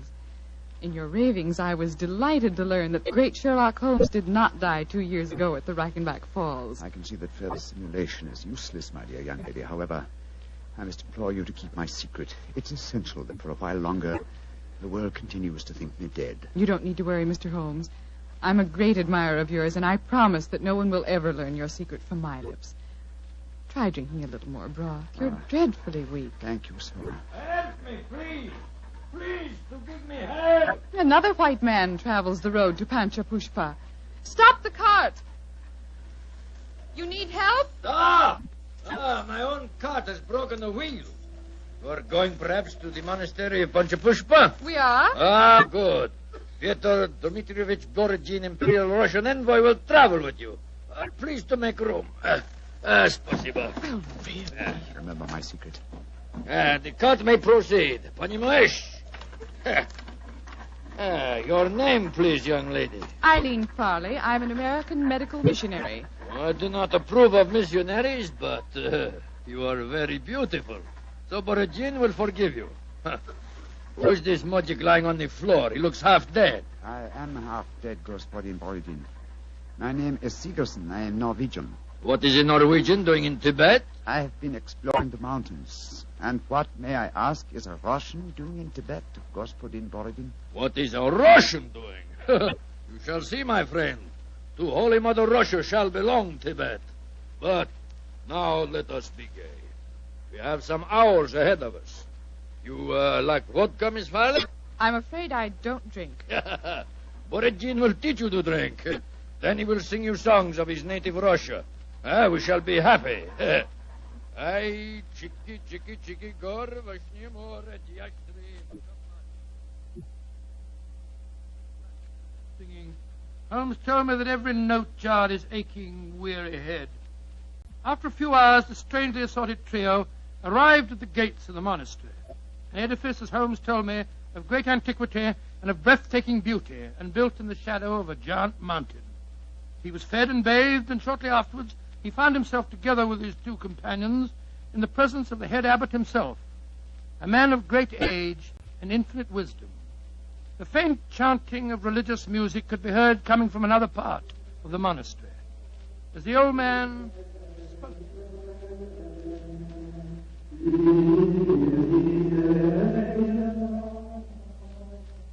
My dear Miss Farley, my dear gentlemen, I have welcomed you to the monastery, and yet each one of you has come to me separately and asked that he be given permission to go to the sacred city of Lhasa. I cannot give that permission, my children. Borodin has traveled a long way. Russia will be most unhappy if he does not get the permission. I am an explorer, Reverend Sir. Will not that fact entitle me to some consideration? I, too, have traveled a great way, sir. My children, I realize your claims, but the permission is not in my power to grant. Tibet is ruled by our Chinese overlords. In any case, I will ask you to turn your heads. The gentleman approaching us has preceded you in residence here. He also wishes to tread the road to Lhasa. You have new visitors, I see. Yes, my son. Permit me to introduce you. Sir Harvey Forrester, and this is Miss Eileen Farley. How do you do? How do you do, Sir Harvey? Gospodin Borodin from Russia. How do you do? One cannot travel the world without meeting an Englishman. God we push it, Watsi. And Mr. Olaf Sigerson from Norway. God dag, Sir Harvey. How do you do? Please be seated. My children, the Chinese ruler in this province has heard of your presence here. He has announced his intention of visiting you. Before he arrives, I should like to ask you each a question. 4 of you, all from different countries, have traveled here to the mountains of Tibet. At this monastery, I can offer you refreshment, the opportunity of acquiring wisdom and peace. What more do you seek in Lhasa? I shall ask you each that question in turn. You, Miss Farley, what do you seek? I seek the opportunity to bring both God and health to your Tibetan people. And you, Mr. Sigerson? I seek to chart the true course of your mountains, and so to bring knowledge to the world. And you, Gospodin Borodin? I seek to bring about complete understanding between the great peoples of Tibet and Russia. If I succeed, Tsar and his family may consider turning to Buddhism. Indeed. And you, Sir Harvey, as representative of the British government, what do you seek? I shall not join in this contest of wishful thinking. I merely remind you, sir, that your government has signed a treaty with mine. And was not that treaty forced upon us by our Chinese overlords? No, my children. You have advanced brave reasons, but I cannot help remembering that the streams of Tibet bear gold nuggets the size of hazelnuts. You foreigners, in your pitiful ignorance, esteem gold. That signals the arrival of Watson, the Chinese emissary. Your problems will soon be settled, my children. I will acquaint him with your request. Why are you smiling, Mr. Holmes? At the name of the Chinese overlord, Watson. Must avoid falling into old habits and saying, elementary, my dear Watson. Shh. He's going to speak. Silence! Silence! The abbot has told me your wishes. I will hold conference. American lady and Norwegian will not be allowed. Only Great Britain and Russia have treaties with my country. I insist upon my diplomatic privilege. Follow me. I will decide these things, not you. I shall inform the British consul in Peking if proceedings... This is an insult to the Tsar. Holy Mother Russia will never... Well, Mr. Holmes, it looks as if you and I, at any rate, don't get to Lhasa. No. You look worried. Does the journey to Lhasa mean so much to you? It isn't that. I'm worried about the potential danger that hangs over this monastery. Violent forces are at work. What do you mean, Mr. Holmes? As you know, Miss Farley, I have some specialized acquaintance with these matters, and I tell you that I have rarely seen more clearly exemplified that emotional tension which leads to one thing: murder. That is what I'm afraid of, young lady. Murder. That was what Holmes was afraid of. Later that day, as the sun was setting over the mountaintop, the old abbot walked slowly in the monastery gardens as he talked to the man who he thought to be Seegerson. Mr. Seegerson, what can I do to help you? Our conversation has pleased me. You are a man of rare perception and knowledge. I grant you one worthy to enter Lhasa, but I can offer no hope. Mr. Wa has already rejected the applications of both the Englishman and the Russian. He did that? He did, my son. He told me they were both very angry and threatened him. If anything were to happen to the Chinese emissary, would you have the right to grant permission for a journey to Lhasa? Yes, until the new envoy arrived from Peking. But what are you suggesting, my son? This monastery is a haven of peace, a backwater far from the troubled stream of life. No violence has ever occurred here. I hope it never will. And yet, the Chinese envoy was threatened, you say, Reverend Sir? Yes, my son. He has left the monastery, of course. No, those who come here, even for a short visit, must break bread with us and sleep at least one night. Mr. Wa is quartered in the cell you see before us. Then do you mind if we call on him, Reverend Sir? Of course not, my son, though you will but waste your breath in talking to him. He will not give you permission to take the road to Lhasa. He sleeps, my son. Let us not disturb him. If you don't mind, Reverend Sir, I must waken him, if he can be wakened. What can be wrong? I think I know. I'm going in.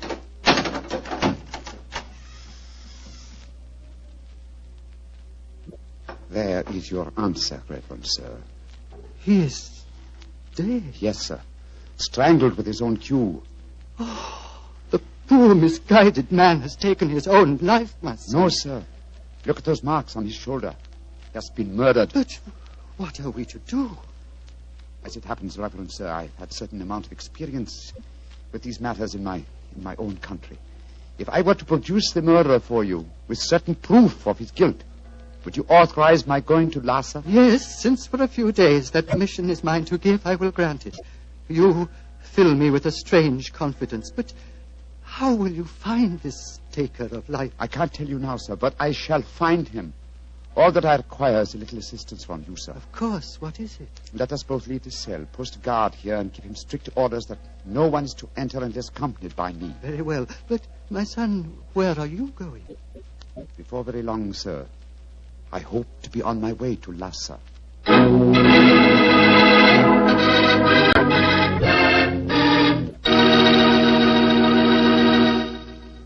Dr. Watson will tell us the rest of his story immediately, so I'll just take a second to remind you that hamburgers, hamburgers, are practically an all-American food. We all love a good hamburger, but wait till you taste a juicy hamburger together with a glass of Petri California Burgundy. Boy, that Petri Burgundy is a hearty red wine that's just the best friend a hamburger or steak or any kind of meat dish ever had. So remember, if you want a red wine for dinner, you want Petri Burgundy. If you prefer a white wine, you want Petri Sauterne. And if you can't make up your mind which you want, it's simple. Don't buy one, buy two. But always buy Petri.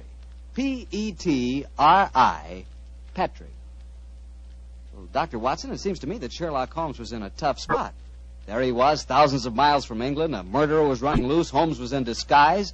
And he hadn't got you to help him on the case. Oh, thank you, Mr. Bartell. I must say I think that I always was useful to my old friend, but I wasn't there. So this time he enlisted the services of Eileen Farley, the American girl. Immediately after he'd left the cell of the murdered man, he'd gone to Miss Farley and told her of the tragedy. As they returned to the scene of the crime, he found that his instructions had been carried out and that a guard was barring the entrance to the dead man's cell. There's a guard in front of the cell. My instructions. The abbot gave you your orders. Yes, you may go in. Please close the door behind us. Sure your nerves are up for this, Miss Farley. It's not a pretty sight. I've seen sudden death before, Mr. Holmes. In any case, I wouldn't dare appear frightened. I'm so flattered that you asked me to help you. You were the only one who knew my true identity. That's why I suggested you take my old friend's place. I needed, what shall I say? I needed a sounding board for my deductions. Wait a minute, here. I'll light a match. There we are. Now, here's a candle. Oh! I warned you it wasn't a pretty sight. Hold the candle, will you please, Miss Farley? Thank you. This isn't hard to reconstruct. The killer stood behind his victim, held him by the left shoulder. So, wound his cue around his neck and pulled back. Yes. The marks are self-evident. Hello? What's this on the floor at his feet? A cigarette. Dropped as it was burning, I should think. And now it's nothing but ash. Exactly, ash. Now, which of the visitors at the monastery smoke cigarettes? Yourself, the Russian, and Sir Harvey, the Englishman. I think we may justifiably omit myself from the list of suspects. So that narrows us down to 2. Look, Miss Farley. What is it? There are clear traces here to the naked eye, not only of tobacco ash and paper, but of cardboard. But what does that signify, Mr. Holmes? The case is nearly solved. Come on, young lady. We must pay a visit to Borodin's cell at once.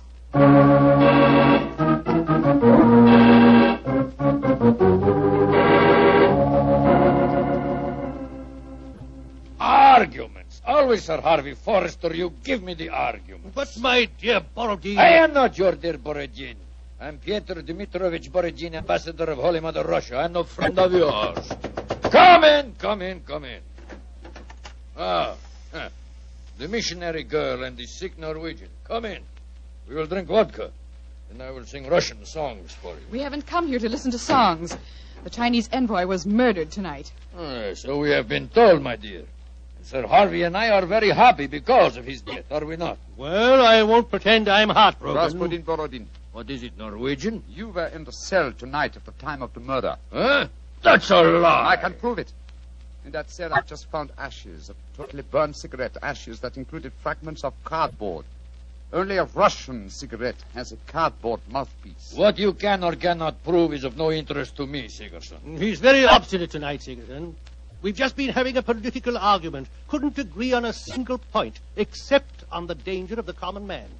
He was telling me of the most extraordinary revolution in his estates. Do you know they chopped off one of his hands? Dreadful. Your hand, Borodin. Which one? As God was merciful, my left hand. The one beneath your glove? He's made of wax, my good Norwegian. He's made of wax. Well, see for yourself. Extraordinary. It's more than that. It is conclusive proof. What do you mean, Mr. Seegerson? I cannot tell you now. I must leave you here. Let me warn you, the 3 of you will be well advised to keep an eye on each other. Meanwhile, I must see the abbot. Why, Mr. Seegerson? Because now I know who murdered Vatsun.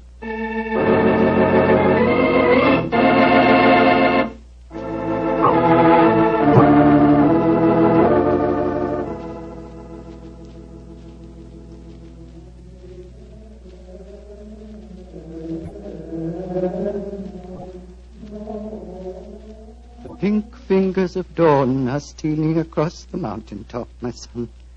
Soon you will be on your way to Lhasa. Yes, Reverend Sir. You have kept your promise. You kept yours, Mr. Seegerson. The Chinese soldiers have arrived, and the taker of life has been given into their custody. Before you leave, my son, I want you to do something for me. Anything, Reverend Sir. What is it? The hooded figure in the corner is that of the monastery scribe. He keeps our annals. I want you to explain for our records how you knew which one of the 3 was the taker of life. It was not difficult, sir. The killer had gripped Vatsun's shoulder with the left hand, while the right was used to strangle him. Therefore, the Russian Borodin could not be the killer, since his left hand was artificial. Quite so. It was, as you told me, made of wax. Then... But the clue of the cigarette pointed directly to the Russian. Therefore, it had obviously been planted there deliberately to incriminate him. Now, there is no trained police force in Tibet. We need no police. There is no crime here, my son. But continue. Why should the cigarette be planted to incriminate the Russian? Unless there was someone capable of making the deduction from a handful of cigarette ash. Therefore, the murderer was the one person who knew my true identity. Miss Eileen Farley, supposed missionary. No missionary, as it transpired when she confessed, and no American. No, a Secret Service agent of German origin, seeking to reach Lhasa before the Russians, and infuriated by Vatsun's denial of passage. Any secret service is better off without such employee. She will pay for her mortal sins. May she redeem herself in her next place on the wheel. My son. Yes, Reverend Sir.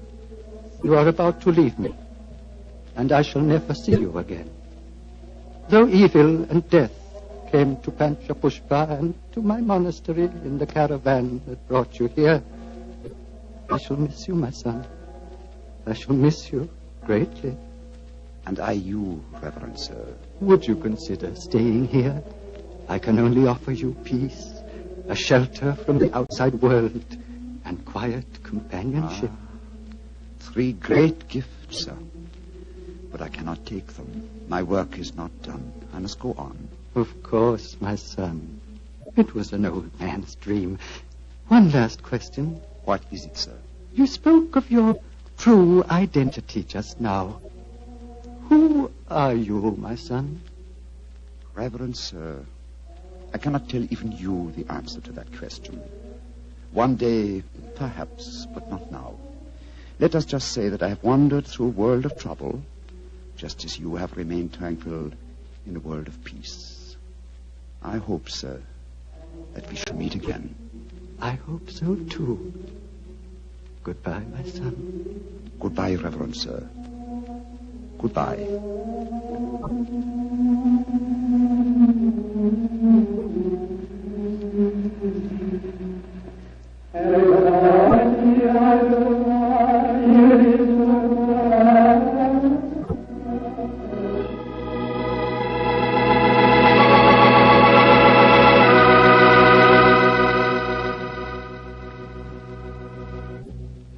Doctor, that was really an unusual story.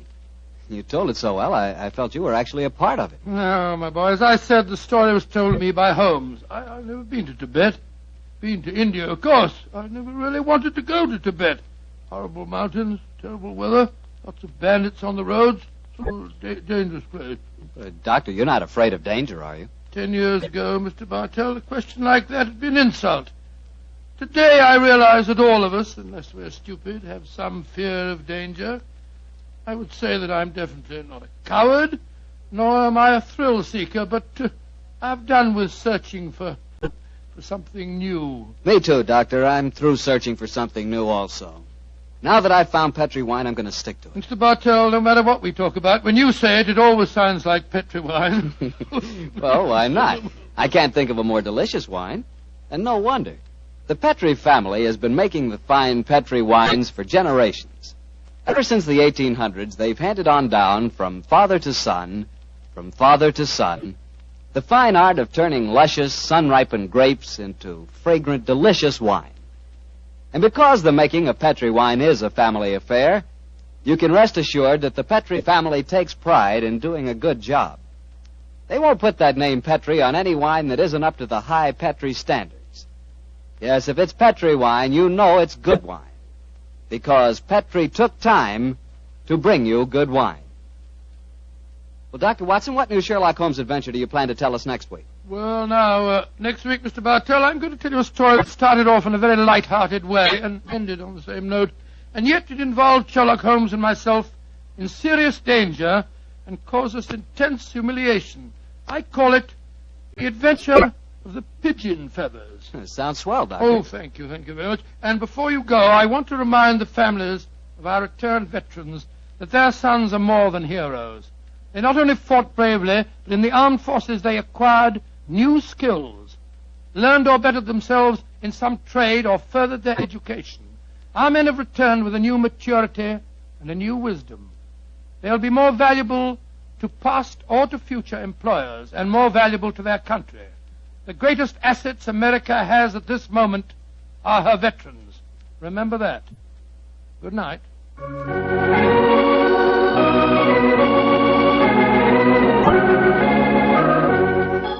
Tonight's Sherlock Holmes adventure was written by Dennis Green and Anthony Boucher and was suggested by an incident in the Sir Arthur Conan Doyle story, The Adventure of the Empty House. Music is by Dean Fossler. Mr. Rathbone appears through the courtesy of Metro-Goldwyn-Mayer, and Mr. Bruce through the courtesy of Universal Pictures, where they are now starring in the Sherlock Holmes series.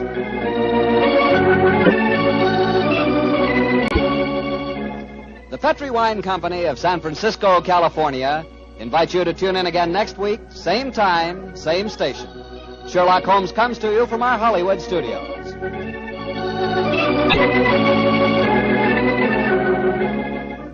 This is Harry Bartell saying goodnight for the Petri family. For a solid hour of exciting mystery dramas, listen every Monday night on most of these same stations at 8 o'clock to Michael Shayne, followed immediately by Sherlock Holmes. This is the Mutual Broadcasting.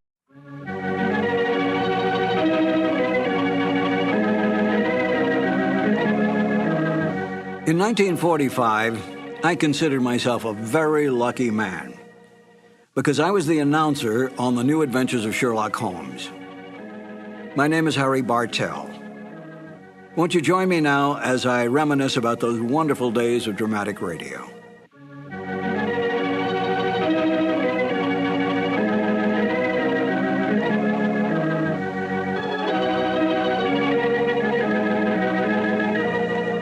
Glenn Hall Taylor was the producer of the show. He was the Young and Rubicam representative, Young and Rubicam being the advertising agency for Petri Wines. And Edna Best, in the season that I was on the show as the announcer, was the director. So that Glenn Hall would provide commercial material and so forth for Edna's use, and then Edna directed the show in the booth. She was the one who made all the line changes, all the timing changes, all the cuts, and so forth. I know that Glenn Hall, I think, directed it 1 year. I got the Sherlock Holmes show by accident.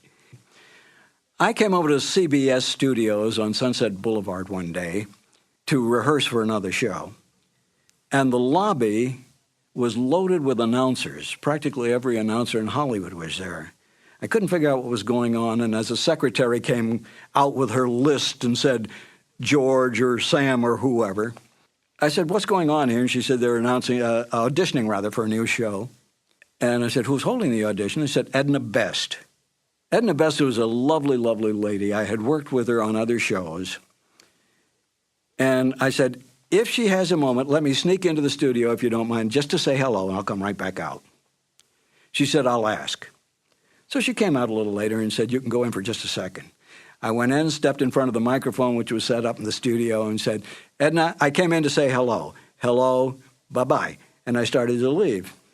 And she said, aren't you going to read? And I said, well, no, I hadn't planned to read. She said, well, as long as you're here, read anyway. So she gave me the copy that they were auditioning. And I said, thank you very much. It's been a pleasure to see you again. And I left, never dreaming that I would ever get it. Because there were big-name announcers, the Ken Carpenters, the Ken Niles, the Wendell Niles, a whole bunch of them. And sure enough, I got a call, and that's how I wound up on the show, because I happened to be in CBS at that time. Petri Wine brings you Basil Rathbone and Nigel Bruce in the New Adventures of Sherlock Holmes.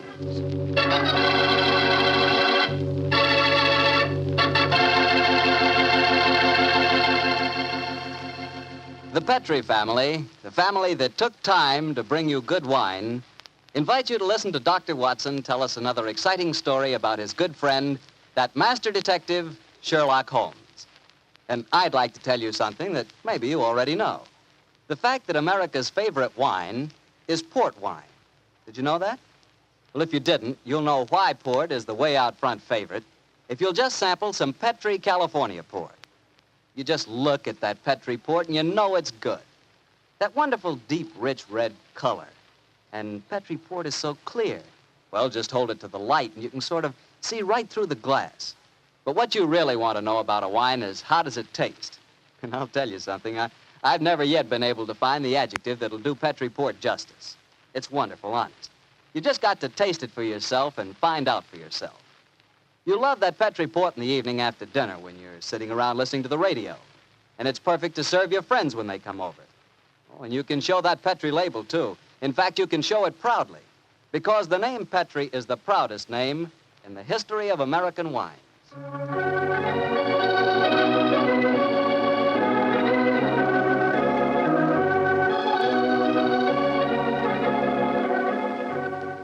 And now I'm sure our old friend Dr. Watson's ready for us, so let's go in and join him.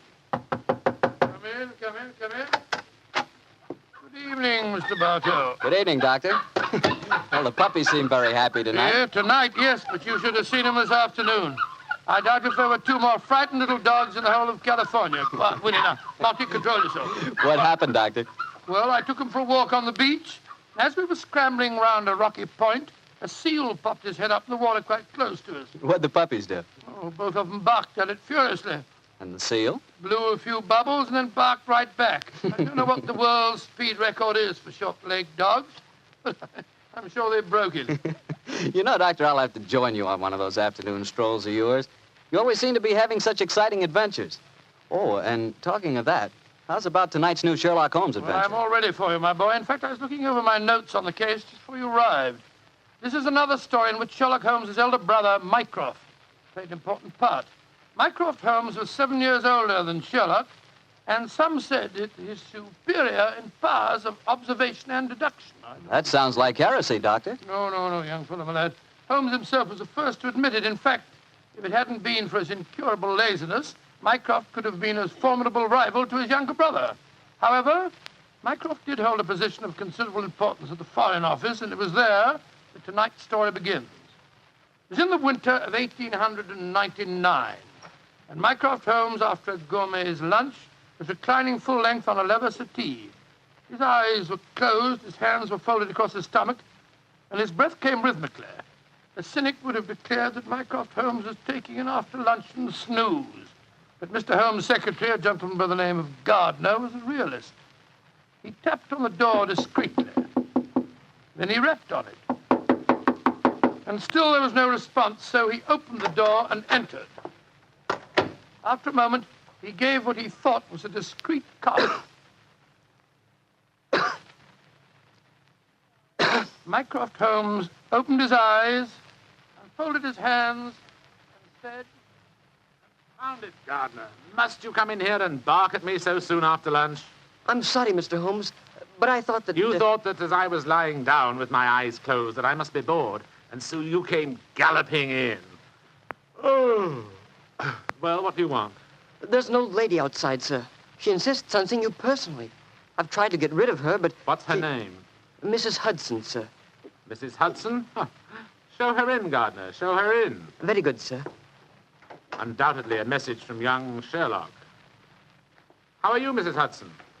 Oh, good day, Mr. Holmes. I'm sorry to interrupt you, but I won't take up much of your time. Sit down, won't you? Don't leave us, Gardner. I may need you in a few minutes. Very good, sir. Now, Mrs. Hudson, what's the message? Message, sir? Didn't my brother send you with some message that he was afraid to entrust to the ordinary channels? He's always so confoundedly dramatic. Oh, bless your heart. No, sir. I've come to you with a little problem of my own. I didn't like to bother Mr. Sherlock Holmes with it. He's been so busy lately, and he's looking very tired. And so you came to me. Delightful. I thought you wouldn't mind, sir. You've always been so nice and friendly to me. Pure laziness. It is less effort to keep an old friend than to make a new enemy. But tell me your problem. Well, it's really my sister's problem, sir. She keeps a boarding house at 14 Kensington Gardens Square in Bayswater. And she's convinced that one of her boarders, a man who has a room on the first floor back, she's convinced that he's a birdman. And what in heaven's name is a birdman? Do you know, Gardner? No, sir. I can't imagine. Oh, it's like a werewolf, gentlemen, except that the man turns into a bird. Oh, come now, Mrs. Hudson. Oh, I know it sounds daft, but my sister's in a dreadful state. Of course, I've been with your brother long enough, sir, to know that such things are nonsense. But how can I prove it to her? What reason does your sister give for holding a strange belief? She keeps finding pigeon feathers in the room. Now, the man doesn't keep pigeons, sir. My sister knows that for a fact. Has she found any traces of scattered food on the window ledge? None, sir. No signs of any pigeons, except the feathers. My sister's a wee bit fey, Mr. Holmes. She's the 7th daughter of a 7th daughter, and you know what that means. Just the same, she's not imagining things, sir. She's shown me the feathers herself. Where were they, Mrs. Hudson? Somewhere on the floor by the end of the bedstead, sir. I brought some along with me. Here, sir. And we found some more in the gentleman's cupboard where he keeps his clothes. By George, I wonder What is it, sir? I'll tell you in a moment, Gardner. Mrs. Hudson, this matter will require a little private investigation. You may return to your sister and tell her not to worry. I shall get in touch with you as soon as my inquiries are completed. Good day to you. Good day, sir, and I'm very much obliged to you. Well, Gardner, what do you make of it? An old wives' tale, sir. You're not treating it seriously, are you? Yes, I am. One of these feathers shows evidence of having had string tightened round it. That suggests a captive bird. Now, a captive bird smuggled into an obscure boarding house would point to something of the greatest importance to us, Gardner. By George, sir. You mean carrier pigeons? Exactly. And remember that we're at war and that the Boers have obtained several important and highly confidential secrets of ours lately. We know there's a leak somewhere. This requires an active investigator who can work with discretion. Now, I could work with discretion, but I don't feel too active at the moment. I have it. I want you to write this letter to my brother. Disguise your hand, use plain, cheap notepaper, and don't sign the letter. He won't be able to resist that combination. Are you ready, Gardner? Yes, sir. Very well, then. My dear Mr. Sherlock Holmes, we know of your proposed investigation of the tenant in the first floor back at 14 Kensington Gardens Square. We warn you, as you value your life, keep away from the...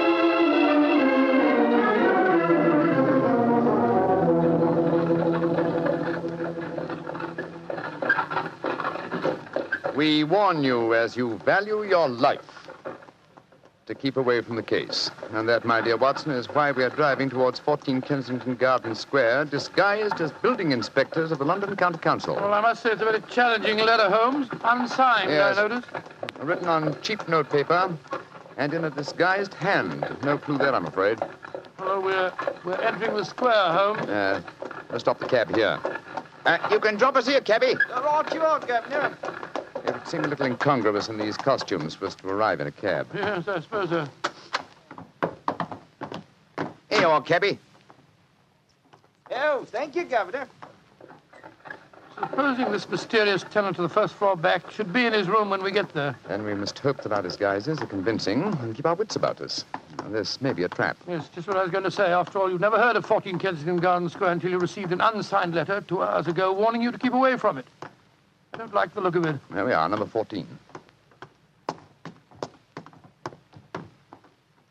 I suggest that you let me do most of the talking. Good God, yes. My Cockney accent doesn't compare with yours.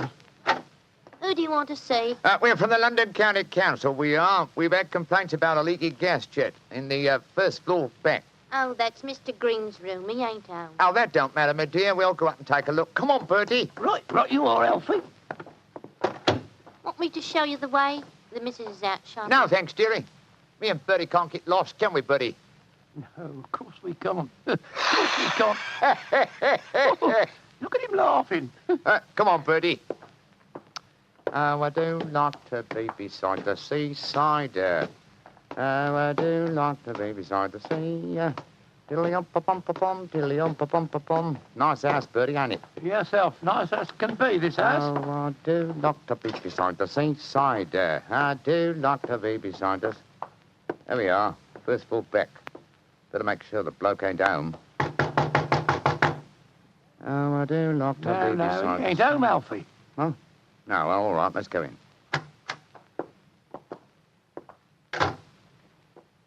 Oh, so this is the mysterious room, eh? Well, it looks perfectly ordinary, doesn't it? Yes, a depressing example of the squalor of boarding house life. Hello. What's this on the bedspread? Feathers. Must have come out of the pillow. No. These are pigeon's feathers, old chap. And look here, Watson. Attached to the bed rail. Yeah, it's only a piece of string. String, yes, but with a small metal ring on the end. A ring such as is used to place around a homing pigeon's leg. But why should someone keep carrier pigeons in an obscure boarding house like this? Why, indeed, why, indeed? The answer could be that the tenant of this room is engaged in some sinister activity that requires the use of carrier pigeons in sending messages. Yes, there's no evidence of the birds being kept here. That's true, old fellow, that's true. Possibly the owner of this room is given a pigeon by one of his superiors, brings it here, affixes his message, and releases the bird. But why couldn't he just take the message to where they keep the birds? Well, in that way, he would run the risk of being picked up with dangerous and incriminating messages on him. What kind of skullduggery involves the use of carrier pigeons, you suppose? We're at war with the Boers in South Africa, Watson. What could be more logical than that a spy in their pay should be using this method to smuggle important information out of the country? By Jove, yes, Holmes. I wouldn't mind betting... Shh! Somebody coming. Look out. are you? What the devil do you think you're doing in my room? Well, my name's Bertram, and I come here to look at your gas pipes. Don't lie to me. Who are you? It's like I say, Governor, my name's Bertram, and I come from the London County Council. Very well, then. If you won't tell me the truth, perhaps this revolver will make you change your Look mind. here, Governor, look here, Governor. Grab his revolver, Watson. Yes, right. Holmes, where were you? I slipped behind the doors. This gentleman opened it. Yeah, me, sir. Your overcoat seems extraordinarily well filled with chest, doesn't it? Why not slip it off? It's a bit warm in here. Let me alone. Joe, you were right, Holmes. He had a pigeon under his coat. Yes. See if you can catch the bird, will you, old chap? All right, here. Come on, Pigeon. Come on, little fella. Come along, Pigeon. There he comes. That's it. Look at the little fella. Snuggled up on my arm. Friendly little fellow, isn't he? Yes, Look out, Watson. The gentleman's revolver. He's going after and when I get it, I'll... A beautiful uppercut, Holmes. I'm afraid he'll be unable to talk to us for some time. How fortunate he told us where the message was hidden before we indulged in this little set, What do you mean? He didn't say anything about a message? No, not verbally, but I was watching his reflection in the mirror as he entered the room. His eyes first glanced at this top drawer on the dresser here to see if we'd touched it. It was obviously the most important spot in the room. Let's see. Here we are. A message already rolled up and in its container. Oh? What does it say, Holmes? It's in code, which is not surprising, but I don't think it'll be very difficult to decipher. Yes, and when you've done that? Then, my dear fellow, I shall compose a code message of my own and persuade this pigeon to lead us to its master.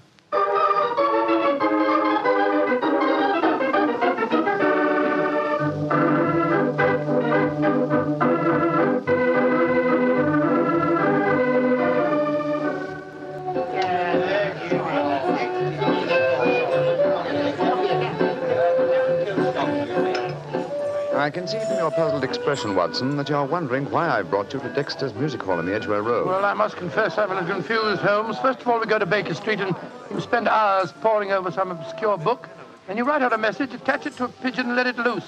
Now you bring me here. I hate to question you when you're working, but I should be glad if you'd give me some idea of what's going on. Of course, old chap. At times I must seem confoundedly mysterious, I'm sure. Here's the situation.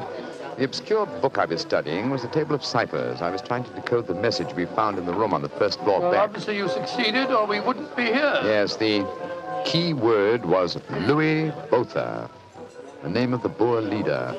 The message was a report on the number of troops now in training at Aldershot. Then you were right.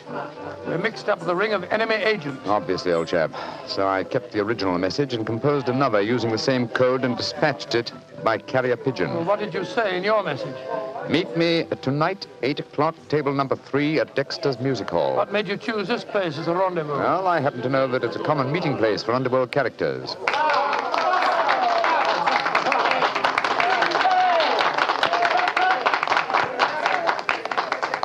And which is table number 3? The one over there in the corner. I reserved it. Then why don't we go and sit down there instead of standing it here at the back of it? I thought we'd give our visitor the opportunity of showing his hand first. He won't be expecting Sherlock Holmes and Dr. Watson, I fancy.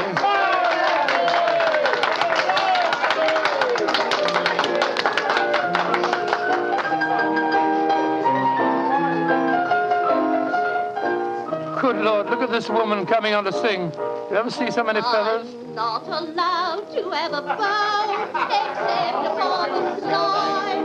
So yesterday he came and took me walking through the night. Holmes, look. A man just sitting down at table number 3. What's with it? Look. It's Sid Trimble. Sid Trimble? Who's he? A dangerous criminal who once worked for the Moriarty gang. We've caught a prize pigeon, Watson. Better have your revolver handy, old chap. Undoubtedly, he'll recognize us. Right you are, Holmes. Come on, then.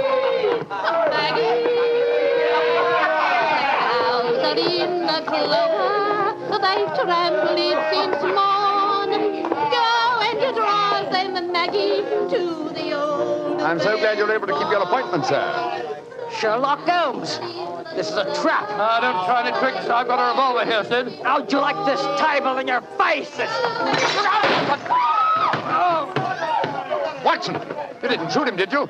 No, he knocked my hand. The revolver went off. The shot went wild. I swear it did. Yes, of course. Look at the wound. There are no powder burns. The shot was fired from some distance.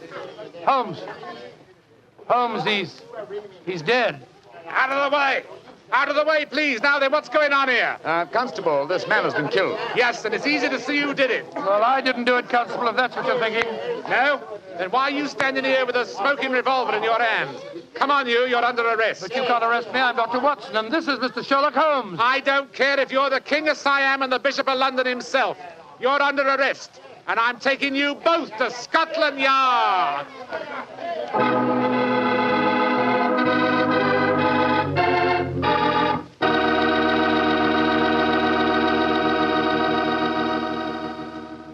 You'll hear the rest of Dr. Watson's story in just a second.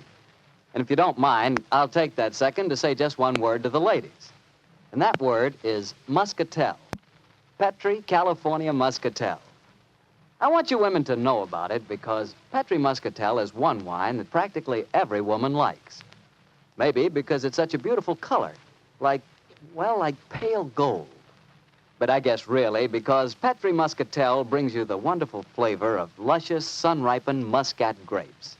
And that's a flavor. Try Petri Muscatel after dinner or any time as a change from Petri port. Have a bottle of each on hand. When you buy Petri wine, don't buy one, buy two. Remember, if it's a Petri wine, you know it's a good wine. Dr. Watson, that was really one for the books.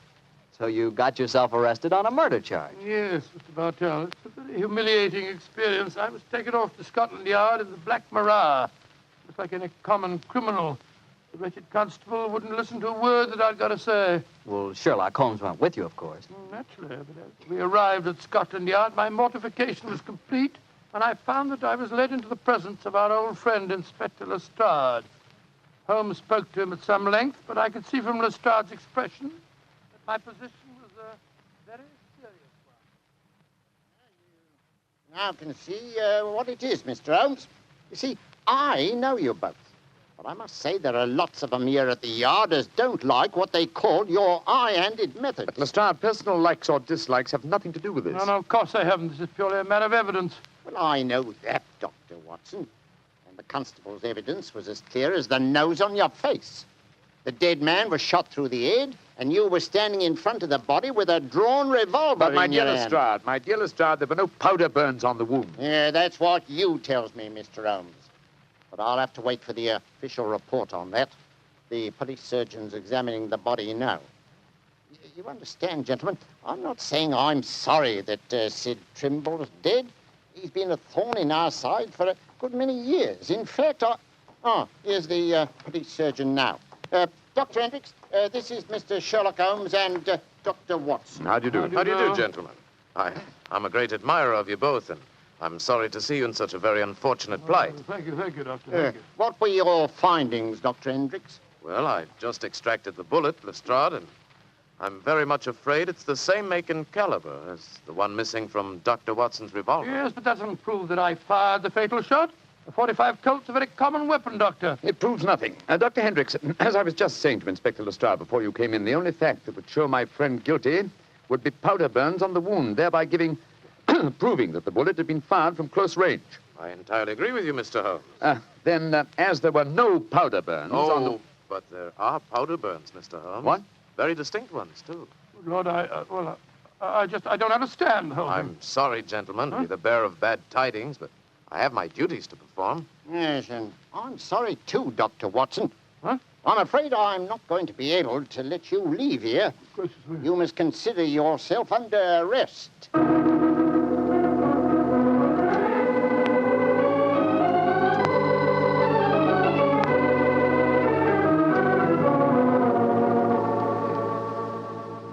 Holmes, I never felt more despondent in my life. Oh, cheer up, old chap. Well, how can I?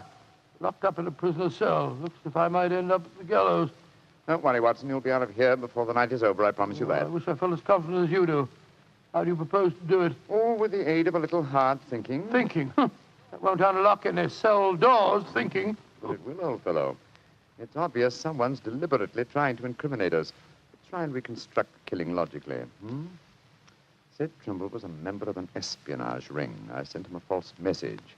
After he'd left to keep the appointment, one of his colleagues trailed him to the music hall and killed him before he could betray anything to us. Yes, that's undoubtedly the way it happened. The powder burns, Holmes. How do you account for them? There were none just after the shot was fired. We know that. And yet Dr. Hendricks assures us that there are very distinct powder burns now. May we come in, gentlemen? Yes, yes, of course you can, Dr. Hendricks. Oh, hello, Lestrade. Yes, I thought we'd come and chat with you, Doctor. Well, that's very nice of you, gentlemen. Yeah, not a bit of it, Doctor. You know, it hurts me to see you in here, and that's a fact. And I can't bear to see a fellow medico in such plight without coming in to see what I can do to help, Watson. Yeah, you're very quiet, Mr. Holmes. Am I, Lestrade? I was thinking. You see, Watson, old chap. I have it. You have what? The answer. You'll sleep in Baker Street tonight after all. Mr. Holmes, what are you talking about? The murder of Sid Trumbull.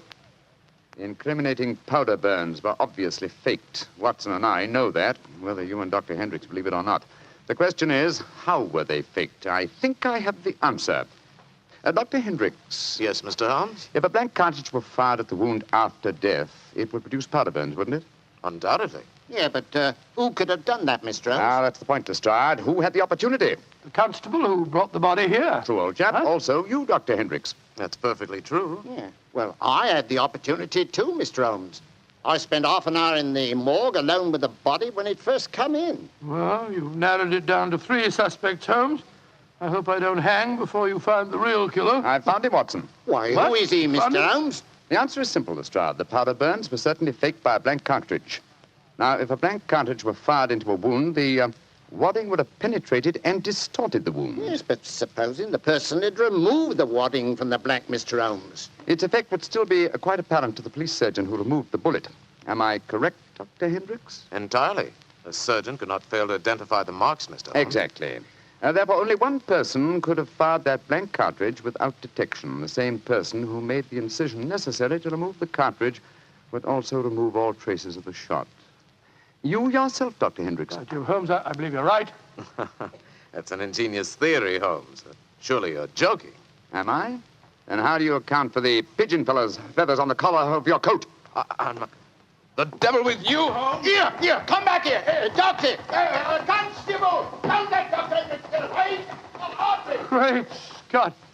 Scotland Yard itself harboring an enemy agent. Upon my soul, Holmes, you've done it again. I must say you've got sharp eyes. I didn't see those pigeon feathers on Hendricks' collar. Confidentially, my dear fellow, neither did I. But Hendricks' guilty conscience knew they might be there. It was a shot in the dark, and I had to take it. If you'd spent the night in a prison cell, I should never have heard the end of it, I'm sure. Never.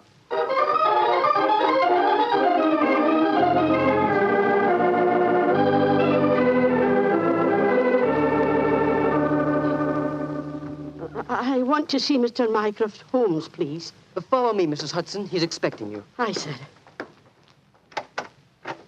Ah, there you are, Mrs. Hudson. Come and sit down. Oh, thank you, sir. I got your message and came over right away. In the first place, Mrs. Hudson, you may tell your sister that she needn't worry any more. I'm sure she'll find no more pigeon feathers in her room on the first floor bag. No, sir, thank you. But she knows the fact, because the birdman left her yesterday for good. Some strange men came and took him away, and today she's let the room to a nice young commercial traveller. I'm really sorry to have bothered you with her trouble, sir. I'm very glad you did, Mrs. Hudson. Thanks to your information, an enemy espionage ring has been broken, and the British government is deeply grateful to you. You're always one for a joke, aren't you, Mr. Holmes? Well, I'm glad you're not angry with me. I'll be going now, sir. Just one more favor I'll ask before I go, though. Anything, Mrs. Hudson. What is it?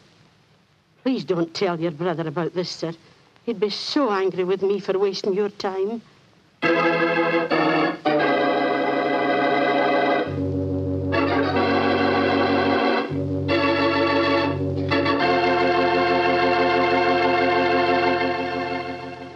Well, Doctor, that was really a swell story tonight. Although it was a bit unexpected for you to have been arrested. Yes, indeed. Mr. Bartell, when you're a detective like Holmes or a doctor like myself, well, you've got to be prepared to meet the unexpected every once in a while. I suppose so. Of course, you wouldn't know about things like that, being a wine expert yourself. Oh, now, wait a minute, Doctor. From the way you talk, you'd think I spent every waking moment in a nice, cool wine cellar, tasting wine from morning till night. Well, don't you? Oh, now, Doctor, I'm no more a wine expert than you are. All I know about wine is that it either tastes good or it doesn't. And I know that Petri wine does taste good. And that's because the Petri family took time to make good wine. Generations of time. Why, the Petri family's been making wine ever since they started the Petri business way back in the 1800s. And since the business has always been family-owned and operated, they've been able to hand on down from father to son, all they've ever learned about the fine art of turning luscious, sun-ripened grapes into fragrant, delicious wine. And they've learned plenty. So no matter what type wine you want, for any occasion, you can't go wrong with a Petri wine because Petri took time to bring you good wine. Well, Dr. Watson, what story do you have lined up for us next week? Well, now, next week, Mr. Bartell, I'm going to tell you a weird adventure that Sherlock Holmes and I had in the East End of London. It concerns a most unusual stage play, a badly frightened actor, and a blood-stained razor. I call it The Strange Case of the Demon Barber.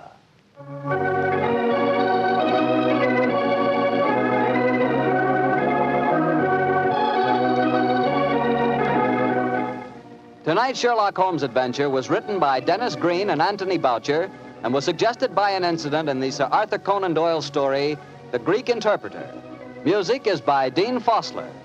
Mr. Rathbone appears through the courtesy of Metro-Goldwyn-Mayer and Mr. Bruce through the courtesy of Universal Pictures, where they are now starring in the Sherlock Holmes series.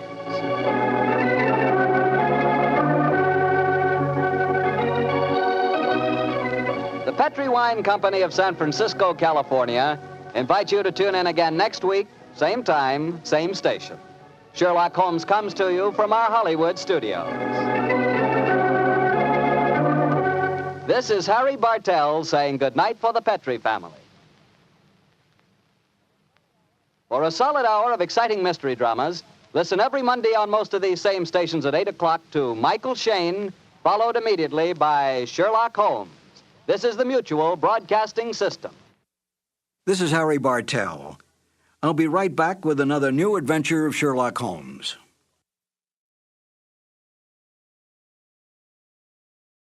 Petri Wine brings you Basil Rathbone and Nigel Bruce in the new adventures of Sherlock Holmes.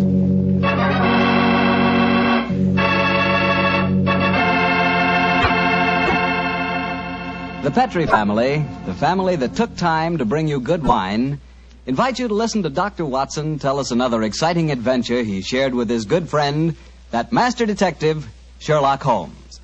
And I'd like to tell you about my favorite time of day. It's just before dinner. You know when the family's all sitting around in the living room and wonderful things are cooking in the kitchen? Ah, that's for me. And boy, that's the time for a glass of sherry. Because Petri California sherry really makes waiting for dinner a pleasure. That Petri sherry is the perfect before-dinner wine. Just look at its beautiful amber color. And then taste that wonderful Petri sherry. What a flavor.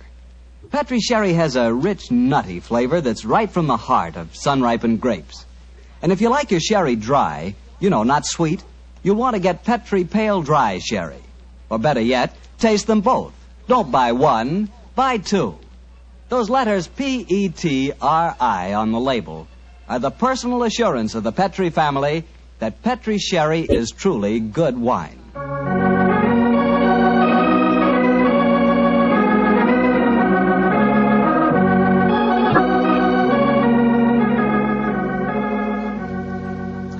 And now it's time to keep the weekly appointment with our good friend, Dr. Watson.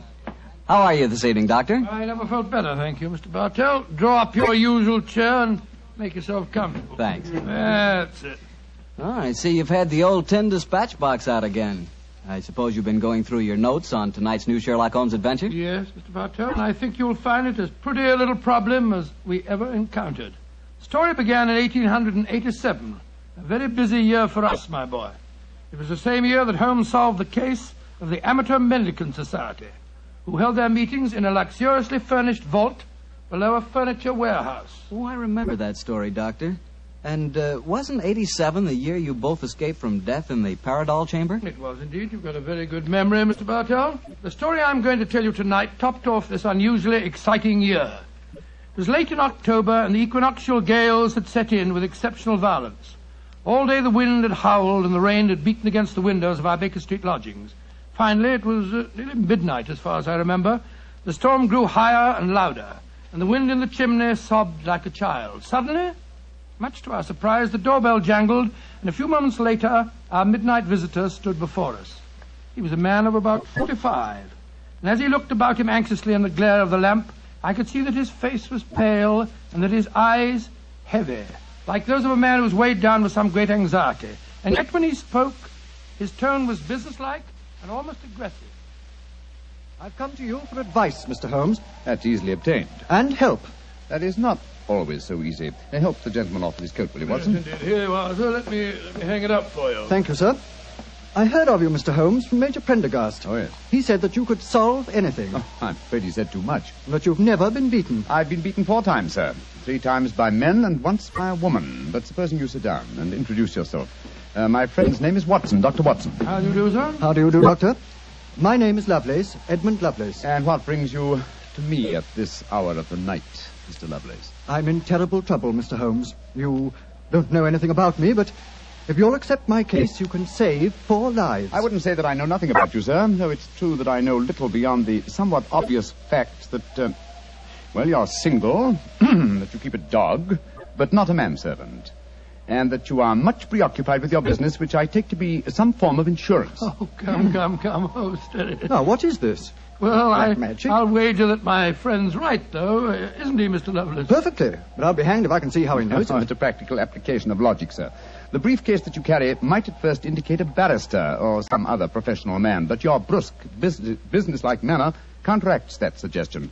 An insurance broker who must visit clients at odd hours is the likeliest man to combine that manner with a briefcase at midnight. But the wife and the manservant, and the fact that I'm preoccupied with my business. Your cufflinks don't match, sir. Each is from a different pair. That would suggest preoccupation, and it's a mistake that neither a wife nor a manservant would have allowed to pass. Yes, but how about the dog? Oh, surely that's obvious, Watson. Well, I can't see it. I shall let you ponder on that matter while Mr. Lovelace tells us his problem. Mr. Holmes, are you as interested in preventing a murder as in solving one? Well, naturally I am, Mr. Lovelace. Even more so. But please tell me your story. I live with 4 cousins of mine in an old house in Camberwell. My grandfather left the house and a sizable fortune to the 5 of us on condition that we lived together and maintained a family unity. It probably won't surprise you to know that we've grown to get pretty much on each other's nerves. Well, what happens if one of you dies, Mr. Lovelace? His share is divided among the others, Doctor. Oh, yes. The wonder to me is, sir, that not that a murder may take place, but that it has not happened long ago. Who's responsible for the administration of the estate? My cousin Gerald. He's much older than the rest of us, and he's a thoroughly unpleasant, cantankerous man. Yeah. He gets an extra share in the estate as administrator, and in consequence he doesn't work. We feel, of course, that he lives off us, and we're continually quarrelling with him about it. Well, sounds like a jolly household, I must say. There's going to be trouble, Mr. Holmes, I know it. Gerald hates us, and he's jealous of our share in the estate. You spoke of preventing murder just now. Yet I can see that you've selected your cousin Gerald as the potential murderer. Am I right? Yes, you are. Mm-hmm. But don't think it's personal prejudice that makes me suspect him. I have good reason for doing so. Oh, what reason? This evening, just before dinner, I helped Gerald off with his topcoat and went to hang it up for him. As I did so, I heard a strange, metallic clink in one of his pockets. I slipped my hand inside it and found a hypodermic syringe and a small phial of liquid. I opened the phial and smelled it. Gentlemen, it reeked of bitter almonds. Bitter cyanide, eh? And what did you do? I thought of destroying it, but I realized that would put him on his guard, so I replaced it in his pocket. Of course, I warned the others, and we decided that I'd come to you.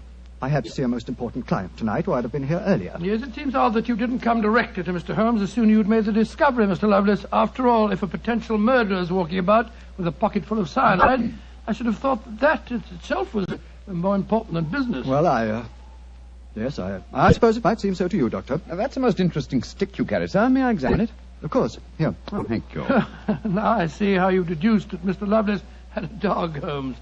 There are the marks of the dog's teeth on the stick. Yes, my dear Watson, but these marks under scrutiny give us even more specific information. He's a large dog. You've had him for some years, Mr. Lovelace, and he's now old and feeble. Well, you're perfectly right, but I'll be hanged if I can see how you can tell that from looking at a walking stick. This stick is covered with teeth marks, therefore it has been carried many times by the dog. Now, it's a heavy stick, so only a large dog could have carried it. And the teeth marks also indicate a large jaw. The older marks are deep sunk. Look here. The fresh ones, where the wood is not yet darkened, are shallow. Yes, it's obvious that the jaws are losing their strength. That's very clever of you, Mr. Holmes, but I don't see what it has to do with the case in hand. Oh, neither do I, Holmes, I must confess. No, surely it tells us that your story, Mr. Lovelace, may bear a less terrifying implication than you think. On the other hand, its implication may be even more terrifying. Though it's late at night, I feel that any further delay in this matter would be extremely dangerous. I suggest that you get a cab and come to your house in Camberwell at once.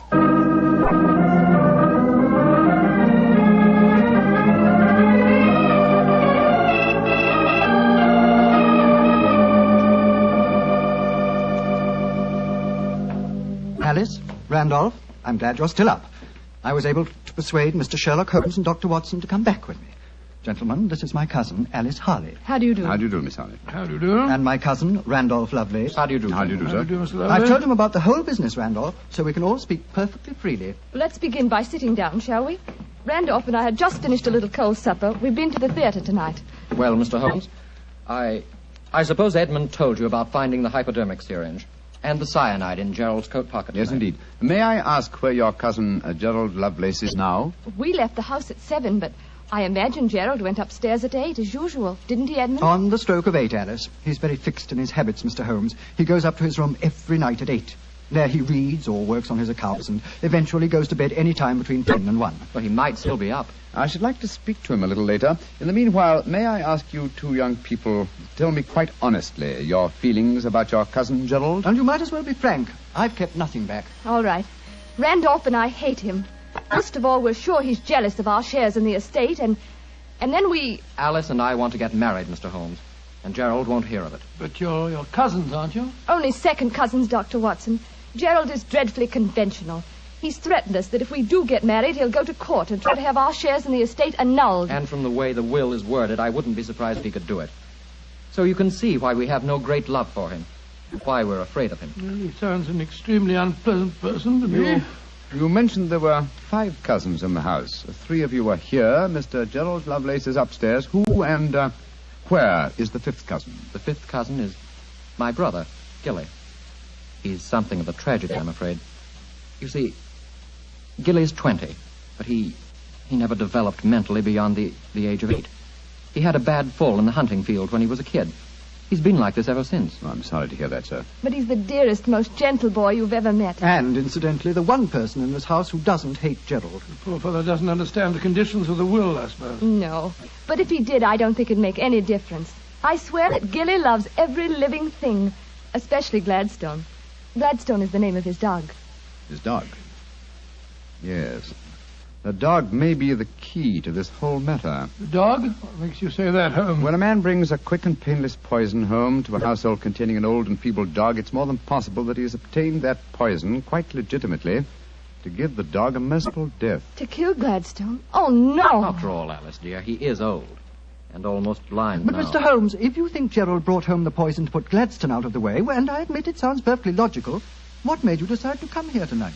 Because I dare not even guess what you may have done by intruding the thought of murder in this situation. Where is your brother Gilly? In his room upstairs, asleep. I wonder if we might go up to him. I should like to talk to him, if you don't mind. And after that, I want a few words with your cousin, Gerald Lovelace.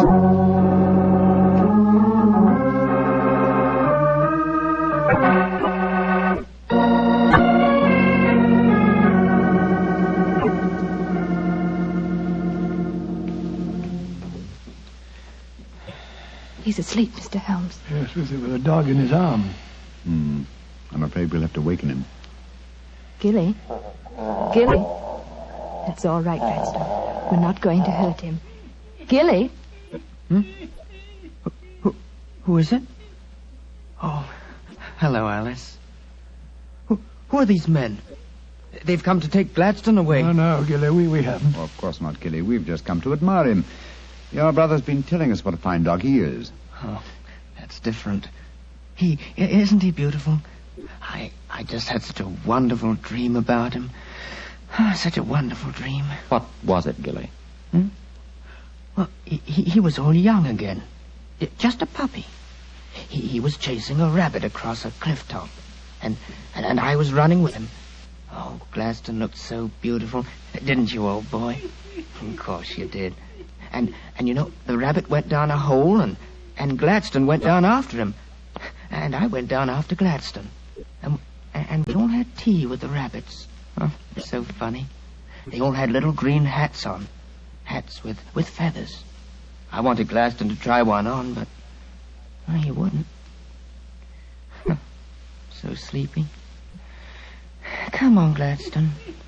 Let's go back to the tea party. Poor kid. His world may be a great deal more pleasant than ours, Watson. That's what I'd like to think, Mr. Holmes. Now I'd like to have a few words with your cousin Gerald. His room's at the end of this corridor. I'm afraid Gilly wasn't much help to you, Mr. Holmes. On the contrary, young lady, he told me exactly what I wanted to know. Here we are. This is Gerald's room. There's no light under the door. He must have gone to sleep. And I'm afraid we must waken him, too. Must be a heavy sleeper. But he isn't. He's a remarkably light one. Come on, let's go in. Strike a match, will you, old fellow? Sure. The gas mantle's at the head of his bed, Dr. Watson. Yeah. Well, he's lying on the outside of his bed. He must be... There's blood on the pillow. Great Scott Holmes, the back of his skull smashed in. He's been murdered. Oh, no! Horrible! Yes, Watson, but not with the blows on his head. Look here on the table by his bed. A hypodermic syringe and a broken file. Yes, a broken file.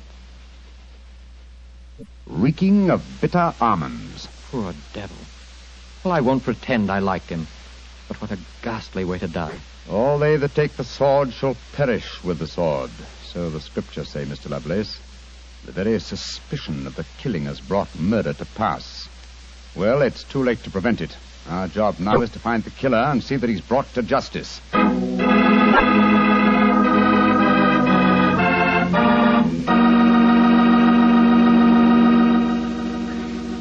Dr. Watson will tell you the rest of his story in just a few seconds. Just time enough for me to tell you that if there's one wine that's perfect for any occasion, it's Petri California Sherry. With a bottle of that rich, amber-colored Petri Sherry on hand, you can make that time before dinner a main event. And Petri Sherry is the perfect answer to the question of what to serve when company comes. Serve Petri Sherry alone and let its full, wonderful flavor speak for itself, or serve Petri Sherry with hors d'oeuvres or party sandwiches. And remember, you can serve Petri Sherry proudly, because Petri is the proudest name in the history of American wine. Well, Dr. Watson, so you found Gerald Lovelace dead in one of the bedrooms of the house in Camberwell. What did you do? Send for the police? Not at once, Mr. Bartell. Sherlock Holmes persuaded the remainder of the household to give him the opportunity of examining the scene of the crime carefully before the police were sent for. And so, a few minutes before 1 o'clock that October night, Holmes and I stood alone in the room of death. Turn the gas a little higher, will you, old chap? Right you are. You know, Holmes, I think you should have sent for the police right away. In a case like this, Watson, I prefer to be my own police. When I have spun the web, they may take the flies, but not before. What are the results of your medical examination, old chap? Well, it's exactly as you reconstructed it, Holmes. He was first beaten on the head with that poker lying on the floor.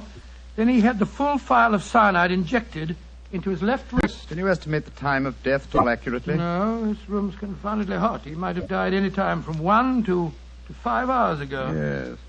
It's now 1 o'clock, and we know that he was alive at 8. Mr. Edmund Lovelace saw him leave for his room at that hour. Yes, if he was telling the truth. One thing we do know for a fact is that this man was murdered at the exact moment he was going to bed. He's wearing his nightgown and nightcap, but his bed has not been slept in. Well, isn't it possible that the murderer might have killed him shortly after 8 and then dressed him in his night clothes to confuse us? No, my dear chap. You will notice that the hypodermic needle passed through the sleeve of his nightshirt. Here. Also, the nightcap is crushed and bloodstained from the blows of the poker. No, Gerald Lovelace had prepared for bed. Yes. Look at the glass of water on the night table and the prayer book and the watch. Yes. Signs of a prosperous and meticulous man. Mm-hmm. Very fine gold watch and in excellent condition. Aha. There's the answer, Watson. What do you mean, there's the answer, Watson? I just wound this watch one turn, and then it was fully wound. That provides us with a time schedule for our murder. Come on. We'll send a servant for the police, and while they're on the way, if you'll call everyone together, I should like to put a few more questions to this family.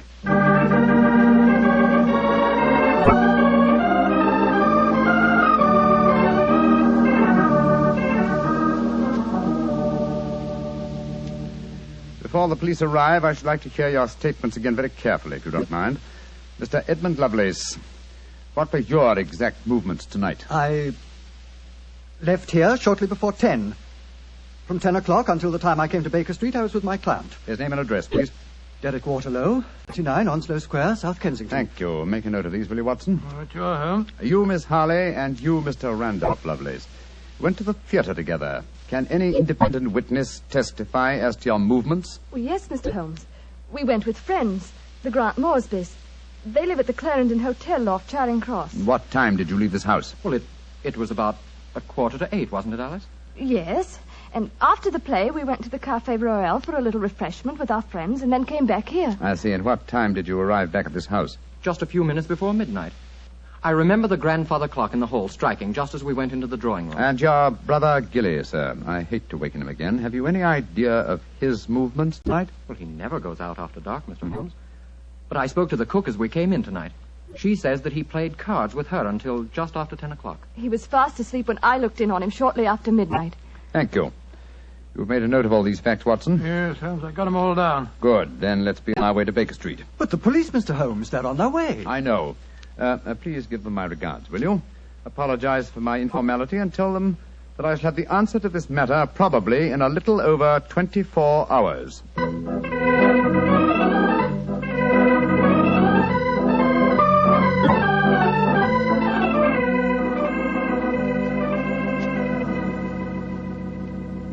Holmes, here it is well after midnight.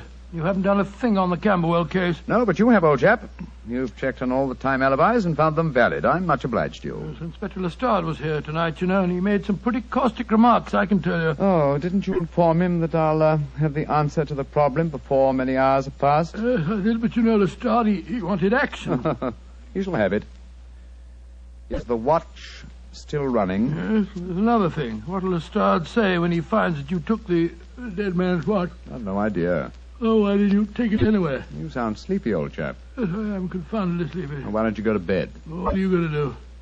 Continue my vigil with my pipe and the watch of a dead man.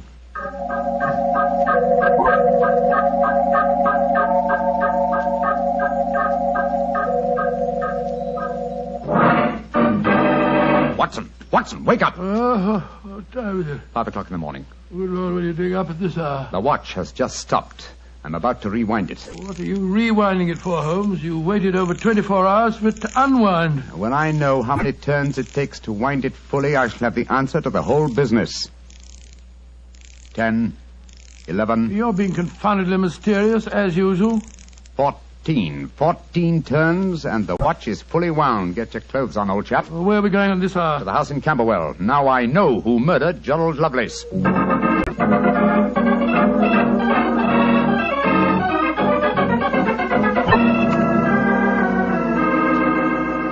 Mr. Edmund Lovelace, I'm glad you let us in. Please take us up to your young cousin's room at once. Gilly? What do you want with him? I'll explain in a moment. Please take us up to him. Oh, of course, but what brings you here at this hour of the morning? Mr. Holmes knows who murdered your cousin. Well, I'm glad to hear it. It's more than the police seem to know. They were here half the night cross-examining us. Here we are. I don't think we'll bother to knock.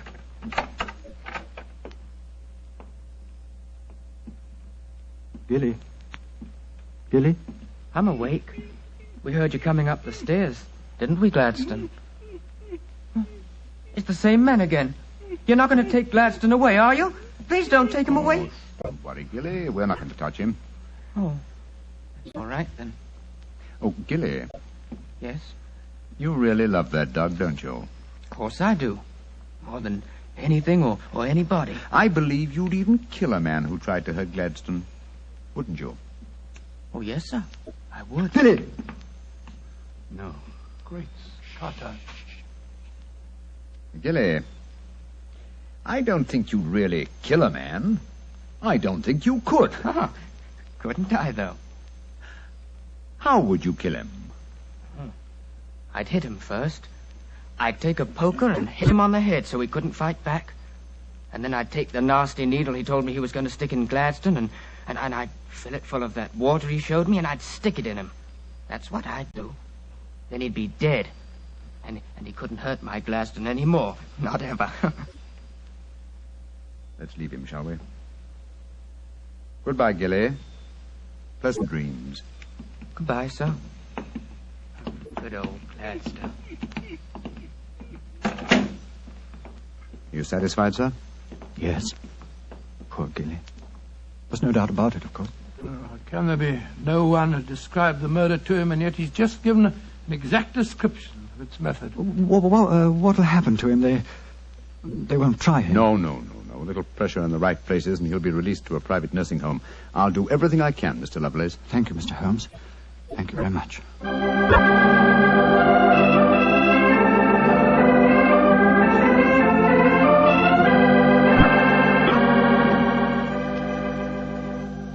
Well, Holmes, now that we're back in Baker Street and the whole depressing case is finished with, perhaps you'll tell me how you knew that Gilly had committed the murder. Well, consider the time schedules, old fellow. You checked the alibis of the other cousins and found them satisfactory. That meant that Alice Harley and Randolph Lovelace could have committed the crime only at midnight. Edmund only before 10. Gilly only around 11. You said that the time of death could have been at any of those hours. Yes, I did. So how did you pin it down to 11? The watch gave me the specific answer. When I picked it up, I unthinkingly wound it. Made one turn and was then fully wound. Now, when does a methodical, precise man like Gerald Lovelace wind his watch? Just as he's going to bed. Exactly, old fellow. So that it was obvious that he was killed precisely one watch stem turn before I wound his watch. Now I'm beginning to see daylight, Holmes. So you let the watch run down? That's what I did. It took 28 hours, from 1 o'clock the night before last until 5 this morning. Now, how many turns did it take to rewind it? 14, wasn't it? That's right. Therefore, one turn of the watch stem equaled 2 hours, proving that Gerald Lovelace had been murdered 2 hours before 1 o'clock at 11 p.m. When Gilly was the only one who could have done it. You know, Holmes, I still find it hard to believe that boy was capable of such a ghastly crime. He seemed so gentle. Oh, he is. Except when his beloved dog's life was at stake, probably out of some mistaken notion of kindness. Gerald Lovelace warned the boy of his intentions regarding the dog. Oh, it's a sad business, Watson, a sad business. I hate to think of that boy spending the rest of his life in a mental home. I have one prayer for his future. What's that, Holmes? The dog Gladstone can't live very long. I pray that Gilly does not long outlive him.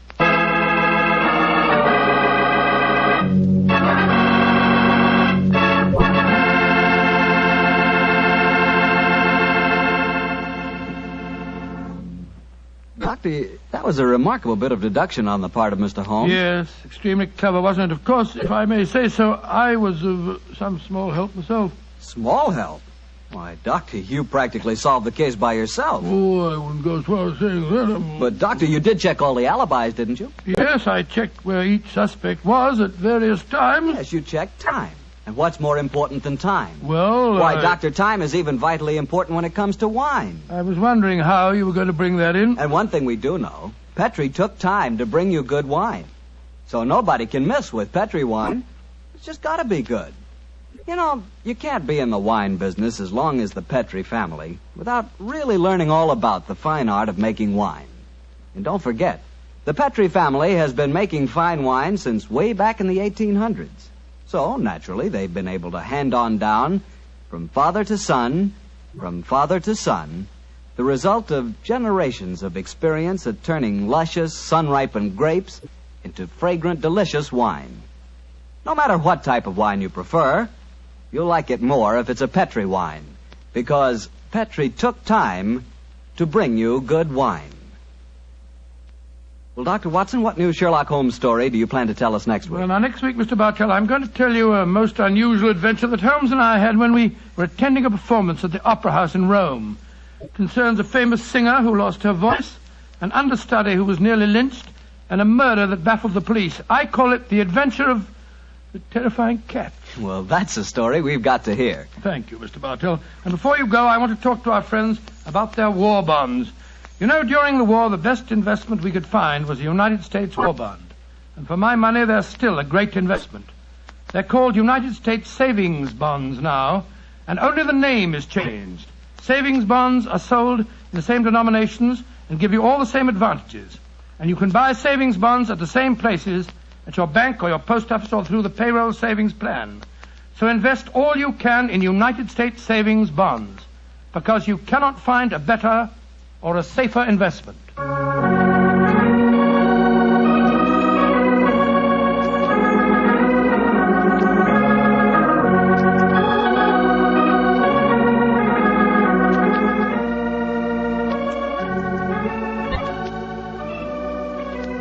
Tonight's Sherlock Holmes adventure was written by Dennis Green and Anthony Boucher and was suggested by an incident in the Sir Arthur Conan Doyle story, The 5 Orange Pips.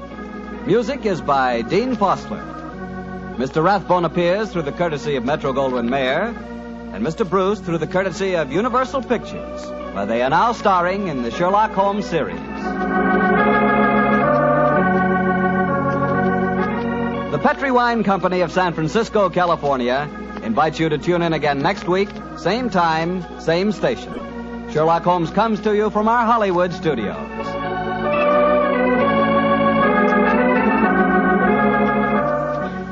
This is Harry Bartell saying good night for the Petri family.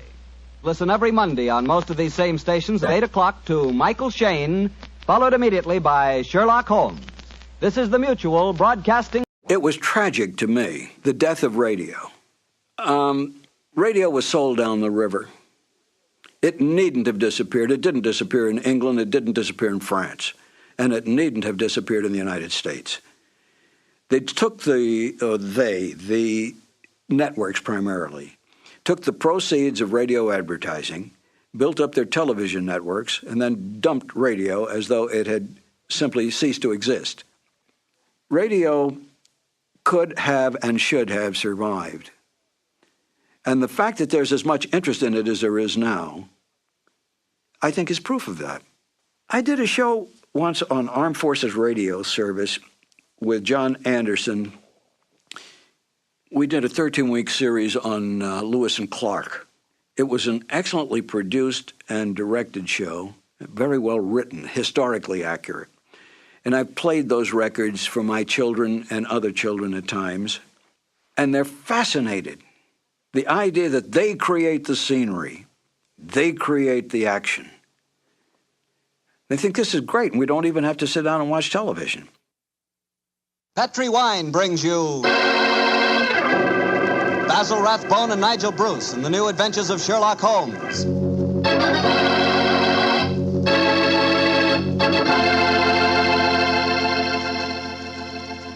The Petri family, the family that took time to bring you good wine, invites you to listen to Dr. Watson tell us another exciting adventure he shared with his old friend, that master detective, Sherlock Holmes. You know, the lives of Holmes and Watson were not always filled with action. They spent many a quiet evening at home in Baker Street, discussing the problems of the world over a glass of port. You know, it seems that no wine is more expressive of friendship and hospitality than port. And I'm sure there's no port wine more enjoyable than Petri California port. Try a good glass of Petri port after dinner some evening, or any time you get together with your friends. You'll love the rich, ruby red color of that Petri port. You'll love its smoothness and full body, its remarkable and wonderful flavor, a flavor that comes straight from the heart of luscious, hand-picked grapes. Serve that Petri port alone, or serve it together with cake or cookies or with fruit. Yes, and serve it proudly. You can, because the name Petri is the proudest name in the history of American wines.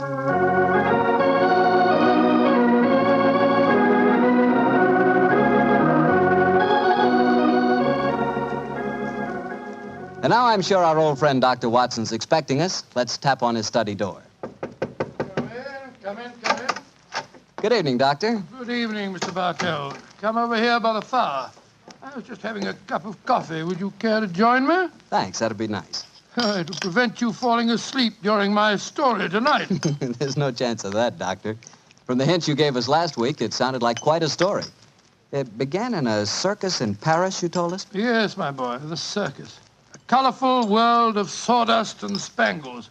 A world, Mr. Bartell, that I may tell you confidentially, always held an irresistible fascination for me when I was a youngster. Me too, Doctor. In fact, when I was 8 years old, I fell desperately in love with a lady bareback rider. A stunning creature who wore pink silk tights with gold sequins on them. Unfortunately, my mother caught me writing her proposal of marriage, and I'm afraid that, well, that's another story, and one that you probably wouldn't find very interesting. I'm sure I would, Doctor, but I think it would be safer to stick to your Sherlock Holmes story. Yes, you're probably right, my boy. Well, it was a winter in the 1890s, and Holmes and I were in Paris. On our second day there, Holmes suggested we attend that night's performance of the Cirque Royale. Needless to remark, I was delighted, Mr. Bartell. And shortly after 9 o'clock that night, I found myself seated beside Holmes in a box near the ringside. It was an incredibly vivid scene, even for that city of color and light. The gay costumes of the women and the gaudy trappings of the ringmasters and clowns looked like a giant kaleidoscope under the blazing glare of the arc lamps.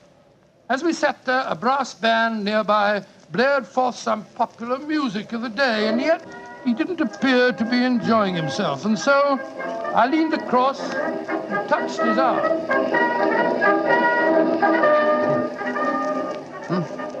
What is it, Watson? Well, you're very quiet, Holmes. Aren't you having a good time? A good time, oh, I suppose, old chap. I was just wondering where Mr. Edwards is. Mr. Edwards? Who's he? An extremely distinguished client who was to meet us in this box at 9 o'clock. Client. Oh, this little excursion was on business. After all, yes, I might have known it. No worry, old fellow. In your case, I think you'll be able to combine quite a little pleasure with the business. Well, can't you be a little more explicit, Holmes? Shh. Here comes the ringmaster. Mesdames et messieurs, j'ai l'honneur de vous présenter ce soir la grande vedette du cirque, Mademoiselle Gisèle Girondet, équestrienne incomparable.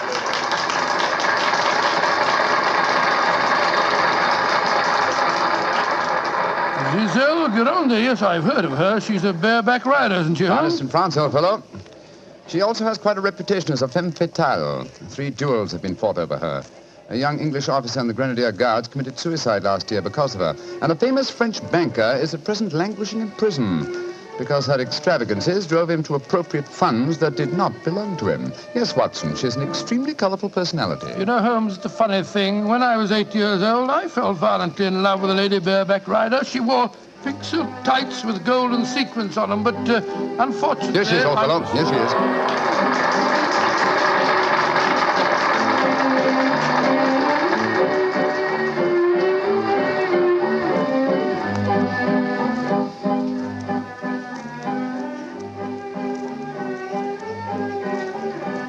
Holmes, she's exquisite. Look at the way she's jumping from the back of one horse to the other. Sheer poetry of motion. The lady appeals to you, Watson. By George, yes, indeed she does. In fact, Holmes, I don't mind telling you that if I weren't a married man and a poor man... you'd like to court the lady, eh?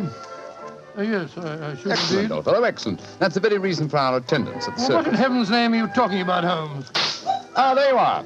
Good evening, Mr. Edwards. Holmes, my dear fellow, how are you? I haven't seen you since that little affair at Windsor Castle when Mother... Excuse me, sir. I am Mr. Mycroft, and this is my friend, Sir William Nigel.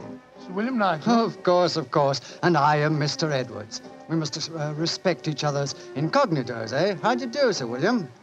Well, I'm extremely honored to meet you, Your Royal... Mr. Edwards. How'd you like Giselle? Isn't she a stunning creature? Yes, indeed she is, sir. The four of us to have supper together after the performance tonight, I understand, Mr. Edwards. Well, unfortunately, I can't be there, Mycroft. There's some stupid affair at the embassy which I have to attend. We must postpone the dinner until tomorrow night. Oh, very well, sir. Come over to my hotel a little early and we can discuss the whole business. Personally, I think a lot of fuss is being made about nothing.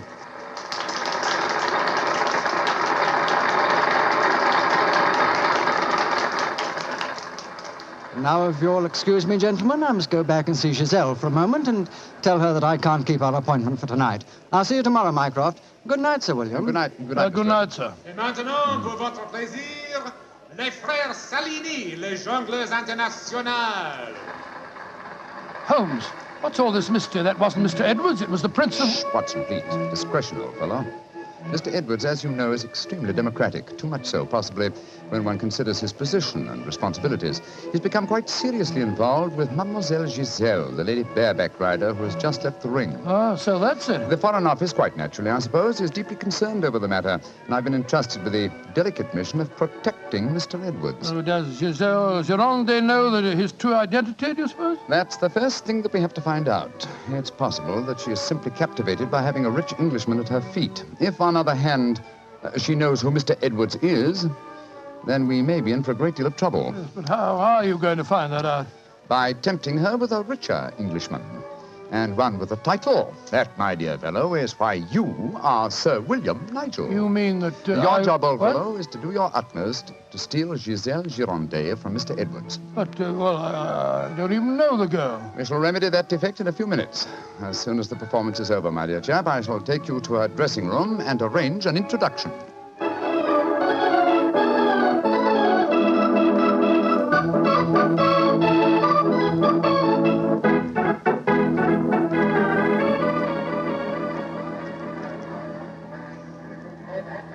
I must say, Holmes, the backstage life at a circus is even more colorful than in the ring. What makes you say that, old fellow? Well, I just saw a pinhead having tea with a bearded lady while a sword swallower was standing behind him practicing his act. Oh, hello.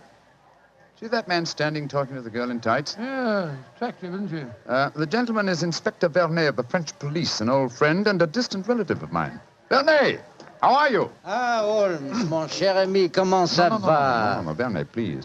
On this occasion, my name is Mycroft, if you don't mind, and this is my friend, Sir William Nigel. How do you do, Inspector? Enchanté, Sir William. Permit me to introduce Mademoiselle Yvette Marat. How you do? How do you do, How do you do? What brings you behind the scenes at the circus, may I ask, mon cher Mycroft? My friend Sir William is most anxious to make the acquaintance of Mademoiselle Gironde. But of course, every man wishes to meet Giselle Gironde. Why not ask Vernet? He will present you to her. Ha! He knows her well. Oh, now, Yvette, chérie, do not begin that all over again. You're in love with her. You've always been in love with her. I wish you were dead. Sometimes I think I could kill her myself. Upon my soul, Inspector, she's a fiery little thing, isn't she? Ah, ça c'est vrai, ça, Sir William. Many times I've told her that Giselle Gironde would never waste her time with a simple police inspector. She prefers a wealthy foreigner. But Yvette ne comprend pas. She does not understand and she does not believe. Mademoiselle Marat was dressed in tights, Vernet. What does she do in the circus? She walks the tightrope. Oh, She's yes, queen of the high wire. Mm-hmm. A charming and a talented girl, but a most jealous one. Vernet, my distinguished friend Sir William Nigel is most anxious to meet Giselle Gironde. Will you introduce him? I should prefer not to appear on the matter at this stage. Oh, mais certainement. I will take you to her dressing room. Please come with me, Sir William. Yeah, right. I'll see you later, Holmes. I'll be waiting for you, old chap. Good luck. You're a lucky man, Sir William. Giselle has quite a penchant for the Englishmen. And when they are rich and have a title, I am sure she finds them irresistible. You really think so? Oh, but of course. Ah, quel dommage that I am only a poor policeman. Here we are. Entrez. Giselle, mon chou, permit me to present to you Sir William Nigel. He's a great admirer of yours. Yes, indeed, madam. Ah, Sir William Nigel. Come and sit here beside me, Sir William. I shall leave you. Au revoir. Sit closer. There. That is much more cozy, no? It's very nice of you to see me, Mademoiselle Gironde. Oh, don't be so formal, my Englishman. You may call me Giselle, and I shall call you... Let me see, I shall call you Sir William... Willie! I shall call you Willie. You do not mind? Mine? It's very delightful. Quite delightful, my dear. I was hoping perhaps that you'd care to have a little supper with me tonight, Giselle. So what about some oysters, a cold pheasant, and a bottle or two of Pomeranian Green 072? And you get to taste rather well, don't you think? Oh, Willie, I can see you are a perfect host. I don't know about One that. moment, I get my cloak. Well, you know, Giselle, it's a funny thing. What is a funny thing, Willie? When I was 8 years old, I fell violently in love with a lady bareback rider at a circus. History seems to be repeating itself. Qui est? Alfio Alfieri. Do you no longer knock when you come to my door? Who is this man? My name is Nigel, Sir William Nigel, my good man, and who may you be? I am Alfio Alfieri. I am Alfio Alfieri. And what is he? Ha! A trainer of wild animals. An imbecile. Rotten! You must not speak to Alfio in that way. You belong to me. Send this stupid Englishman away. Founded impudence. Grossier. Belong to you. Giselle belong to no one. Do I have to take my whip to Put you? down that way. Put it down, you scoundrel. Next time it will be your face, cara You mia. infernal blackguard. Raising your hand against a woman. Shocking. Bravo! Mon cher Willie has knocked him down. He certainly deserved it. Oui. And you in turn deserve something, Willie. Oh, what was that? Come close, Willie, and I give it to you. A little kiss. Oh, kiss? Thanks awfully.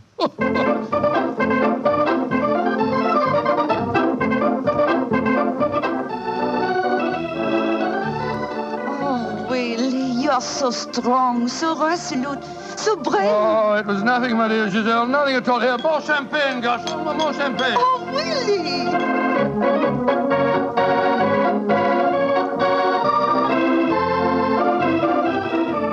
Giselle, Oui, Monsieur Edwards? have a box for the opera tomorrow night. I was hoping that Oh, perhaps... I'm sorry, Monsieur, but my time is occupied. I am showing the delightsome moment to mon cher Willie.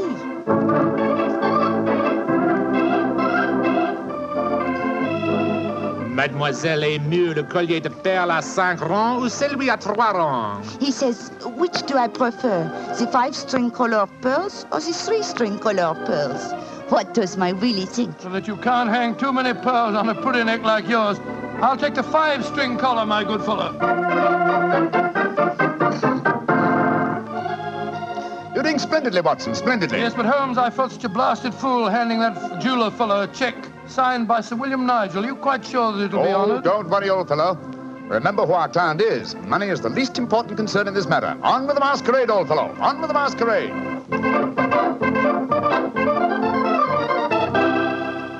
More champagne, garçon.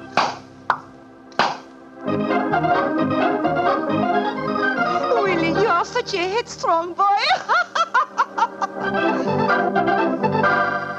More champagne.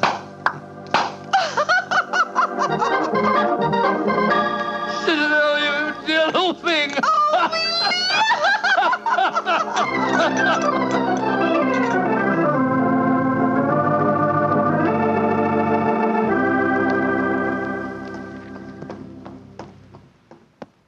Good evening, Vernet. Has Mademoiselle Girondet come in for the evening performance yet? Yes, Monsieur Holmes. I escorted her to her dressing room half an hour ago. Monsieur Edwards is in there with her now. At last, it seems, she has use for a poor policeman. Last night, she found a threatening letter on her makeup table. Since then, she has been most grateful for my company. A threatening letter, eh? Any idea who might have sent it? Oh, yes, of course. I'm afraid I have, Monsieur Holmes. I told her to pay no attention. By the perfume of the notepaper, I recognize the sender. A jealous tightrope walker called Yvette Marat. Oh.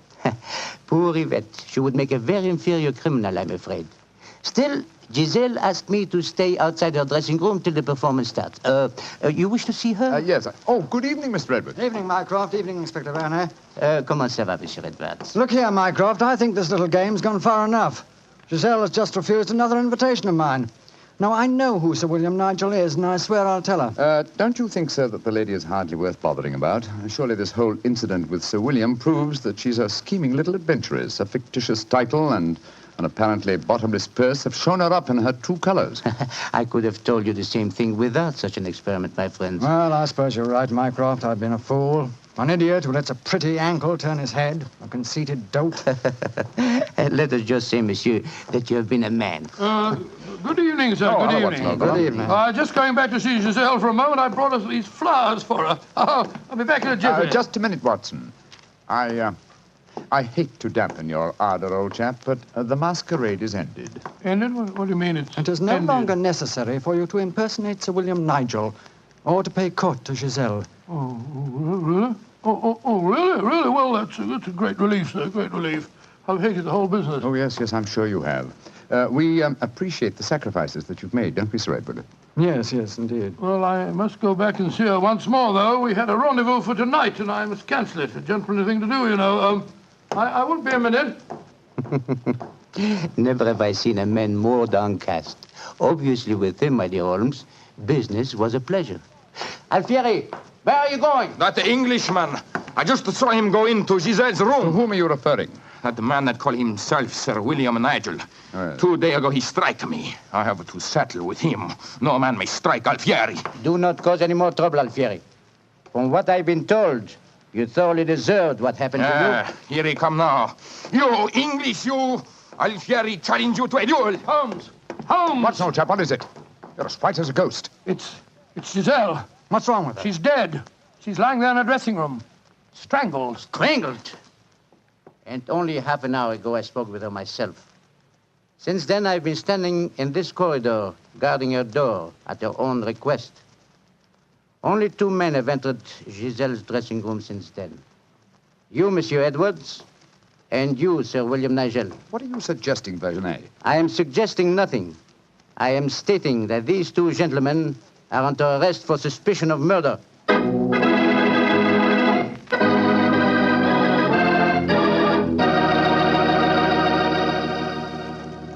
Dr. Watson's unusual story will continue in just a few seconds.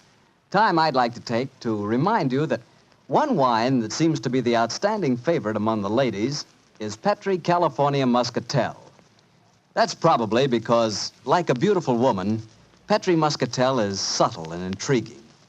Petri Muscatel is the color of burnished gold, and its flavor, well, it's the flavor of big, plump Muscat grapes, picked by hand carefully and tenderly when they're just full of wonderful, delicious juice. If you want to show that you really know the wine that women prefer, serve Petri Muscatel. Serve it after dinner or later in the evening. It's wonderful. And why shouldn't it be? It's a Petri wine. Well, Dr. Watson, so you and the mysterious Mr. Edwards got yourselves arrested on suspicion of murder, huh? Yes, Mr. Bartell. Holmes did everything in his power to persuade Inspector Vernet to release us, but it was useless. And so, while Mr. Edwards and myself were languishing in detention cells at the local Sûreté, Holmes and the French inspector were examining the dressing room of the dead woman. I'm sure, Inspector Vernet, that being as keen a detective as you are, you must suspect the true identity of Mr. Edwards. Of course, Monsieur Holmes. But that is the danger of incognitos. If he chooses to assume the identity of plain Monsieur Edwards, then he must run the risks of plain Monsieur And Edwards. you're convinced that either he or my friend strangled Mademoiselle Girondet? It is obvious. Then I'll have to prove to you that they didn't. Let me examine the body again, will you? If she had been strangled by either of my friends, why would her body be lying here under the window? It's as far away from the door by which they left this room as possible. That proves nothing. No, but it's odd. Giselle was a strong girl. There might easily have been a struggle. Perhaps she tried to get away through the window. And yet there are no marks of violence on her throat. Just this piece of very fine cord that did its deadly work so cleanly. Cut with a knife. Please do not remove the cord, Monsieur Holmes. The body has not yet been photographed. Dear me, Vernet, you're making it very hard for me, aren't you? You notice, of course, that the window is open. Yes, but we have examined the snow outside. There were no footprints within 3 yards of the window. The murderer must have entered by the door that I was watching. Yes, it would be hard, even for a professional acrobat to jump in. An acrobat? Vernet, your young friend, Mademoiselle Yvette Marat, is a tightrope walker. Yvette, but... Yes, she certainly had a motive. She'd even sent a threatening letter. I heard her express hatred and jealousy for this dead woman. It's conceivable that she could enter a room by a window without leaving footprints in the snow. Where was she at the time of the murder? I do not know. I was waiting for her in the corridor. Then I suggest that we investigate her alibi at once. And after that, Inspector, I must pay a visit to the Sûreté. I don't want my friends to think that I've deserted them.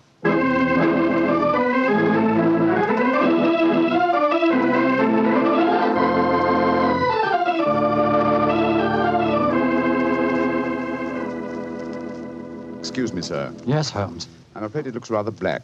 As I was telling you, Yvette Marat, the tightrope walker, was able to establish a completely satisfactory alibi. Vernet still suspects you, or Colonel Dr. Watson. Well, that's ridiculous. May I ask you a very straightforward question, sir? Of course. I can well understand that if you had gone into the dressing room and found the woman already murdered, you might easily be tempted to conceal the fact, to avoid a scandal involving your person. Will you swear to me, sir, on your true identity, that Giselle was alive when you left her? She was, Holmes. I swear it. Thank you, sir. That's all I wanted to know.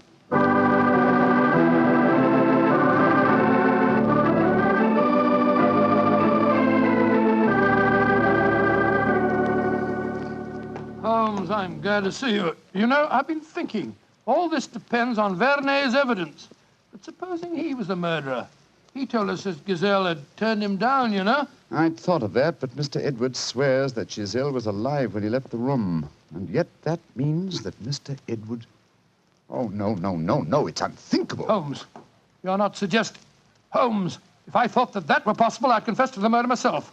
My life wouldn't matter if it had saved a scandal like that. Great Scott, it'd shatter the empire. Dear old Watson, you shall not sacrifice yourself. You're as valuable a British institution as the Lion himself. No, my dear fellow. We shall never sacrifice you, not while my mind is still capable of... My mind? That's it. Thank you, Watson. You've given me the answer. Holmes, what are you burbling about Be patient, now? old fellow. In half an hour, you'll be out of this cell, and the real murderer will be in it.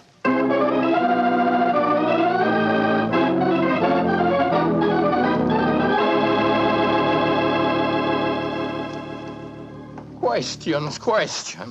Why must Alfieri answer so many questions? Because he will not yet tell the truth. You murdered Giselle Girondet. How many times I have to tell you I did not kill her? Why should I want to harm her? Because you were jealous.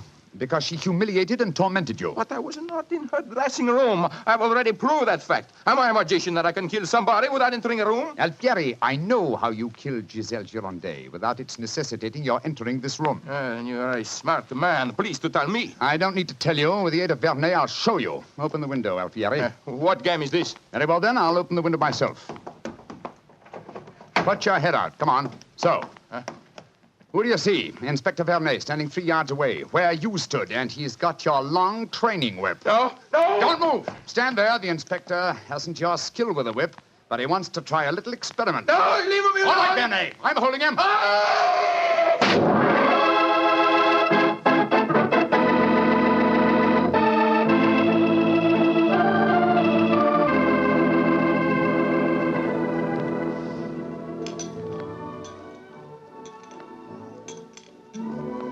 Well, Mr. Edwards, I mean, well, sir, this is a pleasant change from a prison cell, isn't it? It certainly is. Holmes, I can't tell you how grateful I am.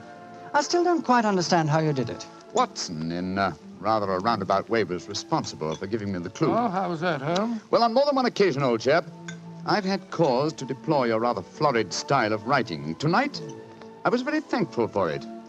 When I began to speak of the capabilities of my mind, suddenly I remembered a phrase of yours in which you referred to its whip-like rapidity and accuracy. That, of course, made me think of Alfieri, the animal trainer. Exactly how did he kill the poor girl? Well, sir, he stood outside the window, far enough away to leave no incriminating footprints. Called to Giselle, probably persuaded her to lean out, then snapped the whip around her neck, pulling it tight and strangling her. And then I suppose he cut the cord and let the body fall back into the room. Precisely, old fellow. We found a whipstock among his tackle, a whipstock from which the lash had been cut. The stub of lash left matched the cord around the dead girl's throat. Amazing business. And I don't mind telling you, fellas, I'm very thankful to be through with it. Yes, so am I, sir. In fact, I wouldn't be at all surprised if this whole incident cures me of my love of circuses. Oh, I didn't know you had a predilection in that direction, Watson. Oh, yes, sir. Yes, if you don't mind my saying so. When he was 8 years old, he fell in love with a lady bareback rider. Didn't you, Watson? Indeed. What happened? Well, sir, I don't remember her name, but she wore pink silk tights with golden sequins on them. And I wrote her a rather hot-headed letter. Unfortunately, my mother...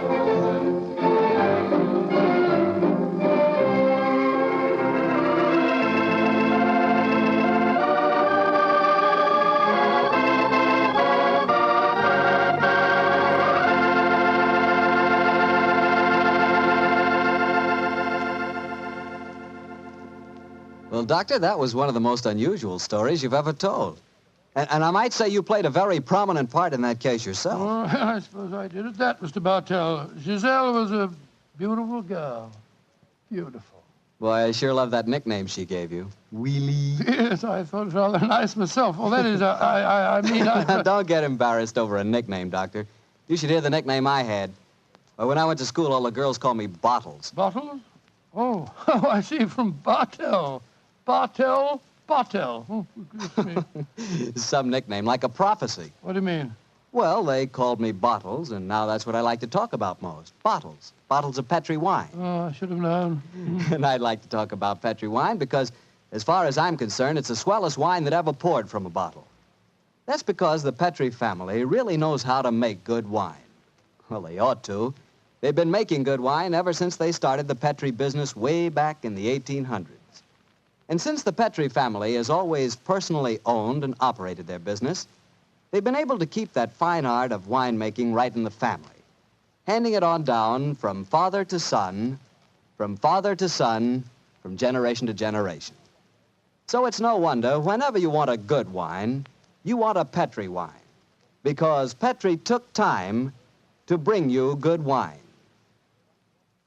Well, Dr. Watson, what new Sherlock Holmes story are you going to tell us about next Well, week? now, next week, Mr. Bartell, I'm going to tell you of a strange adventure that Holmes and I had in the swampy fenlands of Norfolk. It concerns a gypsy encampment, a child that vanished, and a horrible death in the murky depths of a fearsome quagmire.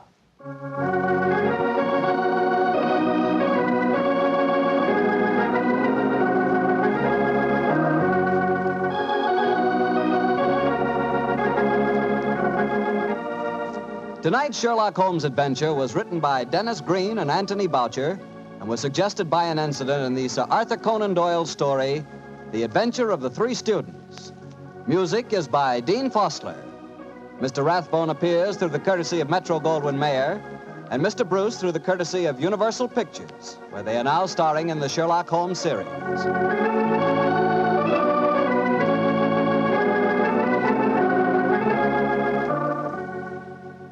The Petri Wine Company of San Francisco, California, invites you to tune in again next week, same time, same station. Sherlock Holmes comes to you from our Hollywood studios.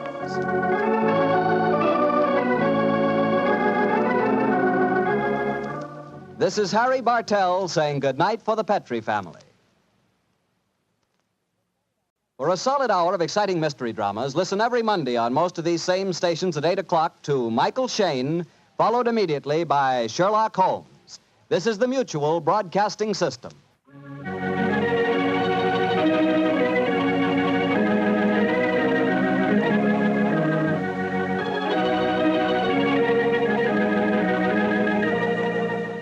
The two episodes you've just heard, The Telltale Pigeon Feathers and The Indiscretion of Mr. Edwards, are part of the new adventures of Sherlock Holmes starring Basil Rathbone and Nigel Bruce, and are a 1989 copyrighted production of 221A Baker Street Associates.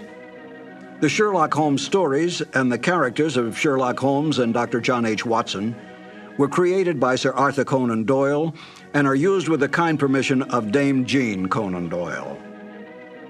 This is Harry Bartell. I want to thank you for letting me share those wonderful times on dramatic radio. I'll be back soon on another cassette where I'll present Sherlock Holmes and Dr. Watson in The Adventure of Thor Bridge and the Double Zero. Thank you for listening.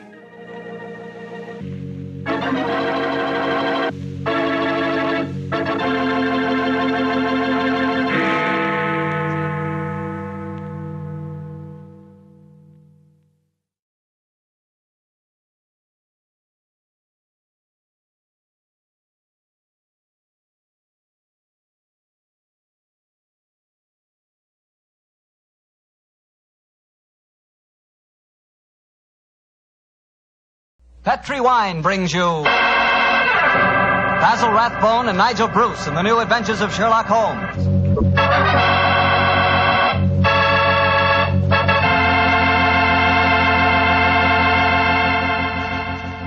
The Petri family, the family that took time to bring you good wine, invite you to spend the next half hour listening to Dr. Watson tell us another exciting adventure he shared with his old friend, that master detective, Sherlock Holmes. And I'd like to tell you about something you ought to share with your family before dinner. And that's Petri California Sherry. Because Petri Sherry can make that time before dinner a high spot in your day. That Petri Sherry is a truly fine wine. Its color is a deep amber, rich and inviting. And the wine is wonderfully smooth and full-bodied. Flavor, a swell. Honestly, I mean it when I say the best beginning a good meal ever had is a glass of Petri Sherry.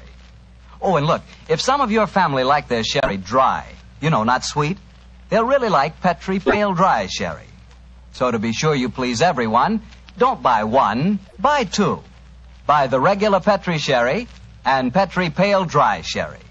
And be sure you look for those letters P-E-T-R-I, because they spell the proudest name in the history of American wines, Petri.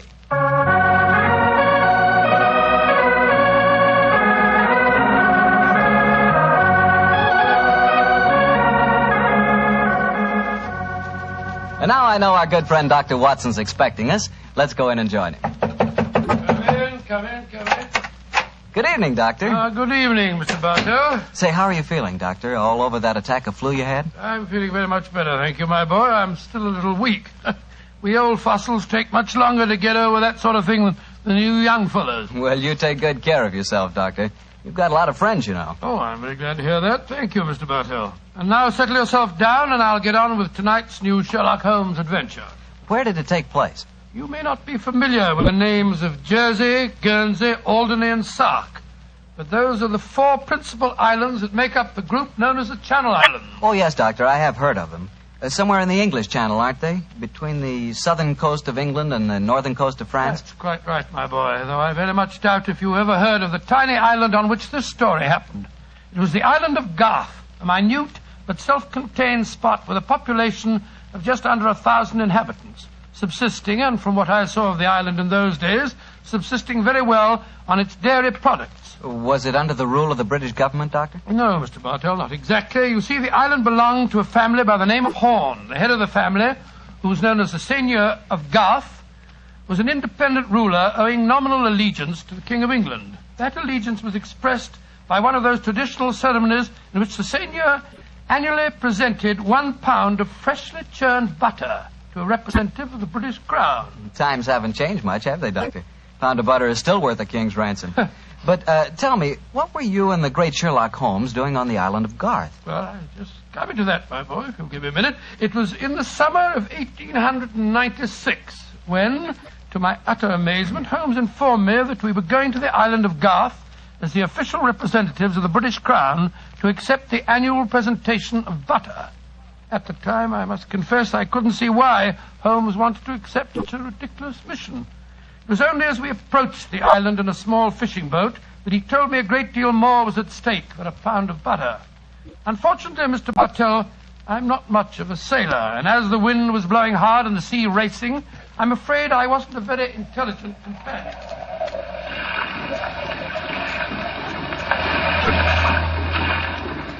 Cheer up, Watson. We'll soon be there. I hope so. I feel wretched, Holmes. I must say the whole trip seems utterly ridiculous to me.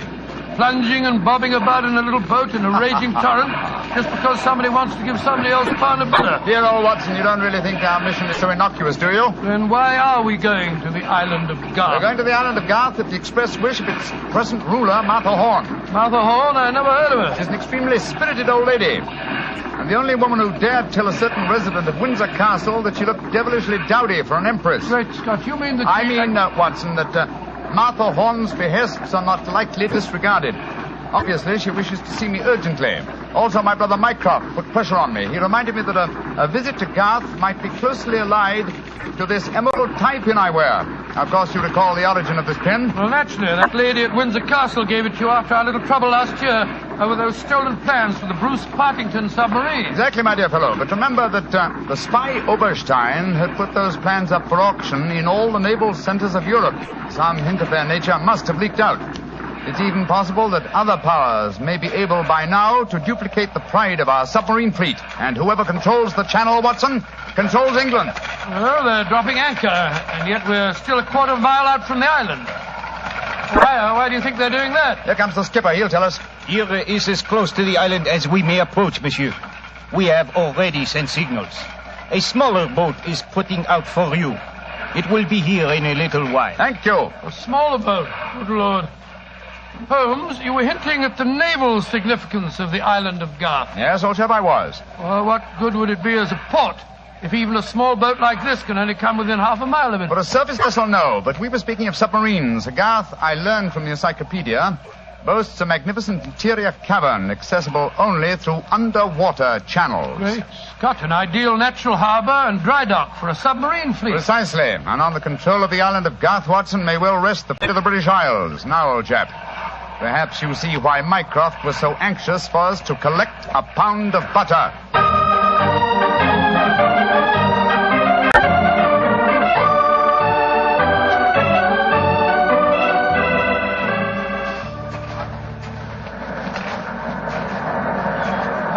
Doesn't it seem wonderful to be on land again? First the fishing smack, and then that wretched little rowing boat.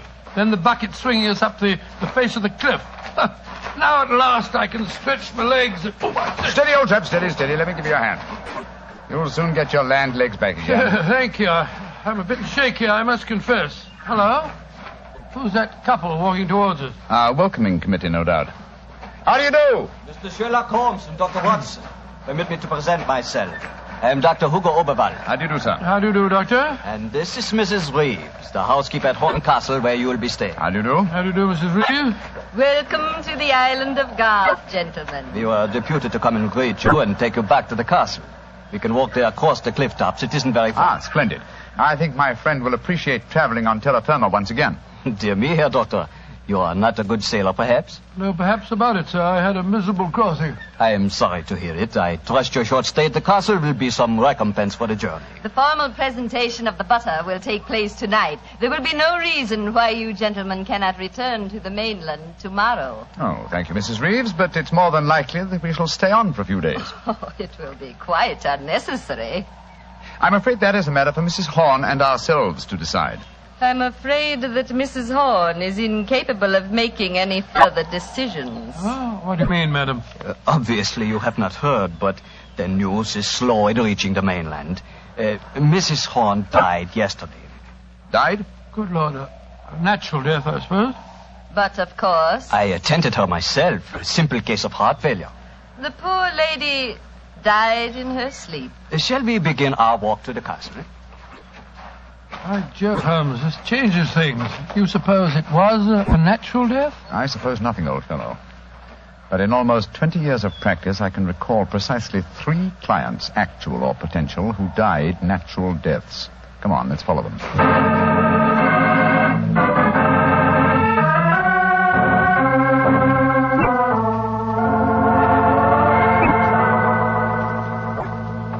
Mr. Sherlock Holmes, Dr. Watson, this is Mr. Christopher Horn, grandson of Mrs. Horn and the new ruler of Garth. How do you do? Hello. How do you do, sir? It's very nice of you fellows to come over here. Too bad you had to arrive just as the poor old gal kicked the bucket, though. Allow me to offer my condolences on your grandmother's death, sir. Yes, indeed, Mr. Horn. Thank you. It was a ghastly business. I found her, you know. Christopher. Frightful sight. There was an awful silly grin on the old dear's face, and... Don't you think it would be more to the point if you were to explain the ceremony in connection with tonight's presentation? You're right, Reeve. Reeve is a terrible tyrant, but she is efficient. Don't know what I'd do without her. Always ran everything for poor old Granny. Why, when the old girl was ill, she... Christopher, I gave you a schedule of the ceremonies this morning. What did you do with it? Dash it, Reeve, I don't know. Must have lost it. And I have my own copy in the study. I swear I don't know what I'd do without you. Excuse us a moment, gentlemen. I'll be back in a jiffy. Holmes, what in thunder's going on here? That boy's completely under the thumb of Mrs. Reeves. He was trying to tell us something, but that frightful woman kept changing the subject. He spoke of an awful, silly grin on the dead woman's face. Didn't that suggest something to you? By Jove, that's one of the characteristic symptoms of strychnine poisoning. Exactly, old fellow. And perhaps he was going on to mention the equally characteristic arching of the body. We've got to get Mr. Horn to ourselves for a little while, and you've got to examine the body of the dead woman. And it's going to be difficult. Is that a balcony outside the window? Yes, it is. Come along. Let's see what it leads to.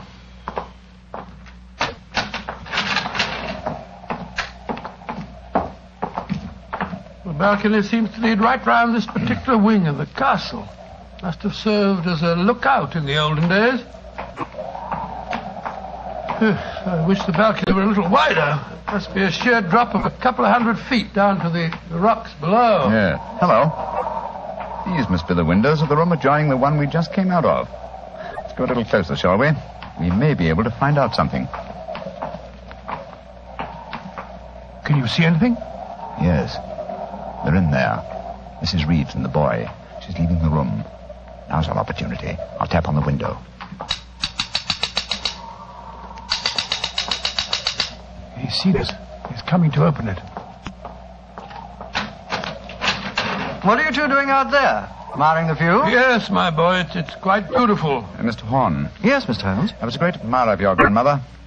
I was interested in what you were telling me of her death. She had a grin on her face, you said. Yes, it was awful. Her body was all hunched up like a croquet hoop. Really? Of course, Dr. Oberwald said it was perfectly all right, but I must say it seemed dashed odd to me. Yes, it was far from all right, I assure you. And you started to say something else. What was it? Let me see. You said, when she was ill... Oh, yes, that was a silly business. When she was ill, she thought she was in danger from poisoning, so she made Mrs. Reeves taste all her food and drink. Did she really? Where is your grandmother's body now? In the West Wing. The funeral's to be tomorrow morning. I see. Where did Mrs. Reeves go? I'm here on the balcony behind you, gentlemen, listening to your conversation with the greatest interest. Christopher, let me warn you. These men are the emissaries of the British government. They would stop at nothing to take the island over. These men are trying to influence you against me, against Reevy, who has looked after you ever since you were born, and who tries to protect you now that your grandmother has gone and you are alone. Yes, I know, Reevy, but after all... That is your pride as the head of the Horn family, the Seigneur of Garth. The Garth that I'm trying to save for you. This man is completely unscrupulous. He was about to accuse me of murder. Weren't you, Mr. Sherlock Holmes? The thought had occurred to me, Mrs. Reeves. Of course it had, because you wished to poison Christopher's mind against me. Well, Mr. Holmes, we have no police on the island of Garth. Our only law is the word of the Seigneur, and Christopher now holds that title. Seigneur, what do you say? Will you allow an Englishman to blind you by accusing me of being a murderess? Mr. Holmes, Dr. Watson, I shall meet you at the ceremony tonight. Beyond that, I don't care to speak to you again. Good day. A shame to spoil your plans, isn't it, Mr. Holmes? Well, upon the soul. Magnificent, Watson. Magnificent. A murderess who seeks to defeat me by accusing herself. Superb. It's a new game, my dear fellow, and one that must be played to a finish.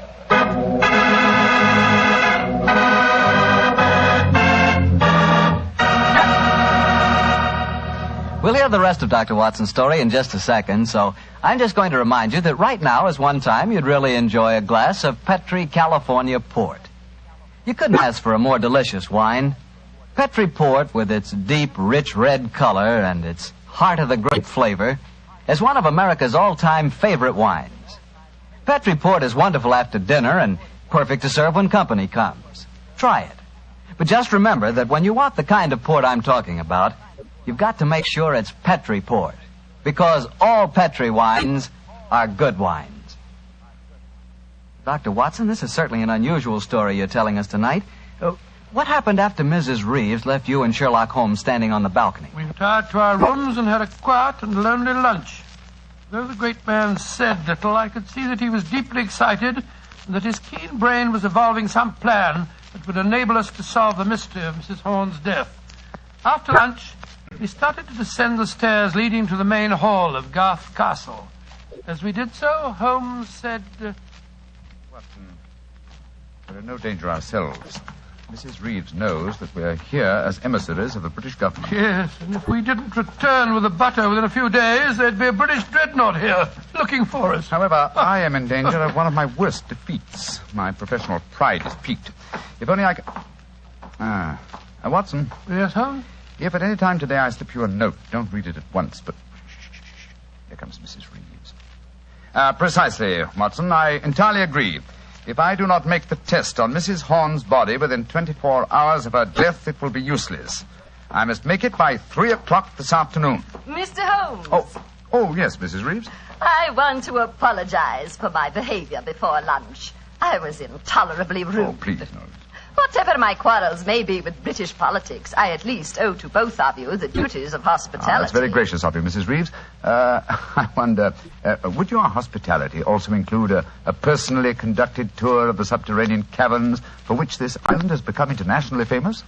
Would they really interest you? Well, I'm afraid that my friend and I won't have the time. Oh, yes, not at all, Watson, not at all. We have plenty of time, as long as we're back here by 3 o'clock. I'm sure Dr. Oberwald would be delighted to join us. He has made quite a study of the unique rock formation. Oh, that's splendid.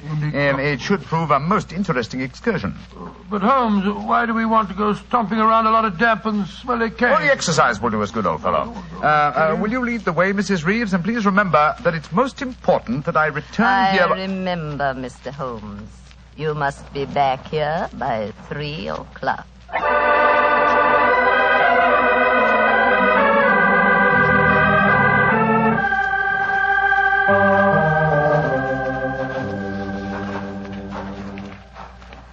A little further, Mr. Holmes, and we shall reach the giant cavern.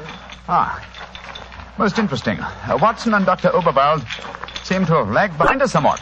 They will be here in a moment.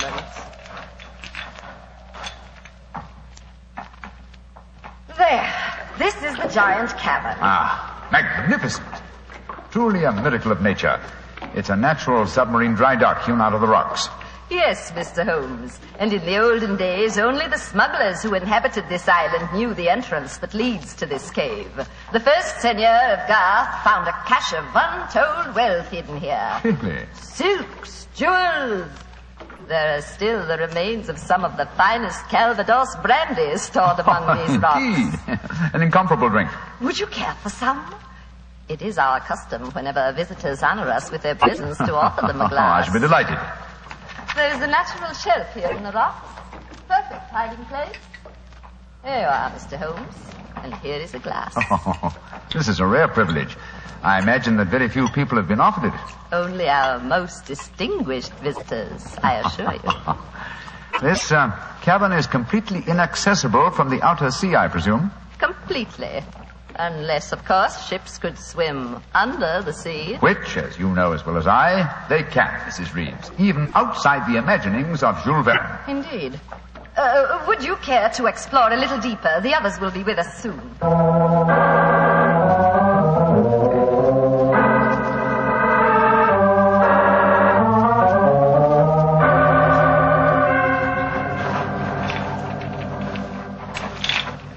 Dr. Oberwald, the others seem to be some way ahead of us. Yes, they do, don't they, Doctor? Holmes? Holmes, where are you? Dear me, I'm afraid we cannot follow them. What do you mean? The next cavern is already cut off by the rising tide. Great Scott, you mean that they're cut off? I am afraid so. But do not worry here, Doctor. In a few hours, the tide will recede. They are in no danger. Just, shall I say, temporarily marooned.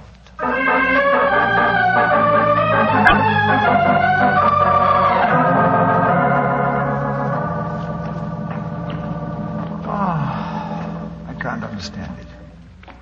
I'm getting confoundedly sleepy. I'm so sorry. I'm afraid that we stayed here longer than I intended. I fear that we are cut off by the tides. Cut off? By the tide? We're in no danger. In a few hours, we should be able to return. But I'm afraid I cannot get you back at 3 o'clock, which was the time I promised. But it's vital. Absolutely vital that I can get back. I'm so sleepy. But please keep talking. I must keep awake.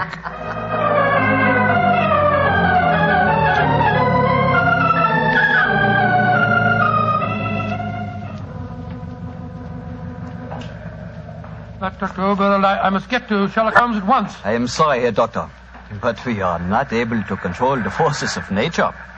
We cannot force the water to recede.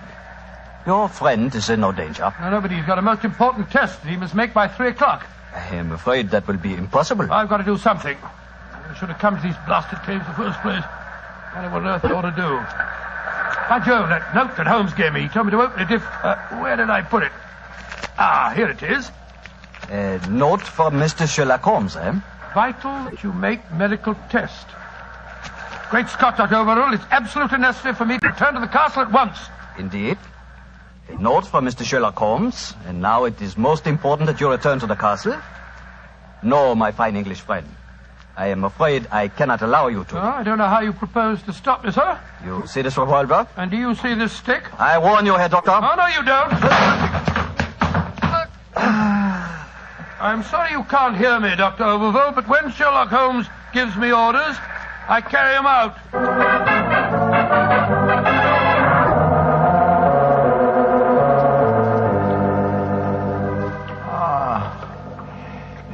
Mrs. Reeves, are we still trapped by the tide? Well, what time is it? 5 o'clock. I'm afraid that you will be a trifle late for your important appointment. What a pity. You deliberately trapped me here. You drugged the brandy and kept me a prisoner. Did I? Now, why should I do that, Mr. Holmes? Because you're greedy for power. That's obvious in your domination of that pleasant though weak young man who is now Seigneur of Garth. I'm sure your beliefs would find support in certain ideologies now arising in Germany. Your choice of a German doctor as an accomplice in your plans would support that theory. And what might my plans be? I should say that you're determined to give Garth as a submarine base to Germany. With this island in their power, they could control the channel. Very interesting. And I suppose, as well as being a spy, I'm responsible for Mrs. Horn's murder? You and Dr. Oberwald between you. She was too strong for you. You had to get her out of the way. You probably made subtle attempts on her life at first, the origin of which you did not realize, but which caused her eventually to send for me. My arrival forced your hand, and so you and Dr. Oberwald resorted to the quite unsubtle expedient of poisoning her. All pure supposition, Mr. Holmes. The only law on this island is Christopher Horn. Do you suppose he'll believe you? No, I suppose he won't. You've outwitted me, Mrs. Reeves. I walked into your trap just as you intended me to. Then in that case, you may collect your pound of butter tonight and return to the mainland tomorrow. Mrs. Reeves, how much longer do we have to wait for the tide before we can make our way back to the castle? We can leave now. We could have left at any time. There's another secret entrance that is above the tide level. I merely had to make you overstay the hour of your test. I could not risk Christopher's seeing definite proof. Come now. I shall lead you back. You fool.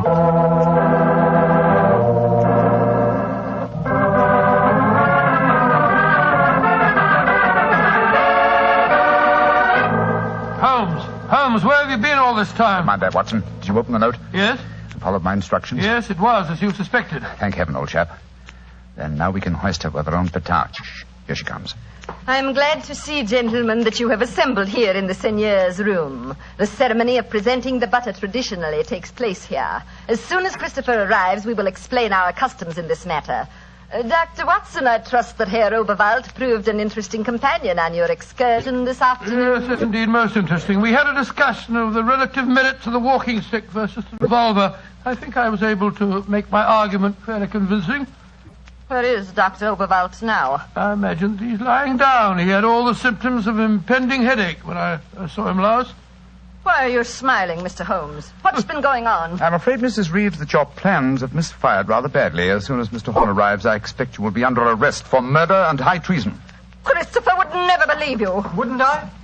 Mrs. Reeves, you poisoned my grandmother. Christopher, what lies have these men been telling you? You're the one that's been telling me lies. I believed you when you said you'd been tasting the old lady's food. But when Dr. Watson showed me the results of his test this afternoon, it was as clear as daylight. But the tests could prove nothing after 24 hours had passed. You said so yourself, Mr. Holmes. A deliberate lie, Mrs. Reeves. I'm afraid that I invented that mythical 24-hour test. I knew that as soon as I mentioned it, you would attempt to prevent my carrying it out. So I was delighted when you fell into my trap. You thought that you were shanghaiing me, whereas in reality I was shanghaiing you. My job is to prove your guilt to the Seigneur. With your dominant presence away from the household, it was easy for Dr. Watson to make his test. You devil. You knew all the time. Well, of course I did. But I had to deceive you. I'm glad my performance was sufficiently convincing. By the way, Mrs. Reeves, the drugged brandy was dreadfully clumsy. You didn't drink it home? Well, of course I didn't. But it was very unflattering to me that Mrs. Reeves thought I might. Mrs. Reeves, you realize what this means, don't you? I'm going to ask these gentlemen to take you and Dr. Oberwald back to the mainland with them tomorrow. And stand trial in a British court? Never! I was born on the island of Garth. I have lived here all my life, and I shall die! Katie, what are you up to? Stop her! She's going out on the balcony. One day Garth will belong to Germany. One day the whole world will belong to Germany. Goodbye, you meddling fool! Goodbye! Great Scott, she's gone. It must be a couple of 100 feet to the rocks below. What a dreadful thing. I still can't believe she was a murderess and a traitor. Now, it's shocking. A shabby finish to a shabby business. Mr. Horn, I suggest that we make sure Dr. Oberwald does not escape justice, and that we then perform the ritual presentation of the butter. Yes, Mr. Holmes. The island of Garth will still pay tribute to England, and I think it always will.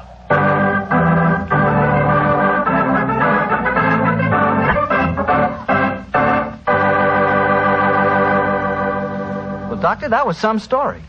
So Germany didn't get the island of Garth after all. No, Mr. Bartell. In fact, in after years, the island proved to be an invaluable submarine base for England. Say, what about the pound of butter? Did Holmes get it? Oh, yes, but why are you so interested in the butter? Are you kidding? In our house, butter is our second most favorite topic of conversation. Your second most favorite? Well, what's your favorite topic of conversation? Remember, you asked me. Petri wine. Oh, as if I didn't know. Doctor, that Petri wine is something to really talk about. You know, the Petri family has been making wine for generations. Why, the art of making fine wine is their heritage, handed down from father to son, from father to son. Believe me, when it comes to turning luscious, sun-ripened California grapes into fragrant, delicious wine, the Petri family really knows how. And they're proud of their wine, too. That's why the name Petri on a bottle of wine really means something. It's the personal assurance of the Petri family that every drop of that wine is good wine. It ought to be, because Petri took time to bring you good wine. Well, Dr. Watson, what new Sherlock Holmes adventure do you have lined up for us next week? Next week, Mr. Bartell, I'm going to tell you a story that took place on the Sussex Downs many, many years ago. It concerns a young girl, a painter in watercolors, and a very wise old lady. I call it The Adventure of the Living Doll.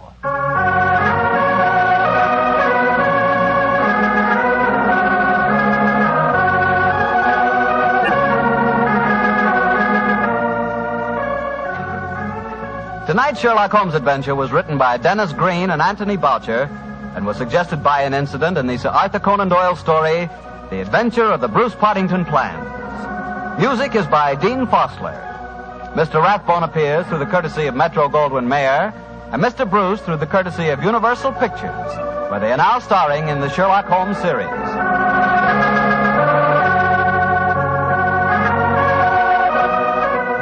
The Petri Wine Company of San Francisco, California, invite you to tune in again next week, same time, same station.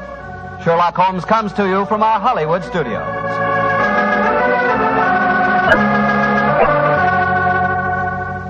This is Harry Bartell saying goodnight for the Petri family. For a solid hour of exciting mystery dramas, listen every Monday on most of these same stations at 8 o'clock to Michael Shayne, followed immediately by Sherlock Holmes. This is the Mutual Broadcasting. Sherlock Holmes considered himself as the only unofficial consulting detective, and rightly so. In point of fact, Holmes worked outside the law. If he'd been a policeman working for Scotland Yard, he would certainly not have had the freedom that allowed him to use his unorthodox methods. This both pleased the police and frustrated them. Pleased them because he almost invariably let such men as Inspector Lestrade and Inspector Gregson take the public recognition for a case that he had solved.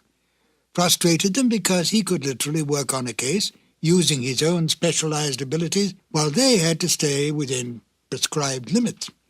Yet Holmes did respect the law, for he was in fact an amateur and felt it best to have a healthy relationship with the professional police.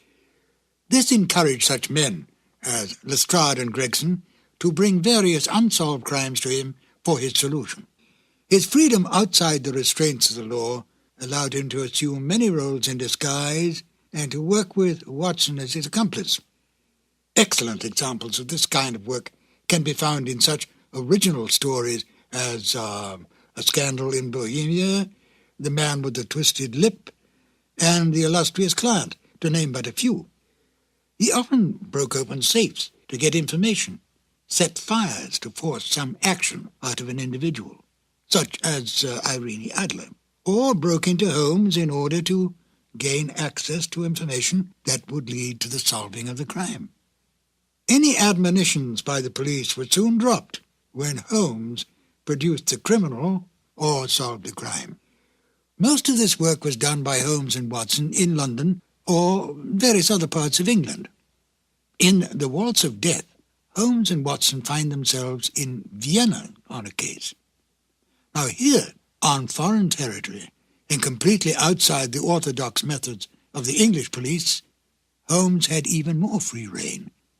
He still used his brilliant sense of deductive logic, but now he did not have to worry about reprimands from Scotland Yard. And besides, there was new excitement for Holmes when he could deal with murder from other than the English criminal. Join me now as we present Sherlock Holmes and Dr. Watson in The Waltz of Death. Petri Wine brings you Basil Rathbone and Nigel Bruce in the new adventures of Sherlock Holmes.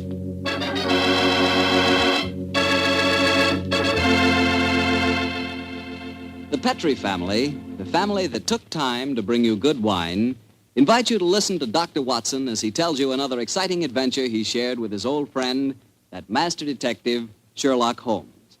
And as for me, well, I'm going to tell you about a swell idea. The idea of serving Petri California sherry before dinner. Tomorrow night, just before dinner, instead of that last-minute rush, take it easy. Pour yourself a glass of Petri sherry. Now, if you'll do that just once, I wouldn't have to say another word about Petri sherry. You'd be a customer for life. Because Petri sherry is good wine with a capital good.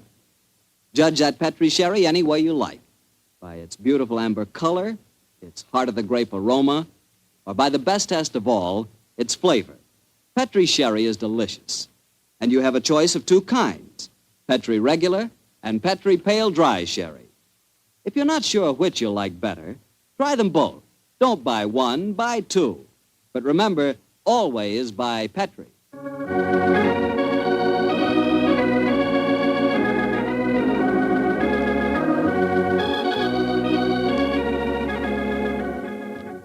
And now I'm sure our good friend Dr. Watson's expecting us. Let's go in and join. Good evening, Dr. Watson. Good evening, Mr. Bartell. All set for tonight's story? Yes, my boy, I'm all set, as you put it. It began in Vienna in 1889. The old Vienna of bright lights, lovely ladies, and lilting music. What were you and the great Sherlock Holmes doing there, Doctor? Mr. Bartell, what were we doing there? Yes, sir. Were you just taking a trip? Oh, in those early days of our association, we didn't have either the time or the money for trips. No, we were in Vienna with the express command of the Emperor Franz Joseph. It was in October, I remember, that we arrived in the city, and for several days we were forced to cool our heels awaiting the imperial pleasure. On one of those idle evenings, that the good services of our friend, the Chief of Police, Count Frano, secured us an invitation to a resplendent ball that was being held at the palace of Princess Stephanie von Kram. It was an incredibly colorful spectacle, Mr. Bartell. A string orchestra high in the gallery of the palace ballroom played a haunting Strauss waltz, while on the floor below, the cream of Viennese aristocracy swayed and glided gaily to the lilting music. I can remember the picture so well, Mr. Bartell, as Holmes and I stood there talking to the Chief of Police, Count Frano.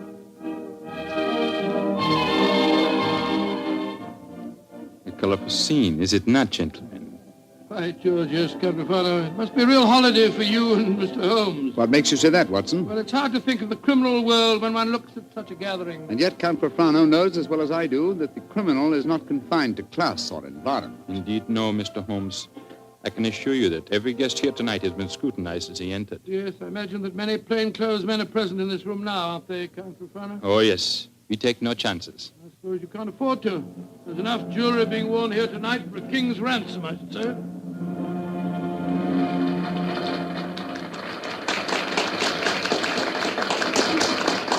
The waltz is finished. Now I can present you to our hostess, Princess von Kram. Stephanie, my pigeon. My pigeon must know the princess pretty well. Yes, I'm glad to see that in Vienna the profession of criminal detection carries no social stigma. Allow me to present you Mr. Sherlock Holmes, Dr. Watson, the Princess Stephanie von Kram. I'm very honored to meet you, Your Highness. I'm most happy to meet you, gentlemen.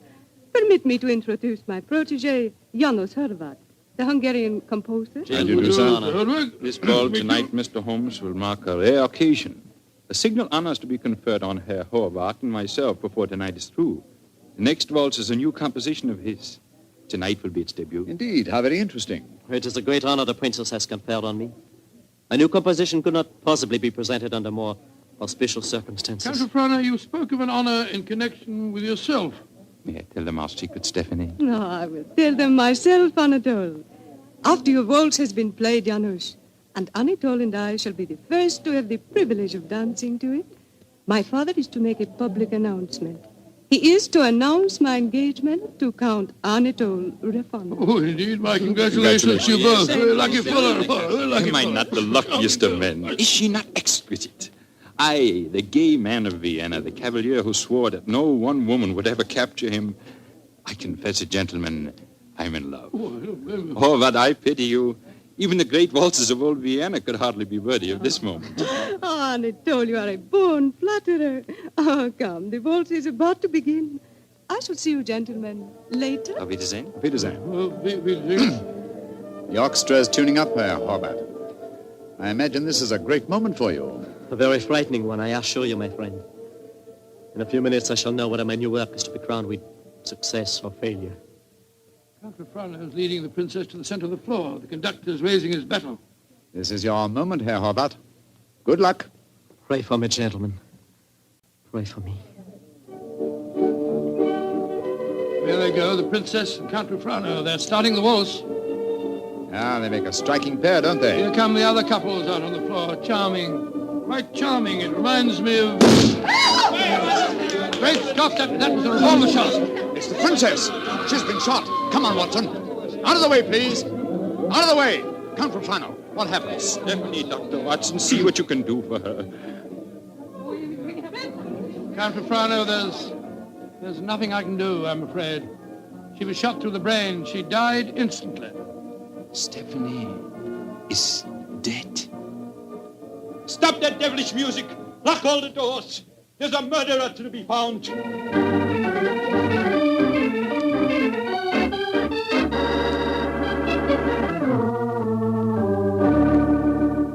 Count Rafano, have you found any clues? One of my men found a revolver. It had been thrust into the earth of a potted palm. May I see it, please? Of course, here.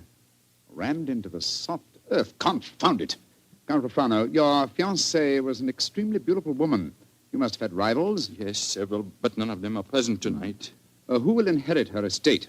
A 6-month-old nephew. Who's his guardian? The Emperor Franz Joseph himself.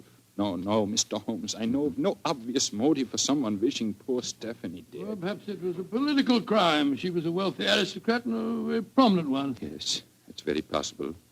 Many nihilist assassins have been active in my country recently. Meanwhile, we have a ballroom full of suspects waiting for us. So I was just going to suggest we went back there. We can't find out very much by staying here in the library. It's a delicate matter. Almost everyone present tonight is known to me personally. May I suggest that you go back to the ballroom and have the male guests file past you? Detain for questioning anyone whose evening clothes do not fit perfectly. Clothes don't fit? What's the cut of a man's clothes got to do with this? Anyone invited to such a ball as this would naturally have his own tailor. I think, Count Rafano, if you found a man who had to hire his costume, he might be an imposter and may well prove to be your assassin. Well,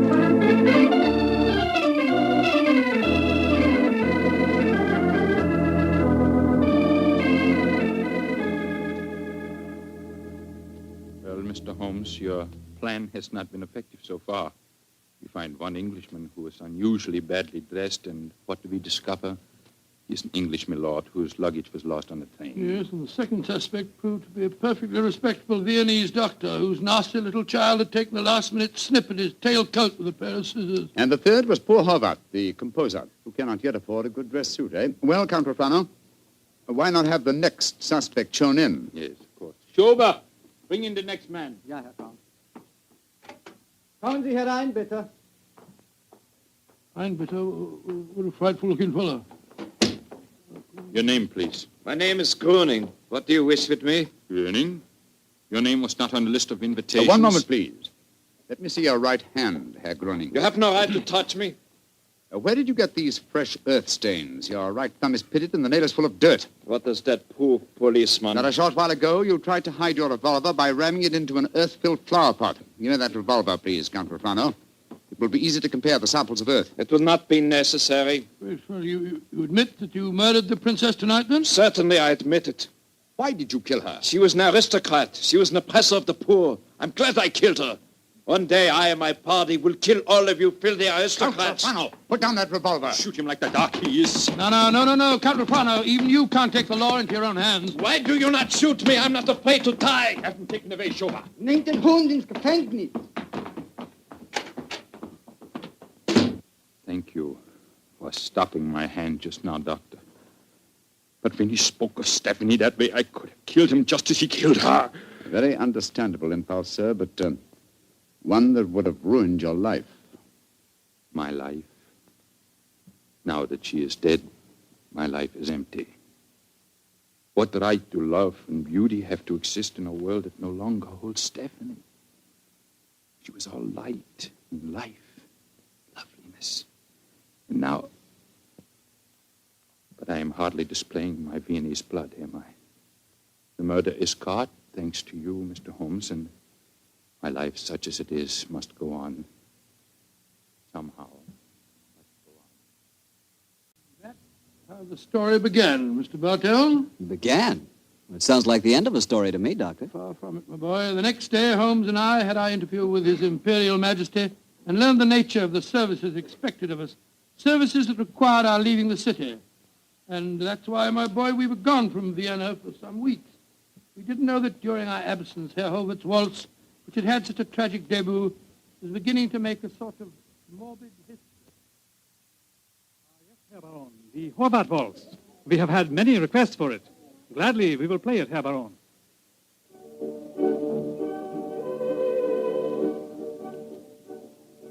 Isn't that the Horvath waltz they are playing? Yes, my dear, and see who is walking onto the floor to dance to it. Leah Mollenstein, the actress. A beautiful creature. Are you trying to make me jealous, Hans? Gott in Himmel, it's Leah Mollenstein. She's been shot.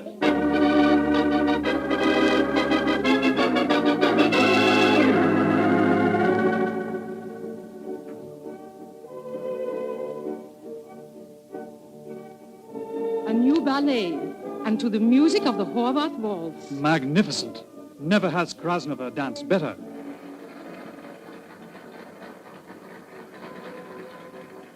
Have you ever seen such exquisite pirouettes?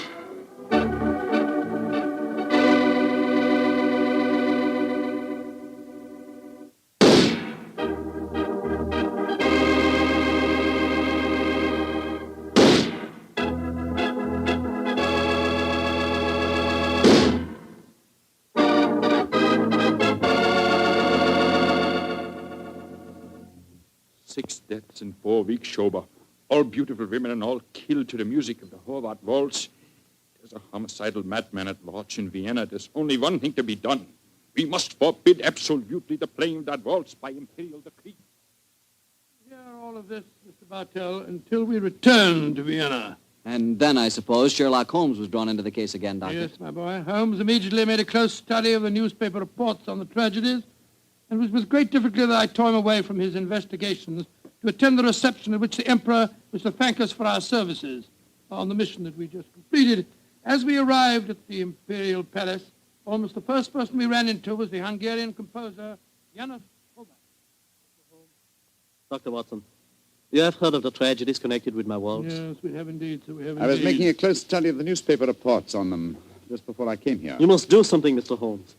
People will hardly listen to other music. They want my waltz. But that is forbidden. I'm losing a reputation and a fortune while that waltz remains unplayed. Or perhaps, Herr Horvath, you are laying an excellent foundation for a later reputation and fortune. What do you mean? All this publicity, however distasteful to you at the moment, must in the long run prove invaluable. Ah, there you are, my dear Count Profano. Mr. Holmes, Dr. Watson, I'm glad to see you back in Vienna. You've heard of the murders? Yes, Count, we were just discussing them. I need your help again, my good friend. For over a month now, the murder has been at large, and I cannot seem to get on the trail. But I'm Gruning, the first killer. What have you done with him? Released him. What? Released him? Great Scott, why? At the hearing, it was obvious the man was an egomaniac. He boasted of the murder of Stephanie, apparently out of pure vanity. The liberal newspaper editors made quite an issue of the case. They brought pressure to bear, and we had to let him go. Confound it. I wish I hadn't left Vienna. Well, if the fellow's at large again, Count Refrano, it's pretty obvious that he's the murderer of the other women, too. On the contrary, Doctor, he was in prison until yesterday. The last of the murders was committed 3 days ago. Oh, here comes His Imperial Highness Franz Joseph. Good evening, gentlemen. Your Highness. Good evening. Your Highness. Well, I see we have very distinguished company tonight. Not only the masterful Sherlock Holmes and his colleague, Dr. Watson, our English friends that we are honoring, but I see that we have a distinguished representative from our Hungarian Empire, Janos Horváth. A worthy successor, I'm told, is a breed of composers for whom Vienna is famous. Your Imperial Highness is most kind. The pipe organ in here is in excellent condition, I am told. Will you not play us one of your compositions, Herr Horváth? I shall be most honored, Your Highness. Sit down, gentlemen, sit down. Thank you. What shall I play, Your Imperial Highness? Anything you wish, young man. Anything you wish. Thank you, Your Highness. With your permission, I choose to play... Great heavens! He's playing the Death Waltz. On your guard, Watson. Even in the Imperial Palace itself, this twirling tune may invoke murder.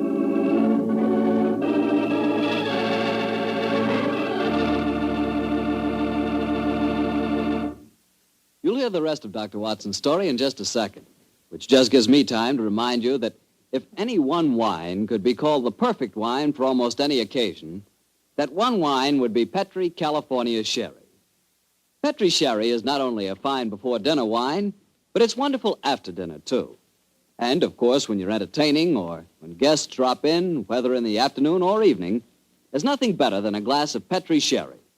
And it's comforting to know that you can serve Petri Sherry proudly, because the name Petri is the proudest name in the history of American wines.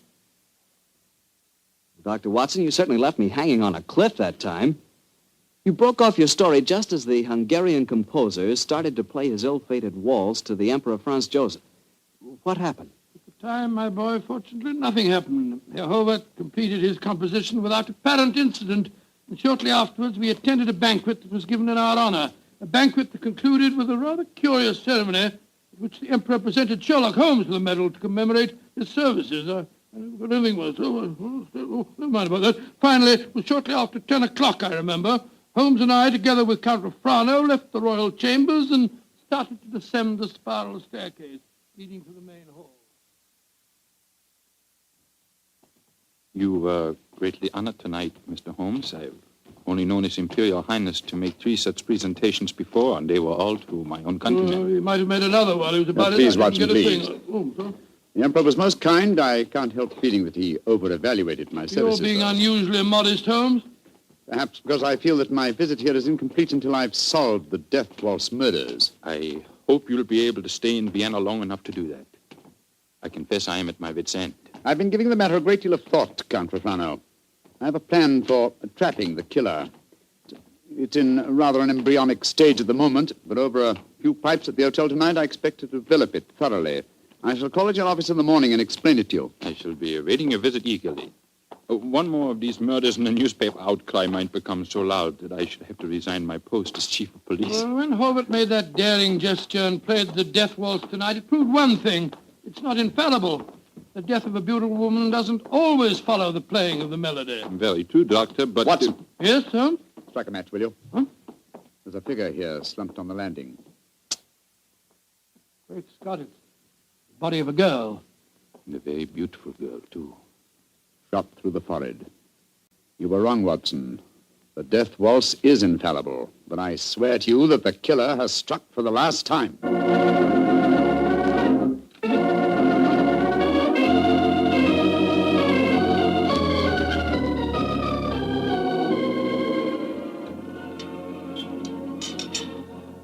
Ah, there you are, my dear Count Soprano. Yes, I followed the instructions you gave me this morning, Mr. Holmes.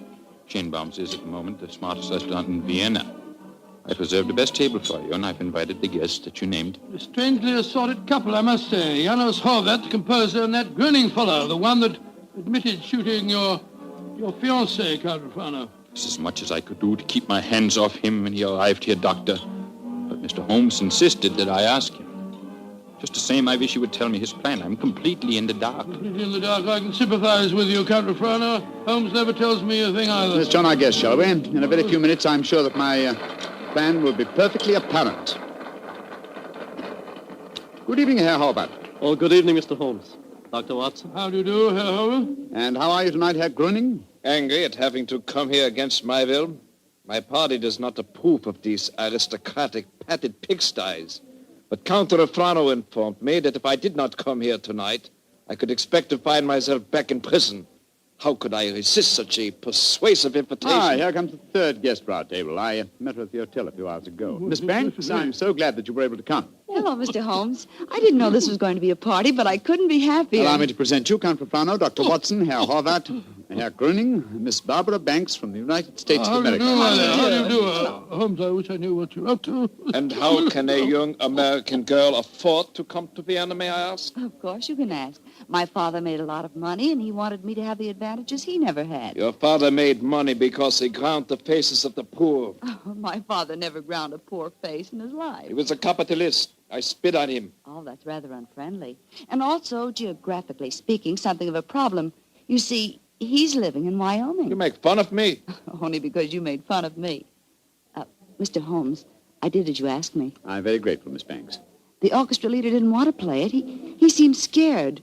But I waved a lot of money in front of him, and I promised to pay the fine as well. Splendid. Great Scott, I see it all now. So do I. You persuaded Miss Banks to bribe the orchestra leader to play. My waltz. My forbidden waltz? Yes, Herr Horvath. I felt that if the request came from a young American, it might seem quite reasonable. Particularly if the requests were accompanied by American dollars ground out of the faces of the poor. You are being unpleasant to me, aren't you?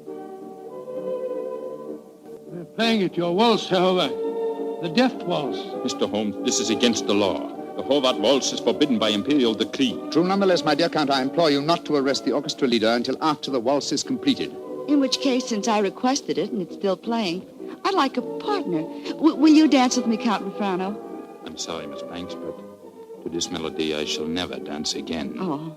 Well, how about you, Dr. Watson? Oh, I like you very much, my dear, but I'm afraid I'm not as light on my feet as I used to be. In any case, I was never much of a hand at the waltz. The polka's more in my line. Dear me, I'm getting an inferiority complex. Oh, please do not, Miss Banks. You'll observe that the general public seems singularly unwilling to dance, too. Not one couple has ventured onto the floor. Oh, can you blame them? The waltz with Horvath may mean death. How can you blame them? I'm not afraid. After all, Herr Horvath, it's your own music. I'll dance with you. You're most kind, Miss Banks, and courageous. But to be a partner of the only woman on the floor would mean ruin, an admission of failure. My third refusal. I'm a wallflower. No, my dear Miss Banks, the aristocrats, they're afraid. But I, plain, simple Gröning, I will dance with you, Miss Millions. Oh, bless you, Herr Gröning. And I assure you my father does not grind the faces of the poor. He does grind the faces of the poor, this I know. Stop her, it's suicide. I think not, Herr Horvath. I think so. And I'll not stay here to watch it. Where the devil's he off to? Do not worry, Doctor. I shall keep an eye on him. Yes, and we'll keep an eye on both of them. Come on, Watson. Horvath is leaving the room. Whereas Count Rufano has deserted his trail and has slipped behind one of those pillars. Good Lord, he's drawing a revolver. Exactly, Watson. He's our man. Put down that revolver, Count Rufano. Put it down, I say. He's turning it on himself. Count Rufano!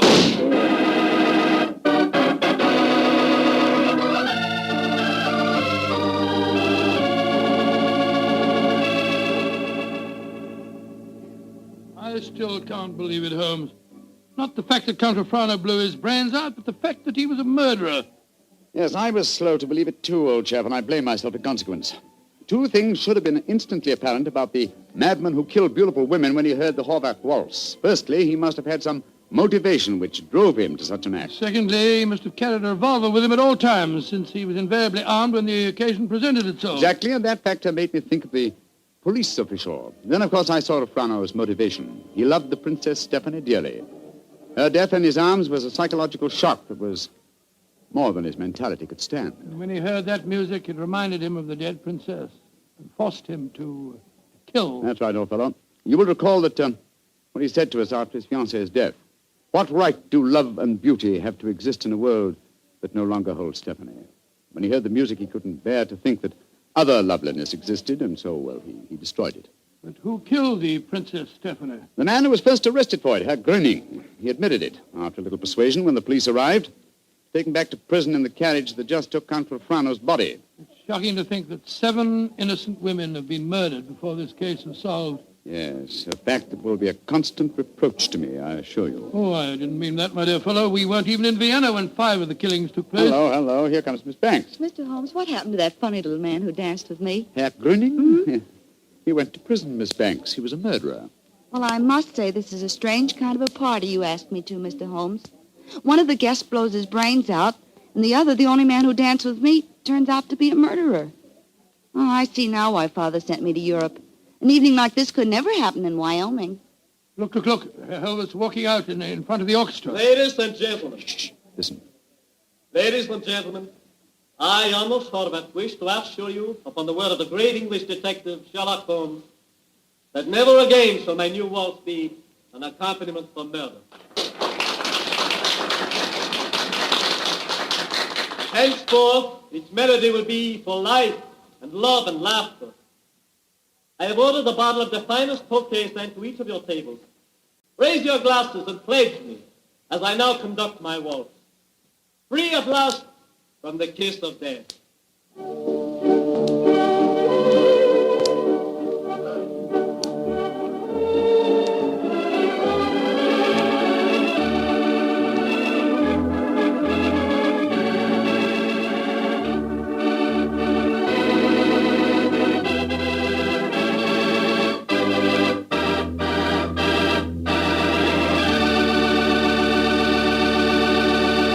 Say, Doctor, I really like that story. That was a baffler. Yes, wasn't it? A highly placed police official is the last person in the world you'd think guilty of murder. I must confess I wasn't of so much help to Holmes in solving that case. Oh, don't let that worry you, Doctor. After all, Holmes almost missed solving it himself. Oh, thank you, my boy. Very nice of you. Thank you very much. But it certainly was one of the most interesting cases that I was ever connected with. I know what you mean. You know, I came across quite an interesting case myself the other day. Oh, you don't say where? Right in my own house. Oh, that's interesting. What kind of case? Sherry. Oh, good gracious me, sherry. That's right, a case of Petri, California sherry. You see, I buy it by the case, Doctor, because that Petri wine is really extraordinary. But all Petri wine is unusual wine, unusually good, because the Petri family has been making wine for generations. Because this is so, and because the Petri business has been owned and operated by the Petri family ever since its beginning, and is today the largest independent family-owned wine company in America, naturally, the name Petri on a bottle of wine is more than a trademark. It's the personal assurance of the Petri family that every drop of wine in that bottle is good wine. Naturally good wine because Petri took time to bring you good wine.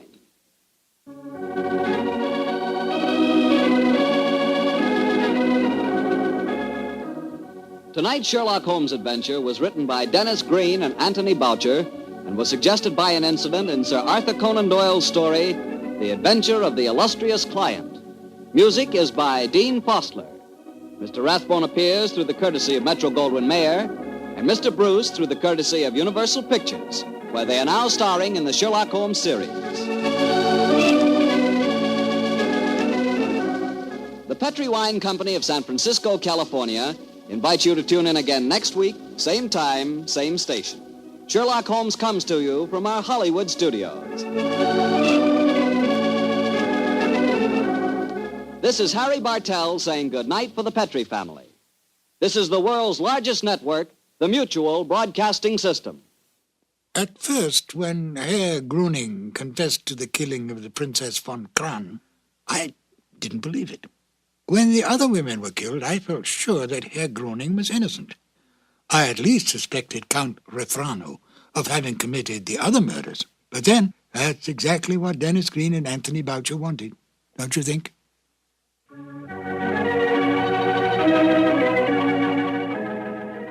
The two episodes you have just heard, The Out-of-Date Murder and The Waltz of Death, are part of the new adventures of Sherlock Holmes, starring Basil Rathbone and Nigel Bruce, and are a 1988 copyrighted production of 221A Baker Street Associates. The Sherlock Holmes stories and the characters of Sherlock Holmes and Dr. John H. Watson were created by Sir Arthur Conan Doyle and are used with the kind permission of Dame Jean Conan Doyle. This is Ben Wright. Won't you join me again soon for more new adventures of Sherlock Holmes? Thank you for listening.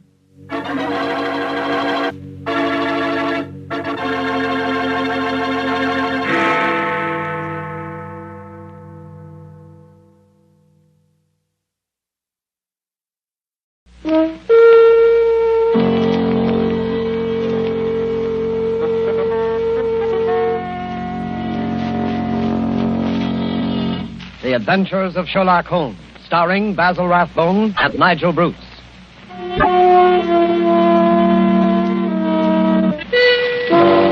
The makers of bromoquinine cold tablets bring you another adventure of Sherlock Holmes with Basil Rathbone as Sherlock Holmes and Nigel Bruce as Dr. Watson.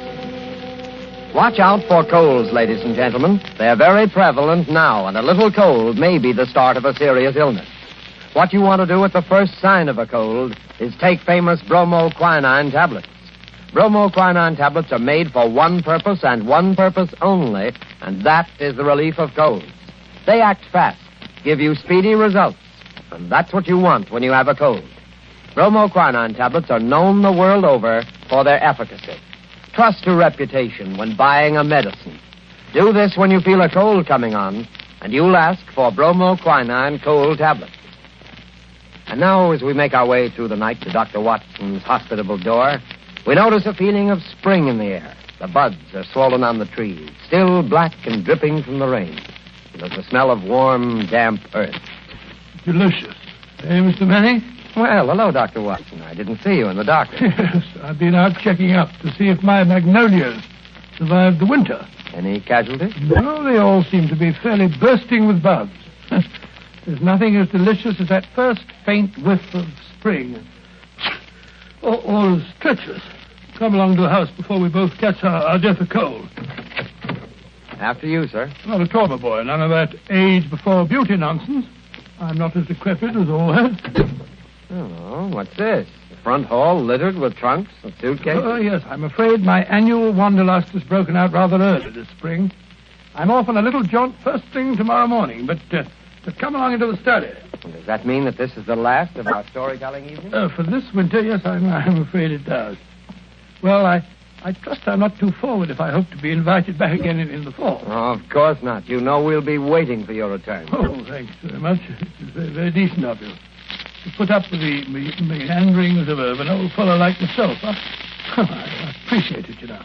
But sit down, Mr. Manning. Sit down there, over there, in the usual chair. Let's get on with our story before I get all glittery and sentimental.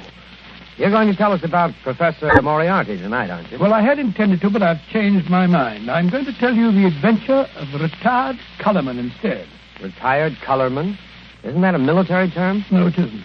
Mr. Josiah P. Amberley had been the junior member of Brickfall and Amberley, manufacturers of artistic paint boxes. He made quite a tidy little fortune. Retired from business at the age of 61, bought a house at Lewisham, and then settled down. Early next year, 1897, I think it was, the old fool married. Married? Yes, married. And the woman 30 years his junior. Yes, that's always a bit risky. Risky? Risky. Within 2 years, he was as miserable a creature as crawls beneath the sun. Oh, dear me, I'm jumping ahead in the story again. As I was saying, it was the 23rd of April, 1899, and a rainy and disagreeable April it had been. Holmes was in a melancholy and philosophic mood that morning as he stood by the window, watching the raindrops chasing one another down the pane. Rain had always depressed him when he was not working on a case. When he was working on a case, I don't believe he realized that there was such a thing as weather.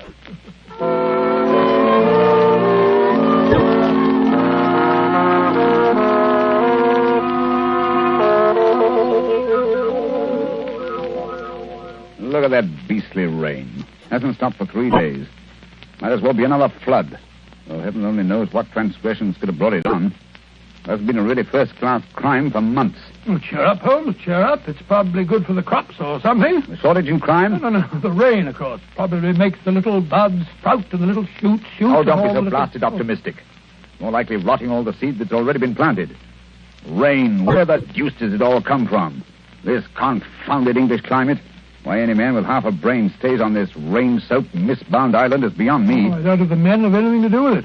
It's the ladies, God bless them. This climate gives them perfect complexions, and with so many lovely creatures about, what Englishman would think of quitting the country? So much beauty, such exquisite... Oh, rubbish, Watson, rubbish. The spring has given you a temporary softening of the brain. I regret to say it seems to have that effect on most impressionable males. Impressionable nonsense. When a woman's concerned in running our cases, you never even notice whether she's 16 or 60, and then you don't care whether she's got a well-turned ankle or whether she's flat-footed. Oh, why should I? Holmes, there are times when I think you're a cold-blooded fish. Possibly, Watson, possibly. Why do you suppose the fool doesn't show up? What fool? Josiah P. Amberley. Oh, is he one of your clients? Oh, I suppose I may call him so. He's been sent to me by Scotland Yard. Oh, by Scotland Yard? Quite, by Lestrade, to be exact. You must consider the case fairly hopeless if Lestrade hands the matter over to me of his own accord. Look, Holmes, there's a cab drawing up in front of our front door. He must be your client, Mr. Amberley. Yeah. Strange-looking individual, eh, Watson? He's quite an old fellow. Looks literally bowed down with care. Ah, but no weakling. Look at those shoulders and that chest. The framework of a giant. He's arguing with the cab driver about the fare. Huh. Watches the pennies, eh? I must say I don't like his face. So fierce and eager, and the way those snaky locks of grizzled hair stick out from under his hat. I wonder what he's worrying. What's worrying, Mr. Amberley? Willing to bet it has something to do with money. I imagine nothing else could upset him to any great extent. Nonsense, Holmes. You always look on the base side of human nature. Here he is now. Come in, come in. Which of you is Sherlock Holmes? I am. This is my friend, Dr. Watson. Who are you? I'm a broken man. He's robbed me, the swine. Taken everything I had in the world. I thought he was my friend, and he took everything. Right from under my nose, in my own house. Robbed me, he did. Yes, I felt sure it was a question of money. Money? Who said money? He stole my wife, the light of my life, the apple of my eye. It's true she was very expensive, but after all, she was my wife, and he stole her. Now, Mr. Amberley... My beautiful blonde wife, hair like gold, and my securities. The money I saved up with years of hard work. Gone, all gone. Yes, thank you. First, tell us about your wife. How long have you been married? 2 years. 2 years, and she's tired of me already. 2 little years. Yes, easy now, good man, easy. More facts and fewer recriminations if we're to get to the bottom of this case. Well, 3 years ago I retired. Bought a house. Big house at Lewisham. Cost me plenty of money, that house did.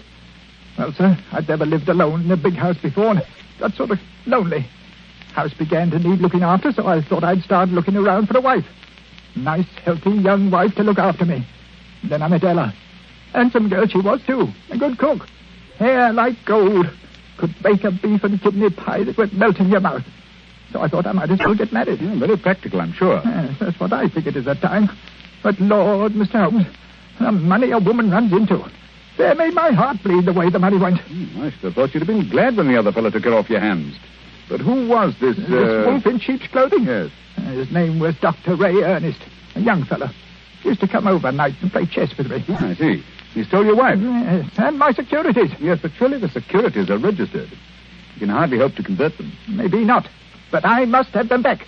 And you've got to find those securities for me, Mr. Holmes. You've got to find them. And your wife, of course? Well, of course, wherever she is, they are. Ah, quite. On the other hand, Mr. Amberley, I confess I don't see that I can be of much service. It's a routine matter, and I'm sure that Scotland Yard would be only too glad... They haven't found a thing, not a single security. Oh, very well. And we'll do our best. Dr. Watson will take a run down to your house at Lewisham to look over the grounds. Oh, really? Yes. I hardly expected you'd come yourself. After my heavy financial loss, nobody cares if an old man's heart is broken. Oh, stop that blubbering. I'm not coming myself because I'm preoccupied with the case of the 2 Coptic patriarchs. This particular case doesn't seem to be very complicated. I'm sure, Mr. Amberley, that Dr. Watson can handle it as well as I could myself. Well, if that's the best that you can offer, I suppose I must be satisfied. Huh? Pampered, that's what she was.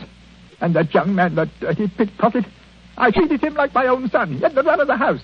And now look how they've treated me. Me, you never harmed us. Quite, quite. And now, good day, Mr. Amberley. Yes. Well, good day, Mr. Holmes. And I shall expect Dr. Watson this afternoon. You have my address, I believe. Oh, the ingratitude, the rank ingratitude of it all. I must say, Holmes, I like the way you've shoved all this off onto my shoulders. Coptic patriarchs, indeed. You just don't want to go. Right, Watson, right the very first time. You've been begging for a case all to yourself for months. Well, here it is. Yes, and a nice case you've given me, I must say. That old skinflint. Oh, my daughter, oh, my ducats, eh? With the emphasis on the ducats, if I'm not mistaken.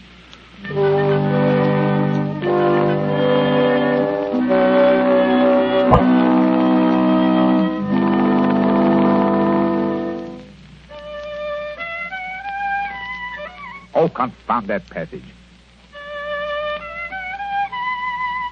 There. Ah, that's better. That's dash good. Hello. Steps on the stairs. Watson, if I'm not mistaken, and in a triumphant mood.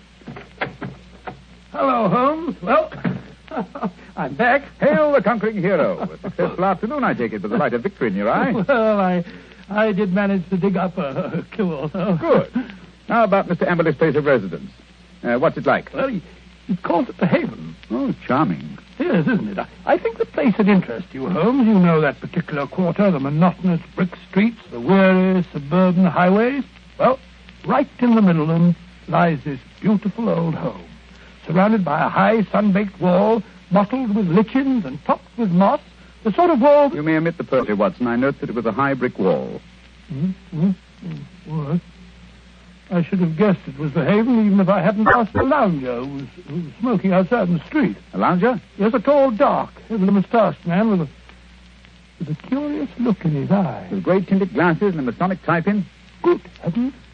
How'd you know? Oh, the fool. A child of 10 could have seen through that. I must say, Holmes, I don't see. Never mind. Continue with your story, Watson. Well, I'd hardly entered the gateway before I saw Mr. Amberley coming down the drive to meet me. He began at once, pouring out his grievances. We walked back to the house together. And, Well, once inside the wall, I must say, I've never seen a place worse kept. Garden running to weeds and in a dreadful neglect. The house, too, was slatternly to the last degree. It just goes to show what happens to a place when there's no womanly hand about to keep it in order. Yes, but Mrs. Amberley's only been missing a few days. Hardly time for so much disintegration to take place. Must have set in before she left. Oh, possibly. At any rate, Mr. Amberley seemed to be ashamed of it. He was doing his best to remedy it, though I must admit that his efforts looked a trifle ineffectual.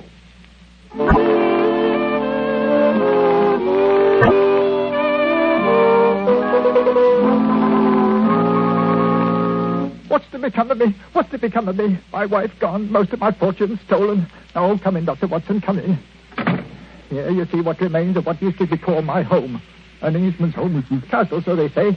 But home is where the heart is. And my heart... look out, Dr. Watson, look out. That woodwork's just been... Oh, look at that. My best pair of trousers. Too bad. Careful. You almost stepped in that pot of paint. Oh, dash it all, Amber. This is absolute limit. Sorry, I shouldn't have left that pot of paint in the middle of the passage, I suppose. When one's alone in the house, one forgets. Alone? So you've been doing this painting yourself? It must strike you as strange occupation under the circumstances. One must do something to ease an aching heart. And step in here, Dr. Watson. This is my study, my sanctum sanctorum. Oh, sanctum sanctorum. I see you've just finished painting woodwork in this room, too. What a smell of paint. Yes, it's not dry yet. That's why I have a fire in here. Now, let me see. Where did you keep your security? In the safe in that wall. This room is really a strong room, like a bank, with an iron shutter on the window and an iron door, burglar-proof. Ah, that's the irony of it. No thief from without could have taken my money, but my wife, my own wife. There's a picture, Dr. Watson, on the mantel, taken in a wedding dress. Nice-looking girl, Emily. It doesn't look the sort... the viper, the ingrate. Oh, really? Why, that very night, I bought 2 upper circle seats at the Haymarket Theatre. Wanted to give her a treat, I did. Oh, didn't she go? No. Last moment, said she felt sick. Said she had a headache, she did. I believed her, went alone. When I came back, she was gone. My safe was right inside. Just a minute. What night was that, Mr. Emily? Last Thursday. Oh, Thursday, was it? Yes, an unused ticket. Money wasted. There was always wasted money. May I have that ticket, Mr. Emily? Hold on. You would have thrown it in the fire. Oh, why? I want to get rid of it. I want to get rid of everything that reminds me of her. Here, give me that picture. Well, I say. There, into the fire she goes, closer. May her soul burn in torment. That picture's burning now.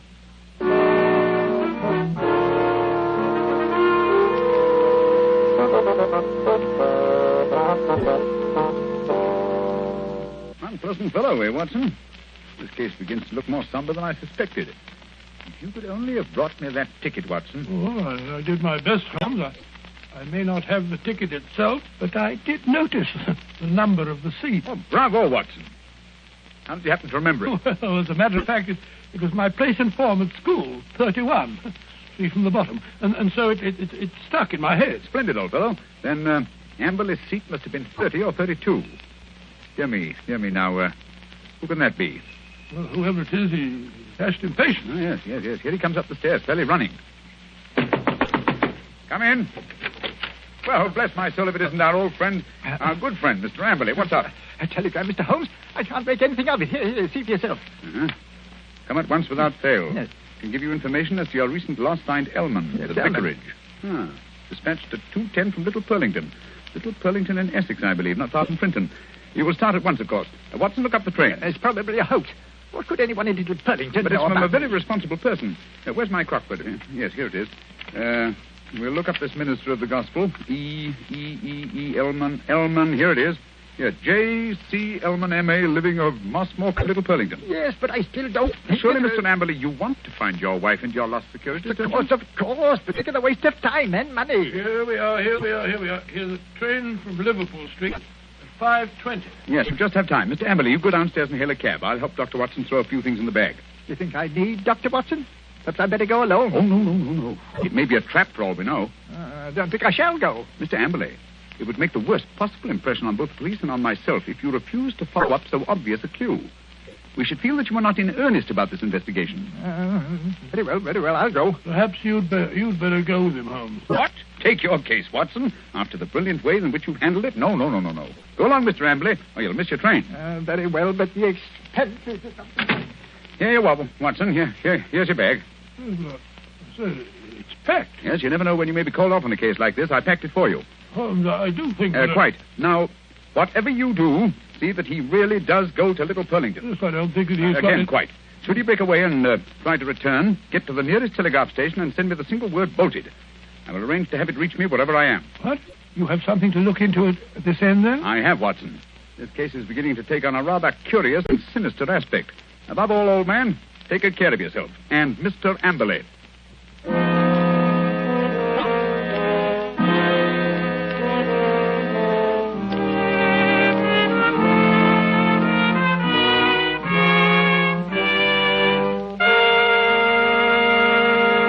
Before we find the outcome of Watson's curious mission, ladies and gentlemen, I have a few words to say.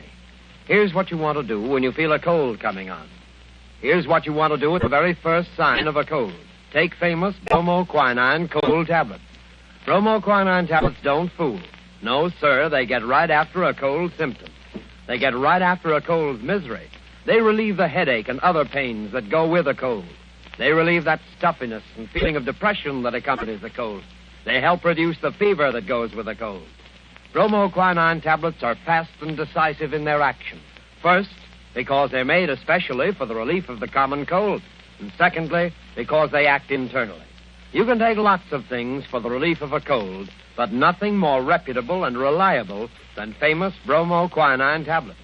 Get them at any drugstore at the first symptom of a cold. Ask for bromo, B-R-O-M-O, quinine, Q-U-I-N-I-N-E, bromoquinine cold tablets.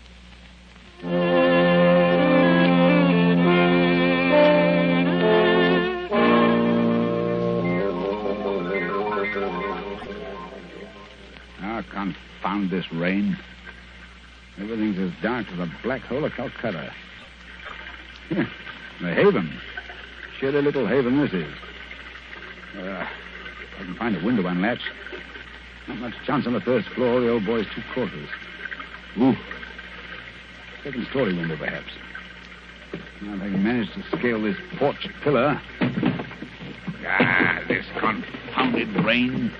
Just slippery as a greased pole. Come on. Hey, there we are. Yeah. There's the window that's unlatched. Easy. Now. 1 foot over the sill. Now Up with your hands. Up with them, I tell you. Thought I wouldn't see you prowling round down below, eh? Well, I've caught you red-handed.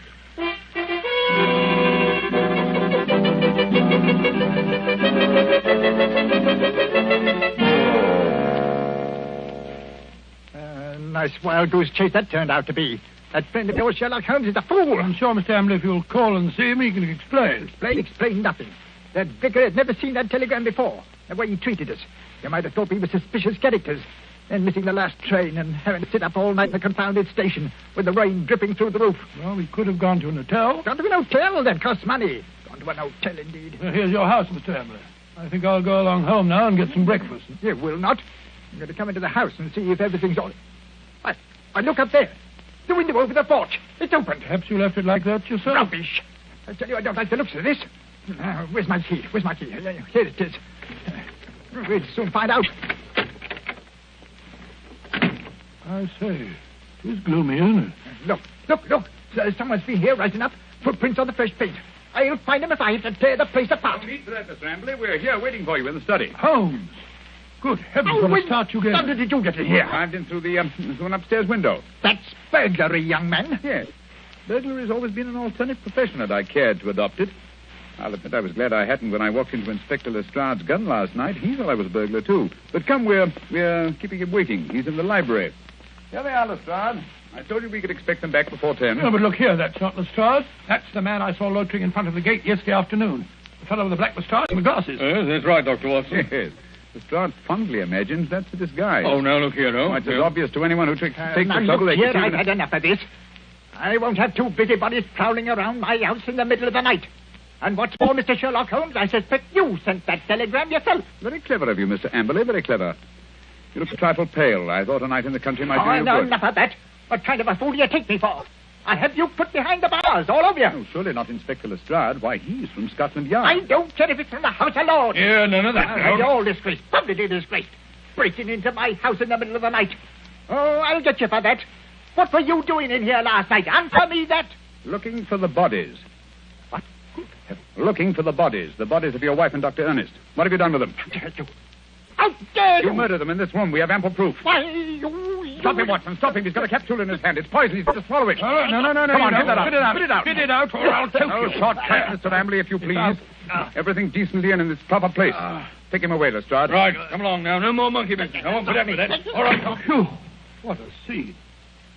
So that old brute Amble is a murderer, eh? How did you find it out?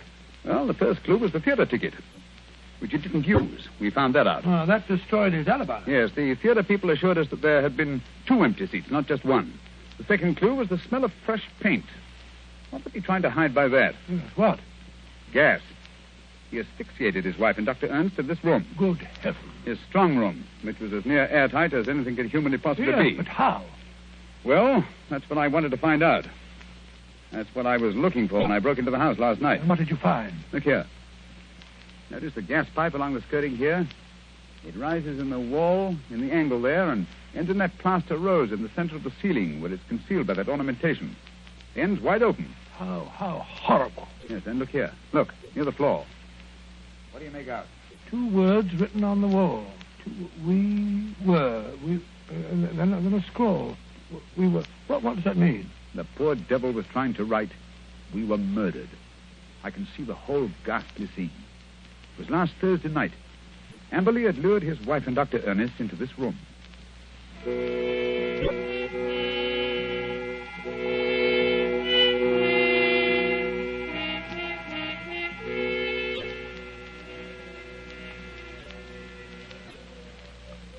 Oh, listen to that wind. I wish it would stop.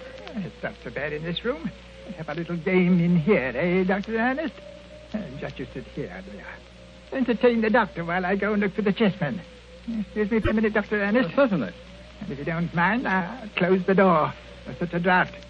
It'll be much cozier in here with the door closed. Much cozier. If that wind only wouldn't howl. I feel so depressed. Is there something terrible we're going to happen? Oh, nonsense, my dear Mrs. Amberley. This house is getting on your nerves. Is it any wonder? He gets worse and worse. Oh, Dr. Emmett, I'm so frightened. You must go away. What? Now, don't be alarmed, Mrs. Amberley. I've had your husband under observation for some time. I'm afraid he isn't quite normal. It isn't safe for you to stay here any longer. But, Doctor, don't you understand? I can't leave my husband. Heaven knows what would happen if I left him alone. We could get a nurse to take care of him. You can't stay here with him. What was that? Josiah, he heard us. He was outside the door listening. Oh, Dr. Ennis, this is terrible. What can we do? Listen. You hear that? It's the gas. Someone's turned on the gas. I can smell it. Hurry. We've got to get out of here. What? The door's locked. He's locked the door. Amberley! I say, Amberley, open the door! Quick, the window. No, that's locked, too. The iron shutters. Amberley, let us out! You realize what this means? He's going to kill us. He must have gone mad, I'm afraid. Yes, it's what I was afraid of. He's a maniac. A homicidal maniac. Oh, this is horrible. We're trapped. What a fool I was. What can we do? I feel so faint. I can hardly breathe. Here. Lie down on the floor. The air's better down here. It's no use. I can't stay awake. I don't mind anymore. I'm quite all right. Really. Mrs. Amberley. Don't give up. I feel faint, too. I must warn people. It's dangerous. I can't think. God, I can't breathe. I can't think.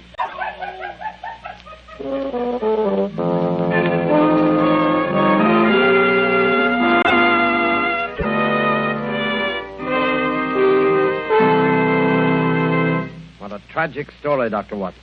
And was Mr. Amberley insane? They decided he was. He ended his days in an asylum. Did they ever find the bodies? Yes, at the bottom of an old well, the opening of which had been cleverly concealed by a dog catcher. I see. And now I'm afraid it's time to say goodbye. Well, not goodbye, Dr. Watson. Au revoir. Well, just as you say, Mr. Manning. Anyway, in conclusion, I want to thank you and our radio audiences who so patiently listened to the reminiscences of a sentimental old Fuller. And I want to wish you all, old and young, an extremely happy summer. Thank you, Dr. Watson. Ladies and gentlemen, in just a moment, Basil Rathbone would like to say a few words to you. But first, may I give you a word of advice? Remember the danger of the so-called common cold. Remember the sickness it can cause and the bills it can cost. Act promptly, decisively, at the first sign of a cold. Take famous bromoquinine tablets. Bromoquinine tablets have a reputation. Their fame extends to all quarters of the globe. Their merit is an assured fact. Reliability is the one thing you want in any medicine, especially a medicine for the relief of colds. Don't wait. Don't procrastinate when you feel a cold coming on. Go right to your druggist and get a box of bromoquinine tablets. The small cost may save you a lot in grief and expense. Ask clearly for bromoquinine cold tablets. And now, here's Basil Rathbone. Ladies and gentlemen, to me, Sherlock Holmes has always been one of the greatest characters ever created. Tonight, as our present series ends, I'd like to thank our sponsor, the makers of bromoquinine, for giving me the opportunity of playing Holmes on the air, especially with such an inspired Dr. Watson as Nigel Bruce. Oh, Basil, that's very... Please. Oh, sorry, what? Speaking to myself and Mr. Bruce, may I express our gratitude to our radio audience for the many letters of interest and encouragement that we received. And finally, a word of appreciation to all the performers and others concerned with this program who have helped so immeasurably in making the Baker Street days live again. And now, until fall, it's time for me, too, to say au revoir and good luck.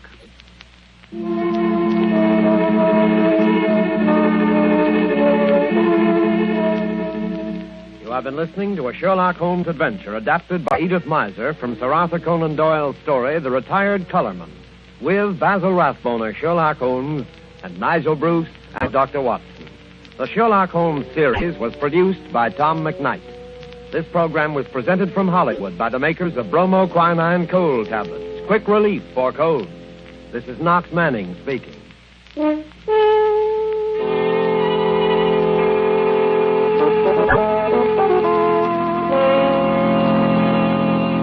This is the National Broadcasting Company. Sherlock Holmes, starring Basil Rathbone and Nigel Bruce.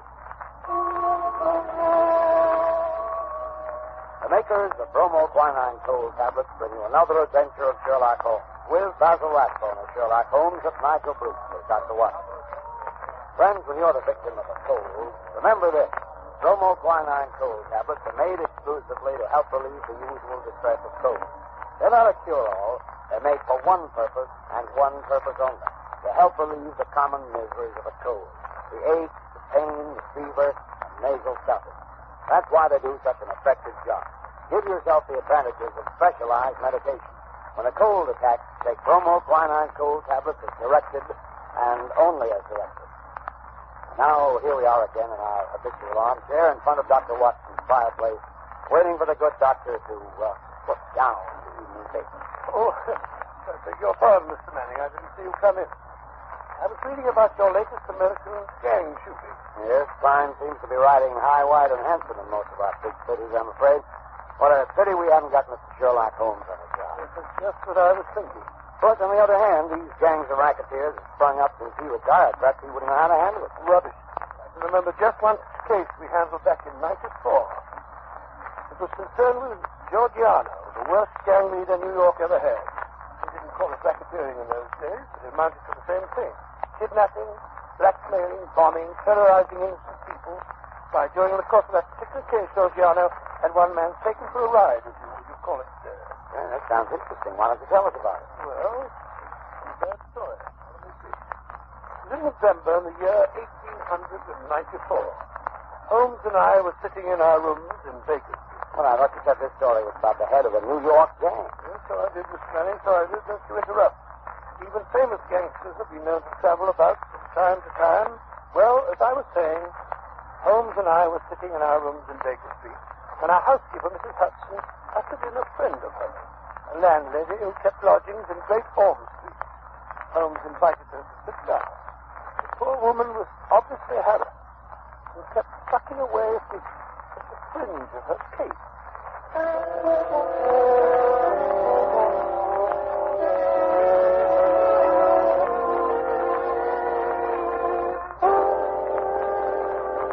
Mrs. Hudson tells me that you've been having some difficulty with the lodger, Mrs. Warren, that's thank the you, name, sir. No, Mr. Holmes, you shouldn't call it difficulty I'm having. And there was a lodger that was easier to do for. It's just that I don't see him from one weekend to the other. Oh, come now. That's nothing to be uneasy about. My best to Mrs. Warren, if I were your lodger, there would be many occasions when you wouldn't see me for weeks at a time. I work a good deal at night, you know, and do my sleeping by day. No doubt, Mr. Holmes. This is different. He never goes out, not even at night. I've waited up to find out. I never see his face, not even when he pays his bills. Not a sign of him ever seen for the last 3 weeks. And how do you know he's still there? Got you trying to get away from something? Oh, it frightens me, Mr. Holmes. I can't sleep for fright. When did this lodger first come to you? 3 weeks back it was. He asked me to turn to my 50 shillings a week. If he does a fine sitting room and bedroom all complete like at the top of the house. Yes, indeed. Go on. Well, Mr. Holmes, he says to me, I'll pay £5 a week if I can have it on my own terms. He took a £10 note out of his pocket then and then and gave it to me 2 weeks in advance. Then he says he's to be left entirely to himself and never for any excuse are we to disturb him. So he took the rooms and hasn't been out since. Oh, yes, sir. What? But I thought you said that he... Just what it was, sir, that first night. He went out and returned very late. He was all in bed, but I heard him walking up the stairs. And his door shut and locked. Oh, he keeps it locked. And I ain't seen him since. But his meals. How does he get his meals? Well, when he rings, I take a tray up and leave it on a chair outside his door. Then when he rings again, up I goes and takes the tray away empty. If he's wanting anything else, he writes it on a slip of paper and leaves it on the tray. I see. Have you brought any of those bits of paper with you? Yes, Mr. Holmes. There's just been 3. Good. Here they are. Uh-huh. When today? Most interesting. Written with a broad, pointed, violet tipped pencil and printed. Well, what do they say, Holmes? The messages are quite laconic, my dear Watson. Soap, Daily Gazette, and match. They open up a very pleasing field of intelligent speculation. Suggestive, Watson, very suggestive. The gentleman... Anything very unusual about those papers? No. That's printed. The gentleman doesn't wish Mrs. Warren to obtain a sample of his handwriting. And here, look. On this lip, after the soap, a corner has been torn away. There is evidently some mark, perhaps a thumbprint. It might give a clue to the man's identity. Furthermore, the person is undoubtedly a foreigner. Oh, and how do you deduce that? When he writes match, not matches. You must look the word up in the dictionary, which gave only the singular, of course. Now, Mrs. Warren, what's your lodger look like when he came to take the rooms? Youngish he was, Mr. Holmes, not over 30. Middle-sized, dark, and he had a beard. Spoke English? Yes, sir, he spoke English well enough, but with an accent to the foreign. What did I tell you, Watson? What did I tell you? Did he give his name? No, sir. He had any letters or callers? No, sir. Where did he retire when you or the girl go in to do his in the morning? We don't go in, sir. Just for himself. Oh, I see, yes. Interesting. And you say nothing has come out of that room? Absolutely nothing? Just 2 burnt matches and a cigarette end. They was on the tray this morning. You brought them with you? Oh, that I did, sir. Mrs. Hudson told me how you said nothing was too small to take notice of. Mrs. Hudson was right. Yes, sir, here you be. These matches were used to light cigarettes. Steady. How can you tell what the matches were used for? Quite obvious, my dear. Wasn't quite obvious. The shortness of the burnt end. At least half a match is consumed in lighting a pipe or a cigar. Hello. Well. This cigarette is certainly remarkable. Yes, Mrs. Warren. The gentleman who is now living in your rooms is not the gentleman who engaged them. No, Holmes, you can't tell us that. You can deduce that from the cigarette itself. Elementary, my dear Watson, elementary. Notice the size of the thing. I believe you said the first gentleman had a beard, Mrs. Warren. Yes, sir, a black beard it was, and a flowing moustache. Yes. Now, take the cigarette. Only a clean-shaven man could have smoked it down this far. Why, Watson, even that bristle you call a moustache would have been singed. That's not very funny. Perhaps he used a holder. Impossible, my dear fellow. Notice the way that it's matted at the end. No, it's a different person entirely. How could he have got in? Well, he went out the first night, Mrs. Warren tells us. But did the same man return? I think not. I think it was the second chap who came back. The one for whom the first man took the room. Perhaps they both returned. Possibly that there are 2 men in those rooms. Excellent, my dear Watson, excellent. You're coming along. Now, tell me, Mrs. Warren, how much does the fellow eat? Would it be enough for 2? Oh, no, sir. He eats so little I often wonder if he can keep life in one. Well, that settles that. Oh? Well, Mrs. Warren, there seems to be nothing more to be done for the moment. I hardly think the situation is dangerous, at least not for the present. But keep us informed of any further developments. Oh, thank you, Mr. Holmes. I feel easier in my mind already. Thank you, sir. Thank you. Not at all. Good day, gentlemen. Good day, Mrs. Warren. Look here, Holmes. You're not going to go fucking about in this affair. The man is probably just a harmless eccentric of some sort. You never know, Watson. You never know. Whoever he is living in terror. Huh? Terror of what, I wonder? Oh, rubbish. Besides, who's going to foot the bill? What do you expect to get out of a case like this? Education? The pursuit of knowledge, Watson, is my great hobby. Pursuit of knowledge of a foot. Curiosity, that's what it is. Plain, unadulterated curiosity. Oh, possibly, Watson, possibly. Education, pursuit of knowledge, curiosity. Perhaps they all amount to the same thing. Where are you going to look for your education in this case, if I may ask? In the Daily Gazette, my dear fellow, in the Daily Gazette. A newspaper is often a very storehouse of knowledge.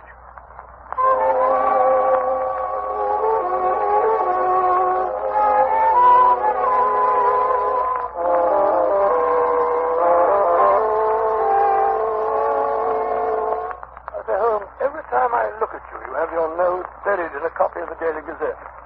Why the fondness for that yellow rag? Yeah. The Daily Gazette is the paper Mrs. Warren's mysterious lodger asked for, remember? Well, what of it? What can you discover from a common newspaper? The answer is nothing. Nothing at all. Here it is 4 days since we heard of that mysterious gentleman, Mrs. Warren. What have you unearthed?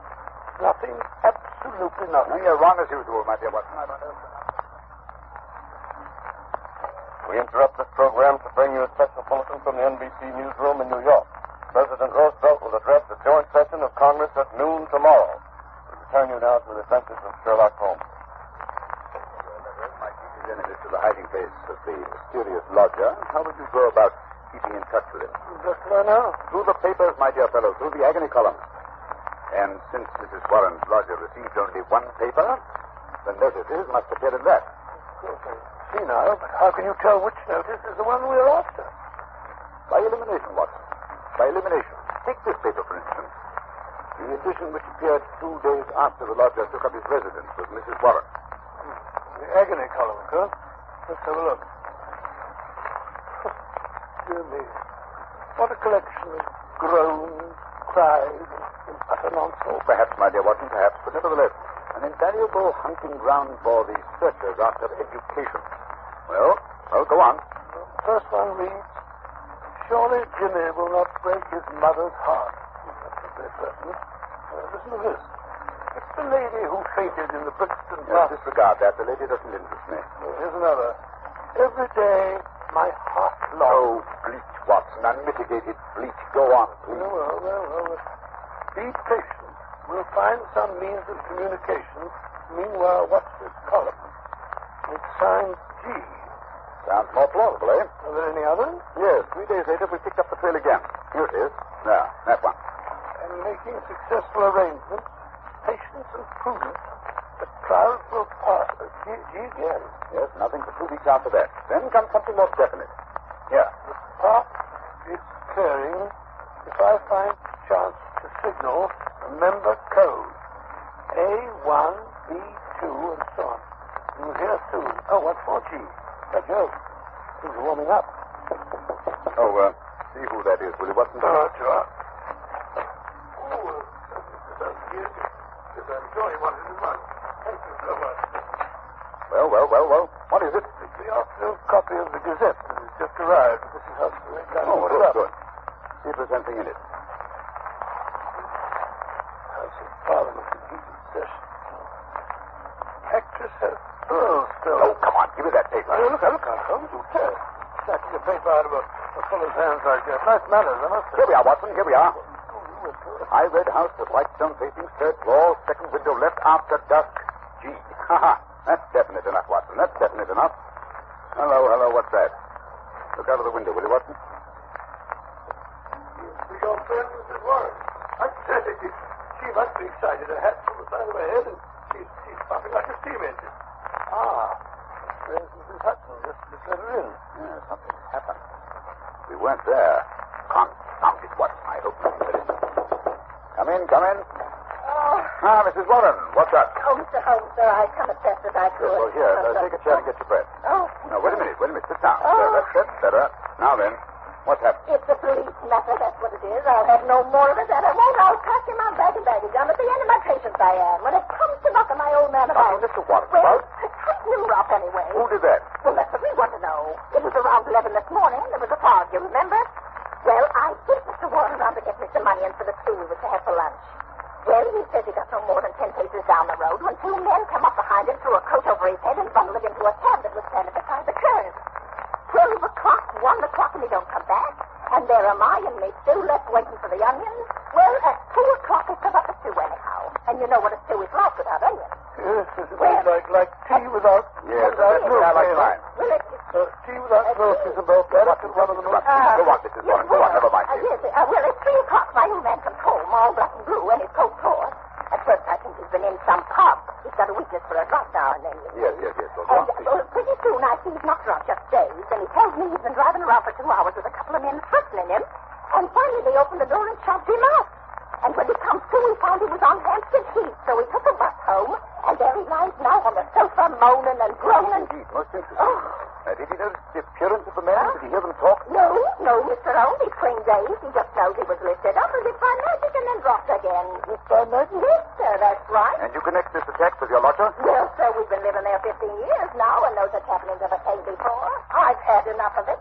Money's not everything. I'll have him out of the house before a day is now, done. Wait a minute, Mrs. Warren. Wait a minute. Don't do anything rash. The matter's becoming more and more interesting. It's clear that these men mistook your husband for your lodger, and the heavy fog this morning, and when they discovered their mistake, they released him. They threw him out, they did, on his ear. Yes, well, wait a minute. The important thing is that your lodger's enemies have found him. They're on his track. They'll be back. I suggest you return to your home at once, before anything serious has a chance to happen.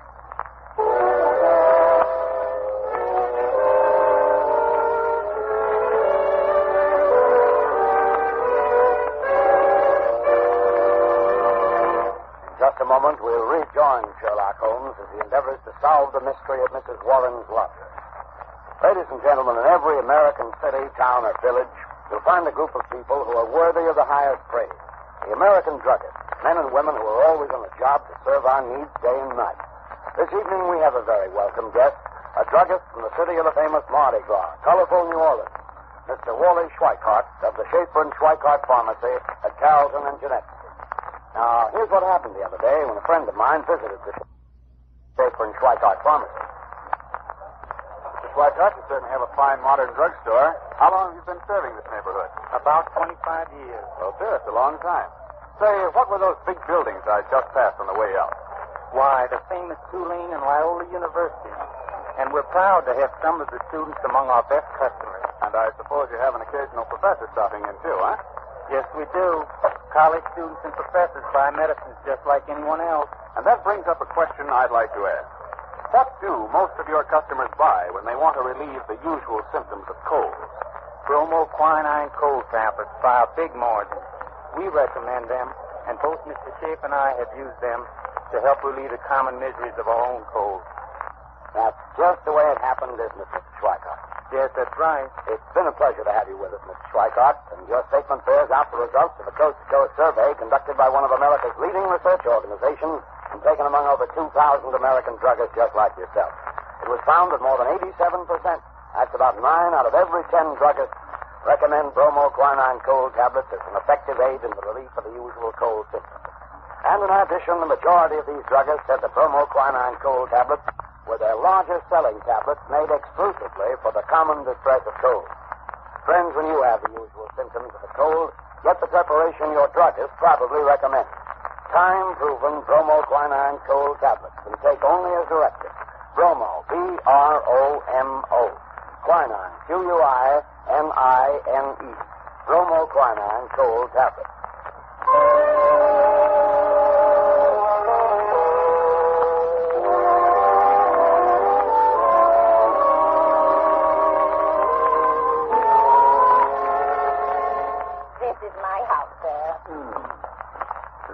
Very tidy indeed. Starched curtains, polished doorknobs. I do my best, Mr. Holmes. Now, where do I put my keys? Those windows on the top floor where the lamp is lit. Those are the lodgers' rooms, I take it? Yes, sir. Oh, here's the key. You slipped inside the linen and bag. Will you come in, gentlemen? Holmes? Oh, the door's open. Come on in. I say, why are you staring at that house across the street? You see it, Watson? You see it? Of course I see it. I'm not blind. High red house with white stone facing. Of course. The message. Yes. Watson, that is undoubtedly the signal station. Notice the to let sign in the window? An ideal spot, my dear fellow. An ideal spot. Yes, I was supposed to be gone inside. We're keeping Mrs. Warren waiting. Right, Watson. Practical as usual. Well, Mrs. Warren, what now? I don't rightly know, sir. Well, suppose we begin by taking a look at this mysterious lodger of yours. How are you going to manage that if he keeps the door locked? When do you take his next tray up to him, Mrs. Warren? He usually has his key around 4:30. 4:30, eh? It's almost that now. Is there any chance, another room with a door opening onto the corridor? No, sir, that is. Oh, wait a minute, sir. There's a cupboard. A big cupboard almost opposite his door. Yes? Excellent. What you and I will secrete ourselves in that cupboard while Mrs. Warren fixes the gentleman's tea tray. Very good, sir. I'll do it right away. It's the top floor, Mr. Holmes. You can't miss it. The cupboard door is the first one to the right, at the head of the stairs. Good, thank you. Come on, Watson. Do you think it's nice, flying like this? Watson, you've too many scruples to be first-class detective. Oh, come up the stairs. They creak like a rusty thing. Now, what are you doing? Removing my shoes. You better follow my example. That way you have a much better chance of being undetected. Very well, but I feel like a criminal myself. I can't get this shoelace undone. Well, for goodness sake, break it. We can't sit here all night. All right. Oh, there you are. Come along now. Quiet. You sound like the charge of the light brigade. I'm not making any more noise than you are. Easy now. Cupboard door. Yes, go. What? What you said was the large. Oh, good thing. Please, squeeze here. Close the door. Look at the crack. I can't the best thing pushed here, I guess. Well, not supposed to. I'll do this little brand bit of it myself. Ah, here comes Mrs. Warren now. Stop that noise, Watson. You're pumping like a gremlin. Yes, here she is.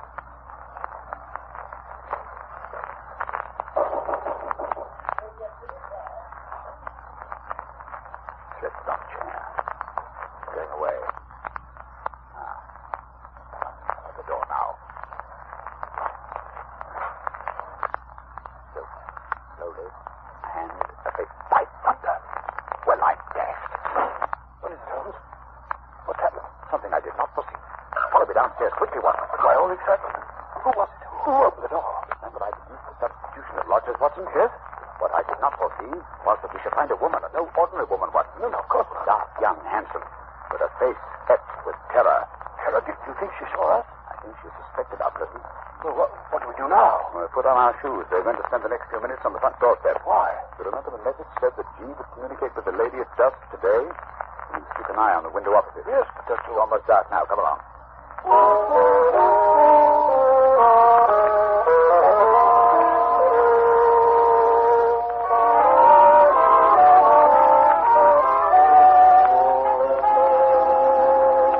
Holmes, we've been here for half an hour. My fingers have practically numb. Perhaps your friend has seen us and been scared off. Well, this doorway's too dark. It's more likely that something has happened to prevent his coming. Hold on. There's a light over there now. Yes, I can see a shadow. Look, there he is. Pale face. Just against the pair. He's got a candle. Peering across. Once they're sure she's there. Have you seen his flash? A single flash? Say, take the message, Willie Watson, so we can check up on each other. Oh, I really get that. T. That is S-T-A-T-S. Wait a minute. There's down. Another T. That was the beginning of the second word. Now E. Then comes an N. Long one this time. It's another T. An A. It's not. Well, surely that's not all. At Tenta. At Tentonite. That's why we're going. I have it. T-A is the initial. That goes again. Why do you got a waist like that? I can't keep up with it. The same message over again. Curious, Watson. Attenta. Must be in cipher, Holmes. Not a very obscure cipher, Watson. It's Italian. Attenta means beware. It must be urgent. Very good, scared. Still the same message. Attenta. Hello. He's broken off. The light's gone out. Someone's broken a window. What's that? Quick, Watson. We must get in there. Something violent is happening.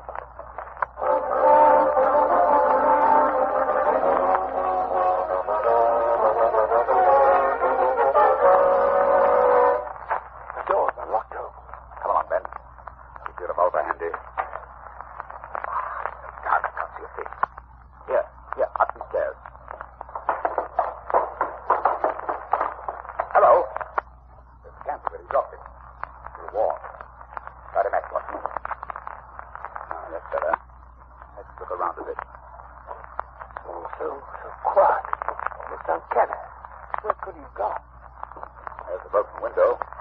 And here, look here, Watson. Blood. A trail of blood on heavy objects has been dragged along the floor. Use this cupboard door. Open it, Watson. Is it open? Oh, very well.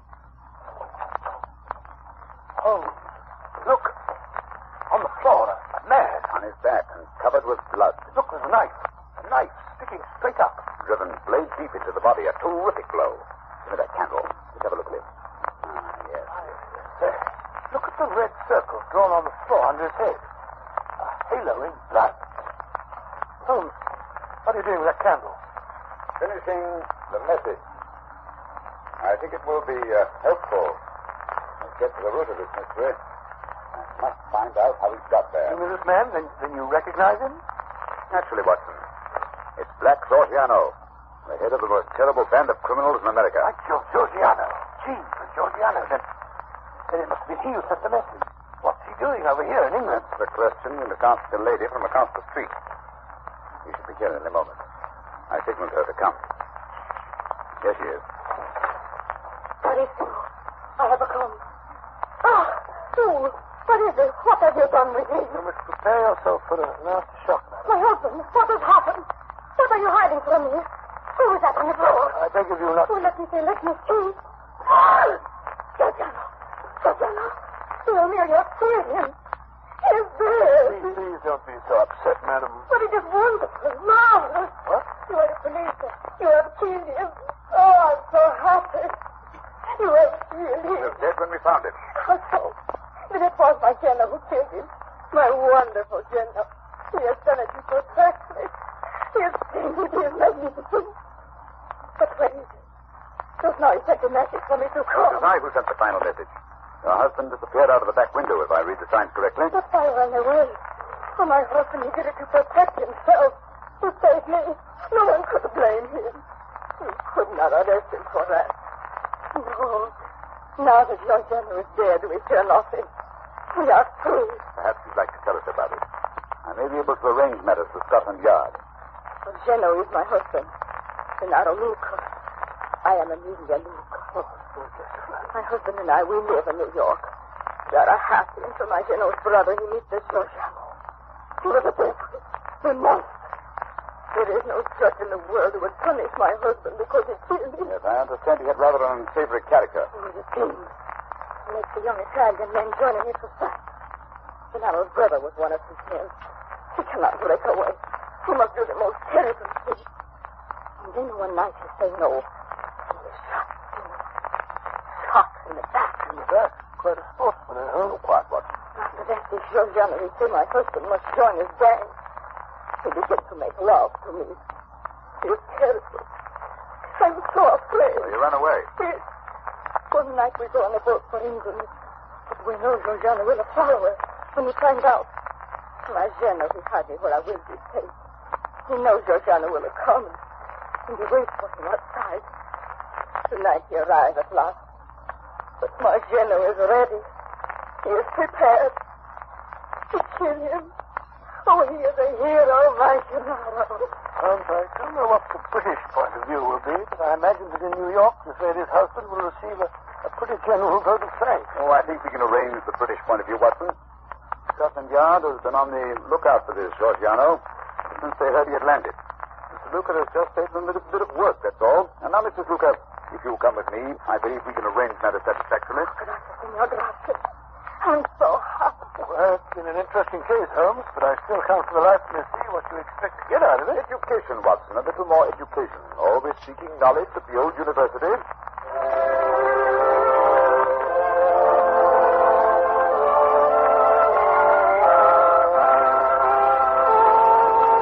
just a moment, Dr. Watson will be back to tell us about next week's story. Ladies and gentlemen, when colds are prevalent, act wisely. Don't neglect the cold. Rest and avoid exposure. Remember, if neglected, even a so-called light cold may lead to more serious illness. But if a cold attacks with its headache, pain, nasal distress, and fever, take bromoquinine cold tablets. They go right to work to help relieve the usual miseries of a cold. They're specialized medication, and they work internally. They bring prompt relief, grateful relief, and they are time-proven. They're known and sold everywhere to help relieve the common discomforts of cold. Yes, you can take them with confidence. So when you have the usual symptoms of a cold, get busy and take bromoquinine cold tablets. Use only as directed, and be sure to get the real thing. Look for the letters LBQ on the tablet, and always ask for them by name. Bromo, B-R-O-M-O. Quinine, Q-U-I-N-I-N-E. Bromoquinine cold tablets. Now, Dr. Watson, what about next week? Well, next week I think I'll tell you an adventure that took me on a wild goose chase halfway across the continent of Europe. A case which Holmes solved by opening a coffin.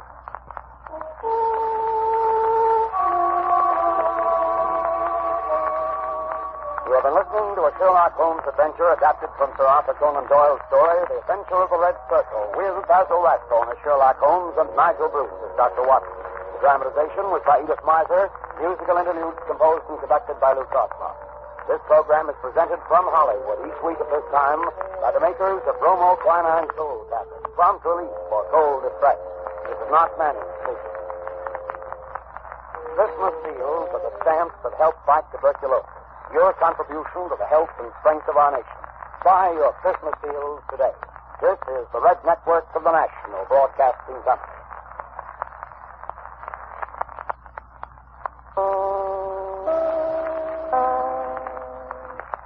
This episode from the life of Sherlock Holmes will be transmitted to our men and women overseas by shortwave and through the worldwide facilities of the Armed Forces Radio Service. Petri Wine brings you Basil Rathbone and Nigel Bruce in the new adventures of Sherlock Holmes.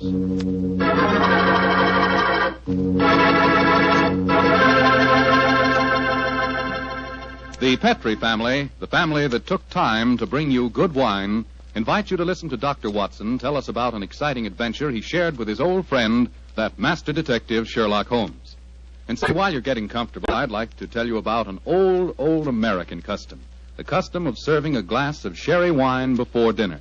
Petri California Sherry. You know, Petri Sherry is to a good meal what the overture is to a good musical comedy or an opera. Before you sit down at the dinner table, just pour yourself a little glass of Petri Sherry and sip it slowly. Look at that beautiful amber color. Smell the fragrance of those sun-ripened grapes. And taste that fine sherry flavor. You'll agree with me, I'm sure, that Petri Sherry is the best beginning a good meal ever had. And say, if you happen to like your sherry dry, as I do, you'll really like Petri Pale Dry Sherry. Believe me, you can't go wrong with any wine that bears the name Petri, the proudest name in the history of American wines.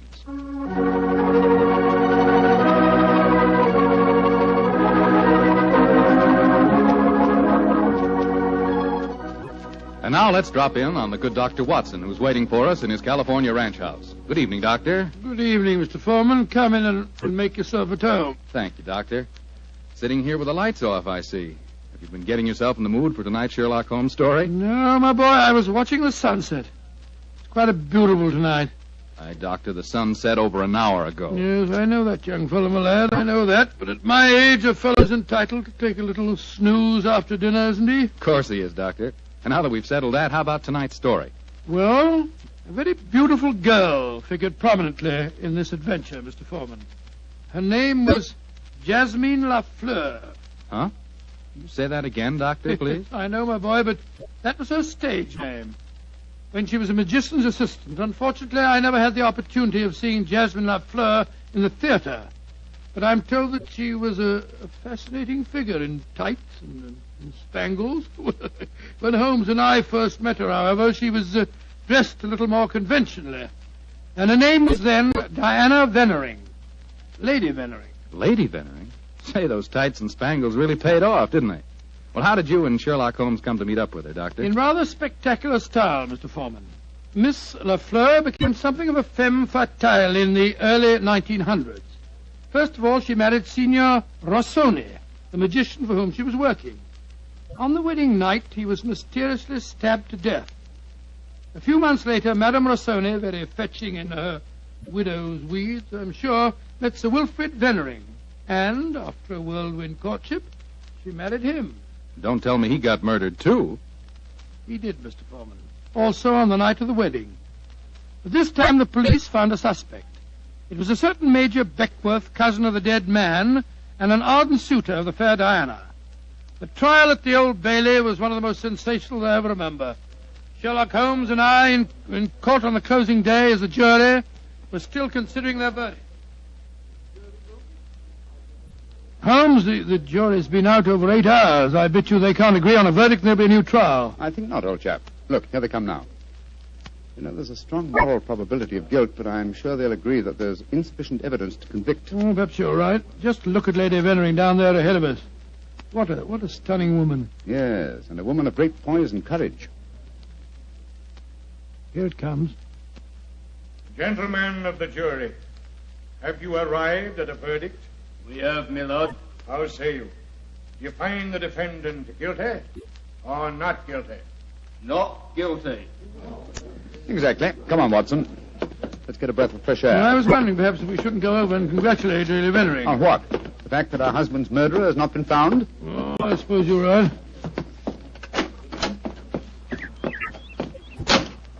You ever read the Book of Tobit, Watson? Tobit? I don't think so. When was it published? Oh, a little before our time, old chap. It's an Old Testament story. Whatever made you think of it at this moment? Well, it's so remarkably apposite with the case of Lady Vennering. It deals with a highly peculiar series of murders, 7 of them, if I remember correctly. Who was the murderer? A jealous demon by the name of Asmodeus, who strangled husbands on their wedding nights. Well, judging by the verdict just now, Major Beckworth isn't the Asmodeus, or whatever you call him in this case. He's in paper! Lady Bentley says you Lady Mendicant will defend your gang here. Here you are, boy. Here, give me a paper. Thank you, Governor. Thank you. Paper! Paper! Well, Holmes, what does it say? Oh. Wait a minute. Here we are. Listen to this. Lady Veneering, widow of the murdered man, says that she will marry the suspect. Lady Veneering told newspaper reporters this afternoon that if Major Beckwith is acquitted, she will marry him before the year is out.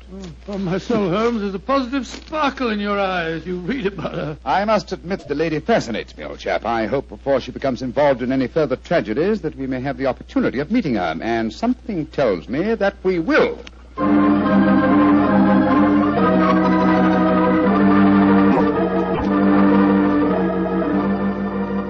The Sunday papers are certainly having a field day over the Veneering case, Holmes.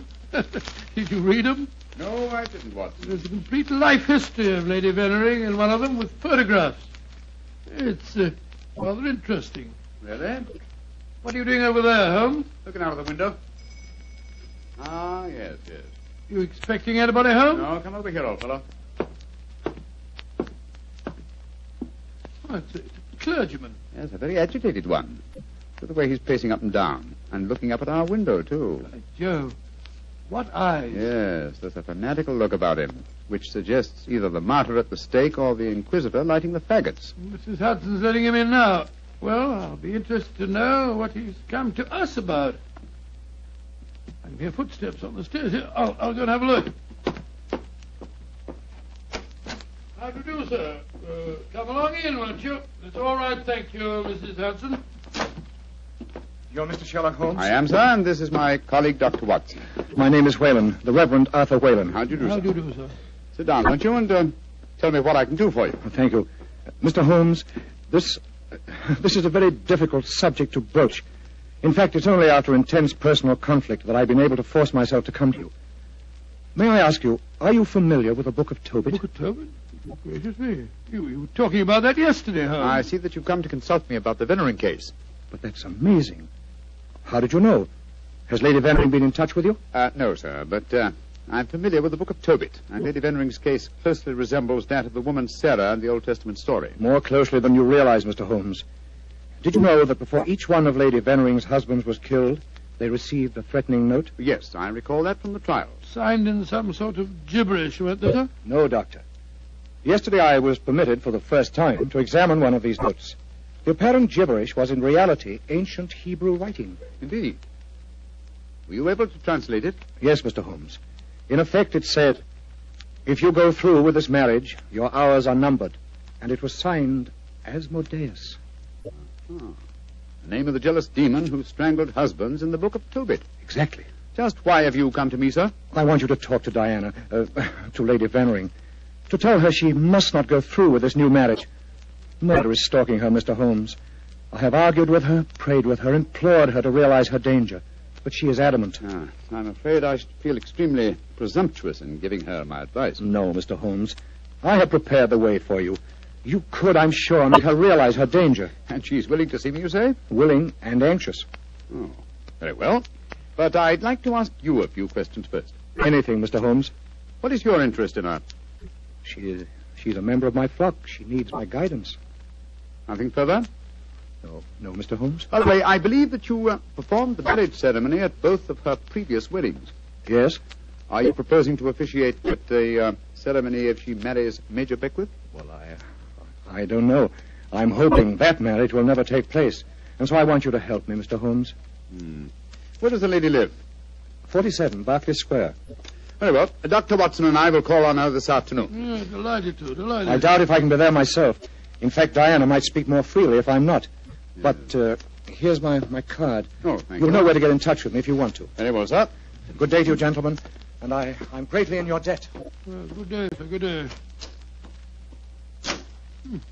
Strange business, Holmes. I can't believe that Mr. Whalen's motives are entirely impersonal. Nor can I, old chap. What are you laughing about? I was thinking of the Book of Tobit, Watson. In that the role of protector, the role I have just been asked to take, was played by the Archangel Raphael. I can't help feeling, Watson, that I'm making distinct strides in my profession.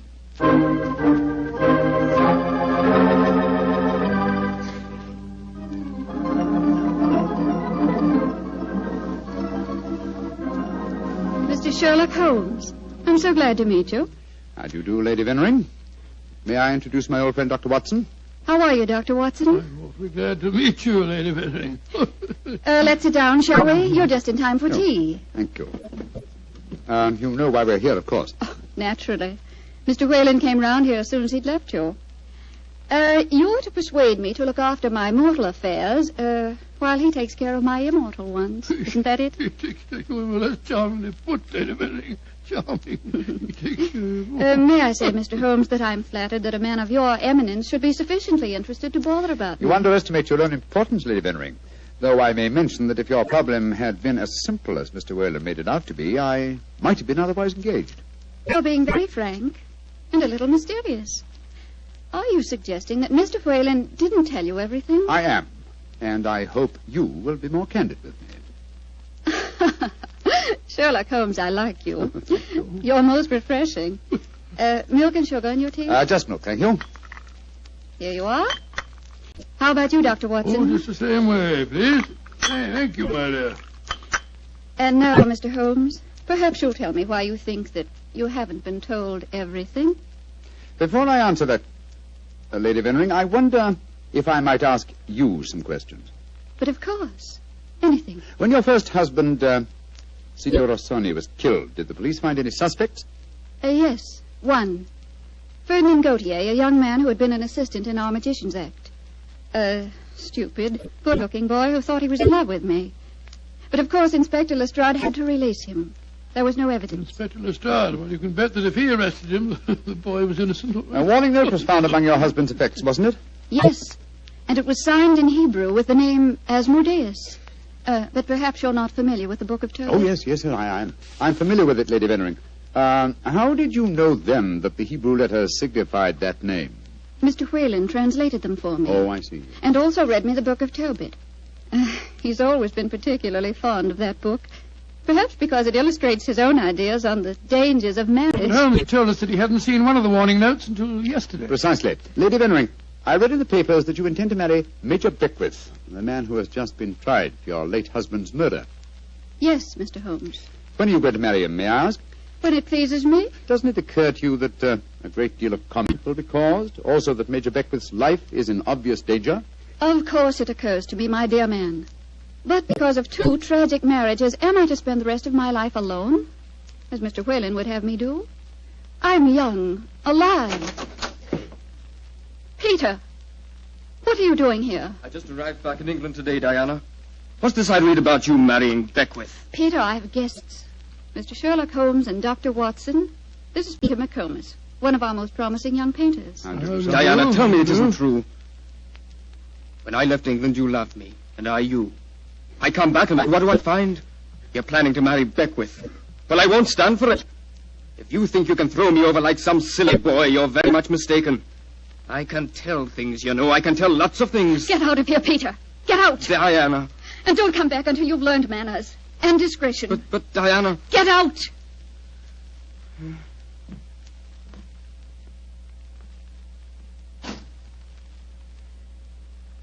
I'm sorry, gentlemen. Were there any more questions you wanted to ask me, Mr. Holmes? One, Lady Vennering. Where is your fiancé, Major Beckwith? He's upstairs. I'm letting him stay here until the scandal of the trial has died down. I must see him at once. At once? Why, Holmes? He's in no danger until the marriage takes place? The marriage has taken place, Watson, unless I'm very much mistaken. What makes you think so, Mr. Holmes? You're much too discreet and intelligent, Lady Vennering, to let him stay here in your house unless you were already married. We were married this morning. But we planned to keep the fact a secret for a few months until the scandal had died down. May I talk to him, please? Of course. I'll ring for the butler and ask him to come down. May I ask, madam, who married you? The Reverend Arthur Whalen, of course. Oh, and all the time he talked to us today, he knew perfectly well that this marriage had taken place. He must have just come from it. I don't trust that man, Holmes. Oh, there you are, Hudson. I just rang for you. Will you ask Major Beckwith? Excuse me, milady. I was just on my way to telephone the police. The police? What do you mean? It's Major Beckwith, milady. He's been stabbed to death in his bath. Mr. Beckwith murdered, too. Hudson, I'll telephone the police. By now, I'm rather well acquainted with Inspector Lestrade. Excuse me, gentlemen. A dreadful business, Holmes. A third husband murdered on his wedding day. But what a woman, Watson. She's superb, magnificent. What on earth do you mean, Holmes? What courage. What unconquerable spirit in the face of a fresh tragedy. Watson, she fascinates me. I haven't seen such a splendid female since we solved that case for the King of Bohemia.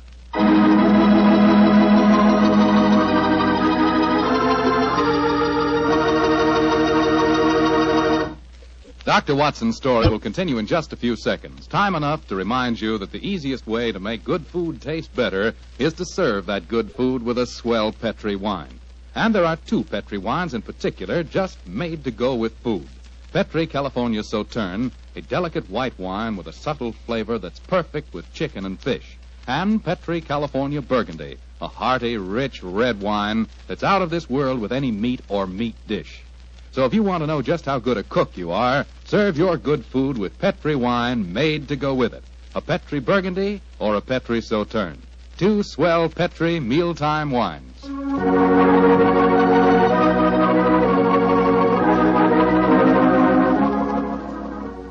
And now back to tonight's new Sherlock Holmes adventure. The famous detective and his old friend Dr. Watson have become involved in the affairs of thrice-married Diana, one-time magician's assistant. Each of her husbands has been mysteriously murdered on his wedding day, the latest murder occurring on the same day that Sherlock Holmes and Dr. Watson are brought into the case. As we rejoin our story, it's a month later, and for some obscure reason, Sherlock Holmes seems to have lost interest in the case, though not in the beautiful Diana. Mr. Holmes. Yes, Lestrade? It's over a month now since Major Beckwith was murdered, and we haven't found a single clue worth. Do you expect me to supply the deficiencies of Scotland Yard? Well, it's unlike you not to help us, Mr. Holmes. And after all, you and Dr. Watson were in the house when it happened. If you ask me, the murderer's either McComas, that Irish painter, or the clergyman Whalen. What do you think, sir? As far as I'm concerned, the case is closed, Lestrade, and I wish you'd stop bothering me. What do you think I am? Nothing but a detecting machine? Mr. Holmes, whatever's come over you? Holmes, you're not going out again this evening, are you? I'm afraid so, old chap. Well, this will be the fourth night in a row. I was hoping that we might have a nice, quiet evening in front of the fire. Oh, I'm sorry, Watson, but I promised to take Diana to the horse show at Olympia. I should be home by midnight.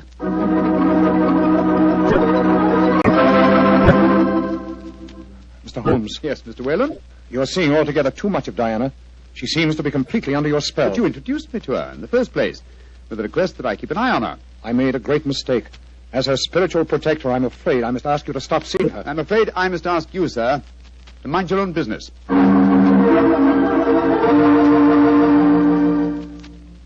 I say, Holmes, have you seen in the paper that violinist, this Iway, is playing at the Albert Hall tonight? No, I haven't looked at the paper today. Oh, I thought perhaps that we might go along and see I'm together. afraid I can't, old chap. No, I'm taking Diana to the French Maid at Delius Theatre. I hear it's a charming musical comedy.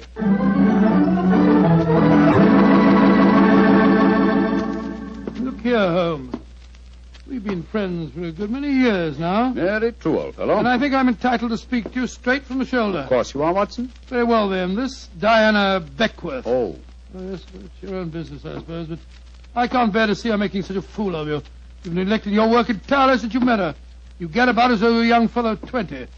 What's come over you, Holmes? Stop pacing about, old chap, will you, and sit down. In fact, it might be a good idea if you fortified yourself with a nip of brandy from the Tantalus there. What I'm about to tell you may be something of a shock.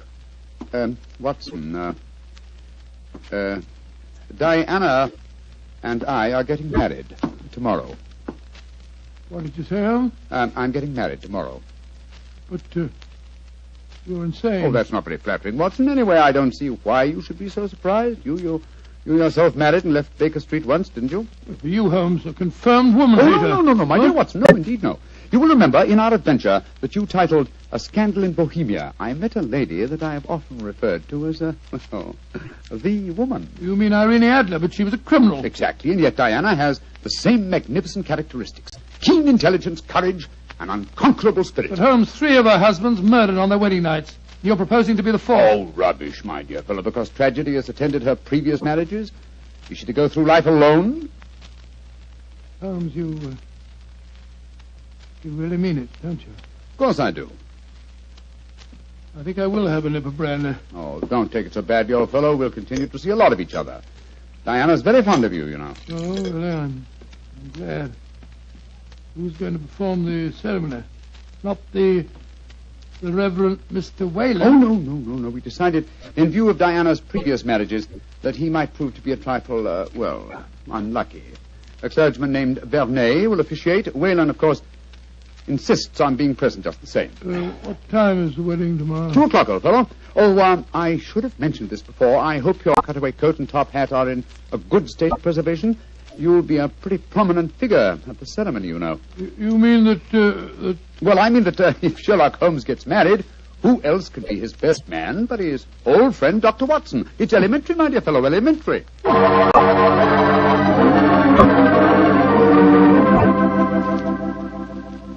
I now pronounce you man and wife, and those whom God hath joined together, let no man put asunder.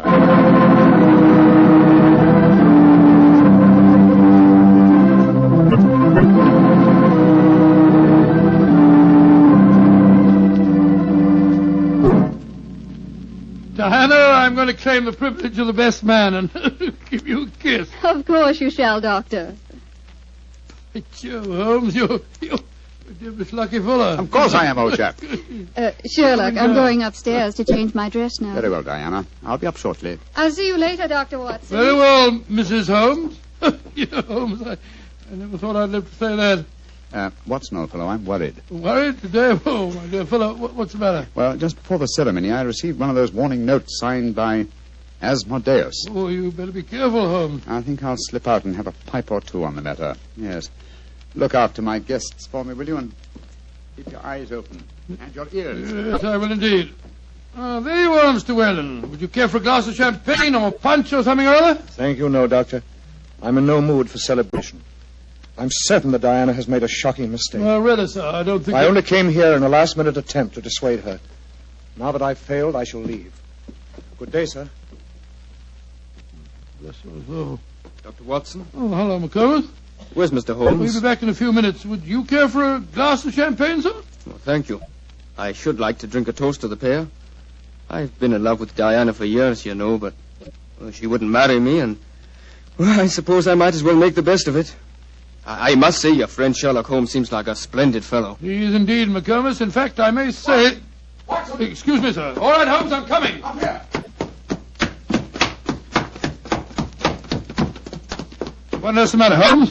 Follow me, lock the door behind you. Allow me to introduce you to the demon Asmodeus, Watson. Unfortunately, at the moment, she's in a faint. Good Lord. It's Diana. Exactly. Always an impetuous woman, she made the mistake of trying to stab me with that knife. So I bent over to strap up a suitcase. She didn't allow for the wall mirror in which I was watching her.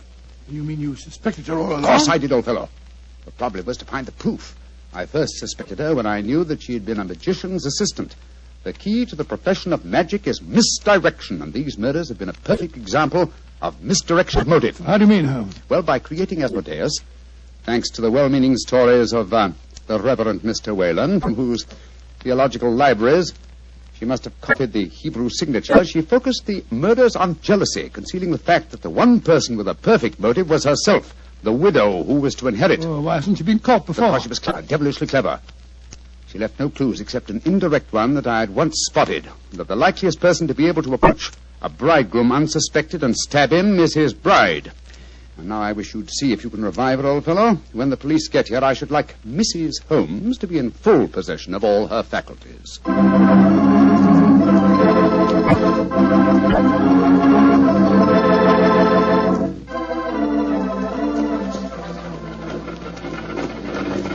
Well, Holmes, I must say I never expected to be driving back with you to Baker Street on your wedding day. I can't tell you how happy I feel. Dear old Watson, you really thought that I deserted you, didn't you? Well, naturally, I wish you'd told me the truth. Well, I couldn't tell anyone, not even you. If the faintest shadow of suspicion had entered her mind, I'd never have caught her. Well, it seems to me you paid a pretty high price, Holmes. You told me you made a will in her favor. Supposing something happens to you before her trial, she'd get the money, you know. Oh, the will? Oh, no, that was worthless. I told Diana that it was a holographic will and perfectly valid. Well, what on earth is a holographic will? A will drawn up in one's own handwriting on a piece of perfectly plain paper. Such a document is quite legal, but I drew mine up on a paper with a letterhead. That made it invalid. Oh, I see, but the fact remains that you are married, Holmes. I really fooled you completely, didn't I, Watson? Didn't the name of the clergyman who married us suggest anything to you? The Reverend Vernet? No, and why not should it? Well, Vernet was a French painter of some note. He also happens to have been a great uncle of mine and, Mycroft's. You mean that your brother Mycroft was a clergyman? I mean that Mycroft was disguised as a clergyman. And a very convincing job he did, too. A more satisfactory clergyman than the Reverend Mr. Whalen, no doubt, whose possible complicity may compel him to answer some very awkward questions. Then you're not married. Well, upon my soul, Holmes, I don't know what to say. Then I suggest that you say nothing, my dear chap. Let's just sit back quietly, as two good friends can, and brood about the mutability of human affairs.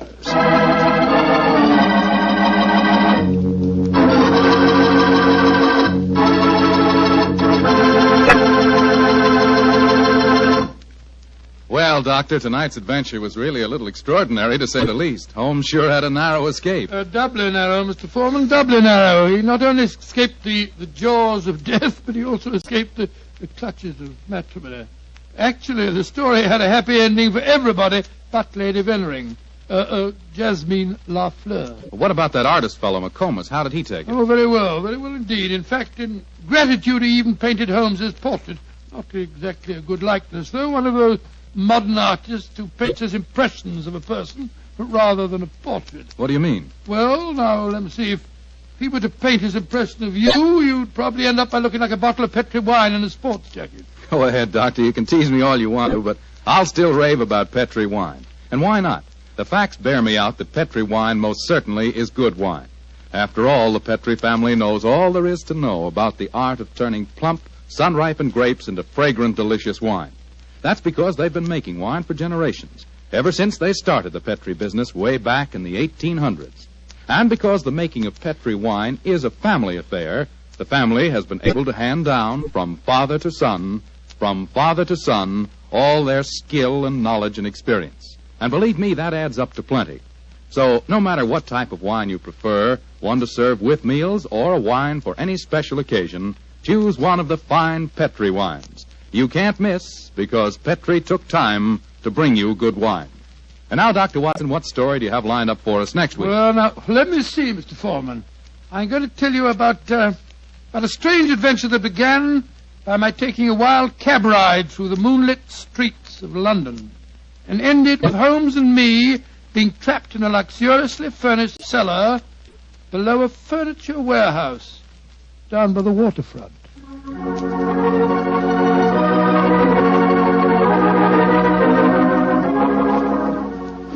Tonight's Sherlock Holmes adventure is written by Dennis Green and Anthony Boucher and is based on an incident in the Sir Arthur Conan Doyle story, The Adventure of Shoscombe Old Place. Mr. Rathbone appears through the courtesy of Metro-Goldwyn-Mayer and Mr. Bruce through the courtesy of Universal Pictures, where they are now starring in the Sherlock Holmes series.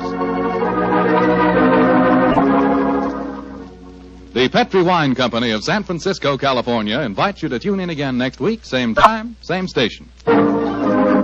Oh, the Petri family took the time to bring you such good wine. So when you eat and when you cook, remember Petri wine. To make good food taste better, remember... Petri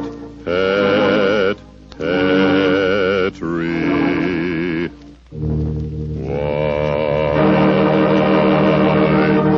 This is Bill Foreman saying goodnight for the Petri family. Sherlock Holmes comes to you from our Hollywood studios. This is the Mutual Broadcasting System.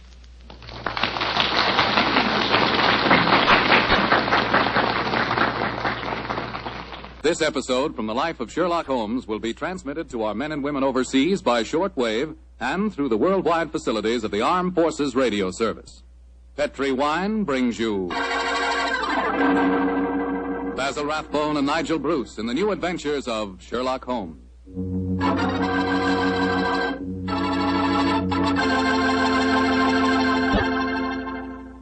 The Petri family, the family that took time to bring you good wine, invite you to listen to Dr. Watson tell about another exciting adventure he shared with that master detective, his old friend Sherlock Holmes.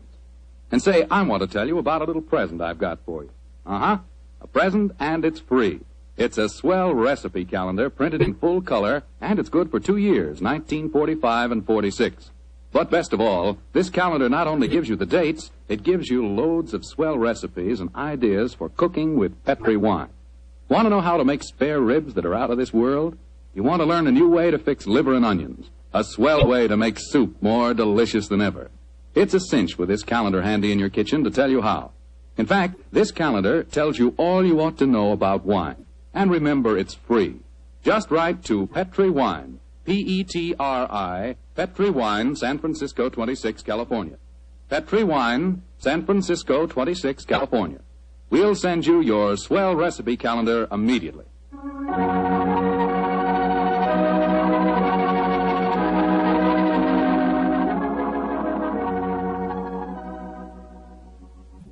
And now for our weekly visit with the genial Dr. Watson. Good evening, Doctor. Good evening, Mr. Foreman. Come in and settle yourself down. Thank you. You're looking particularly comfortable tonight, Doctor. Feet up on the sofa and the puppies asleep on your lap. Yes, my boy. The three of us went for a long walk on the beach this afternoon. And Monty and Winnie had a running battle with the seagulls. In consequence, they've been fast asleep ever since we got home. Well, I hope you're not too tired, Doctor. I'm counting on a new Sherlock Holmes story, you know. No. I'm all ready for you, Mr. Foreman. In fact, I was going through my notes on the case just before you arrived. Well, last week you told us it concerned a strange society who held their meetings in an underground vault of a furniture warehouse. Yeah, that's right, my boy. Now, down, Winnie. Get down, Monty. No. Down. The story really began one stormy November night in 1887. I was married at the time and living away from Baker Street. On this night in question, my wife had already gone to bed, and I was nodding in front of the fire over one of Clark Russell's fine sea stories. I'd had a very tiring day, I remember. It was about the hour that a man gives his first yawn and glances at the clock, when suddenly my front doorbell jangled discordantly. Our servant Edna had gone up to bed, so I crossed to the window and opened it. It was very dark, but I could just see the outline of a figure standing on my doorstep. It looked like a woman. Suddenly, a cultivated voice called up to me. Is the doctor in? Yes, madam. I'm the doctor. Then please come at once. It's a matter of life and death. I have a carriage waiting. Gracious me. All right. I'll be down immediately. I closed the window, scribbled a note to my wife, grabbed my coat and hat and my bag, and a few minutes later I stepped out of the front door and closed it behind me. The carriage was standing at the curb, but I couldn't see any trace of the lady who'd called me. The only person in sight was an old and repulsive-looking beggar woman, dressed in rags and tatters. After a moment of bewilderment, I spoke. My good woman, did you see a lady leave here a moment ago? No, Doctor, she didn't leave. She's still waiting for you. Forgive me, madam, but clothes of yours, I thought you were a beggar woman. There isn't any time to discuss that now. Please get in this carriage. But where's the driver? I'm going to drive. Please get in. Very well. It's only business. Are you sure that you can handle those horses, madam? Of course I can. I wish you'd tell me the way you're driving, ma'am. Please don't ask me any more questions, Doctor. You'll find out soon enough.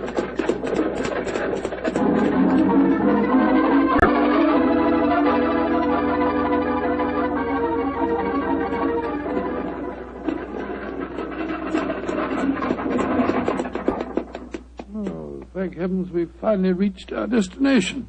Must have driven halfway across London. Oh, hello. Must be somewhere down near the river. No dwelling places here. Nothing but enormous warehouses. Why have we stopped here, madam? Well, this is where we're going. Please follow me down these steps. I wish you'd tell me where you're taking me. We have a club here in the basement. You'll see for yourself in a moment. It's a very solid-looking door. How do you propose to get past it? I'll show you.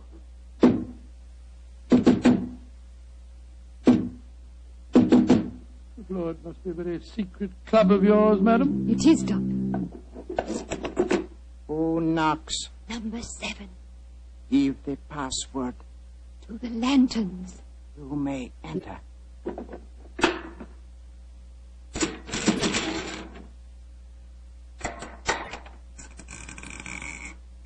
Follow me, Doctor.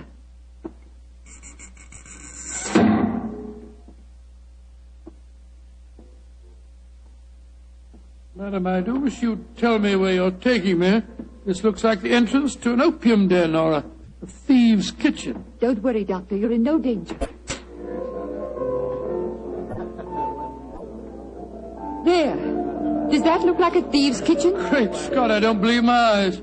A luxuriously furnished room. What a strange collection of people. Some look like beggars. Others in full evening dress. Amazing. Number 7. Who is this man? He's a doctor. I went to fetch him. I thought I said there were to be no strangers inside. Now look here, my good man. I've been extremely patient, but my temper's beginning to wear a little thin. Either let me see your patient at once or show me out. My time's valuable and I don't propose to waste it. I'm sorry, Doctor. Where is Julian? He's in the back room. And if you know what's good for you, Doctor, whatever you call yourself, you'll forget everything you see in here. Stop threatening me, sir. I'm not in the least interested in your blasted club. Just take me to the patient.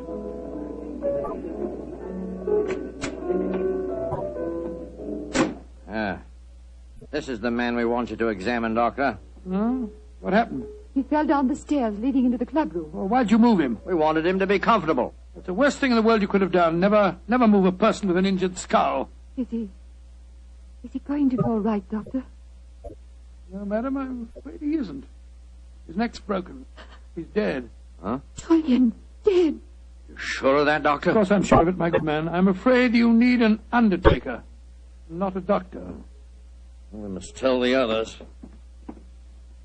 All right, quiet, everybody. Quiet. Quiet. Julian is dead. Julian dead? Oh, this is terrible. Who is this man? He's a doctor. Oh, better get him out of here at once. We don't want any strangers nosing about. That's right, though. Shouldn't have brought him here anyway. Now, just a minute. I assure you, ladies and gentlemen, I haven't the slightest desire to stay here one moment longer. If you'll direct me to the door again, madam, I'll try to find a cab myself in this godforsaken district and go home. Show him out and give him his money. Follow me, please. I'm delighted to. Do you mind if I don't drive you home, Doctor? Well, no, I should prefer it. My nerves aren't in the best of shape. You mustn't be angry with me, Doctor, please. Leaving again, number 7. No, but this gentleman is. Will you see if you can find a cab for him? Right. To whom shall I send in my bill, madam? Oh, here's a £5 note. That should cover your time and trouble, shouldn't it? No. It's far too much, madam. No, Doctor, it's late at night and it hasn't been a very pleasant case for you. Please take it. Oh, it's very kind of you, very generous indeed. But by the way, how did you happen to come to me in the first place? I was driving about looking for a doctor and a policeman directed me to your house. Oh, I see. I have found a cab for you. Thank you, my man, thank you. Oh, Doctor, may I come round in the morning for a death certificate? Of course. You remember my address? Yes, but I don't know your name. Watson. Dr. Watson. Dr. Watson? Not the Dr. Watson who's associated with Sherlock Holmes.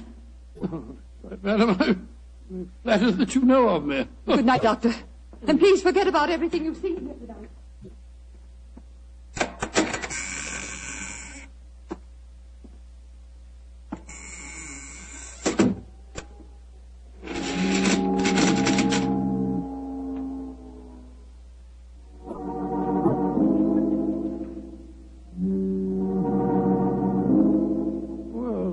My soul, what an amazing business.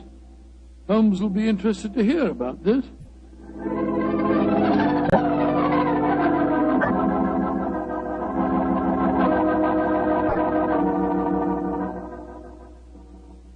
And that's the way it was, Holmes. One of the most curious adventures I ever had without you. Very interesting, Watson. You say this underground cellar was luxuriously furnished. Yes, and the people there were an amazing mixture. Some were in rags and some in evening dress.